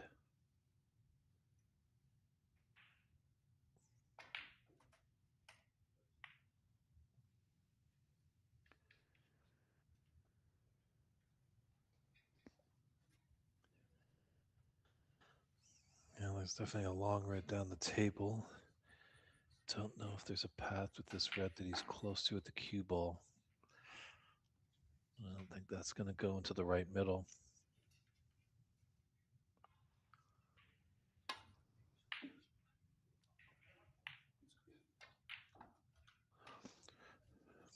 It's just not being baited by the long pot, electing to play safe. Very disciplined.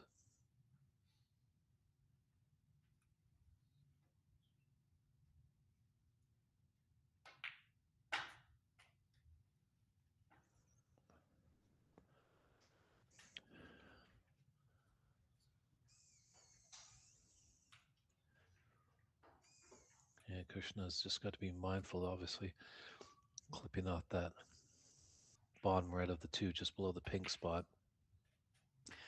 Just needs to be pinpoint accurate just to avoid and get through that triangle of reds on the left side. He's just waiting for table 3 to do their business.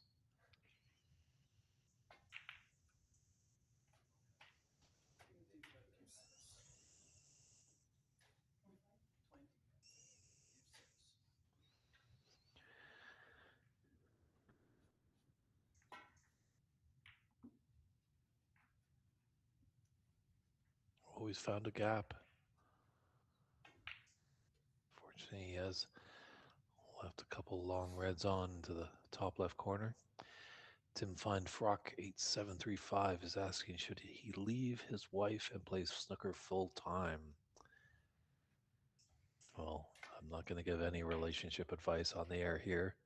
You're free to do whatever you want to do, and we'll support you whatever you want to do.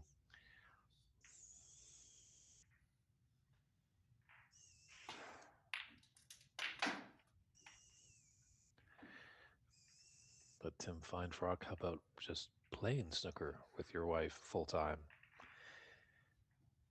This is a good long red by Ernst, unfortunately. Oh, maybe there is a pathway here.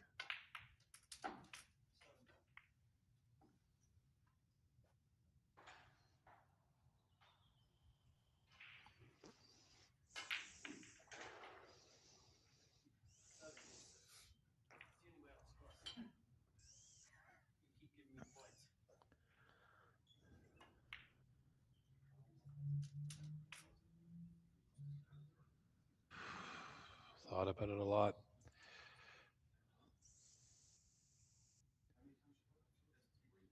Yeah, I've seen a couple centuries in the tournament so far.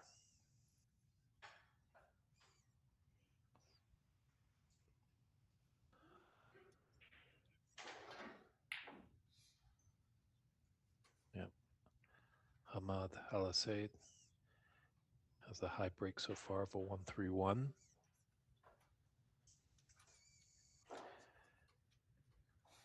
Yes, Tim Fine Frock in the chat making a good observation that Krishna was hitting long pots yesterday with ease.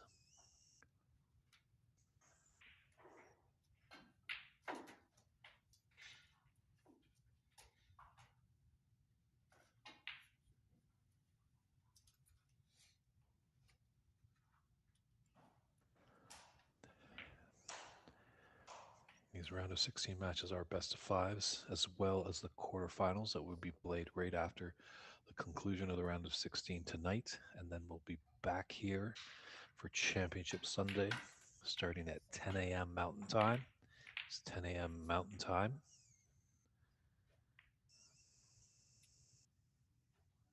Not fully sure exactly when the final will commence, but 10 a.m. you will have two semifinal matches.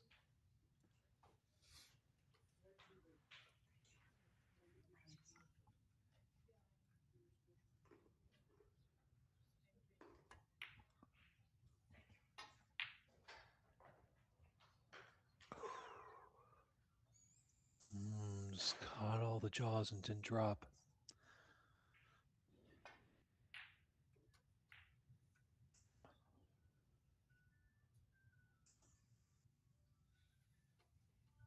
A little phone going off in the room. Not the time to go off.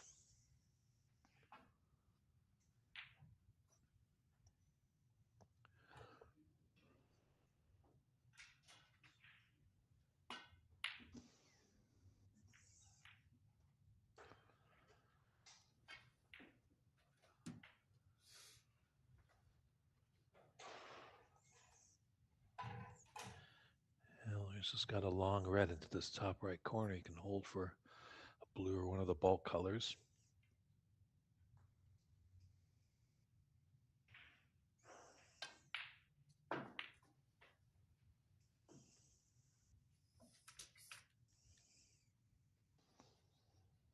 And he didn't move at all until that object ball was probably about 8 inches away from going into the pocket when he knew it was on.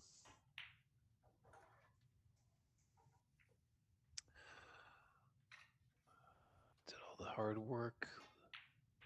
The blue was there.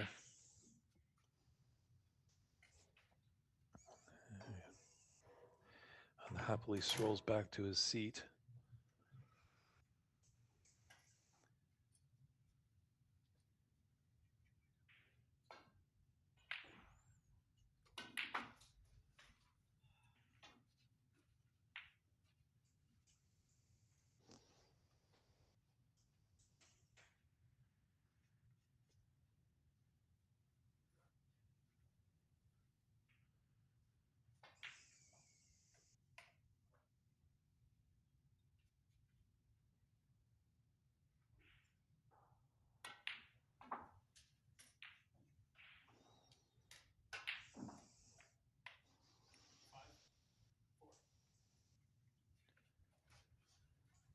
Smart shot selection there. I think he was eyeing the blue a little bit, but that was going to involve the redwoods.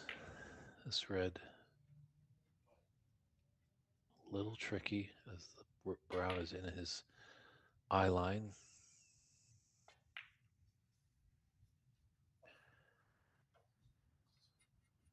It's surprising how much pace he hit that with.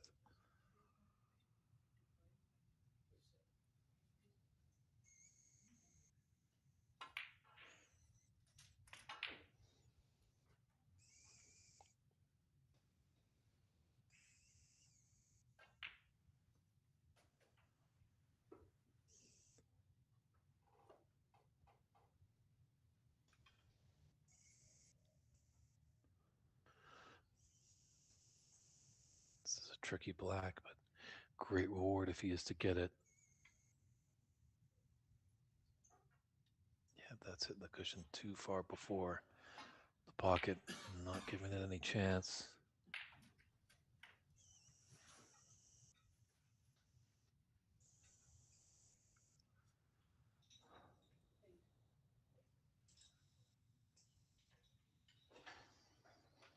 Feeling more that Krishna might want to take the further left of these four reds.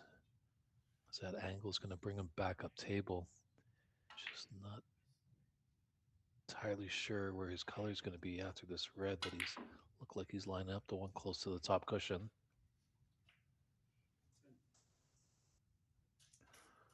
Ooh, wow. Obviously, that was not the intended pocket where he wanted to put that red in, but flukes do happen in the game. Only really time you have to call a shot is when you're on a color. If two colors are close together, it's best to nominate loudly so your opponent can hear, so there's no discrepancy.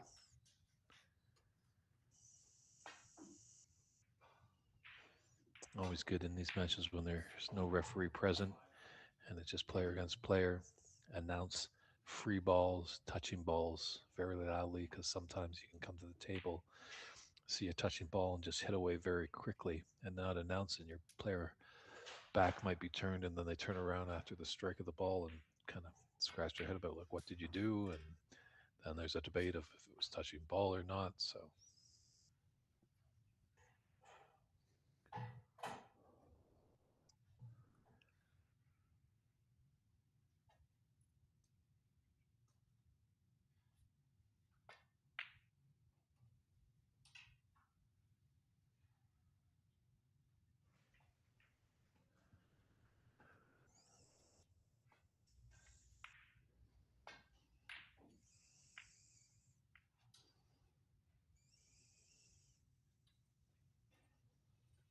he's slowly crawling back into this.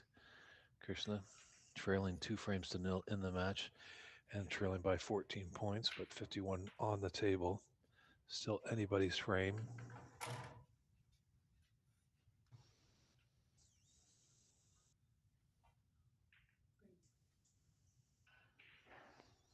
All right, Dave. Thank you about that. Needed to have a bit of food. It had just arrived. Wife ordered pizza, which is very nice of her. So I had a quick snack. We are good to go. How are you doing? We're doing fine. We're here in Colorado. Some great snooker happening. Kind of seesawing affair in this third frame. Ernest has kind of jumped ahead, but Kirshner's crawling back.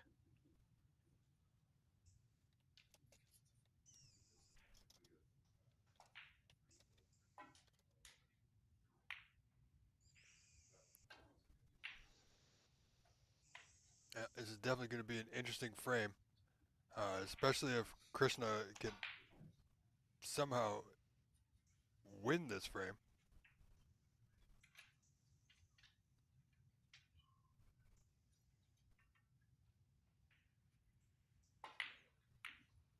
Oh, that red doesn't go. Oh, black almost did.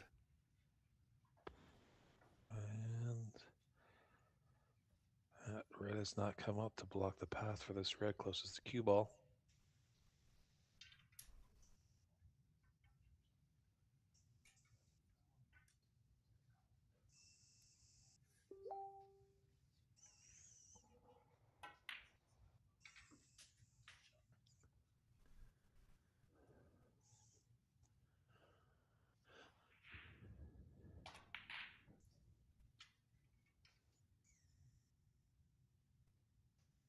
Oh, opportunity now.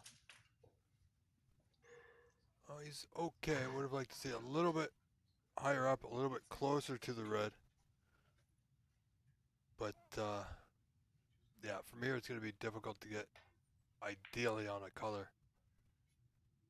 Not impossible, just difficult.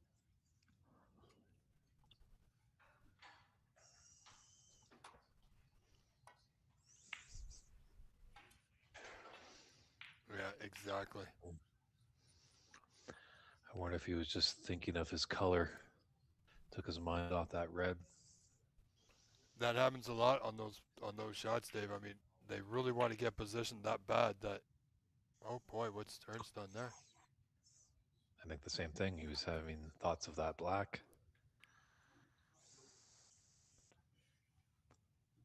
And these pots along the cushion are not easy. And like I said before, you can't power these in. You gotta stroke them in nice and easy.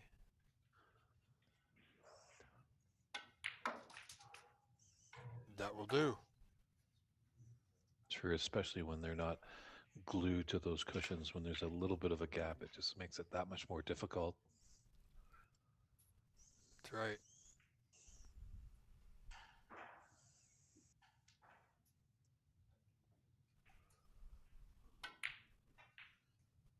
Oh boy. Perhaps the Mountain Air is getting to Krishna here, trailing 2-0 in this best of 5 elimination match. Here in our, I believe this is still a top 16. Yeah, this is I think, one of the few matches we have left to go.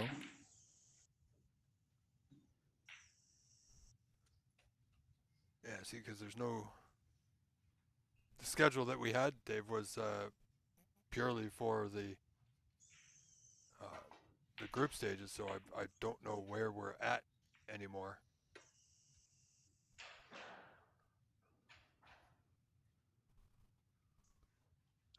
You have the master controls of all the cameras, so I'm not sure who's on 3 and 4. Well, 3 was our friend Dave Daly just starting with Wyatt Lyon. Okay, so that's a quarterfinal match there. Okay, a quarterfinal match, so that's top 8. So table 4 is Mark Ziegler and Abhishek Lingashetty. I think as a round of 16. We've got a round of 16 here. And Sharam and Ray on table 1 are also a round of 16. So looks like Dave Daly and Wyatt are the only quarterfinal match that has started. Okay, so we've already started that's good. We've started the quarterfinals, so we're not too far off. Yeah, look like they're doing just continue with the roll on, roll off. And we might be having another quarterfinal match on this table pretty soon. Oh, maybe not. Commentator's curse strikes again. But we will see. Krishna still has a lot of work to do. He's trailing by 12. So he's going to need yellow to pink. And the last 3 frames to win this match. So I don't want to say he's got a mountain to climb because you're in Colorado, but he's got quite the mountain to climb, Dave.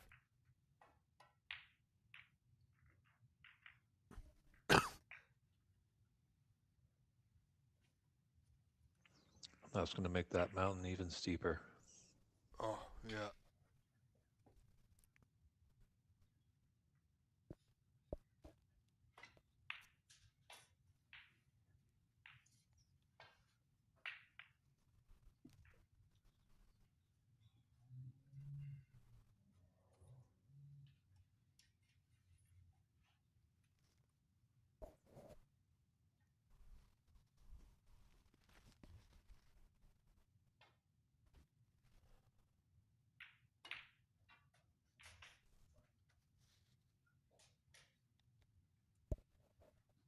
Yeah, it's going to be difficult. Not impossible, just difficult. Yeah, that was a nice scream there by Ernst. Left him with a mid-range brown frame ball right here. And it's there. Yeah, being up 2 frames to nil, he kind of could have just floated that in. Pink is relatively safe. A ball that Krishna needs to extend this match to win this frame. Krishna will be coming back to the table.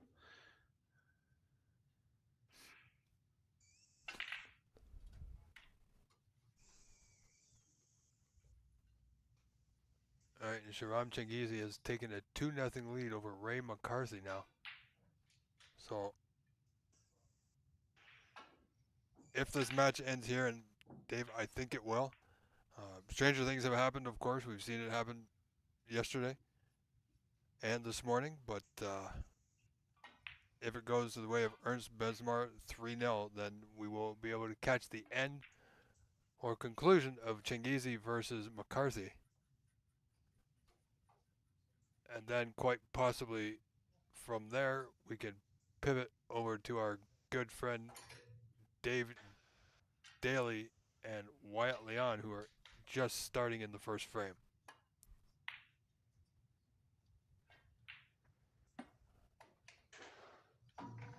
So we'll keep it in the round of 16 and then move on to the round of 8 as it's underway.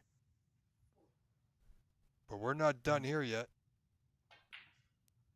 Ernst had a good cue ball there, but I don't know why he just didn't try and float that blue over What? the pocket. And again, Did he just? airmailed it again. Yeah, I know, Rob. It's tough to fathom. It's tough to put into words. it He really looks- is because I want to be positive and polite and respectful, but what was that? There was like no effort on that whatsoever. It boggles my mind. This man plays so good at times, Dave, with some incredible pots that where do they come from? And then he tries to roll the blue to the bottom cushion and he misses the blue by a full ball. Yeah, I think our good friend Dalen Taylor has said sometimes you got to execute tough love on these players. You know, you wanted them to do well, but you got to let them know when they're really faltering. What were you doing there? Now, you might not want to be as hard as Ian Doyle was on Stephen Hendry, but still, some of these mistakes are a little uncalled for. Yeah, it's surprising. Now, that's going to be a free ball.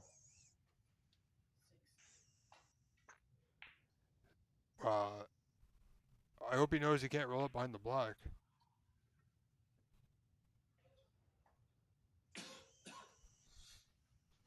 So back to 21 is the difference. 21 the difference? He can win. Take the black. Well, if he takes his black on to the top right corner, he's going to be leaving the blue, so he's got to be sure it goes in.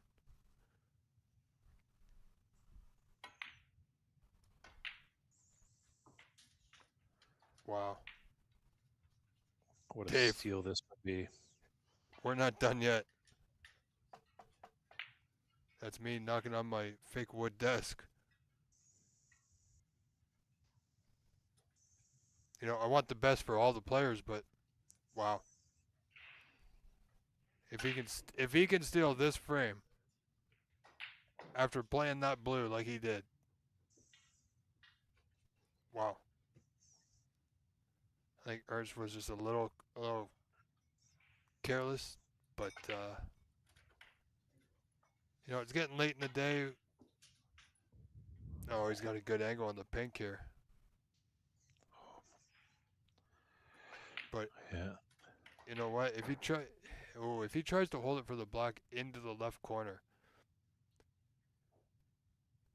he may not get it. If he tries to put too much pace into this pink, he may not get the pink.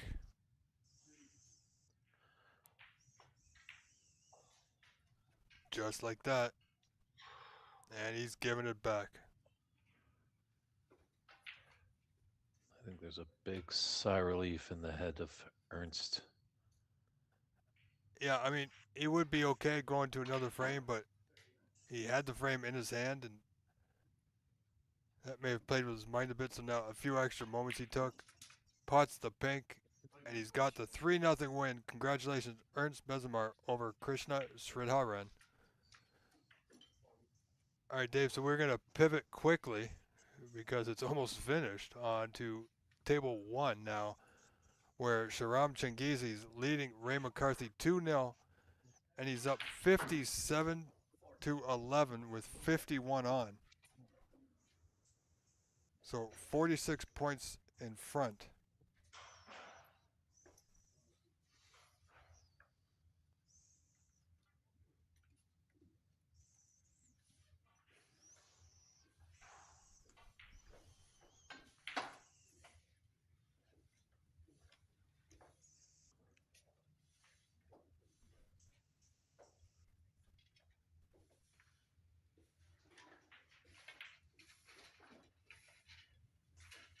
So Ray McCarthy looking to get some points on the board here, putting the red and pink. However, he's still got a long way to go.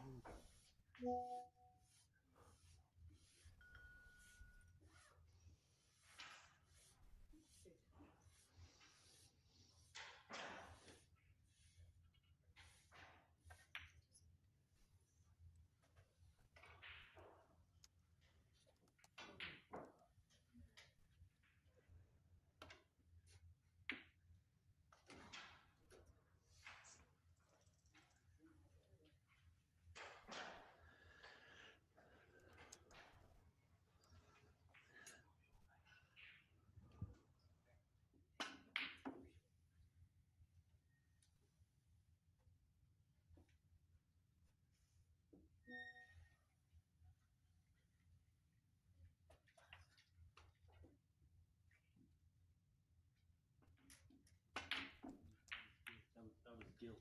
Yes. That was guilt. You have to pick on it. Oh my god.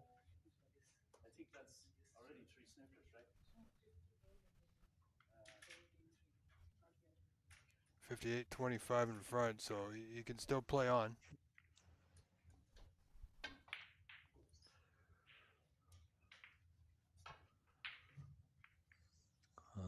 But I think he's left this yellow.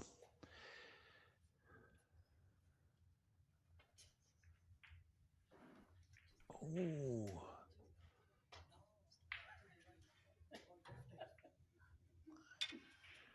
I thought something happened there. That was a surprising miss by Sharam, and ooh, that's a gifted chance again. Just an apology there by Ray. He left the rest on there, not realizing his player's a little taller than him.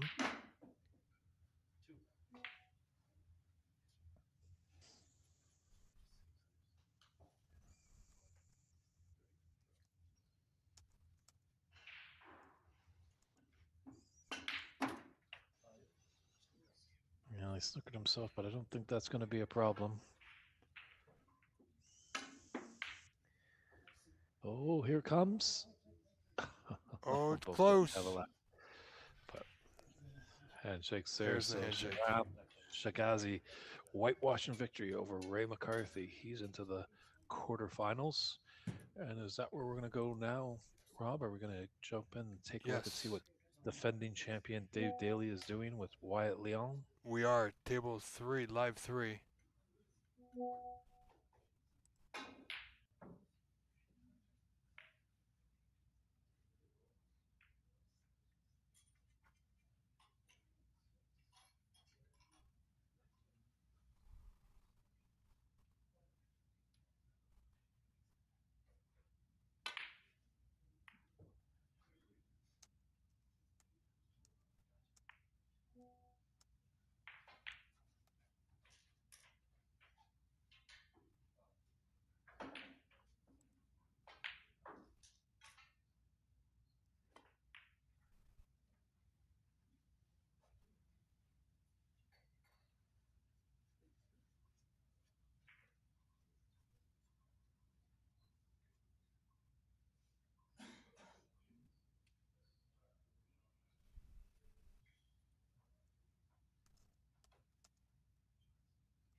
Wow.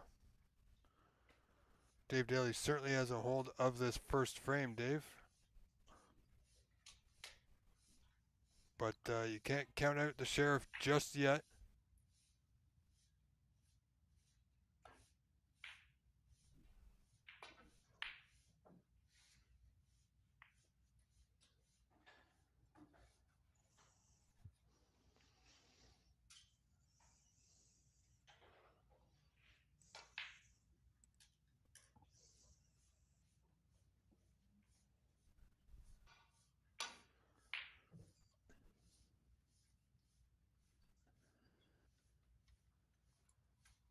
Oh, Tim Feinfrock has joined us earlier.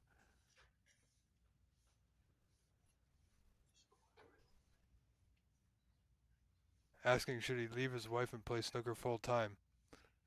Well, Tim, you could get your wife to play snooker with you full time, or at least ask her to join you. That way, when she says no, you're free to go about your business.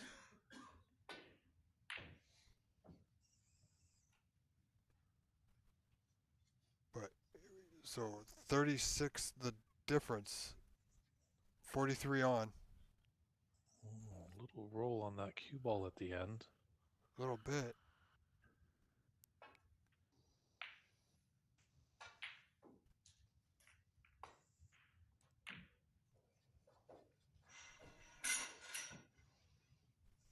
That sounded like a tripod.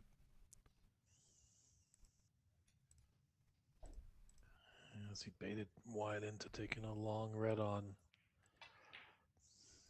Kind of like the one close to the yellow. As the angle disturbed the pink and black.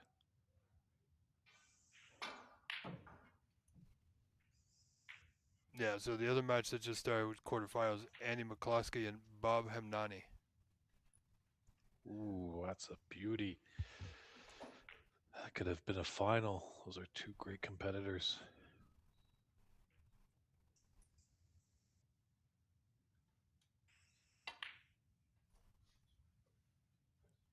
So if we got time, Dave, and depending on what happens with this match and that match, then we might be able to switch over, but definitely want to give the returning champion his due here.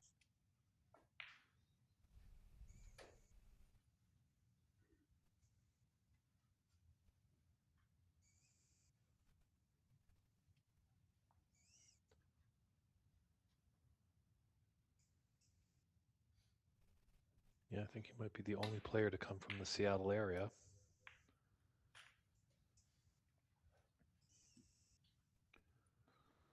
But I'm pretty sure he got a healthy invite as the reigning champion. Oh, yes. Not sure what the prize was last year, if entry fee was included for the following championship.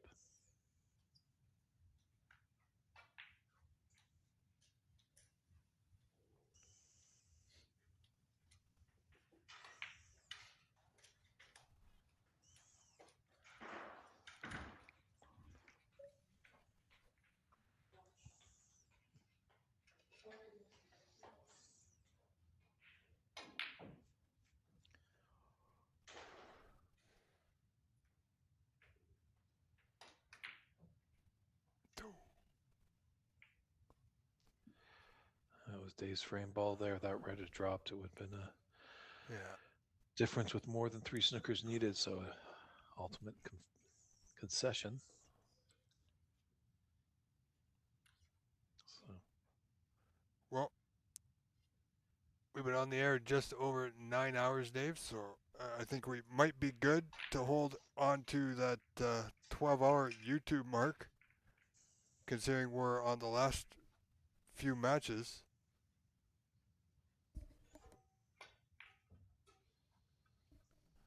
Considering this is the last match of the day for these two. Andy McCloskey, Bob Hemnani, that's the last match on that table. And the other two tables.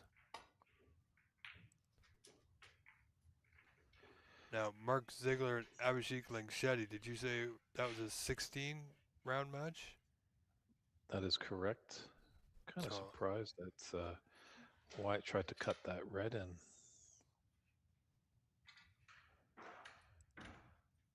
So we'll probably get another quarterfinal match as there is an open table. Yeah. And it's going to be Ernst Bezemar versus Shahram Changizi. Score just came up back on table 1. So that's their final match. So as soon as Mark Ziegler and Abhishek match finishes, there'll be one match there, and then that will be it. So Dave Daly captures the first frame over Wyatt Leon in this best of 5 quarterfinal match to move into Championship Sunday, Dave. And one step closer to retaining that title.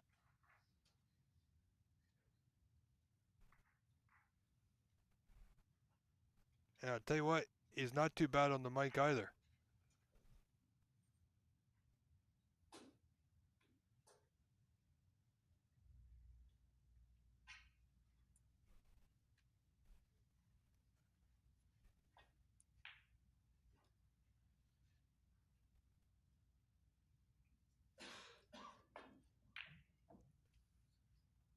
All right, folks, do enjoy. This is frame 2.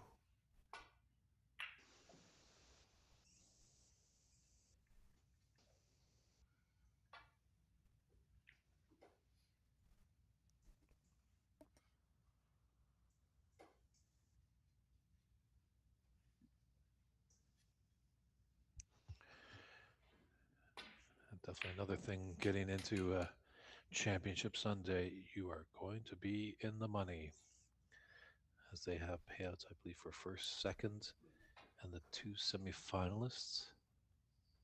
Had to check the sheet. There might be a little payout Yeah. for the quarterfinalists, and definitely the high break of the tournament will take $250. The winner of this tournament collects $3,000. The trophy, the distinct honor of being the Riranka 2026 Colorado Snooker Open champion. That's right. So, just in response to the prize structure, David, first place, as you mentioned, was 3,000 US. Second place, 1,000. Semifinals are 500 each. Quarterfinals, 150 each, and a high break of 250.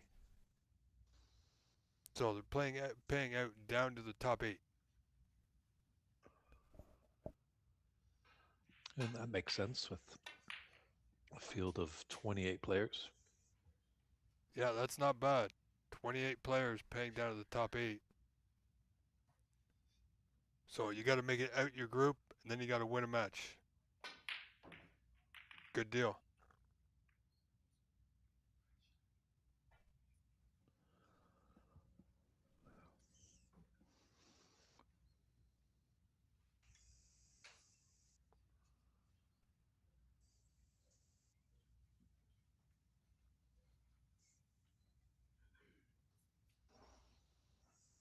Yeah, I think Dave is going to be reaching for the redwoods here.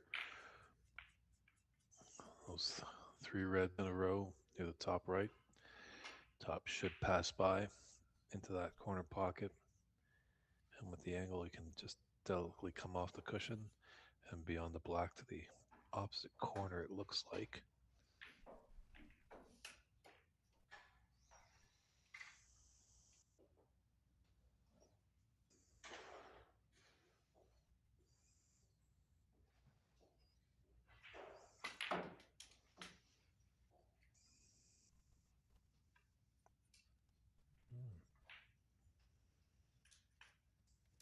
The black didn't go.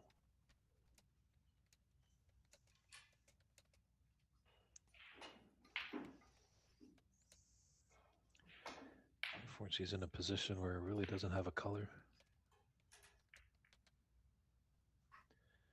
Yeah, he could give the blue a shot on the right cushion. Obviously, if it's to miss, he'll have his cue ball safely in the bulk area.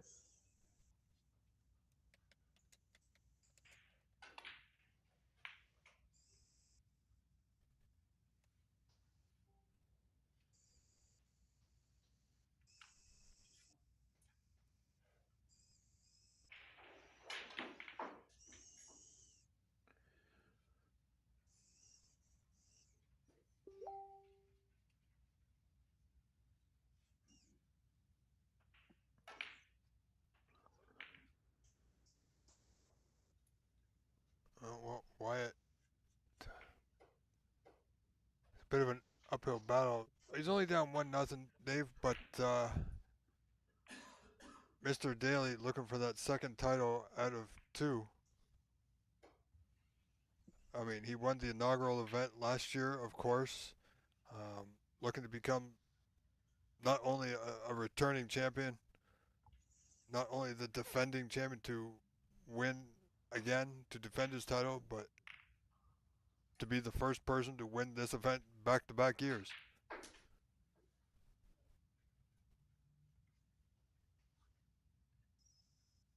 So, Yeah, talking a little bit with Dave on Thursday before the tournament started, he kind of was being a bit honest. He didn't feel that he could hoist the title. He realized that there was a lot of strong players that had made the trip for the second edition of this tournament, and how is that red just not falling? wow. It doesn't want to commit suicide just yet.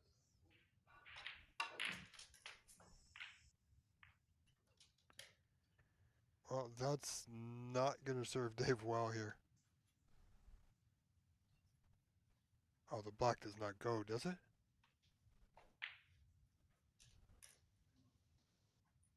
Certainly having a good look at it, almost trying to will it with his mind. Shake a head, he doesn't like it. That blue does look tight to the cushion, so maybe he needs to hit object ball and cushion. It's tough from that distance.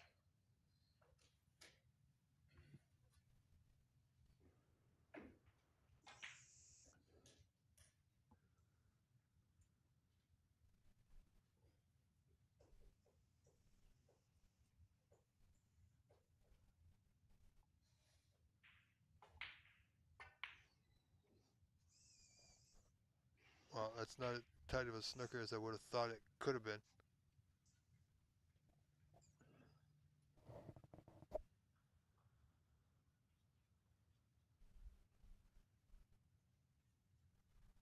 So, Well disciplined by Wyatt.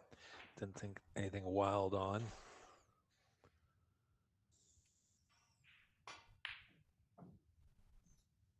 Dave playing the nicely played by Dave off the knuckle, the left middle. Unfortunately, that red's come back.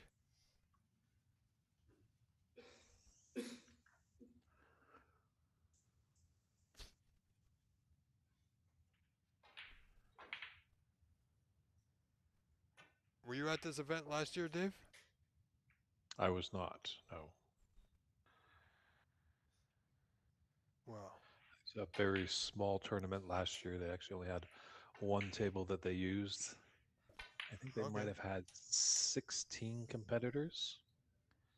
All right. I think it was actually Mark Wilson all by himself kind of putting it together. Obviously, Dave coming down from Seattle, Mark from Northern Ireland, and Dave from the Republic of Ireland originally. They both found a good kingship at an embassy open a few years back. So Dave was willing to come down and help out Mark get this tournament off the ground and eventually won it. Oh yeah. And look, now they've increased the players. Not a lot, but they have increased the participation. But they've moved into a nice venue. 4 tables going, live feeds, commentary, streaming. So definitely headed in the right direction. Next year, however, Dave, I got a feeling they're going to need a bigger venue, or like you said earlier, more days. Yeah, I think Mark has been happy that Matt Herm has kind of come into the picture. He's been a great help behind the scenes as well. He is the Impression Cues representative here in America. And they were able to land some good sponsorship with Rirenka Cloth, and as well Tome provided some chalk and some goodies for the players. So really appreciate that Very help nice. from the big companies in the snooker community. It's nice to see these big companies willing to help out the smaller markets gain some traction on their events. Yeah, no, it's great because basically this event, uh, almost like an independent event, but without a, like you said, last year 1 table. This year now through sponsorship and different things, they've been able to grow. So they're going to have a better product to produce and go forward with next year. So next year, more players, bigger prize money. Like nothing wrong with the venue, so I'm not gonna say a better venue because this is fantastic.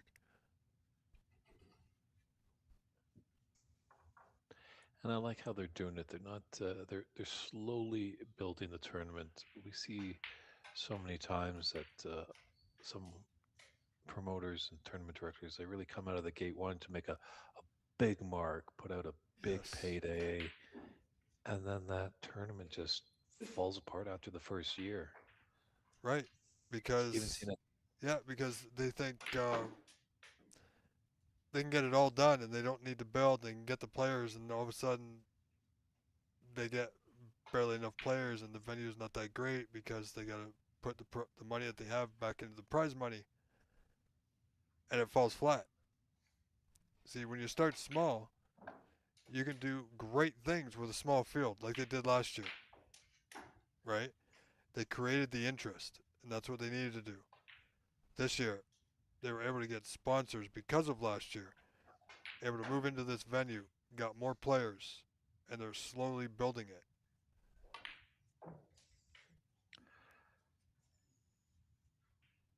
And then I think I because of love. I them, love. other states may follow along and have their championships, right? Which then in turn, Dave, could turn into an actual U.S. championship. Now they do have the U.S. Nationals Yes, going in early September in San Jose at the PAPSA Academy. that's right. But that's an open event, right? Much like the Canadians. It's only two Americans. Oh yeah, only two This one. Americans. Same as the Canadians are only open. It's open by only two Canadians. American is only open to people from the U.S. Yes, but I don't know if you remember back in the day, the Canadians, you had to qualify through your provincial leagues or organizations. So Correct. each province only had of course Ontario having the biggest province. I think they had 6 to 8 spots allocated to them through the Ontario Championships and qualifiers. Um, Other provinces had different allocations to make up, I think, the field of 32, right? So Yes. And the U.S. could do a similar format. Instead of having an open event for anybody in the U.S., if more states got involved, somewhere down, we're not talking next year, we're talking years beyond now, they could all have their own championships, qualifiers, and have so many spots per state to make up their full field. definitely, it is a possibility. It's a great idea. And yeah, I do remember briefly when that was happening in Canada with the allocation. I think just the tough part is now the size of our countries and the Yes. cost of getting to events and the lodging when people are at the event. Well, So we do have an that's uphill just it. battle to climb. That's just it because you see the cost of travel, and expenses to go to one of these events is a lot higher than it used to be. But the prize money hasn't really increased the same way. So it's really difficult for somebody. And there are people from from the other side of the country, from your area, from Vancouver, like Charlie Brown, who will come down. There's people from Nova Scotia who will come down, or Thunder Bay. People will take a flight to come down here for the Canadian Championships, but they're coming down for the experience of playing in the Canadians and to be the champion, not for the money. Right. Plus the opportunity to go to the World Amateurs. That's a big prize on its own.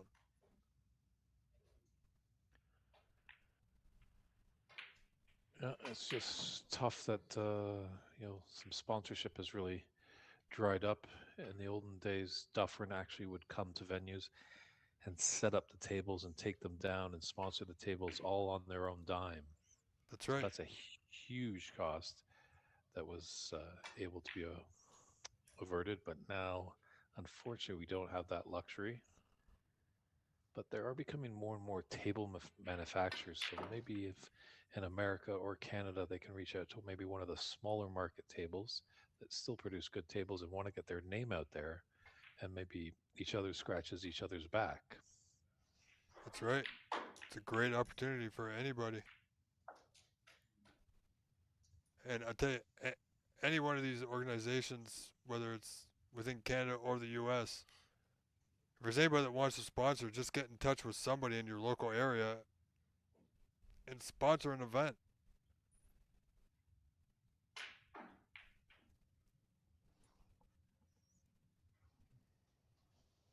And it does come down to the numbers. Those companies like to see that their product or Yes. service is getting out there to a lot of people. So include all you great people tuning in all weekend.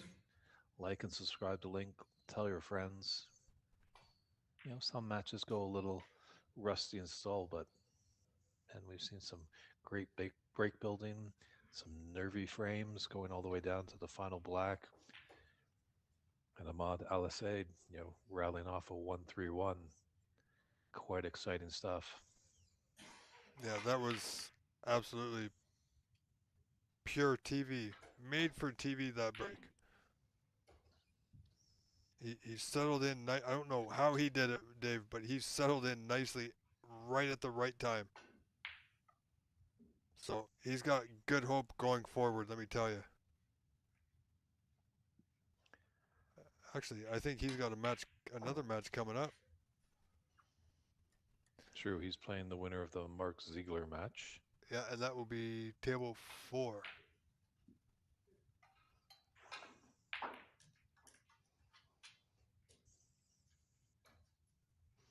So I'm going to start keeping an eye on our feed clock, just in case we got to do a part 2. I'll let everybody know, but we've still got several hours before that is going to happen. About 2.5 hours. So I think a big thing as well is just getting some juniors back into the game, because you never know the parents of these juniors what kind of business or job they do, and maybe they're in ties with a big firm of some sort that can throw down some money. Because definitely when you bring juniors into play, a lot of people are willing to help out. They want to see juniors get involved in something productive, that's right. not just going to the wrong side of the tracks or stuff like that. So Oh yeah, like I know a couple juniors, but they're into 8 ball and 9 ball, and they're the top juniors in the country. So, um, but they don't get the first clue about snooker. But are these juniors going to be playing in the junior NSL championship on the 14th of June? I do not know. I do not know. I'm waiting for that. I'm very intrigued by that. Um, the other thing about the NSL day that's coming up is the shootout, the triple 10 shootout. It's a 10-minute frame, 10-second shot clock, and yeah, it's gonna be a lot of fun. High-paced snooker action.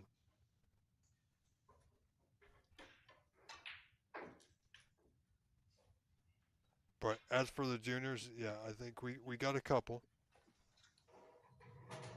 So it'll be good to give them some exposure on TV.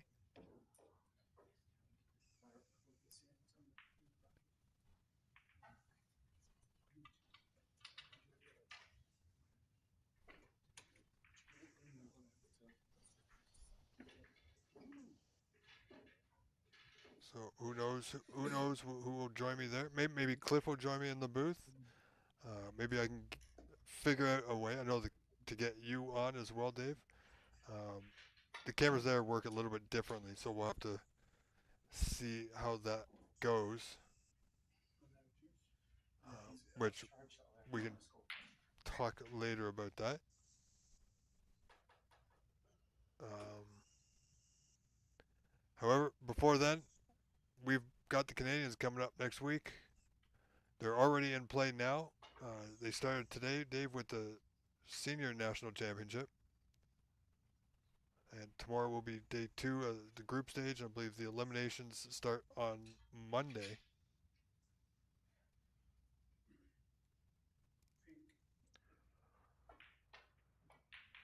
But right now, it's Dave Daly, 41-21 in front, 20 points to the good, and counting. No, pardon me, that's Wyatt. Very nice long pink he has there. It's open for him.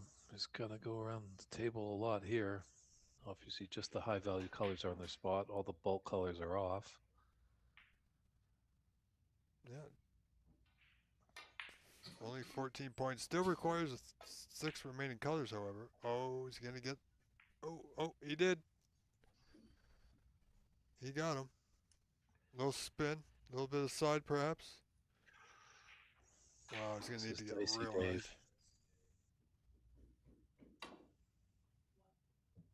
Oh. Right idea. Needed more side.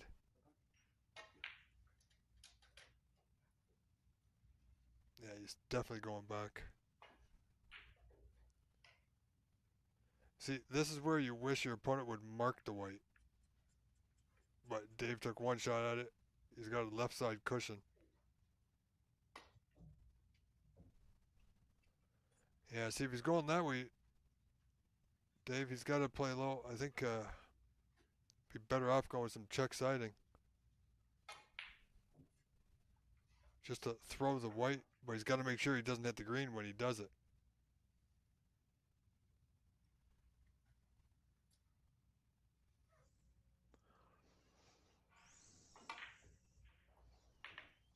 Yeah, that'll do. He didn't want to hit it dead on, which he did. So 6 points the difference. Big difference from needing all 6 colors just a moment ago. So now only needing the pink.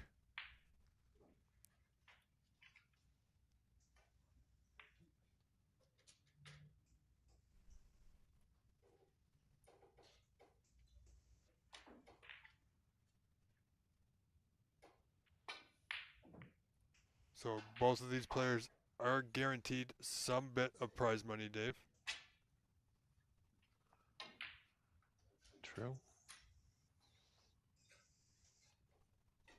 It's interesting. That's 150. I think the entry fee for this tournament was 200.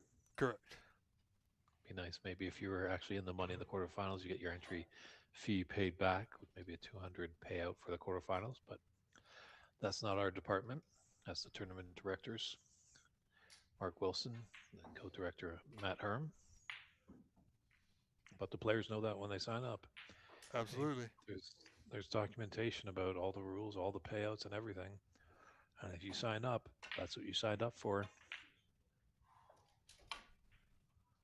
Yeah, I mean, if I was going down to this event next year, it wouldn't be for the prize money. It would be for the actual experience. If it remains an open event. A 3-day event, I might actually consider it, Dave. Well, it's been very nice. Our host venue, hotel here, they've been very kind and very considerate, making everyone feel like they're at home while we stay, all of us out-of-towners. Temperature's been nice. It's been all over the place, actually. You know, you start off with sunshine, and then we had some rain earlier this afternoon, a little threat of thunder. Yeah, and plus, they have a pool. Is it an indoor pool or an outdoor pool?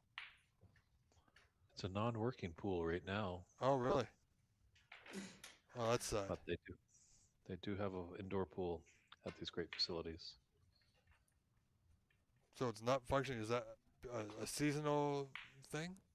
or just because right now for whatever apparent reason, which could be maintenance.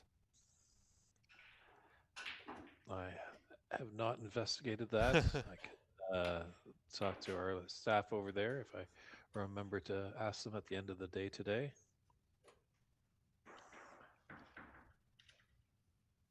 Yeah, because I tell you,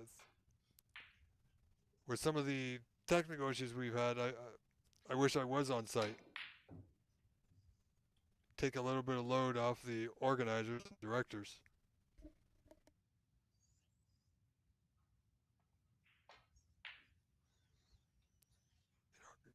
Just to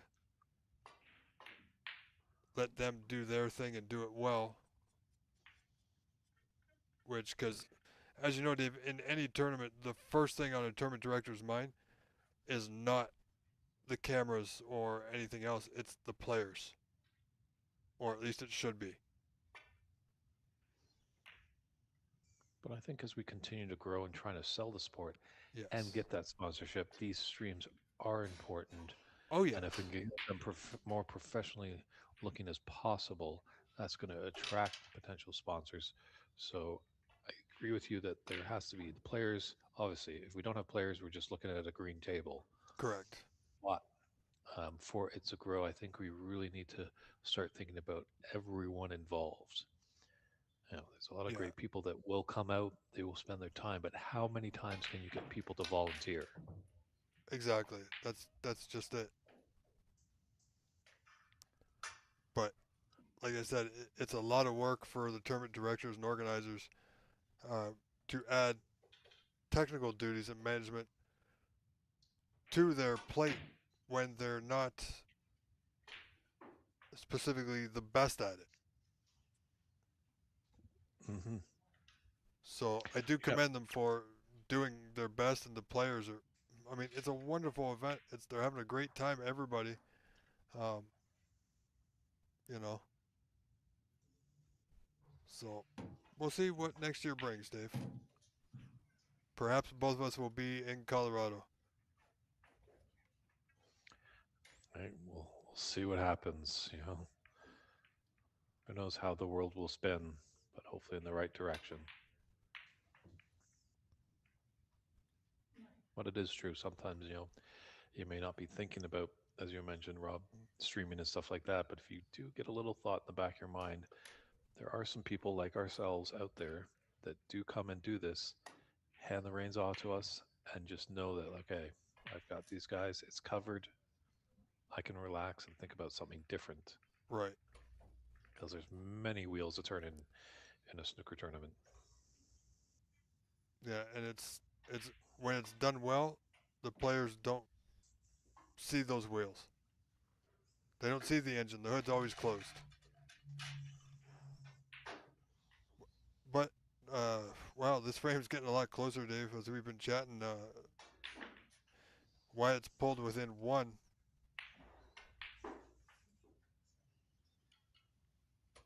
Yeah, it's just a little tactical exchange here. Both players try to make the other falter to give them an easy chance on this brown.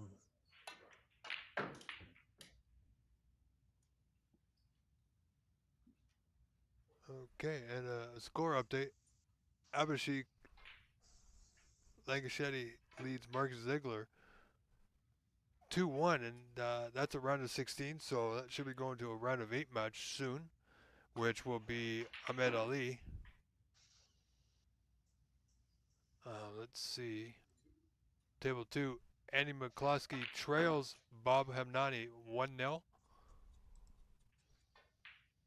And Sharam Chengizi leads Ernst Bezamar 1-0. And did Wyatt force that mistake on Dave as he's gifted a nice chance on the brown and he's followed suit and just run through a little bit for the blue and be on the pink, and that's all he'll need. Oh no. That's gonna hurt. But I mean, he hasn't left it easy. I mean, it's potable, Dave, but it's not.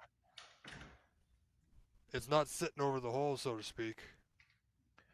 Yeah, is Dave Daly tempted for the Steve Davis 1985 final black year? I know it's a blue, but it's quite a similar shot. Looks like he's going to take it on. Yeah. Yeah, it gave him natural position, but if he missed it, it could have stayed over the pocket quite easily. He's still gotta make the pink. I do fancy him for it, and a 2-0 lead.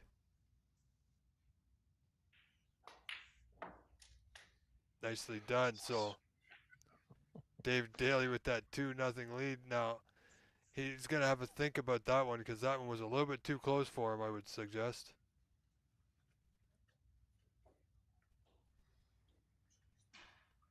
All right, ladies and gentlemen, and Mr. Burney also, I'm gonna just grab a bit of fresh air for a brief moment while they reset the table, and I shall be right back. You are watching NSL TV and the DT Sports YouTube channels. Don't forget to like and subscribe, and I'll be right back.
And welcome back, everybody. Frame three, this best of five quarterfinal match between defending champion Dave Daly taking on Wyatt Leon.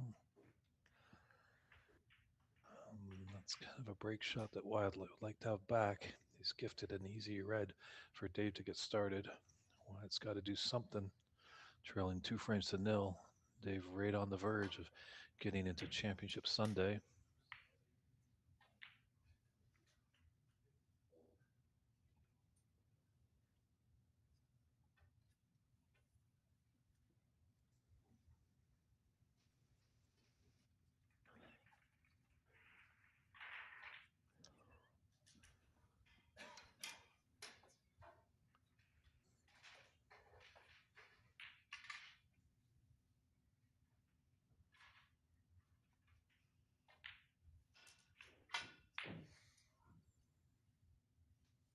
Yeah, I think that blue was a straight on shot for Dave, so had to hit a bit onto the bottom just to make sure he didn't follow it through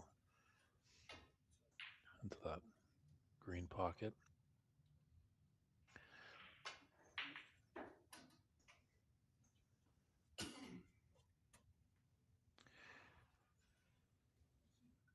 Yeah, we hope you've been enjoying this WIRACA 2026 Colorado Snooker Open here in Boulder, Colorado at the Hampton Suites and Inn. Ooh. This could go back. This is going to be tough in one of those situations because if he misses again, Dave has to put on his referee hat and let him know that if you miss the red on the third attempt,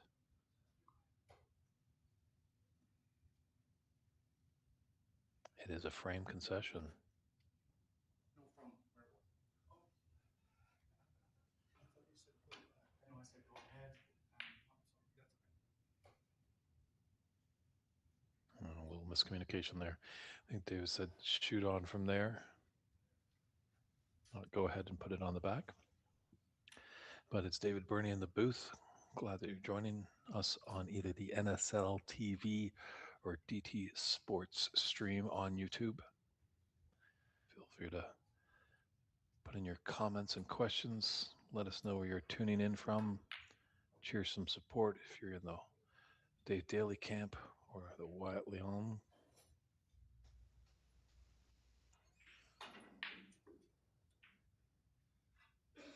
We also do have Rob Richards in the booth, but he just took a comfort break and we'll be back momentarily.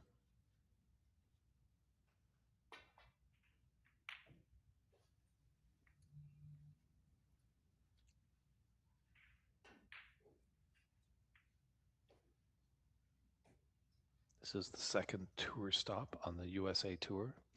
Third stop will be down in Southern California, I believe, down in John Poon's room. SnookerUSA.com is your resource for all great snooker things going on in America. I think they're set to release the full schedule of the US Tour coming pretty soon. We just have to nail down a few venues.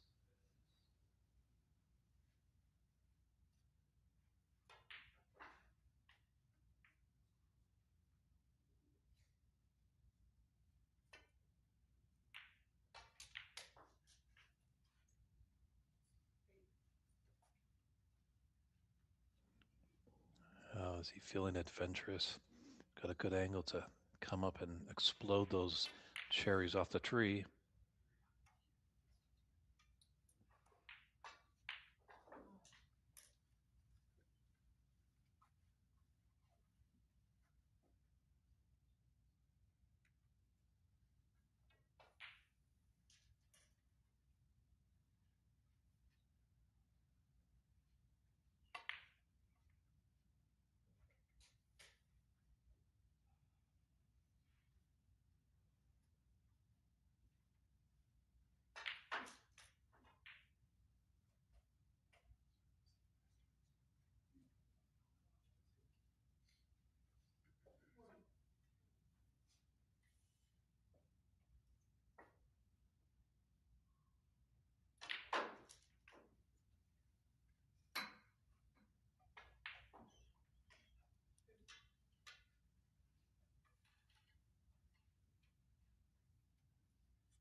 All right, just a quick break. It is so nice outside here.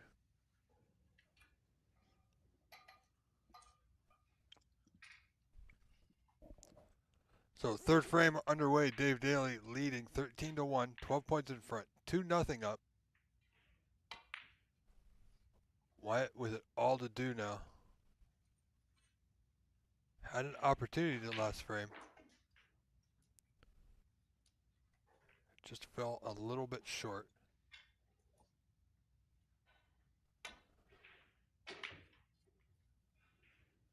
Oh, look, this nicely done. White just moving to the right of the brown, giving Daly a good out here, back into the bulk end.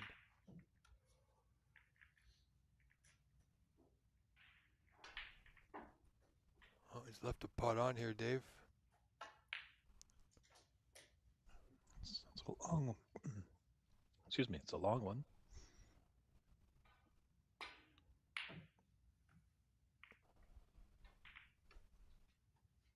Oh, he's cutting away with it.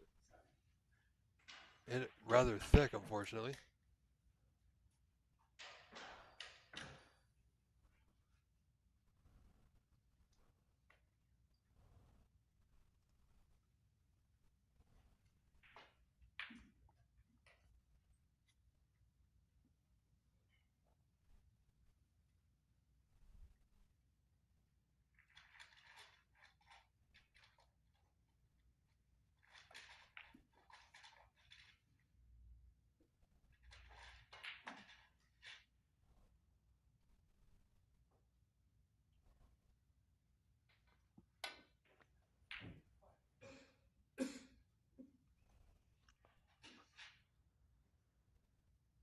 Interesting. He did have that red, I should say, to the right middle.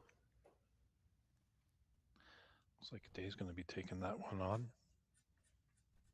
Could come up nicely for the yellow.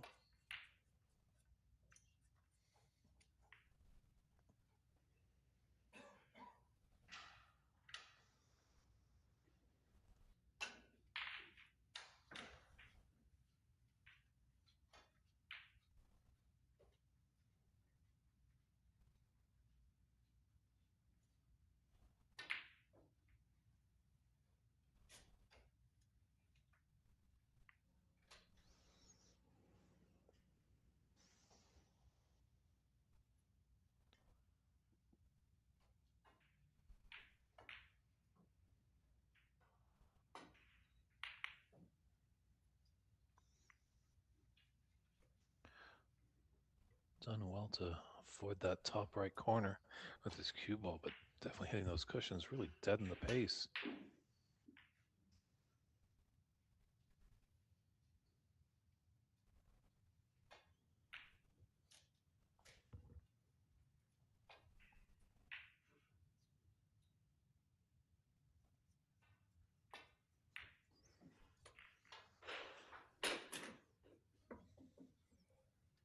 A good retort there by Wyatt.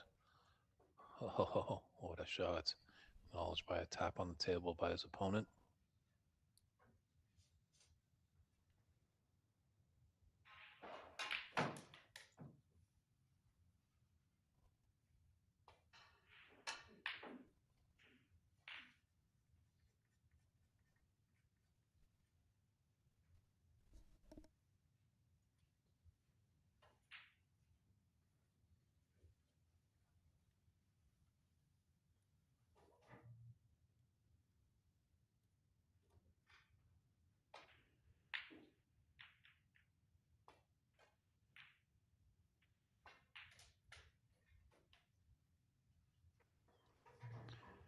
Looks like they're sliding a bit more than Day's expecting off this right cushion.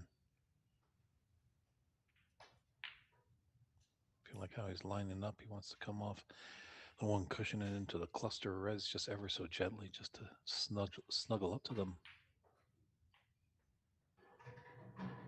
Yeah, that's right. Oh boy. He's got one more attempt potentially.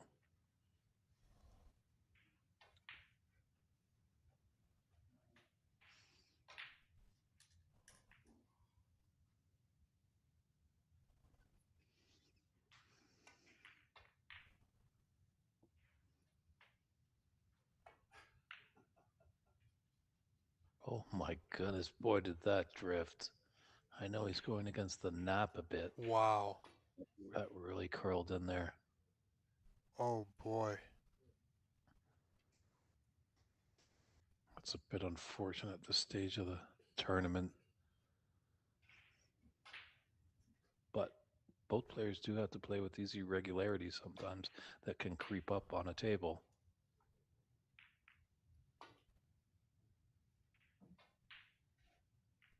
Oh, nicely done. Good out Oh, yeah. there.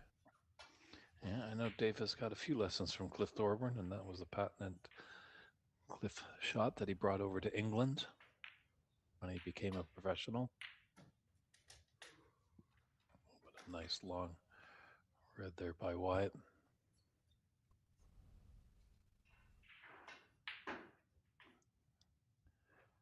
Definitely an angle on the brown to come back down table.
My good friend OST147 just chiming in, giving some nice comments there about the great feed and the wonderful events.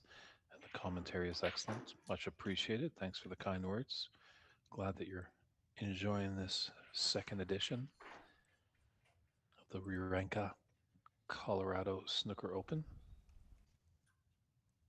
You're looking at the defending champion right now at the table, Dave Daly, coming all the way from Seattle, Washington.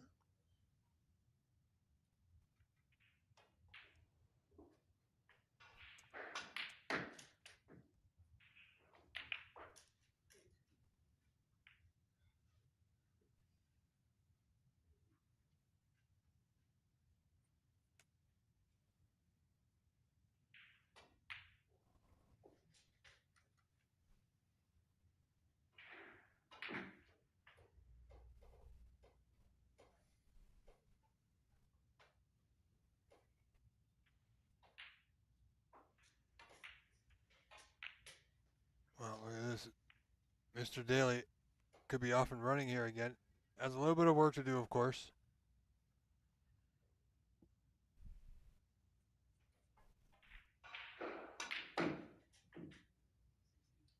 Oh, cue ball seemed to die.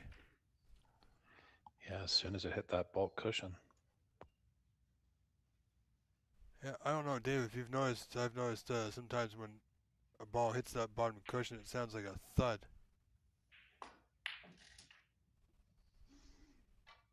Of course, not on that one, but I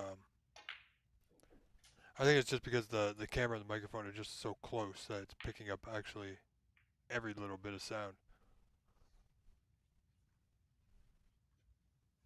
But Dave now within one, still trailed 24, 25-24.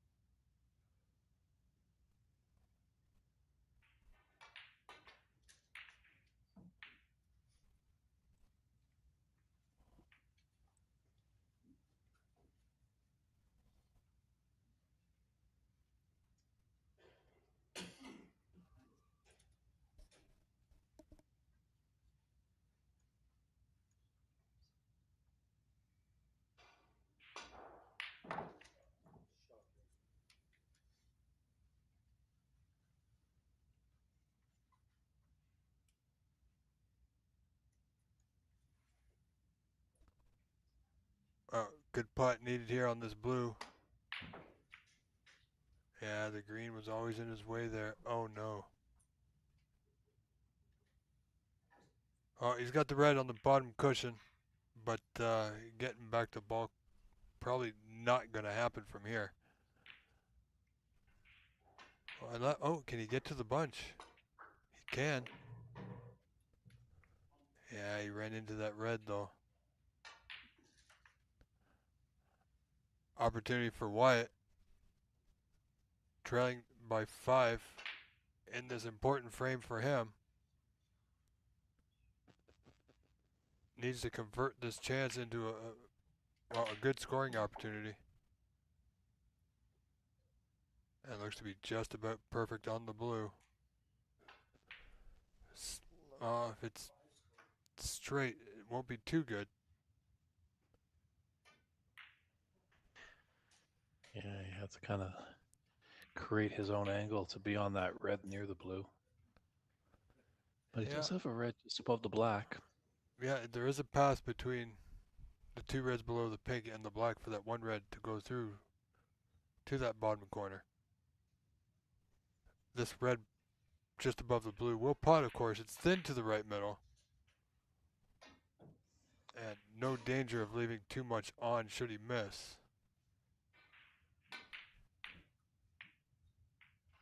Well, he definitely got lucky he hit the green. But I do think he's left it. Interesting. I had a little discussion with Wyatt a little earlier today when he was coming off, I think maybe his last round robin match. I just asked him, so Wyatt, were you checking your match from yesterday late last night? He's like, no, why?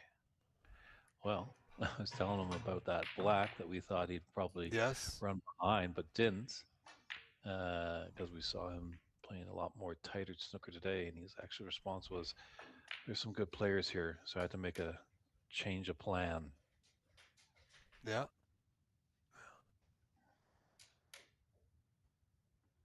And you know, Dave, some players can't do that. They have one method of play, and doesn't matter who they play play the same way. And if you're able to switch your game up a little bit, depending on who you play, and still stay true to yourself, then that will possibly work out in your favor at times. But you still got to play your own game. You can't worry about what your opponent's doing because you have no control over that.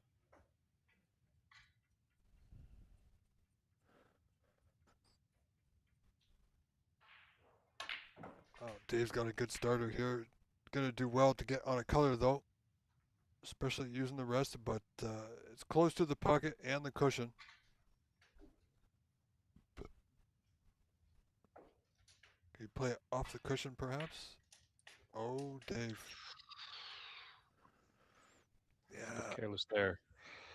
Some of the players in this tournament I know are a little bit newer to snooker and expected maybe they do that, but Dave's been around the game for quite a while. Yeah, but the angle he had there, it wasn't dead on. I just think he hit it a little bit. He didn't hit it at the correct angle, and so the red being so close, it went in to the pocket at a different angle, and the white, obviously, as we saw what happened, just followed it right in.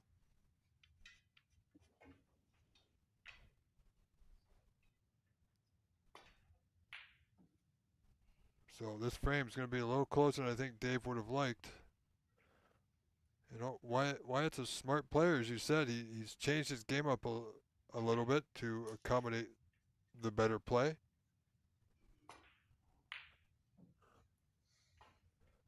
And he's pretty much been in each frame. And he's going to have another go here.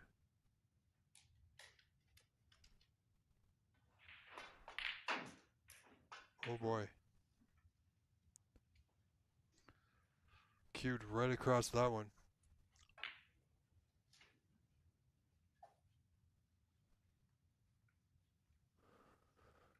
Anyway, Dave, I do believe we have all our quarterfinal matches are in play.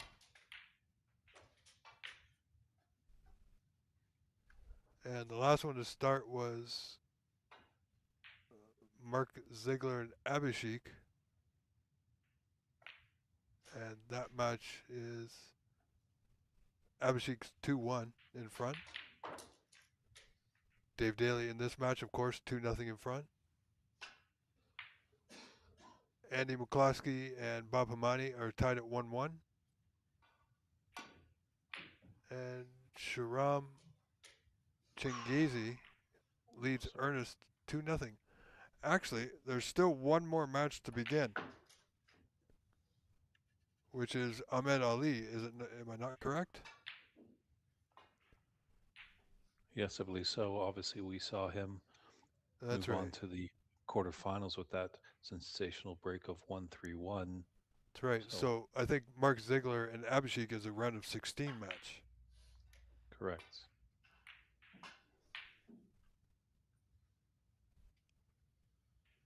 And yeah, we're check our time here on YouTube. Yeah, we still got just under 2 hours, Dave. So we'll see if it's worth going to a part two or not, depending on how far we can get.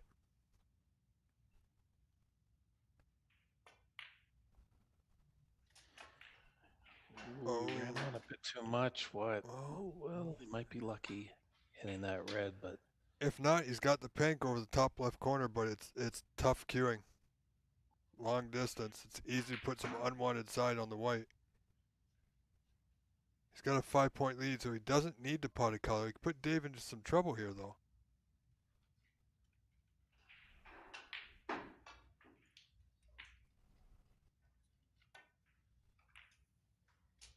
A little bit of spin, a little bit of side, got that one job done.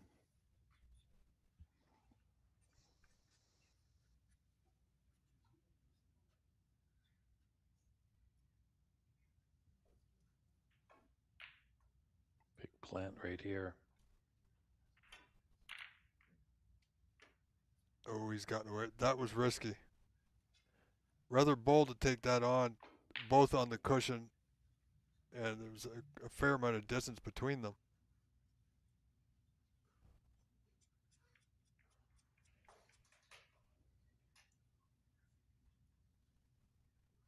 I wonder if he can.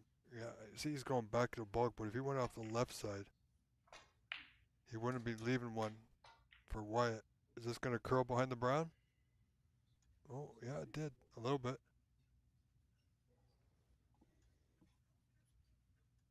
Not a So difficult hit. but he's put the red in the place where it's a long plant. As, that closer red to the cue ball can't get into that top left corner.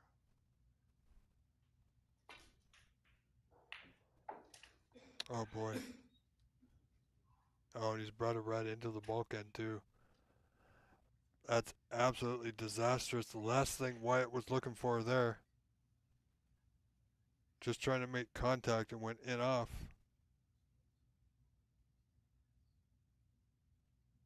This is Mr. Daly's opportunity for frame and match, Dave. Yeah, right side of the blue. It's nice to see Dave really has a really pronounced delay in his backswing. Yeah, as long as that pause or that delay is consistent, then that's going to do better for the player. Like we saw earlier with Ahmed, his pause, his stroke wasn't really that consistent. He wasn't doing well. He finally found it in the last frame we saw with that incredible break of 1-3-1. We keep mentioning that, but it's a great example of what can happen. Oh, what's he? He's potted the blue, but does the yellow? I can't see the yellow passing the pink. It might have a little hope, but definitely something's going on with the table there. As Dave noticed something as the blue went into that yellow pocket. Might have just hit something. Fortunate enough, it didn't deflect it off its path into the That's pocket. right.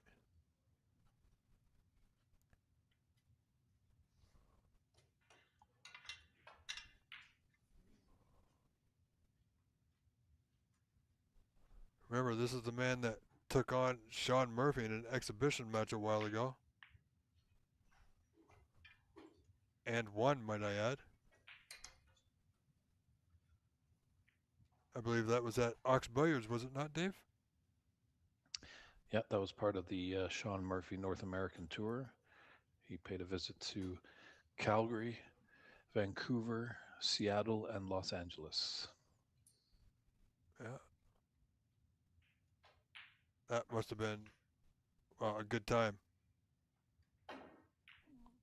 Sean does have from what I can tell, a good sense of humor, and he's quite funny. Yeah, it's very engaging as well. Was open for questions, and as well, when he was playing a frame, he was kind of dictating out loud, kind of what his process is. It's like I'm going to take, you know, this red because I have a better chance to be on an easier black rather than taking this easy red and having a difficult black. So it was a great experience to see the insight Yeah. of how a professional player thinks. So almost like commentating as he's playing. Yeah, some running commentary.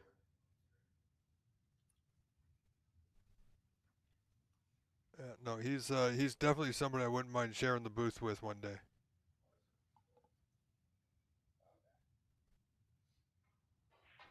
I'm not sure I'd be able to talk. I'd be laughing too much.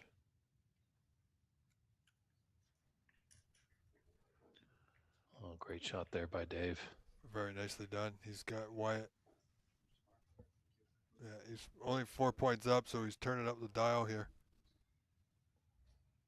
And rightfully so, Mr. Daly is marking the spot.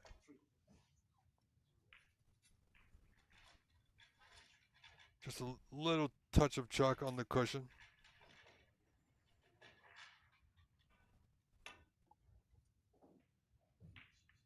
Nicely done.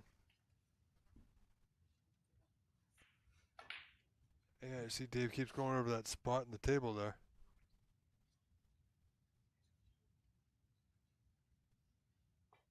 You know, I think if the players notice something about the tables, they should be saying something to the tournament directors or organizers, see if they can remedy that before the next day's play. But from what we've seen, we know our main table, the Rasson, the one table one, is one of the better tables. So I expect that one to be used tomorrow, Dave.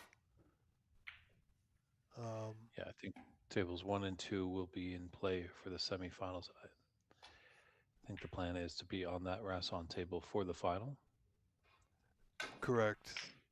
Now, is table two behind it or beside it? Or is it on a kitty corner? I believe it goes 1 and then 2. If you're looking at the view here, because I believe we're on table Three. 3 right here. Is that Yeah. correct? So the Rasson is just above that. So then to the left on your screen, that's table 2. And to the left of this table on your screen is table 4. Yeah, you know, table four is not bad either. They might do. I mean, I would think, Dave, for the semifinals tomorrow, they would do 1 and 4. That would give the players the most space instead of being side by side. That way, because I think they may have a ref tomorrow for each table, possibly. That was a great touch shot there by Dave. But good shot by Wyatt. Did not succumb any penalty points on the snooker. Yeah. Mr. Daly's holding on to that 4 point advantage here late in the third. 27 remaining, 51-47 in front.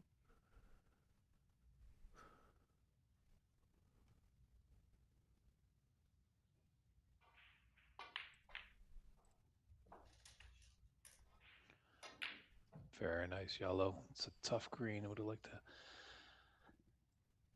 be not as severe angle, Oh, but hit it with pace that he didn't leave it in the jaws. yeah. That's okay. Even if he had made it, he's knocked the brown safe pretty much.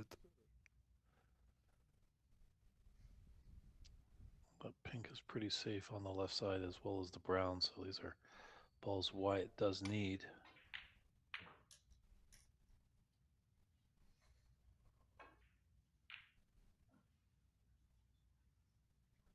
6 points the difference.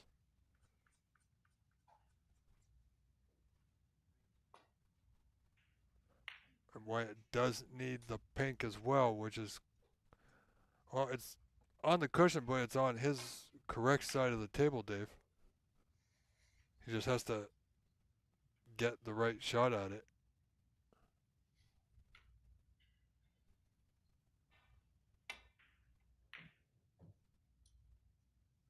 Oh, that's not bad if that green travels.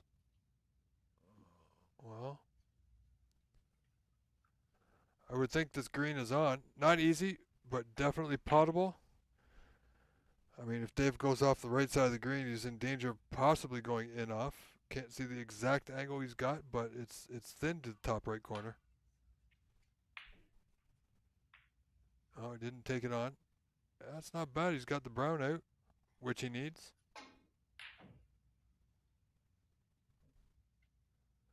Now, is he going to play the roll up that a few players earlier had a chance with? Nope.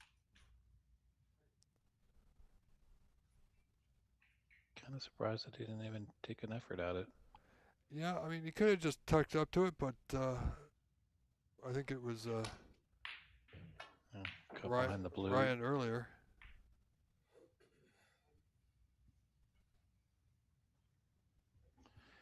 Well, he's knocked the blue safe.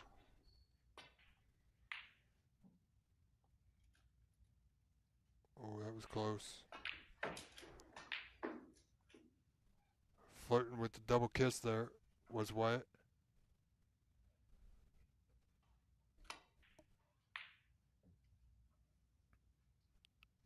Well, that green's got to go.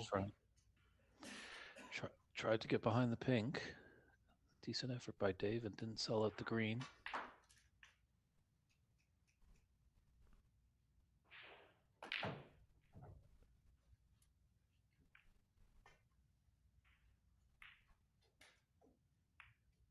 Oh, watch that blue.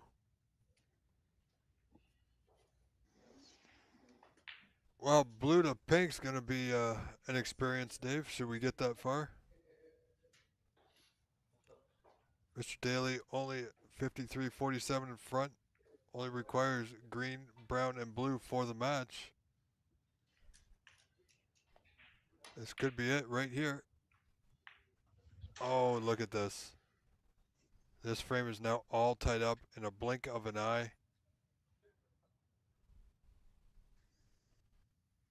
That's going to make a big difference. Both players require 4 colors. And Wyatt's going to have the first shot at it with the green sitting over that top corner.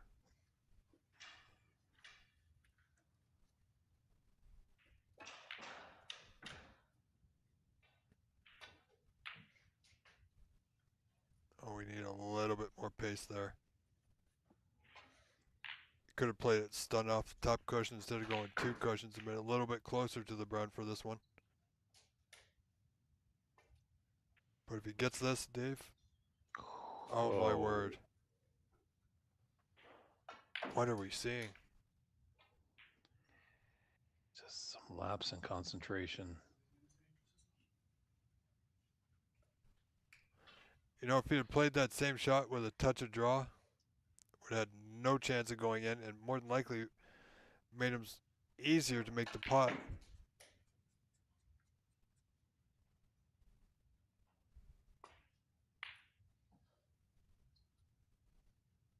Now he's not even going to see the brown. Yeah, good response by Dave. He's got him in the snooker. Oh, Dave, do you go off left side cushion or top cushion?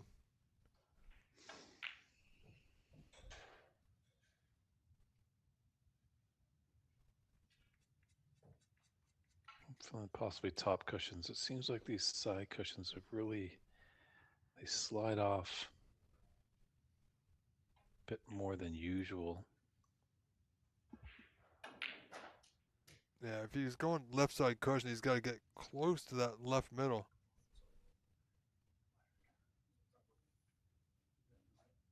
Oh, he's just using the red as a marker. Okay. Not checking for a free ball. No, I don't think. Playing with a bit of side, he's got to. Oh, too much side. I don't know why they don't put the chalk down. I don't know why. I feel that ball would be a bit more annoying than chalk on the table. But to each his own. Yeah, that's right. Because what happens if his follow through with the cue hits that ball?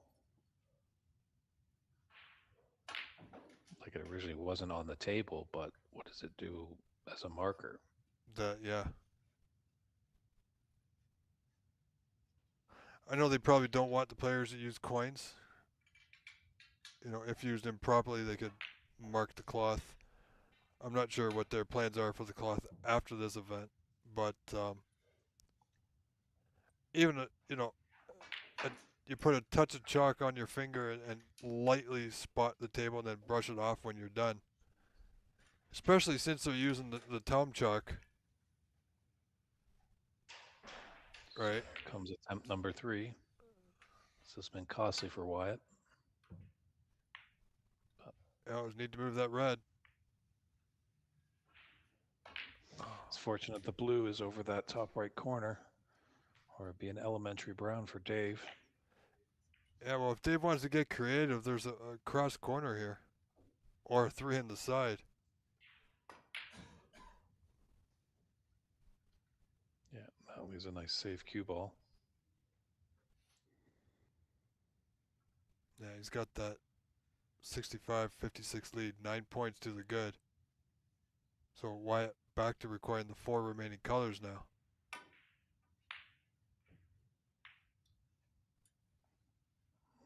He's pushed that out into a potable position for Dave. Yeah, It's not an easy pot. it's definitely worth going for though, especially where the blue is sitting.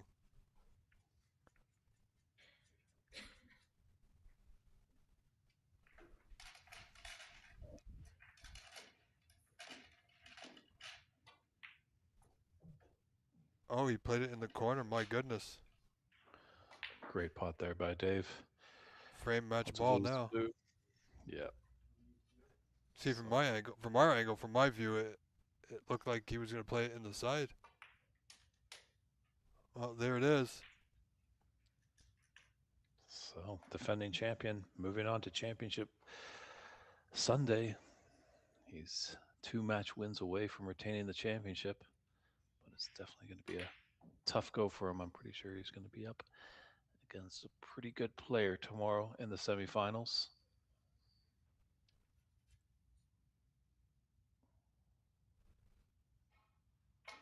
You know, Wyatt does just need the 1 snooker, so don't blame him for coming back to the table.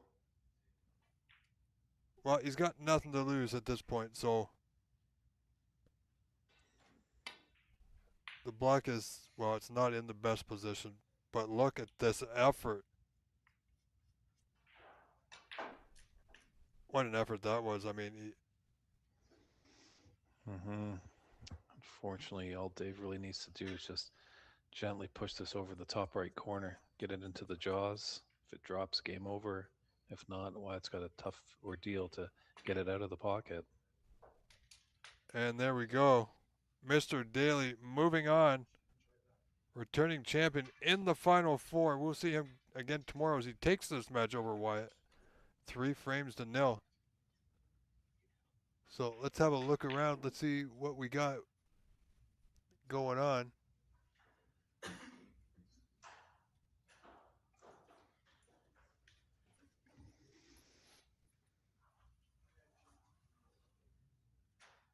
Well, let's get over to the match that you said could be a final, Dave, on camera 2.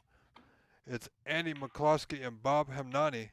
Bob leading Andy 2 frames to 1, but he is up 39-25 late in the 4th.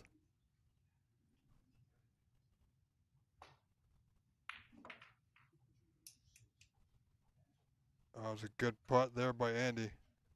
15 points in front now.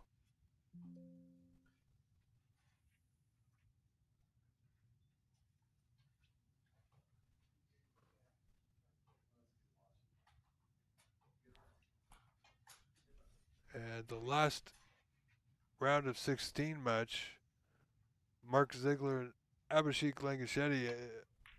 The winner of that will play Ahmed Al Saeed.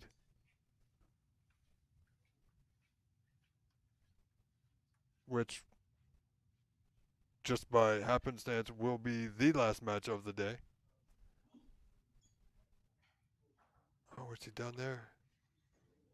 Yeah, just wanted a gentle flick off the reds and just missed it by a hair.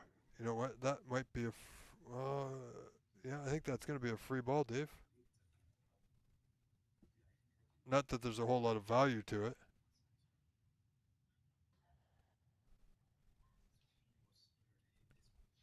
I think Ernst has got to have a look at it from both sides. Well, doesn't need to look at it from both sides. Free ball called.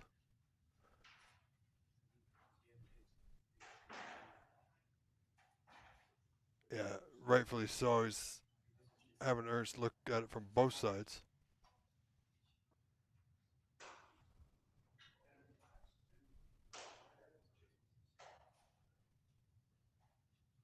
Which players can do when a referee is present if they don't like the call, or they can have somebody ensure it and have a look at it once again.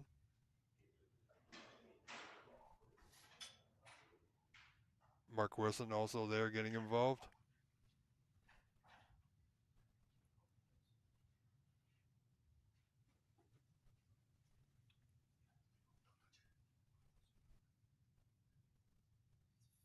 So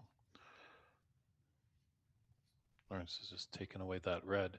Can he hit that red on the left side? If he can, then it's not a free ball.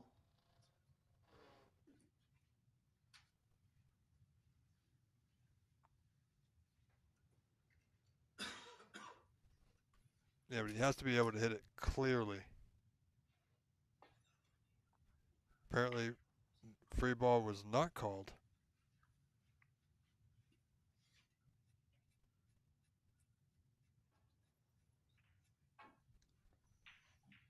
Well, he's giving Andy a chance for that red below the pink to the left middle. Angle could just nudge out the pink into the opposite middle bag. Yeah, this would be a good pot. A little bit outside.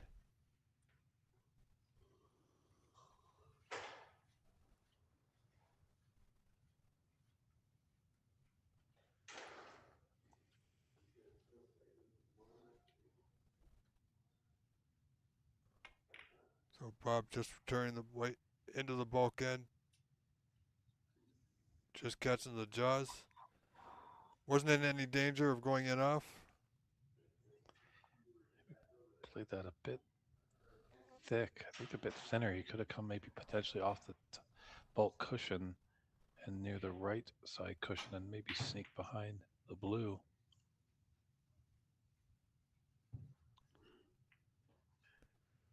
Obviously, we're seeing a lot of shots where our hands aren't down on the table, not dealing with the pressure of a quarterfinal match.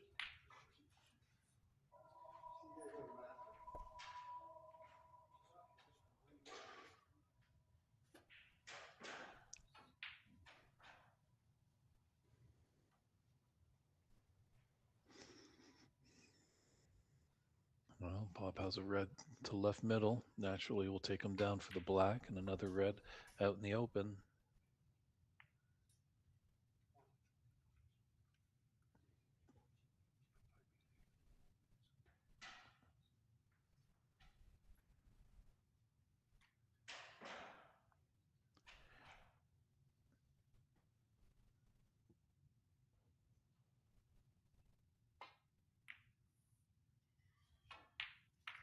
Good pot, good control. Oh, let's see. Andy, well, he's leading, but could have his hands full here in this frame. This last red up by the green and blue is in a precarious position. He's got a good angle to come up for it on this black. Yeah, more than likely he's going to leave the white somewhere in that area. knock the red around the angles. I mean, I can't see him playing the pot from here.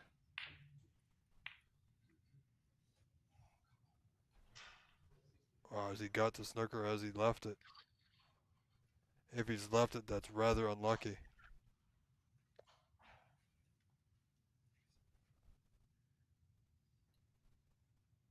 I think he has left it, Dave. Yeah, Andy's looking pretty confident.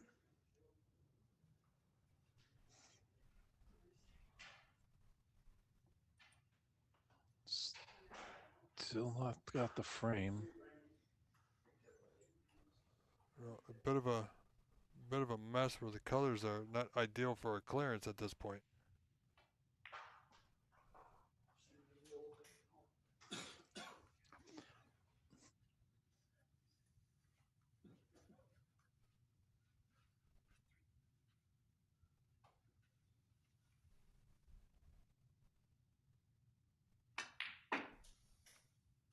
Wants to be below the green. Oh, he is. Now, do you play the pot, Dave? Or play the snooker with the brown waiting? I mean, if he makes it, he's going to be on the have a good shot at the brown. But brown to blue from where he is going to be difficult. I think he just tucks up to the blue here. Yeah, he does make the green. It's a tough pot, and he will have to contain with the cushion. That's right. On that brown shot that you alluded to. So smart snooker mind that Andy McCluskey has. Not trying to force the issue. Just yeah. give his opponent something to think about. Yeah, I don't think he was looking for the foul of the 4 points. He's looking for a better angle on the green to get to the brown, to get to the blue, which he may have here.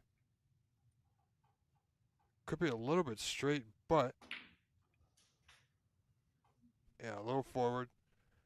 If he can clip this, come off bottom cushion, possibly the top cushion as well. So gonna need a little bit of pace. He's got to hit it correct. Doesn't want to hit it thick.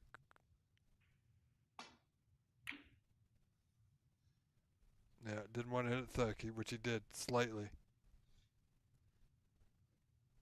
But that was the general idea. If he cut it thinner, the white would have traveled a little bit down. Brown would have been in the corner. Better position on the blue. Again, both players are going to have to deal with that pink. Well, at this point, Andy won't, as he's got a 52-41 lead, 11 points in front.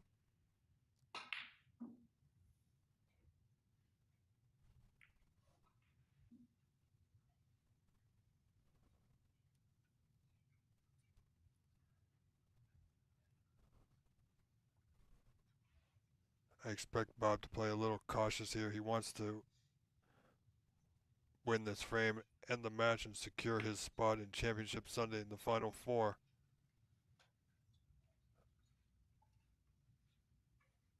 Oh, wow. Oh, this is the table. It straightens out a little bit. Yeah, a little curve at the end there. It can happen when you're going against the net, but it just looks really pronounced. It really does. You know, it could be it could be just a hand mark on the table where somebody had their hand and the the grain of the cloth has now been brushed up, so when the white rolls over it, it takes a turn.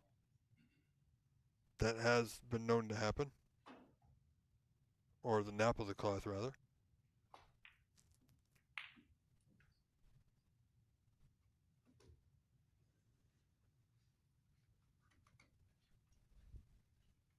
Wow. I think Bob's going to try and get that brown towards the pink. White will travel towards the blue.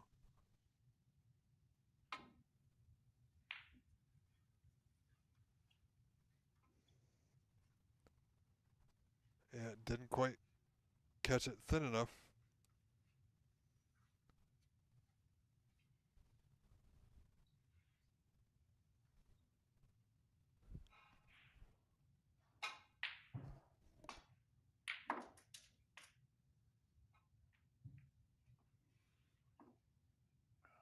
Great long brown there by Andy. Inching close and close to put us into a decider.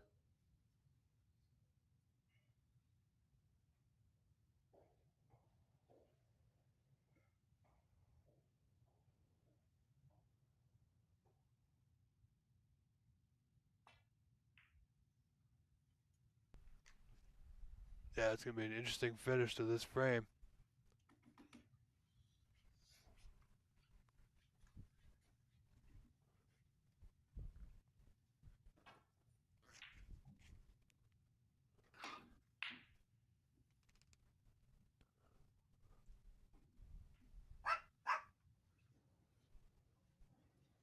Well, our co-commentator is coming into the room, Dave, once again.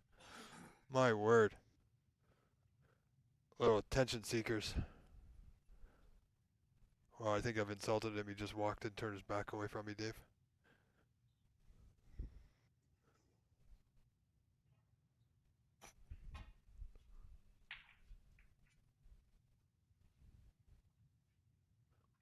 Little dog, big attitude syndrome. I think we see that in humans sometimes. But, Oh, he's only like 7.5, 8 pounds. Oh, look at this. 20 the difference. yeah, 2 snookers required for Bob. Great match. I think we had the right choice of coming to this one.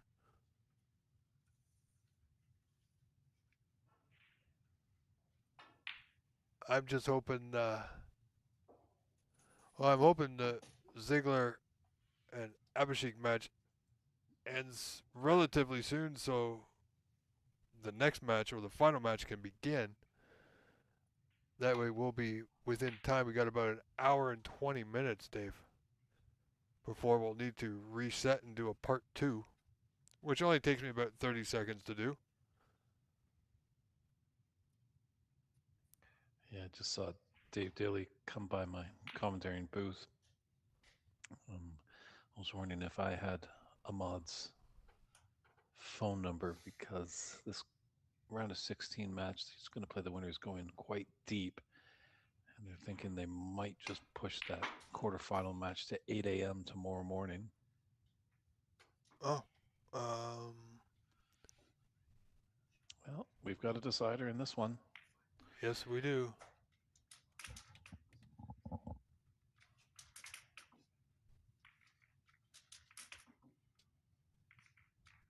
Well, I do have him on Facebook.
Oh, here we go, ladies and gentlemen. Decider 5th frame underway now. Andy McCloskey tying the match up with Bob Hamnani.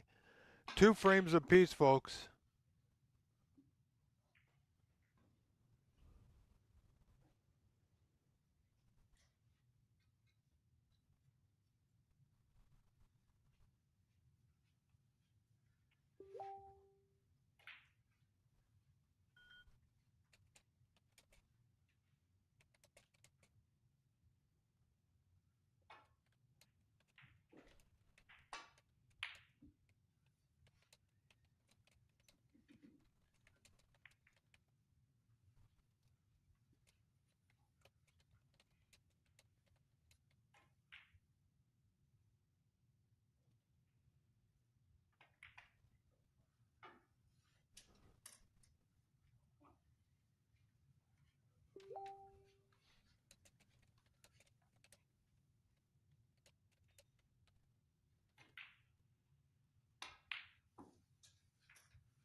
just ran a little too much after that blue. Wanted to hold for that red, just to the right of the pack.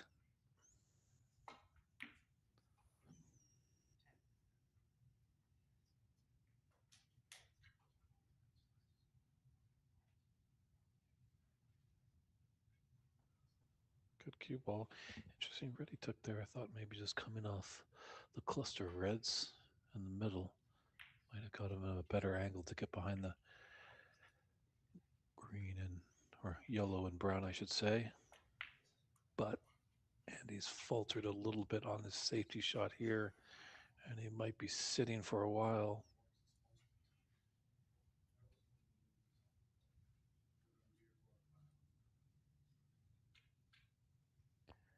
Bob, definitely a very proficient player. Unfortunately, coming from New Jersey, he finds that there's not a lot of real elite players that he can spar against. A lot of the players just like to bash balls around, whereas Andy, being in the Sacramento area, there's a lot of strong players.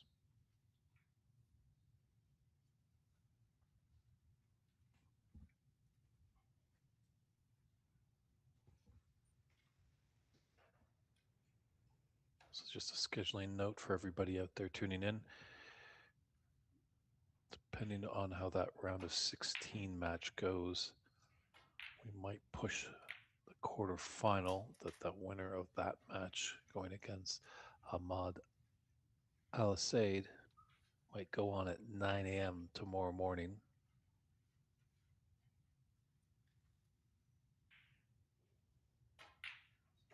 So there might be a quarterfinal and a semifinal going on at the same time, but we'll keep you abreast of what happens.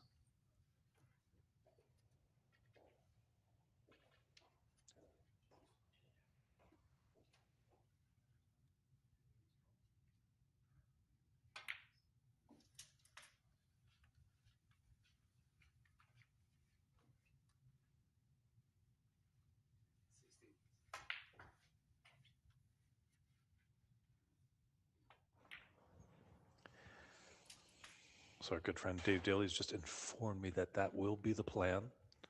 Ahmad Al Said will be playing the winner, the Mark Ziegler match. Sorry, I can't remember his opponent at the time.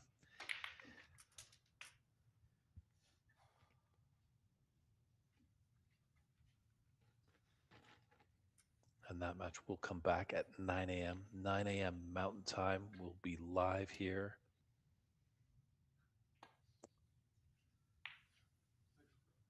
On NSL TV and DT Sports channel on YouTube.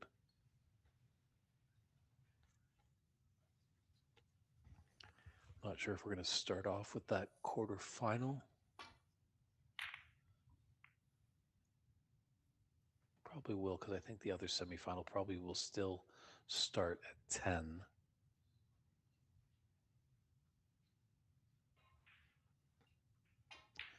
And this was confirmed by all players. Obviously, some are aware the scheduling was supposed to happen, that we're have to all the only semifinals and finals tomorrow. But as it's getting late in the evening, always just want to make sure. Oh, and off there by Bob.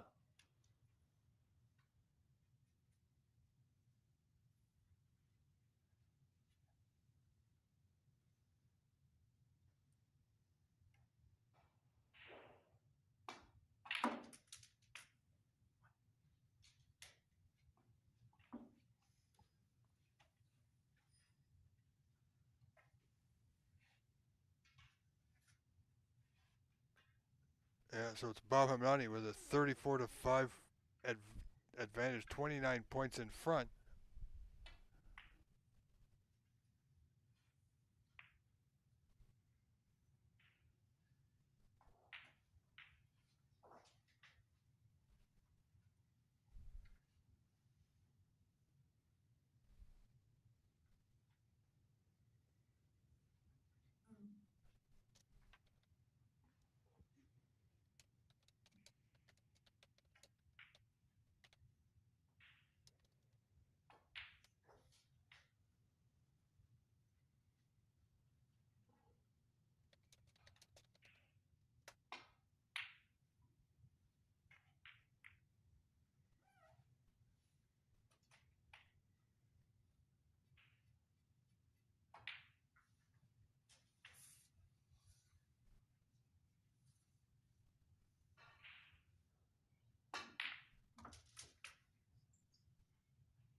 So Bob's got a pretty strong lead here, 34-6, in this deciding frame, this quarterfinal match. But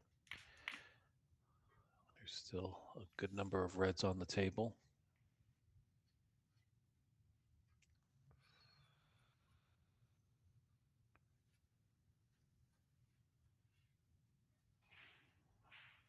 Look at that, you got 5 reds below the black spot.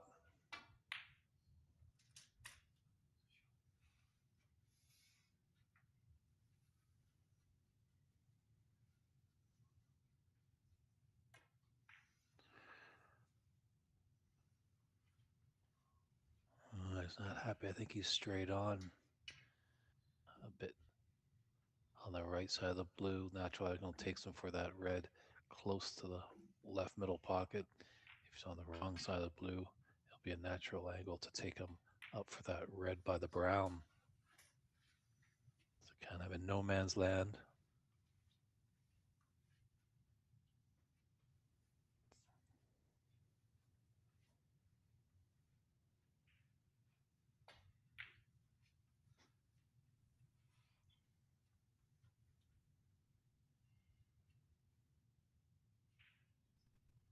All right, I'm back, folks. Sorry, I had to take care of a few things here. Thank you once again, Dave, for holding the fort together, keeping the boat afloat, as it were. Well, it's definitely tense in this decider, but Andy took his medicine there and laid a great snooker on Bob and try to force the issue.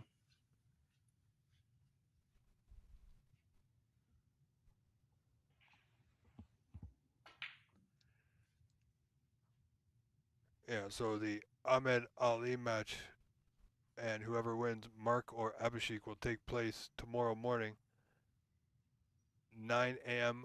Mountain Time. So that's 11 a.m. Eastern.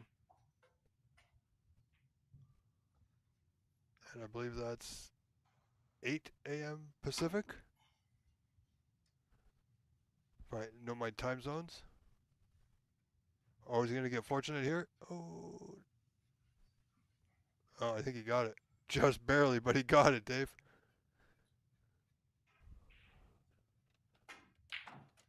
Yeah, but it might be in a little touching ball situation, so Andy can shoot away here.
Just a sigh of frustration coming out of Bob. He's a little bit of bother here.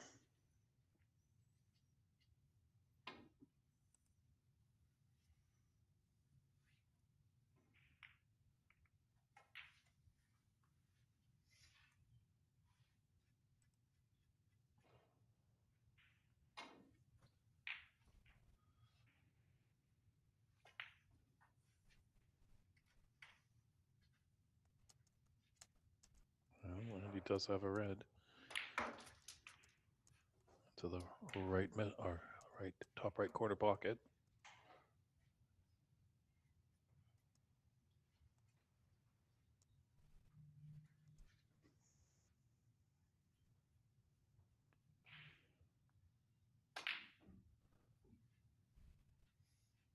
Yeah, this is going to get,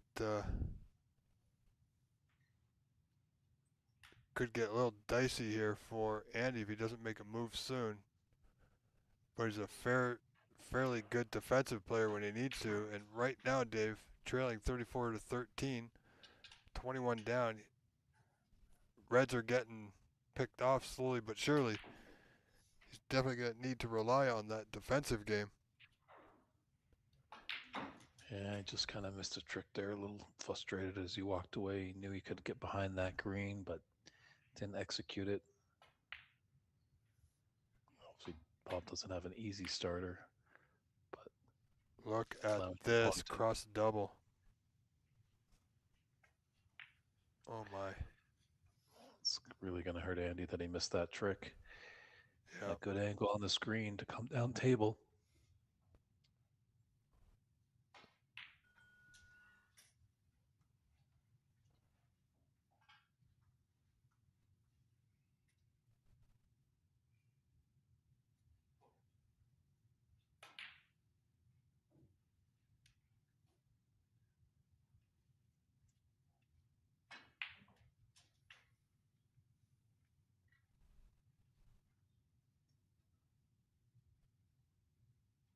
All right. So, programming note in case you missed it, folks. Tomorrow morning will be the top 4, but we're going to start the day not 12 a.m. Eastern. It'll be 11 a.m. Eastern with the last quarterfinal match between Ahmed Ali, who waits in the wings for either Mark Ziegler or Abhishek Lingashetty.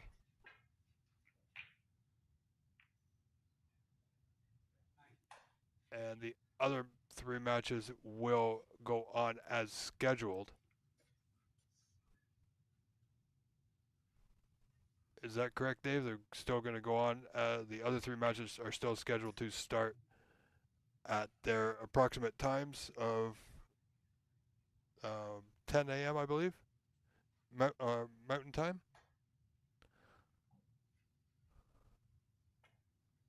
Or are they going to wait until the conclusion of the Ahmed Ali match?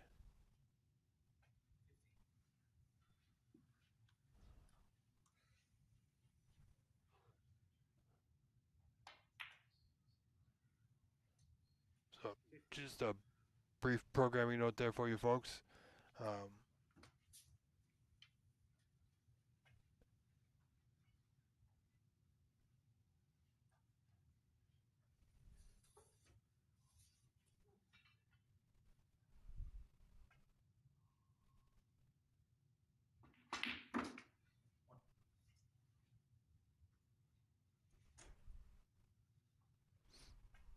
So instead of 2 matches starting the day, we'll have 3 matches starting the day.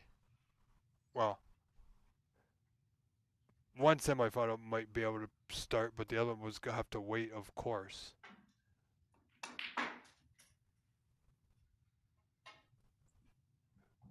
So it would make sense if they wait. Oh, Andy coming close there.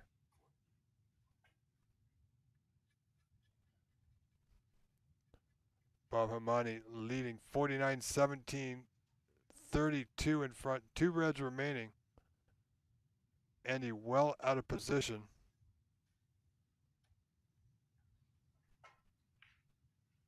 Well, you know, that there kind of strange. He didn't play a little bit more pacey, Dave, to get the white up behind the bulk colors. I know he's trying to not kick a red over a pocket, however, but I don't believe he would have done so there.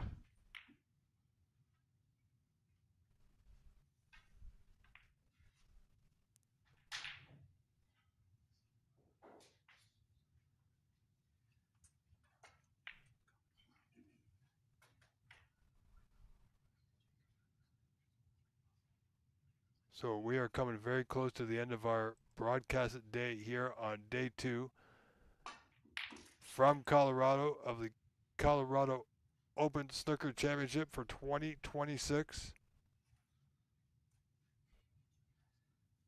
A well organized and put together event. Wow, that black just wiped its feet ever so slightly, but it found its way into the bottom of the pocket.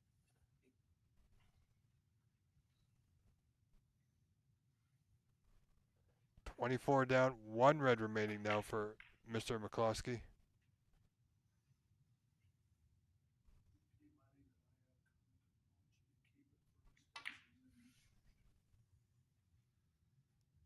Oh, is he going to get the snooker? Yes, that red bounces even a little. Not a difficult hit for Bob.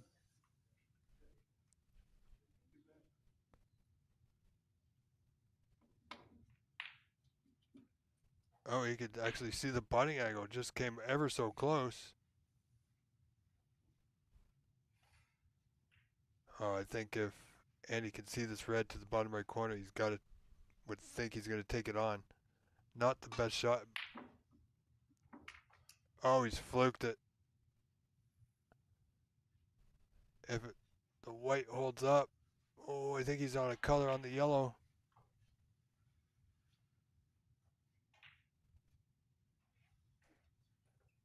We could be in for a very exciting finish.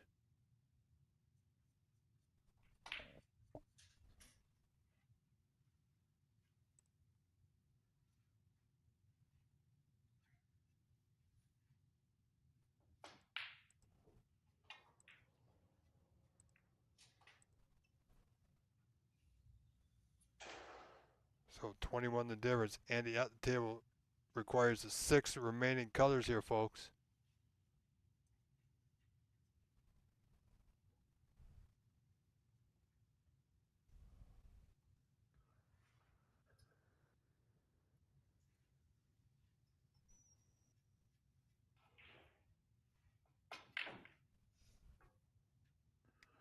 So just an update on the schedule. Actually, it looks like the quarterfinal match will start at 9 a.m. and at the conclusion of that quarterfinal, then they will start both semifinals at the same time.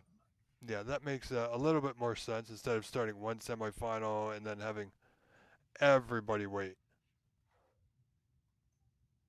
So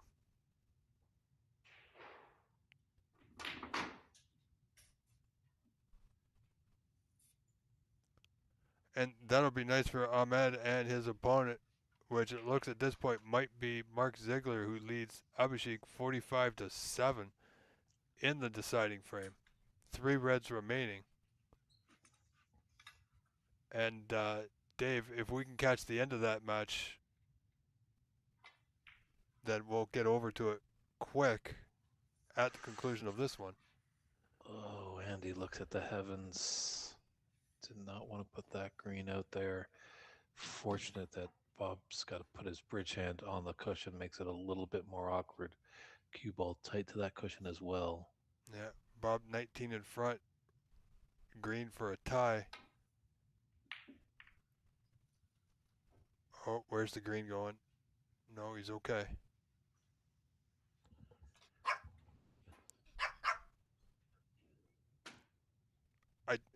They told me 9 a.m. I'm getting yelled at.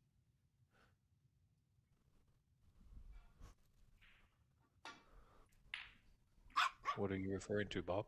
Rob? My co-commentator yelling at me. He's going at, what do you mean 9 a.m.?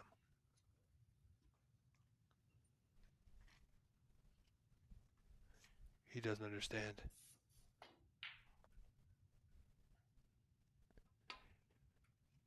You know, kids generally have their schedule, Dave. They like to do things on schedule, which is usually their schedule, not generally a time schedule.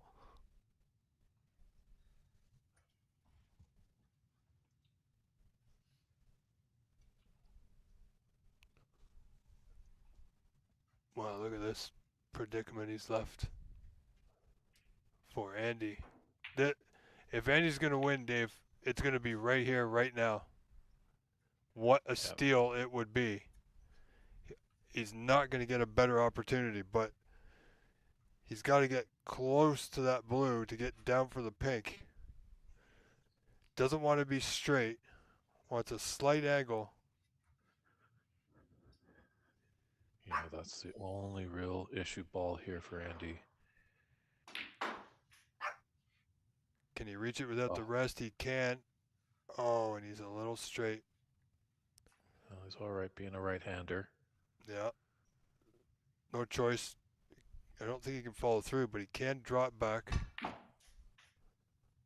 Nicely played. Well, Still needs a top pot here.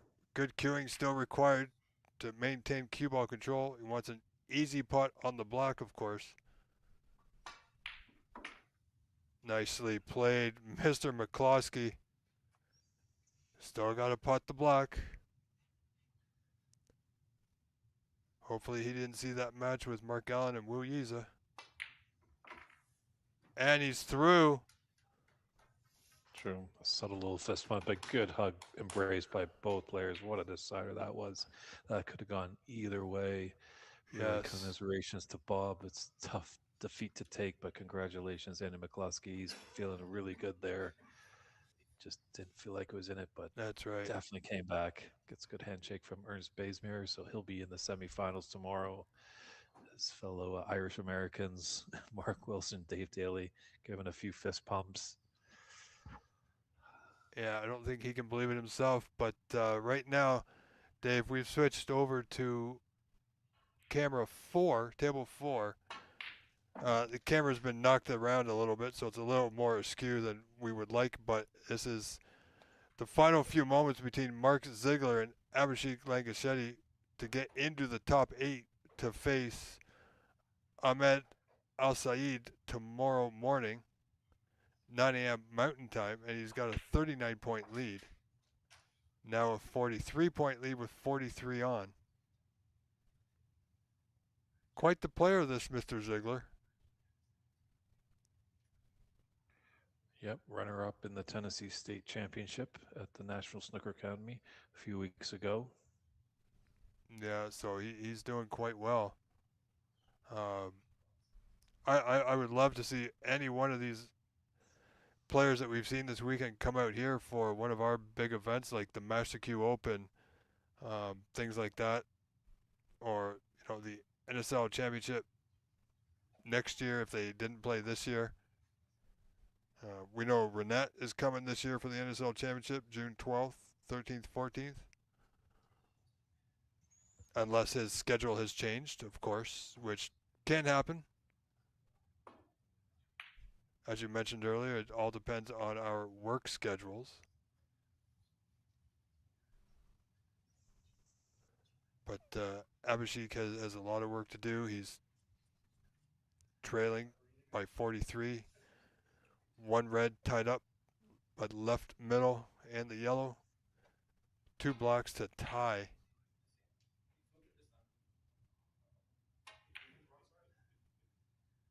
Oh, was he playing the double? Oh, he was. And he just got it. Now, Yeah, that oh boy. really slowed down after the cushion. Yeah, but question is here, he's got to putt the black, but can he get that yellow past the cushion and the yellow? If he can, he can land a great snooker. Oh, where's he go? He was trying to nudge the yellow out of the way. Yeah, probably just trying to develop that red, get it off the cushion, potentially put it into a potting position. But unfortunately, he's snookered himself. Should be able to hit the red. Even if he couldn't get the red past the yellow and the cushion, he could have slid off to the opposite side and still got the snooker. Now he's going to leave it on, frame ball, match ball, right over the pocket. Wow. It's not right in there. It's close, but Mark should be able to put this in. Shouldn't follow it in with his cue ball. No, I think he'll make sure of that. He knows he doesn't need position. Would like position, of course, but he doesn't need it at this point.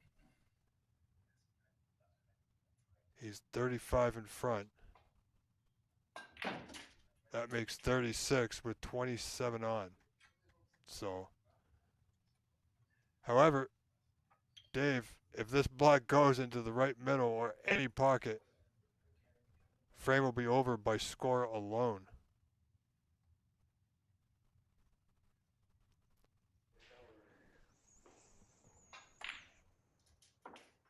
There it is.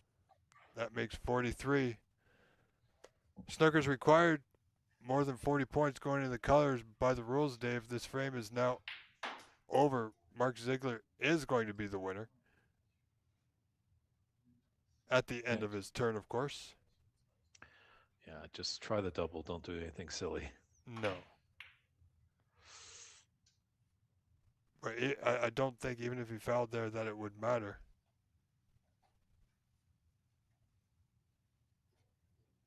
Well, rules are rules, but sometimes you got to let them play if they both agree. I mean, I don't know, Rob. If we don't have rules, there's anarchy. no, I know. I think they're having to look at the score now.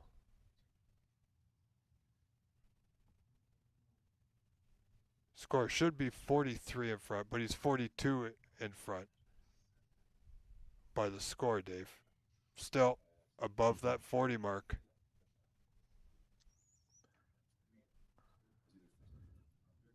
So I think that's what they're having a little Yeah, discussion we here. heard the word conceded.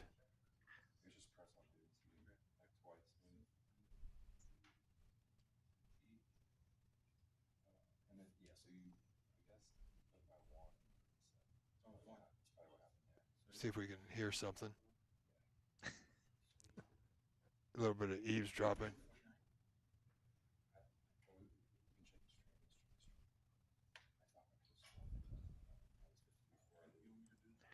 This is where maybe one of the officials still in the room should come over and check it out.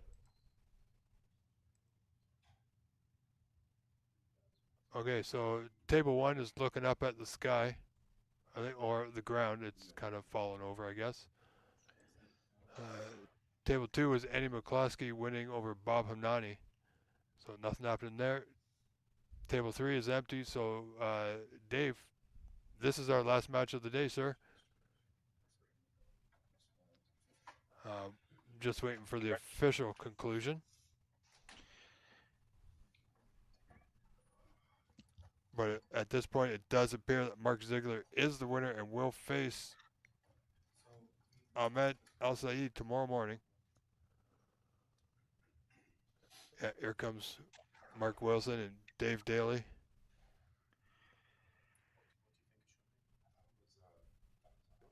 So there might be a scoring discrepancy. Maybe that's why we're just not coming to a conclusion. So Yes. Dave's come over with his phone to just troll back into the stream.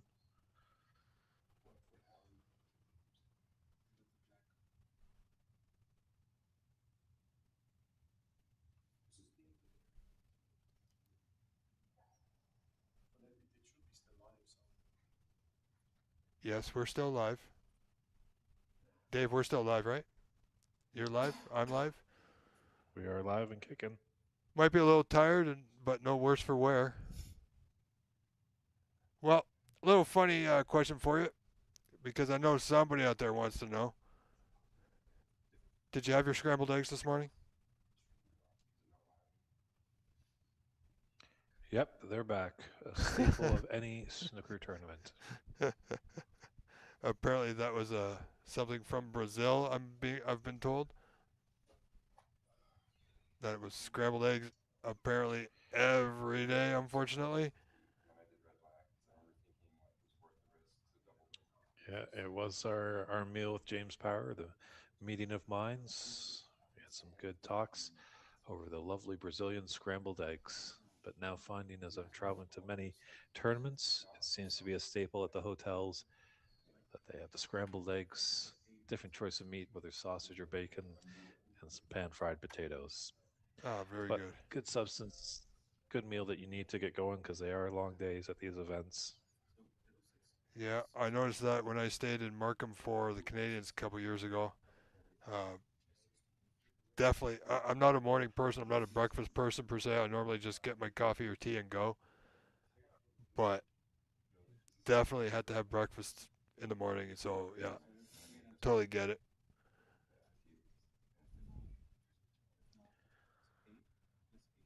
Yeah, So I'm just trying to make some contact on the floor there just to see what's happening here. yeah, they're just going through the last few shots. I can hear them adding up the points, confirming the score. Because nobody wants to make a mistake if they're unsure. If the frame is over, then it's over.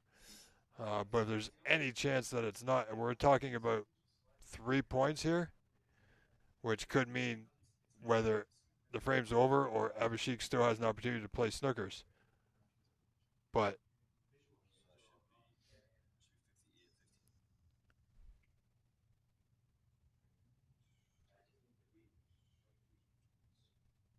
so, like I said, 43 points was my calculation from a few pots ago.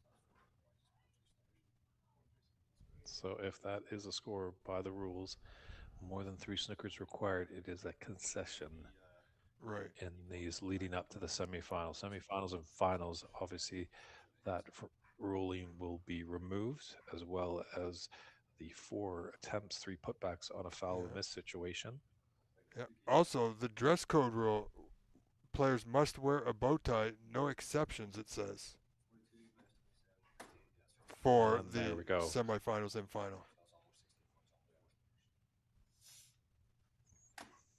Well, that's it. It's Okay. been confirmed that this Yeah. match has reached a conclusion, and that's the finish of day 2. Well, it's been a wonderful day. Another long day, Dave. Yeah.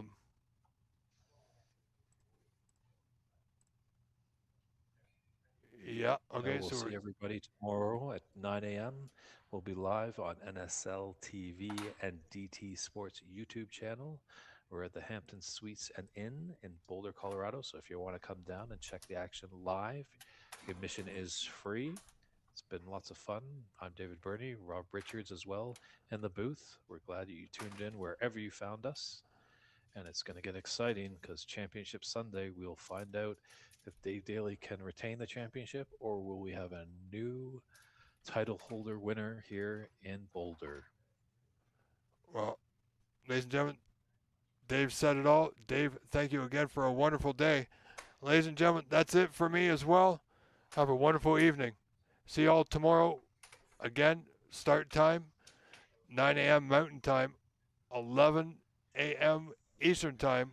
We'll see you then for Ahmed El Sayed and Mark Ziegler. Have a wonderful evening.